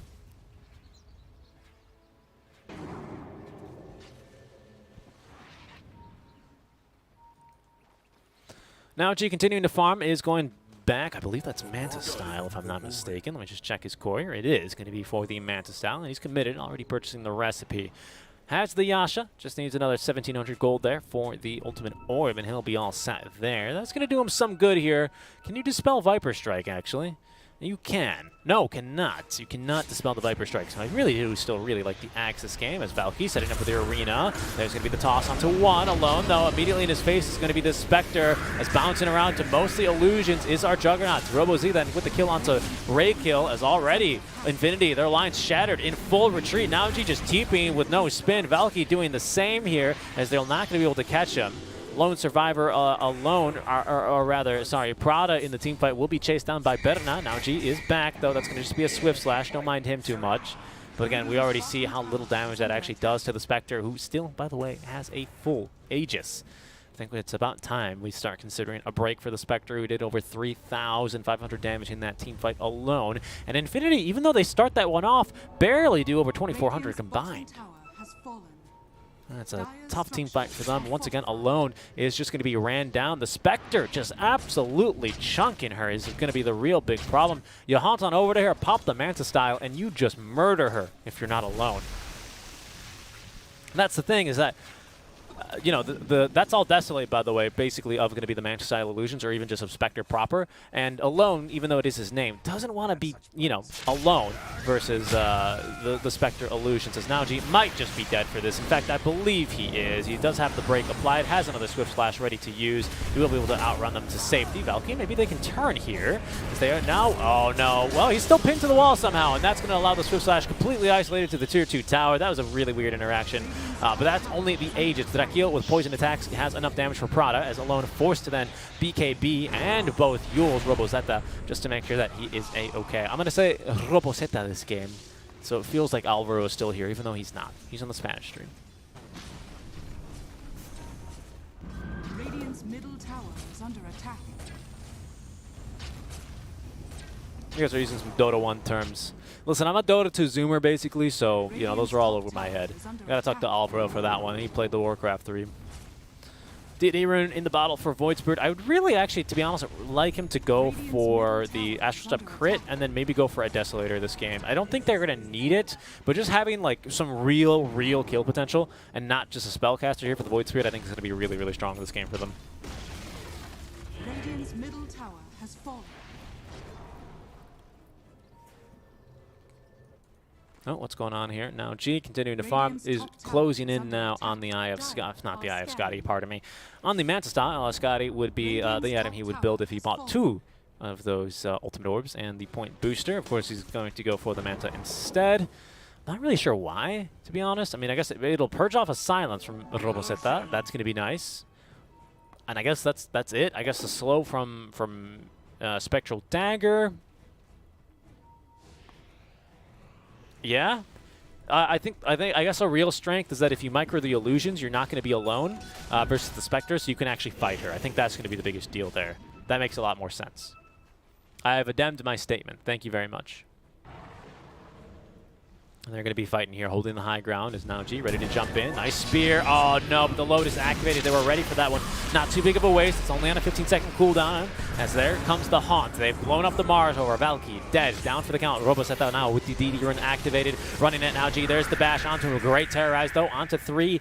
We should save the life here of now G. Yule sceptered up now by Prada, as they don't actually have a follow-up stun. They still have vision onto the high ground. He's still continuing to attack him, as the Bramble Maze will now scare him off. Berna and Robozeta then onto the mid-tier 3 they will go. Berna, by the way, with a full Abyssal Blade. And he's going to be doing some serious damage here. Another Swift Slash, but now G forced out already. Lucky that we don't see the Abyssal reveal there out from Berna. Do we have any Force Staffs or anything to save him? We do. Coddle with a Force Staff is going to be the only Force movement they have, but you can actually Force Staff him through the Blade Fury is the problem.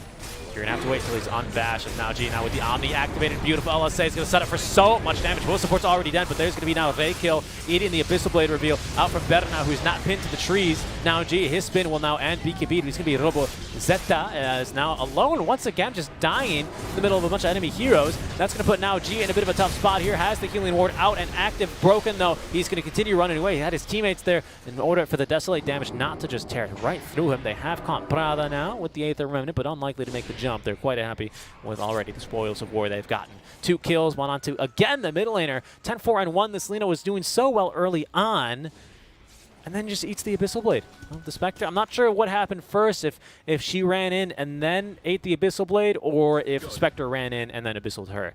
One of those is going to be a lot better for Alone, obviously.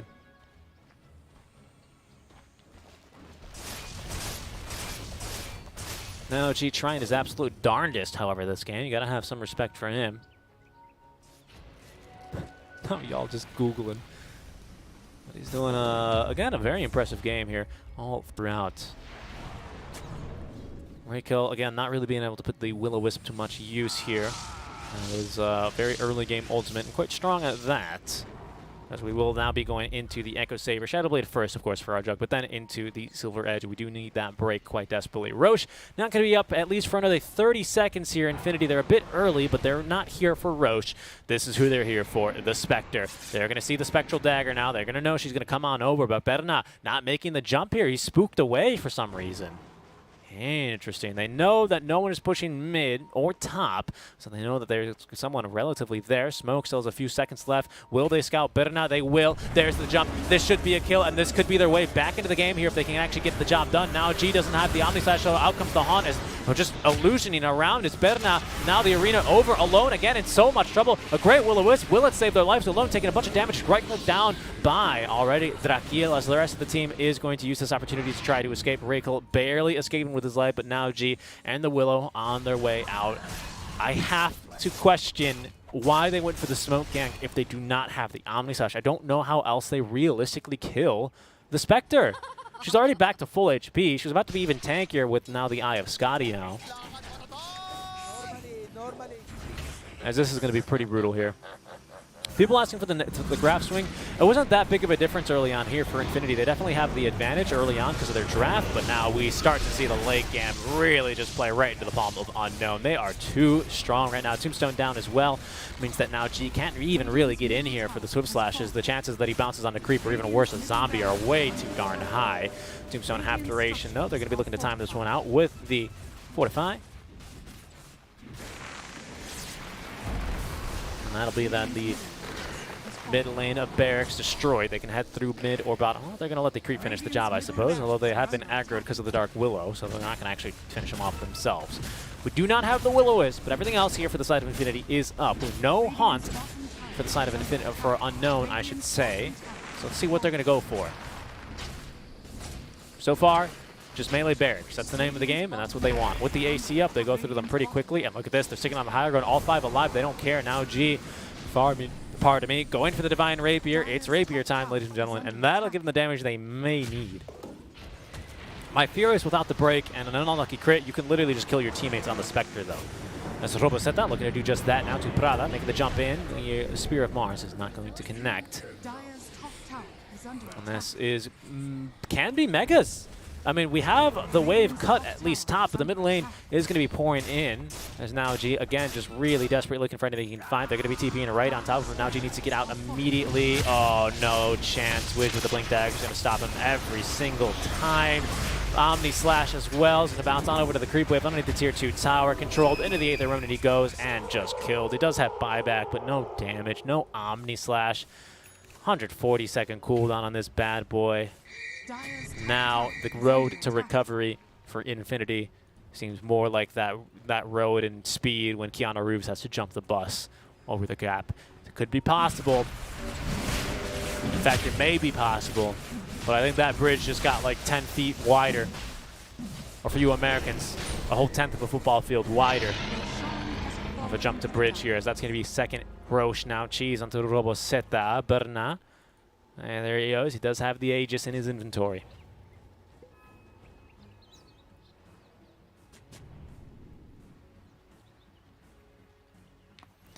Top lane, the only lane of barracks remaining, except for the, I guess that's a lie, because we still have the ranged barracks on 141 HP. But this team is not going to care. They're going to be looking to force the buyback here of our Juggernaut. And, yeah, and then finish the game from here. Unknown, up 28k here already.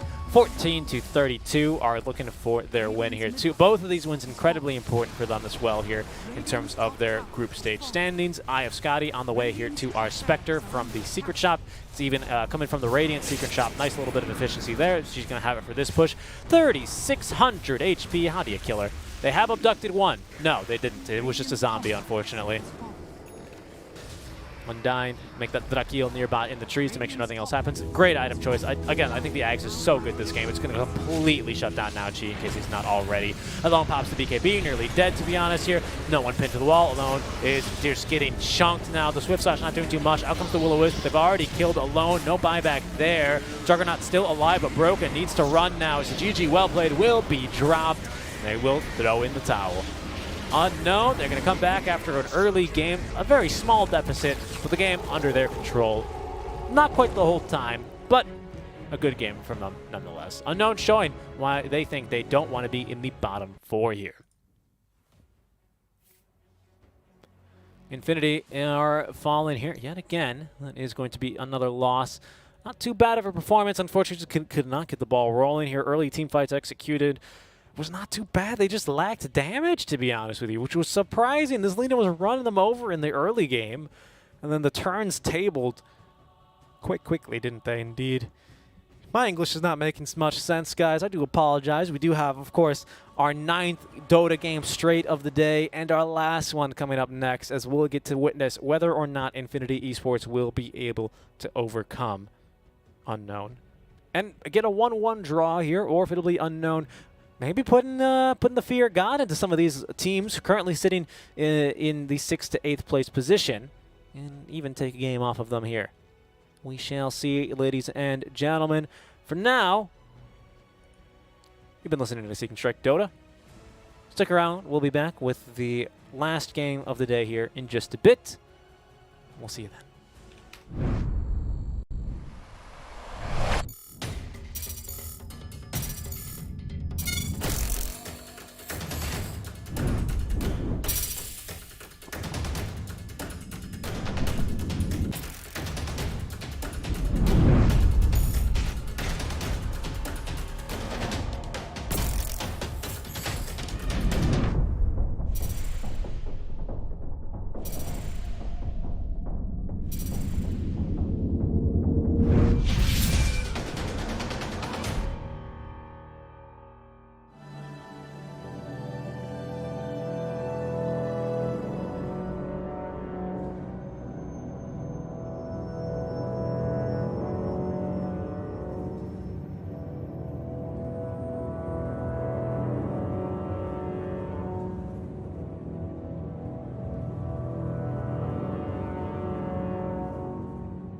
Hello, ladies and gentlemen. Welcome back. We are live for the last time today.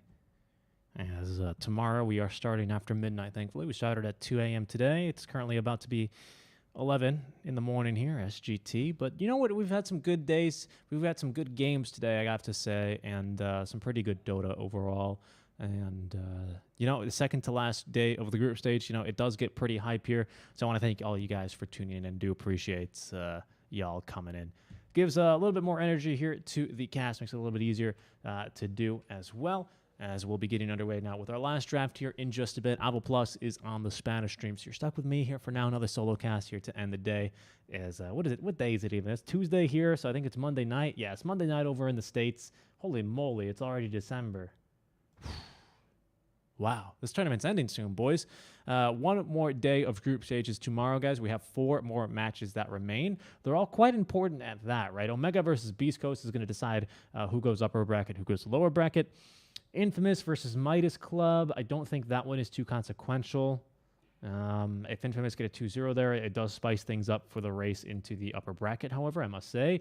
Unknown Quincy Crew can be the difference maker between Unknown qualifying into the lower bracket potentially. And finally, our last match tomorrow, Infinity versus Brazil. I believe potentially Brazil, they might be able to make something happen. It depends. If Unknown really do start pushing them, they could actually turn out to be, make a late run there for the lower bracket. For now, though, our draft already underway, and it started really quickly here, guys. I did intend to show you guys the opening picks, and I'm not going to renege on that. So here we go, right into our draft, as I should have slid that slider up a little bit slower there, the fader anyway.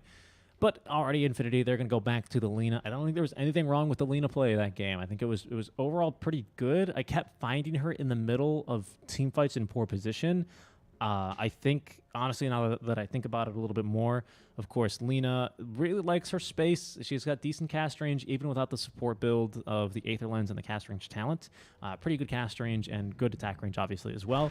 So she doesn't mind keeping her space, but the Spectre can really, really take advantage of that, and I think did for the most part in these team fights with the Haunt in. Alone then has really, realistically no choice but to run into the team fight to try and avoid that Desolate aura, and from there she just gets chunked. She's not tanky enough, even with the BKB, just absolutely demolished.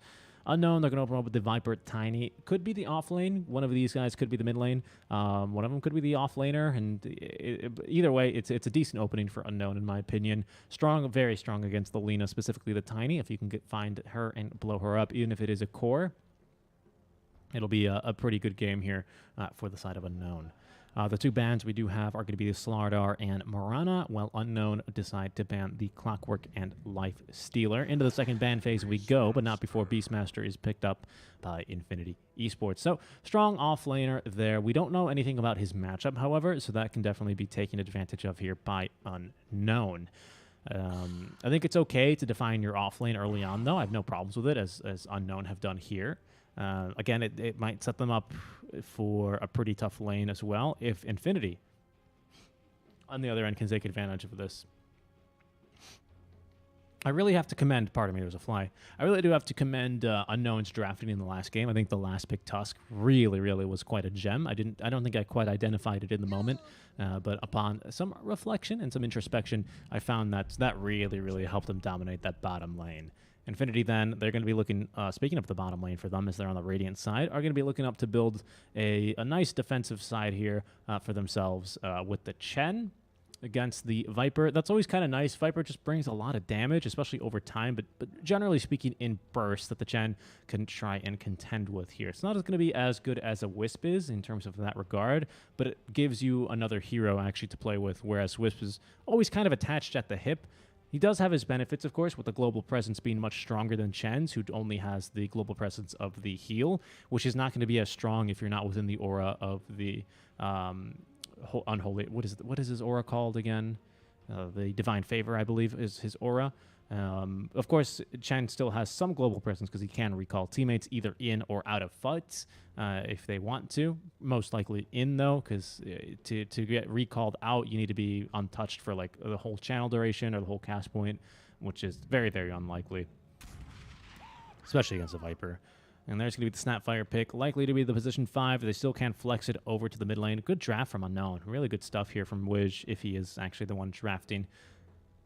And that leaves Infinity then with their pick. They're going to have to reveal something now with this one. If they pick a hard support, well, a position 4, then we know where the lane is going to go, unless they do something. Let's see, on any other position 4 mid lane sort of flexes. I'm trying to think about heroes that have commonly been picked. Into the mid lane's a bit more sneaky, isn't it? I can't really come up with anything off the top of my head, but to be honest, all the Dota heroes are just jumbled together in one big mess. You guys ever play a game called Inside? It's from the guys that made. It's probably not as well known, but it's just as solid as their previous game, which you probably have heard of, which is Limbo. It's very, very similar aesthetic and art style. You know, at the end, spoilers, when you jump in that little big ball of people, and like that's what my brain feels like right now. Just smashing around and everything, just bringing up random facts here. I'll take a look here. Infinity, what do they want to run, though, is my question. We've seen them go with the Wind Runner quite frequently.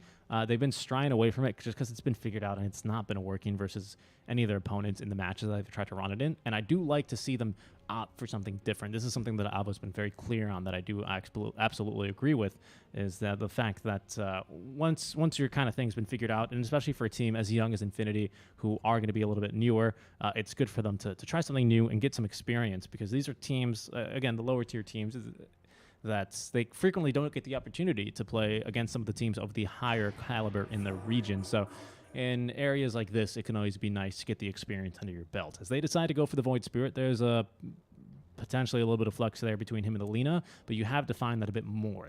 I think that's not too bad. I just think Unknown currently definitely have the upper hand in this particular pick here. For 8th pick, they do have themselves a really, really good, they put themselves into a good position here to try and take advantage of this drafting by Infinity. Question is, what do they pick? They decide to go for the Troll. Yeah, it does. It's a good lane against the Beastmaster. I don't mind to see the Snapfire Troll, even if it's a mid or a support snap. I think either way, the lane is really, really strong. And now they have a few bans to protect it. First one is going to be with the CK. That's an interesting ban there. We've seen CK, but mostly in terms, or rather his presence in games has not really been as the carry, more so in the off lane, actually. And with Beastmaster already in the pool, I would be shocked if that Beastmaster was not going to be in the off lane position here for Infinity Esports. But Unknown decided that the CK is worth a ban. The Kunkka ban, on the other hand, makes a bit more sense. Is a hero that can excel against the Void Spirit with the X mark alone. We do need something, however, to contend with the Troll. This offlane is already looking really, really hard for the Beastmaster. That was the problem. Might be a Wild Axes game here, to be honest with you. As the last ban will be that Sven, and then the Storm Spirit banned out. Yeah, we do need ourselves a safe lane, a hard carry here for the side of Infinity. PA, Sven banned out, Lifestealer banned out as well. What's the other one we're missing? Who else has picked all the darn time? Sven, PA, Lifestealer. I swear, they're going to pick it. I'm going to go, of course, how could I forget this hero? But my brain, again, is turning to mush. Allow me to pull up some Dota buff here. Wow, I actually have to type in the whole darn website, huh?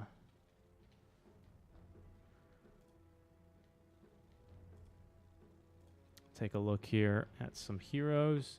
What the heck else is getting picked up? Oh, Drow? No, I don't know, actually. Drow against the Viper? Wouldn't be... It's not too awful. The Tiny, though, reaches you quite well. Snapfire with Gobble Up is really dangerous. And even just sometimes Cookie alone can be quite strong. Okay. Against the Tide, though...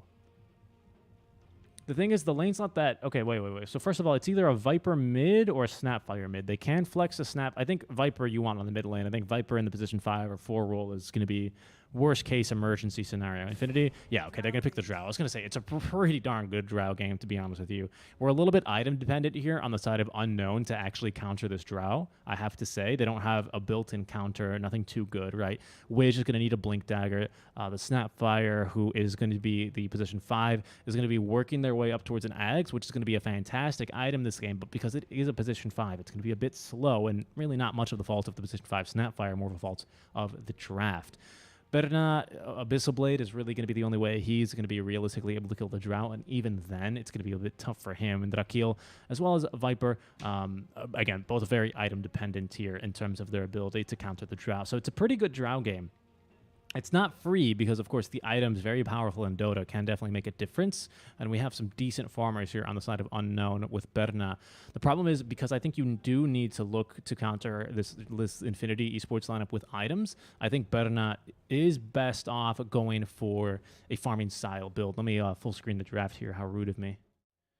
There we go, as I burst into flames. I think that's going to be their best bet here for the side of Unknown. Maybe going for a little bit of a farm in. I don't think the tempo for Infinity is going to be too intense out of the gates. Sometimes the Beastmaster can be, but you've dealt with that threat quite nicely with the Troll and Snapfire. So I think you can afford to maybe go for the Battle Fury. Yeah, I would just go Battle Fury here on the Troll or Warlord. Maybe you even consider a Midas on Robosetta as well, to be honest. I'm not too sure. We'll see how they want to play it. But again, they are going to be incredibly item dependent here against the Drow Rangers. So that is going to be my major concern, really, for the Unknown draft. Given how they played last game, though, I think they're going to be able to find a way to take this one into the late game. And they should be able to take, I believe, a 2-0 here based off of the draft. Even though it is a good draft for Infinity, and I commend them for drastically improving their drafts here throughout the tournament. It's not quite their last game here. We still do have both of these teams playing tomorrow. But for our final game of the day, I should say, we're going to go ahead and send it away. I need something that rhymes with A. Follow us on Twitch because I'm going cray. That's just terrible. It's terrible. You got it. Come on, guys. 10 hours. You got to give me that one.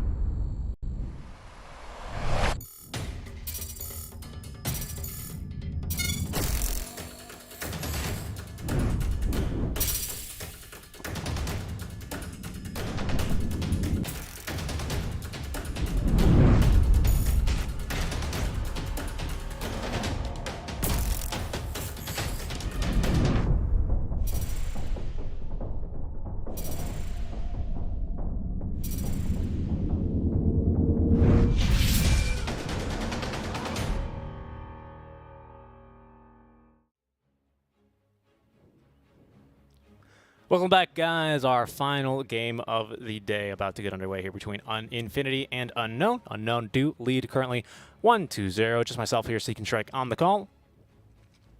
Pardon me, Alvaro is going to be over on the Spanish stream. You can check him out on facebook.gg/4DEsports. For now here, if you're the English stream, welcome. Bienvenidos. Bom dia. Privyet as well to our large amount of viewers that we always get from Russia. Love having you guys here. And, spasibo and all that good stuff, right? It's basically all the languages I know and all the words of those individual languages that I do know. But I do know a bit more English, so let's get casting in that language, shall we? As the lane matchups, again, I do have to give to Infinity. I think their lanes are going to be relatively easy, with exception in the mid lane. The Viper is going to have not the easiest of times, but early on, he is going to dominate this Void Spirit without a problem. as, yeah, they are not going to have any issues there, to be honest. And first wave here, I mean, I'll tell you how it's going to play out because I might not catch it. Roboseta is going to level another Toxin. He's going to completely nuke the first wave. And then he's going to, with that experience, get Poison Attack, put probably 3, 4, maybe even 5 stacks of the Poison Attack here onto Alone, which will force him back into the Tier 1 tower. Alone's then going to have to call it a salve. You can see he's prepared for this already with the Tangos in his inventory. And then maybe from there, he's going to try and make sure he can play the mana game with Roboseta. And that's going to be his only concern. Of course, we already do have the battle queued up for our Viper, so he's already aware that this is going to be a major issue. No one contesting here. The runes is good news for Infinity, who need all of this early game momentum that they can get. And here it begins. You can see, oh, good deny. That might not actually give him level 3 or level 2 here, as he's going to pull the creep wave on over. Yeah, that might not do it. In fact, it won't. So that's a big win already here for Alone. Well played there with a singular deny is going to kind of ruin the game plan. Normally, you utilize the creep wave pushing in already so to tank the tower hits, and you just go poison attack, poison attack, poison attack, poison attack. You can see he's kind of desperate to get it here, Roboseta, but that's going to allow Alone to get another. And third deny. Finally, we get it. Kind of a big deal. I'm not going to lie. Kind of a big deal here for Alone. That's huge. That's huge for him here. But now we're going to see it, bread and butter, right? Poison attacks? Nope, doesn't want to go for it. Already, it's not really too worth unless you can really start beginning your dive at the correct moment. Drakil as well is going to be suffering a bit here down in this bottom lane. It's going to be a bit tough here for him early on, and Widge recognizes that, has retrieved the creep wave, trying to force the Drow Ranger to last it under tower. Scatterblast is the only thing levels here, and it is going to be the Wild Axes, of course. The Boar's not too useful this lane here against the likes of Bernard, who, of course, in ranged form makes quick works of those beasts. And we'll just keep our eyes here on First Blood. I'm very apt to not try and miss a kill here. I'm looking at chat, though, because you guys are going to flame the heck out of that rhyme. Unfortunately, it's a bit weak, and I apologize. I hope that the next tomorrow here, after some rest, it's going to be a bit better. You can already see it here. My goodness, the damage here coming up from Drakil. He's not having a fun time either. Not a single point in the Kraken Shell either. He thinks he can just kind of, he wants to live here a little bit this one. A bit better, and actually a really great early lead here already for the likes of Infinity. Alone, nearly dragging Roboseta underneath the tower, and will actually for one hit. At least that's not too bad. Right, kill. Of course, starting off with the headdress, amped by the Divine Favor, is some really, really insane healing, to be honest. Wish, he can't really expect to be doing much in this off lane. Is the crappy thing is they might get a kill mid lane. Roboseta having a really tough time here. I gotta admit, not really expecting this outcome here in this mid lane. I've normally seen Viper dominate incredibly early on in matchups like this. We already have the bottle for Alone as top lane, and some trouble is going to be Valky getting ran down. There's the Scatterblast, I should say, is the Cookie, I'm sure, kicking that one off. Nice kill there.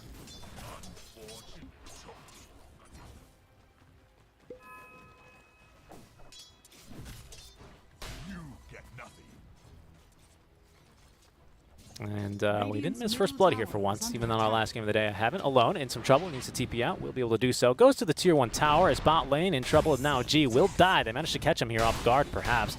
Gush moves slow is no joke here. 40% at level 1. It's not bad. There's no Venomous Gale for sure, but you can't complain much. Prada in trouble. They do not have another Scatterblast, but they won't actually need it. Bernard now fighting versus Valky with the Whirling Axes against the Wild Axes. Wild Axes is actually a little bit better in this scenario, but we do have a second point in the Whirling Axes, so that's going to be the difference maker here. And now we start to see Roboseta really start to abuse his matchup here. This game, of course, is on US East. I'm not sure who requested it, to be honest with you. I have no idea, but that is going to be the right of both teams. When it's two SA teams, they do get to decide which server they play on in a best-of-2 series. Creeps blocking a couple of the multi-shots there. Is that going to save the life of Widge? However, we have yet to see. There's going to now be the Frost Arrow and a second one there to secure the kill for now G. The supports do rotate on over to the mid lane, and it's going to be the better, to be honest, I didn't see, but perhaps a lucky or a more effective, we'll call it, rotation out from Prada, who will be able to assist Alone there in obtaining the Illusion Rune. You can use this to actually disjoint the Viper Strike here. Level 6 is coming soon, and with a decent level of advantage, I can almost guarantee that Roboseta is going to be looking to play as aggressively as possible as soon as that's up. They do ping Now G in the bottom lane. Widge looks like he really wants to go for a toss, but Now G nearly underneath the tower. tower is going to make that one very, very difficult there with some good positioning. Looking to play aggressively here, as Wiz actually has left the lane for a bit. Trying to really go for as much damage as we can here. What's going on?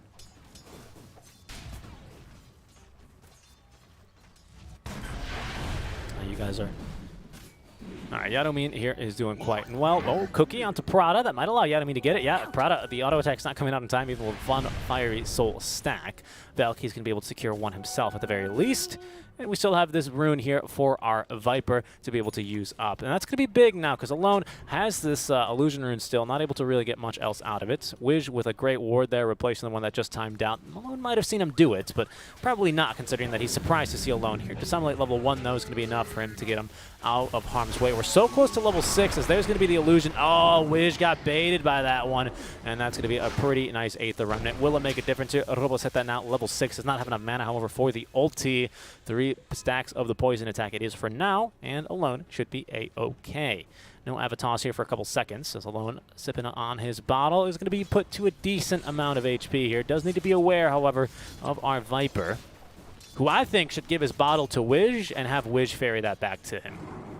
Oh, they're going to hope for the power rune. It will spawn there. Alone is going to pick this one up with the haste rune. Might need to activate it now, as he's got the Viper Strike applied. He has still a little bit of Fairy Fire to live through, and I think he would have been fine regardless. He might look to turn this into a gank into the top lane as we look there. Valky and Prada both now pushing tower, and with the haste rune, in comes Alone.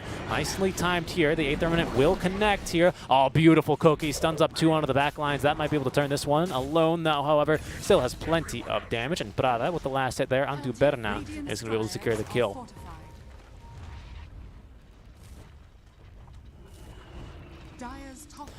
Very good start here, as Infinity, they do very well. Sorry to have the fight recap up there. I apologize, but we all saw what happened. They just got right-clicked down. Prada not even going to die here now, as Wiz potentially in some trouble. Nope, not if the LSA doesn't connect. He's totally okay.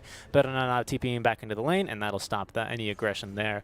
Now GCSing like a dream as well in this bottom lane. Rachel has been doing an excellent job here securing last hits, or securing space here for Now G. And now even, oh, not quite level 6. We're so close to this marksmanship. I apologize. I thought we had it up, and that might have actually been, you know, some trouble there. Marksmanship, of course, it absolutely screws over the Rakil. He's got low armor anyway, to be honest with you, so even if you don't get it, it's still pretty darn good. But, you know, the bonus proc damage is no joke. It is absolutely no joke. Valky could be in some trouble here, to be honest with you. Wiz nearby has been scouted over by the boar, so he'll be scared off now. Nice job there. It's always still worth putting a few points into the Call of the Wild, but an early point into Wild Axes just to be able to do something. Unfortunately, Beastmaster just simply does not have the mana to sustain Wild Axe uses in lane, because it's got really, really short cooldown, relatively speaking, 8 seconds, right? And Beastmaster doesn't have mana for that, to be quite honest with you. I mean, you have to remember, a big way that Ice Frog decided to nerf the hero was to increase the mana cost of, like, the boars and everything like that, which was fair, to be honest. It's a really good nerf to the hero, but the fact that Wild Axes cost 80 mana per level is a little bit ridiculous, to be honest. I think that's a little bit too harsh, because this style of play is hardly ever worth it. It's really hardly ever worth it, unfortunately. Which sucks, because he's got a really fun Aghanim Scepter that reduces the cooldown of Wild Axes. You can just keep yeeting them as soon as they come back to you. It's not like WTF mode. It's pretty close, though, to be honest, and it's pretty fun to watch because the damage does a stack. Now G being ran down by Rakil. Now G's probably okay here. Doesn't have a point in the gust, so that's what Rakil is looking to try and abuse here. But Rakil is going to end up, I should say, on the losing end of that if he were to chase that any further. Oh, and actually it's going to be Valky dying up top lane. Not too surprising. Probably just a cookie there into some wild, or into some, what are they called? Whirling axes? They're not wild, they're whirling, which I guess makes sense given the visual. Alone is going to be chasing down Wiz here. Into the 8th remnant he goes. Nice job. Good damage. Avalanche to make sure he doesn't get tossed. Rakil nearby, but the multi-shot out from Now G, who's farming the camps, is going to be able to net them the kill. 4-4 here as we approach the 10-minute mark then. It is going to be now G not leading in terms of level. In fact, those are going to be both cores here out from the side of Unknown, with the exception of Drakil, who even then has got pretty decent levels. The one to suffer is going to be Wiz, down to level 4. However, definitely this Tiny is going to need a lot of space and time here to recover, because that's going to be a pretty darn big counter, to be honest, to now G early on. For now, it seems like they want to play this one under the wheelhouse of Drakil, who not only is going to be going for the phase boots, but then will follow it up with the blink. So that's going to be their hope, because right now they don't have anyone really to just run at Alone or run at Now G, and that's a serious, serious problem with this draft. However, there's going to be a good kill onto Alone, who accepts his fate. Down he goes. He had, I guess, an Astral Step and a little bit more that he might have been able to escape with. I don't think it's too likely. Yeah, without mana on the Chen, I think he's dead. And he is going to be dead. Radiant's bottom tower is under attack. Looking to siege the tier 1 tower. Unknown, they don't push too fast is the problem. Not without a couple more levels in the fervor. And I know I say that, haha, as Caster says no push as they get the tower. That's just them getting a kill and utilizing the 10-minute wagon very, very nicely. That's honestly why these wagons are not to be underutilized, and I think it's actually a good nerf to Mirana if the siege creep no longer get instantly killed by Mirana creep. Stun them for like twice the duration. I don't give a darn. You should not be able to instantly kill those creep. That is OP. That alone can just completely nullify a push from like halfway across the map, and that's ridiculous. I think that shouldn't happen. It's too punishing. I don't think it's ridiculous. I think it's just too strong. I'll tell you what's ridiculous though. PA level 15 talent. Oh, baby. Now we're talking. PA Inspector players, dude. Enjoy your time. Enjoy your time.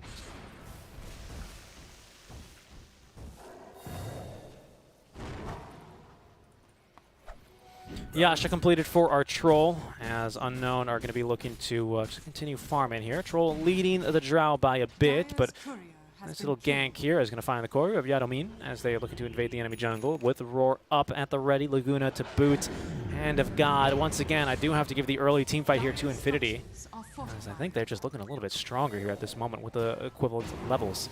In they go, as now that's going to be Roboseta, caught now by the Astral Spirit. Yadomin though, Roar and Laguna Blade. Get rid of that pickle. I not want any on my burger. Drakiola with a 3-4-man, maybe Ravage. Not going to be enough lockdown, as Reikil is still going to be able to get off the Hand of God. Lina dies regardless, but that's the second now to fall, and the second core at that. Berna now with the active. Oh, nice job there on the Aether Remnant, but they still had the ranged attack to contend with. From the low ground now, G just pumping in the damage. Out comes the multi-shot, a great defensive toss from Berna out from Wiz, as Reikil is going to be focusing onto Wiz. Alone is not going to stop though. He has already gotten the kill onto one, as now G with the right clicks onto Wiz he goes. The pickle is respawning. Roboseta, can he try and turn this one? It's going to be hard pressed to do so.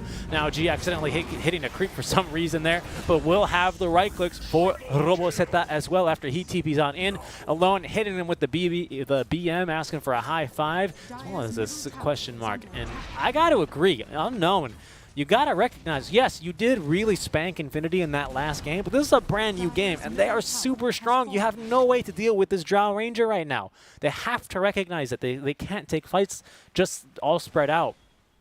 I understand what they're trying to do. The idea was to bait out a lot of utility onto the Viper and then a Ravage and counter initiate, but you can't do that because you got no way to stop Now G. He just sits in the river. I'm pretty sure he ends the fight with pretty much full HP, which is ridiculous. Very good stuff there. Very good stuff.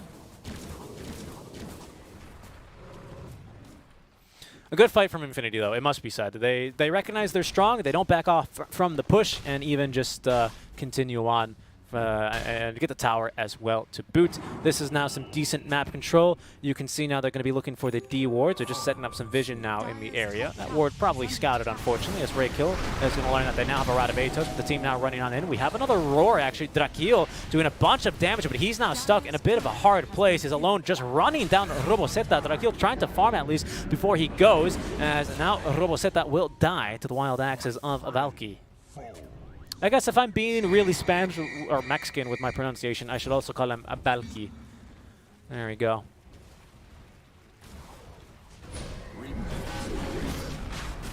Into Roshan they go then. A few more kills, free kills at that, to be honest, onto the cores here from Infinity. is really going to hamper the chances here for Unknown to make it out of playoffs. They are... Ooh, it's looking pretty tough for them here at this point. Valky nearly dies to Roche, but he'll be fine. As Roche will fall, now G picks up the Aegis, and I do like this a lot. Normally the Spirits excel with Aegis, but the problem is on charge-based heroes like well, really it's only Storm Spirit that's actually that good, to be honest, with the Aegis. And he's a bit unique because he's mana dependent, and his remnants are, you know, not really his ulti.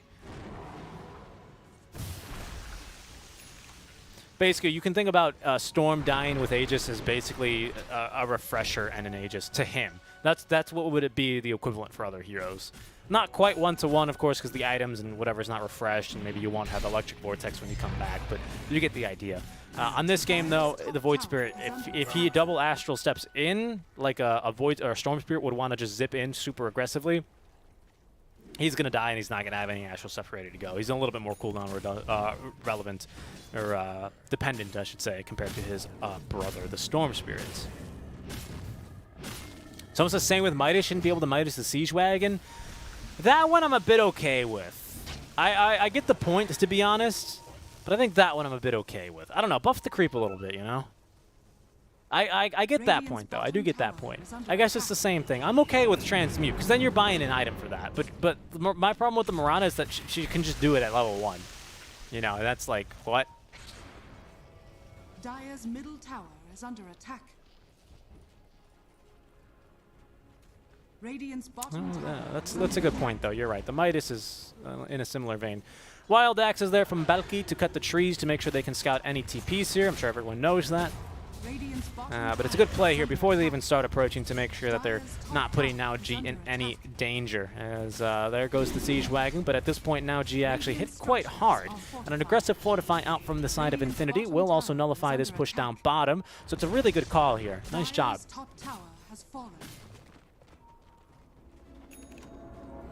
Thus far, 3K net worth league 12-7 is looking pretty darn good for Unknown. Again, Unknown, they need the space. They, unfortunately, I don't know, where they let the drought get through, and it's kind of going to screw them over here for some time, as now Bernat looking to farm here with that space will be caught. Can he get off the ulti? Nope. Savage Roar to make sure that does not happen. Cookie to try and save Roboseta from a bit of harm, but Alone now making the jump. Mr. Stomps then to follow up with a little bit of a War Stomp of his own. Right click down by the creep of Ray Kill 2.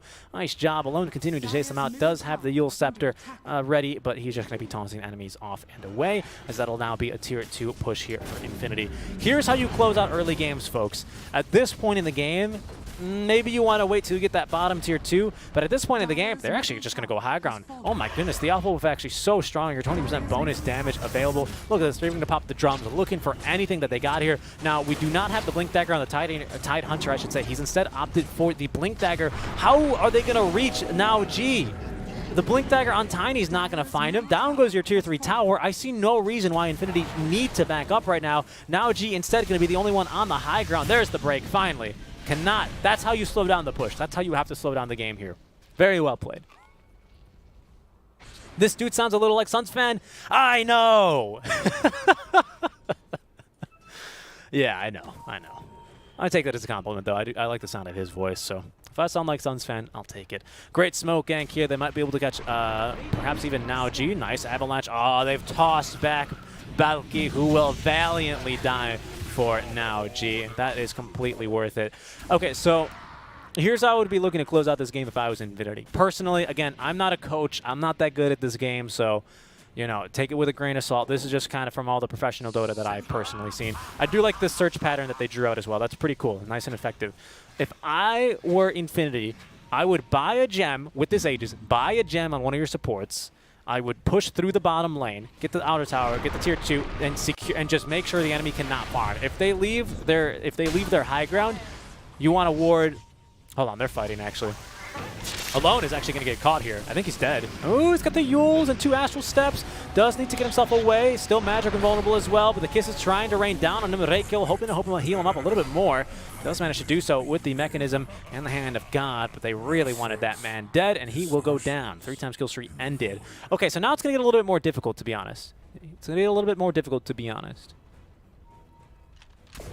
Here's the thing, though. Here's the thing.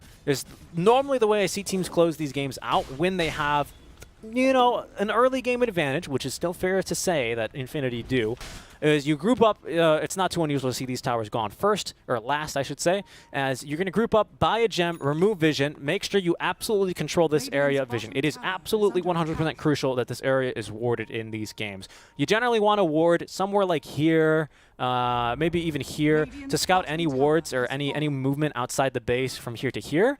You deward as well in the jungle after you do that. I'm doing this in order, by the way. And then you set up a high ground siege quite easily. You set up the high ground siege. Because the thing is, this game, Nether Toxin is going to make your life just miserable, right? But it does have a downtime. And what's even better is you can use this like a lot of the teams play around a repair kit where, okay, we're going to push through bottom, make sure the wave is pushed mid as well for this, right? We're going to push bottom. Oh, he dropped Nether Toxin. That's okay. We'll walk ourselves over to the mid lane and push your mid lane barracks instead. With the Gem of True Sight as well to make sure there's no wards, to make sure that you know if the enemy is leaving their base. Boom. That's the end game for Dota here.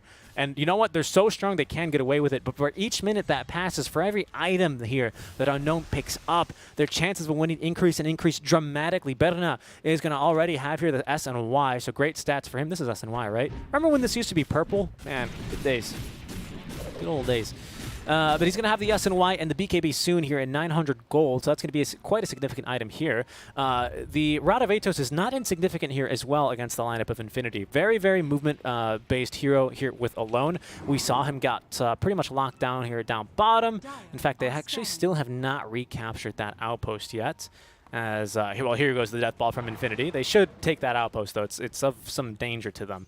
Alone might get caught here in the mid lane. Smoke's breaking, approaching from the perfect angle. Wiz making the jump preemptively. Alone trying to escape here. Very good Aether Remnant. They're going to ravage him completely. Again, this is worth it, though, for Unknown. These kills get them back into the game. It's space now for Berna to continue farming. He's even closer now to the BKB. That's going to be the Blink Dagger reveal for Drakil, I believe. And with a wagon here, they present a pretty serious threat. They're more than happy to trade for the tier 2, but the problem is so is Infinity. They're going to get this tier 1 tower. They're going to refresh the Fortify, unfortunately for them. But they will continue on. Already we can see the TPs from Unknown begin to muster as they will need to go ahead and regroup here and prepare to defend the high ground. There's no, actually, without Ravage, this is a pretty bad... We don't have Aegis, but without Ravage, I think I would feel a little confident pushing high ground, and maybe that's why I'm not a professional player. The Gust catching Berna perfectly there. Kiss is now raining down. They're looking to get out of the range, but they have now located Valky. The Roar onto Berna at the very least to slow this one down as Roboseta as well rotated over from the secret shop onto Valky. He's going to go. He's looking to TP out. Very hopeful one indeed. Raykill is not going to be able to get out either, as he will then be gushed to death by Drakil, and the rest of his cores will escape. Nice job there. It's looking a bit tougher now to execute my strategy, unfortunately. A Gem of True Sight doesn't really help you there either very much, but they do, in fact, get that bottom tier 2 tower at the very least. It's going to be a relatively fast Roche here, respawning in 50 seconds. I know you guys can't see that because of the overlay, so if I'm going to do my best here to read that out, that information quite relevant. Void Spirit Alone is going to be hoping for his Aghanim Scepter. That'll help against, ideally with the Ags, you want to be diving in and initiating yourselves, right? Right now, we still don't have the BKBs. We won't have one here for our tie down to relatively soon. He's going to be going for the Heaven's Halberd, a great win condition here for them. In fact, I'm surprised I should have brought it up earlier. That item will be amazing here, assuming you can catch the Drow. Again, they've yet to do that this game. They got her once, 6-1 and 3, but what's important here is into the late game we go. And Drow, now with the BKB as well as the Hurricane Pike, two great defensive items. After this, she can really start to build some damage. She's already got Yasha, which, yes, is damage, but, you know, it's kind of just an intermediate farming item. It's nothing too crazy here. After that, she's going to be really, really impressive here in terms of her ability to output some damage. I still have some concerns, though. Again, the later this game goes, as more and more items get picked up. There's Wiz with a Force Staff. I would expect it to see it used offensively, as the cast range is actually still as strong as it used to be. The cast range is still pretty good there. He's going to be able to do quite well here, indeed.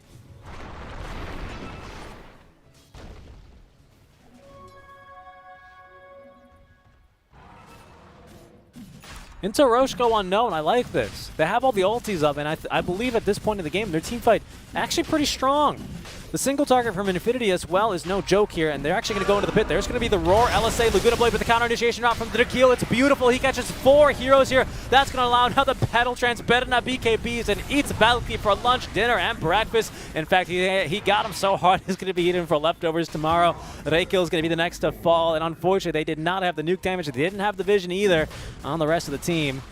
No Hawks were sent out either. Valky really needed to get the vision. He had a Hawk somewhere. It must have been into the pit to scout. That's unfortunate. That is unfortunate. As now Unknown with Aegis in hand will finally be able to swing this one back into their favor. And this time, guys, unlike last game, Infinity really did have the advantage for quite a bit of time, as they have now caught Alone. He does have the Aghanim Scepter, but that's not going to stop the Viper Strike from coming out. This Silence travels in a wave, much like the Ravage, and it's probably not even going to save him here. They need a little bit more. He's got another Astral Step out and away, trying his best to escape here. The Tree Toss is going to miss, but the double blink here to run him down. Alone now dead for the 4th time this game. And all of a sudden, just like this, Unknown are just about getting back into this game. They've clawed their way back in. They had to hold the tier 3 high ground defense. They've lost all of their outer towers here, but all of a sudden here, even Dota Plus is seeing the writing on the walls, and they think it's going to be heading their way. I do tend to agree with them. Radiant's top tower is under attack.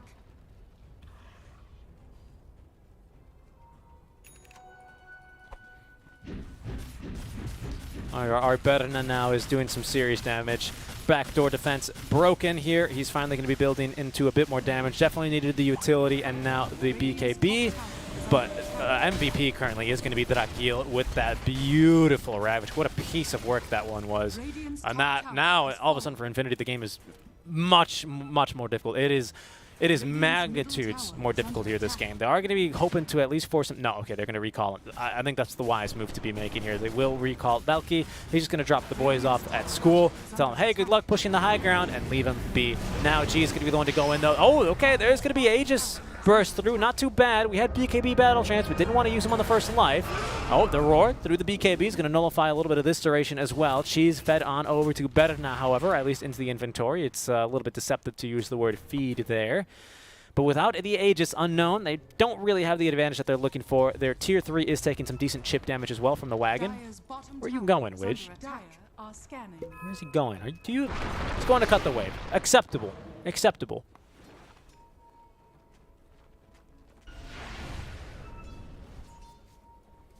Smoked up, though, Infinity. Their smoke is going to pop. Valky and Alone. Rosetta is going to be the target. The Ravage again to counter-initiate into the river. They have caught one. It's Valky. He's dead. Did not get the Roar off. Now Reikil, the next target, is the Battle Trance will get off. Now G is able to do some serious damage, and there's going to be the Hurricane Pike, but that's going to actually root down poor Alone, and Berna able to lifesteal off him immensely. Now Drakil into the face of Now G, breaking that marksmanship passive. Brala on the run. There's going to be a great gust again onto 2, but no damage dealt means that Drakil just staying on top of Now G. That's his job. Alone has been soloed now by Berna, as Now G has nothing else to push him away underneath the tier 2 tower. In a lot of trouble. The Dragon Scale as well as just everything here. The Gush pushing him down. A great job there, at least here on the Hurricane Pike, and another great job there for the first step forward, needing to break the passive here of Now G. Still silence. Drakil looking for the kill, has the Anchor Smash, diving the tier 4 towers, but Now G alive thanks to the grace of Obelisk, and of course the mechanism. Drakil will drop. They've gone a little bit too far, too deep now, and Roboseta now in trouble, looking for the TP out. Will he be able to leave? No, he will not. A bit too deep here on the side of Unknown,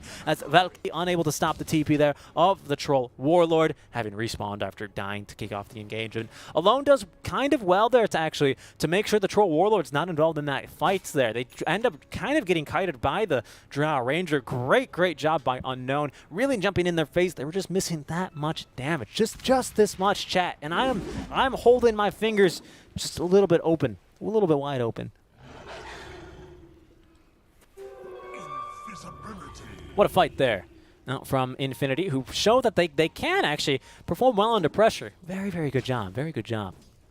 Alone then, he's going to be trying his best here. Our Void Spirit is going to have that BKB next item. That'll be a good one here for him. Beastmaster recognizing his role. Just the Vlad's Aura Carrier here. Solar Crest is going to be the next item, as he will be able to then ideally get something done here. And of course, that is going to be just buff off Now G. That's the aim of the game. Again, this game is going later and later. You can see now Infinity without the Ravage up, and that's going to be on cooldown for another 25 seconds. So there's not much time here, really. Are considering going for a high ground push. Roshan, though, has well, Aegis, of course, lost in that high ground push. They didn't really get much out of it either. As now Berna is going to be cutting the wave. Oh, who have they found here? Oh, it's just Wiz. Oh, hurl a boulder. They already did. They have the clumsy, or not, just a regular net for him. The ensnare at the ready. As Drakil with the Ravage. Okay, but where's the follow-up? Kisses now onto Now G. Not bad, but BK beat up. Will be able to get the kill onto Wiz for free. Now Drakil in a lot of trouble here. Kisses not netting any kills. As there's Drakil still alive for a bit longer. As Now G will send him up. Berna as well. Roared up. They caught him with the LSA. Can they kill him before the BKB? No. Battle Trance as he immediately kills the Valkyrie, just turning and bashing that man to death. But instead, the auto-pathing has chosen Lina, who has the Yule Scepter, and now he's in trouble. They gusted him up. There's the attack suite they need, trying to run towards Now G, but no chance. He's been nuked down. Broken, but not destroyed is Now G, looking for the kill onto Roboseta as the boulder will be hurled up the hill and back down he goes. But at the end of the day, Roboseta dead for a whole minute. And a double kill on over to Prada. Very, very good team fight once again from Infinity. A very, very overzealous jump there, I have to say. I think had they waited a bit longer, they just wanted to team fight really bad with the Tiny, and it was not the right choice to make. Unknown, perhaps sorry, my English is perhaps cracking under the pressure here a little bit, as they definitely recognize they could potentially just be losing not only their net worth lead in the game, but their shot at playoffs, as that team fight really taking quite a wild swing now in the favor of Infinity Esports. Very, very good stuff here. What the heck? What do you think? Is this guy's like trying to spoil in chat like I can't read English? Come on, man. At least put it in like a different language. Really, really, really great stuff here for Infinity, as they will be continuing to give up, to continue and soldier on here. And now, no buyback on our Viper. Roboseta perhaps in some trouble. Lane's quite pushed out as well. And of course, with all the tier 2s down, they could threaten to push through any lane. For now, I really think they should strongly consider immediately pursuing through mid lane. They were farming a bit here, both supports. They were having like a support conference over there, but they really do need to be pushing.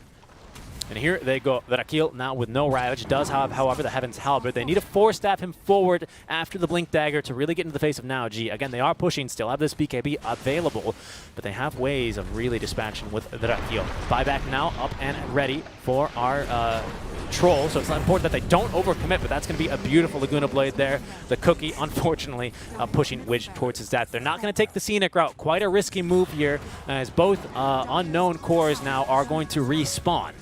No Battle Trance available. Oh, just kidding, it's available. But we do not have a Ravage for another 44 seconds. Now G still has the BKB, quite confident in fighting here, as they're looking to hurl some boulders, courtesy of this Mud Golem here, out from the EU region, making a celeb shot here.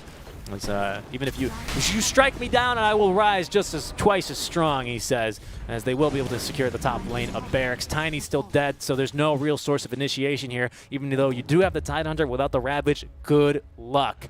Roche might respawn in as short as in just a minute here, as it's still so far so good here for the side of Infinity.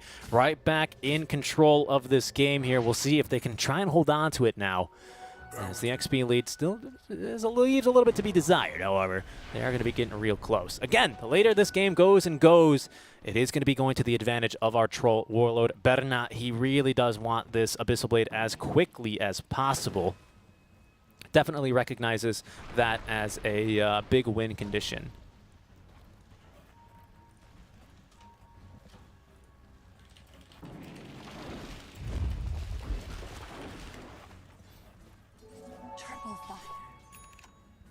As into the mid lane they go, continuing to push. Snapfire is there. They're trying to bait with the Lino Illusion, but fat chance Drakil is going to eventually realize that that one's fake.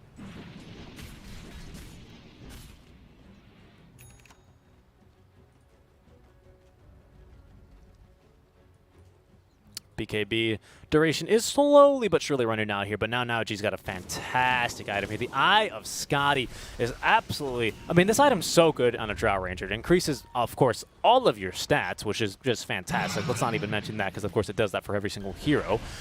But the slow is even better here. 25% slow depending on what kind of hero they are, up to 50%. Now, G, I'm not sure why you did that. Maybe they, okay, it's fine. They're not going to be punished for this one. They know it's happening, but they're not going to be able to rotate over in time. The courier is killed by Drakil. They're making a mad dash over it. Don't forget the Aghanim's Blessing. Okay, there it is. Aghanim's Blessing, just everything out of the Drow. Everything, put it on the Drow. As that's going to be the name of the game. We're basically a 4 protect 1 at this stage of the game for our Now G. Now, is he, yep, he's going to consume the Aghanim Synth. Yeah, I mean, you know, is there a case for maybe Hand of God to be upgraded with Aghanim Scepter so then he can take, or sorry, it's actually Holy Persuasion so that he can then take some Ancient Creep and, you know, troll the game? Maybe. Is there a case maybe that you want instead a pure damage here? Not on Hand of God, of course. On instead Laguna Blade? Yeah, but we also already have the Aghanim Scepter. Now we've got, of course, the multi-shot here on the Frost Arrows, isn't it? Yeah, it's on the Frost Arrows. All of them actually just attack.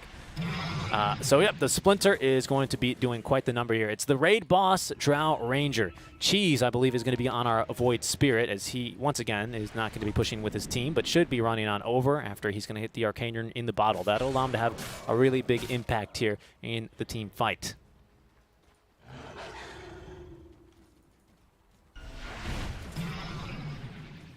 Now G continuing to push, does actually have the Manta style here, but might want to save for buyback. As considering it, Manta would be quite nice here, good dispel, and potentially saving you from a toss combo. But only one lane of barracks remains here for the side of Unknown. They do not have a fortify either. They got to get back here already to defend, so not able to get much else farm. What do we got here as we're going to be set? There's the full Abyssal. Can they actually get the job done is the question. They really have to force Sap him or toss him into the fight, though, to get it started. Hurricane Pike on Viper is very meh. And Ghost Scepter on Tiny to try and bait him out a bit more, but now G onto the high ground, just very confident here, looking for the Megas. There's going to be the disarm at the very least as they're hunting for Wiz. Gust onto 2 to try and just keep them at bay, making sure that Nether Toxin is not going to be applied. Down goes the melee barracks. Oh, great counter initiation. They're going to stun up Drakil. It's terrible. That's not the initiation he wanted. Now G pops the BKB, but it doesn't even care. He's going to get the barracks and back off. Beautiful placement there on the 8th Remnant out from Void Spirit. Well played. He knew exactly what Drakil wanted to do there and gave him no chance. Oh, now the game gets more difficult. That's the blink off cooldown. No BKB pop by our Tidehunter. But of course, with Aegis still having a solid 2.5 minutes left, they can afford to wait. Widget's smoke is going to break as Unknown tried to sally out and at least force the fight elsewhere. But now G just has the utmost protection here. Personal bodyguard of Alone this game. He has basically been relegated to an 8th Remnant placer as he has control now onto Berna. Still, some of the team is going to be smoked up behind him. Still quite good here. They can nuke the wave pretty consistently, so it's going to be up to infinity. They're going to have to find a way up and into the base here. Well, what will the play be? Of course, mid and top lane naturally pushing. Might they smoke up and head on in? Maybe they're going to go for the fake back here after maybe losing a support. We'll see. Or maybe Drow Ranger's going to walk in and try and hit the Ancients, or try and hit the last remaining barracks. Maybe the jump onto Wiz Shears? No, the Force Staff will be forced out. Of course, Nether Toxin with a little bit of a cooldown here. Not much downtime on it, but that'll prevent the Drow from really being able to fight inside of it without the BKB active at the very least.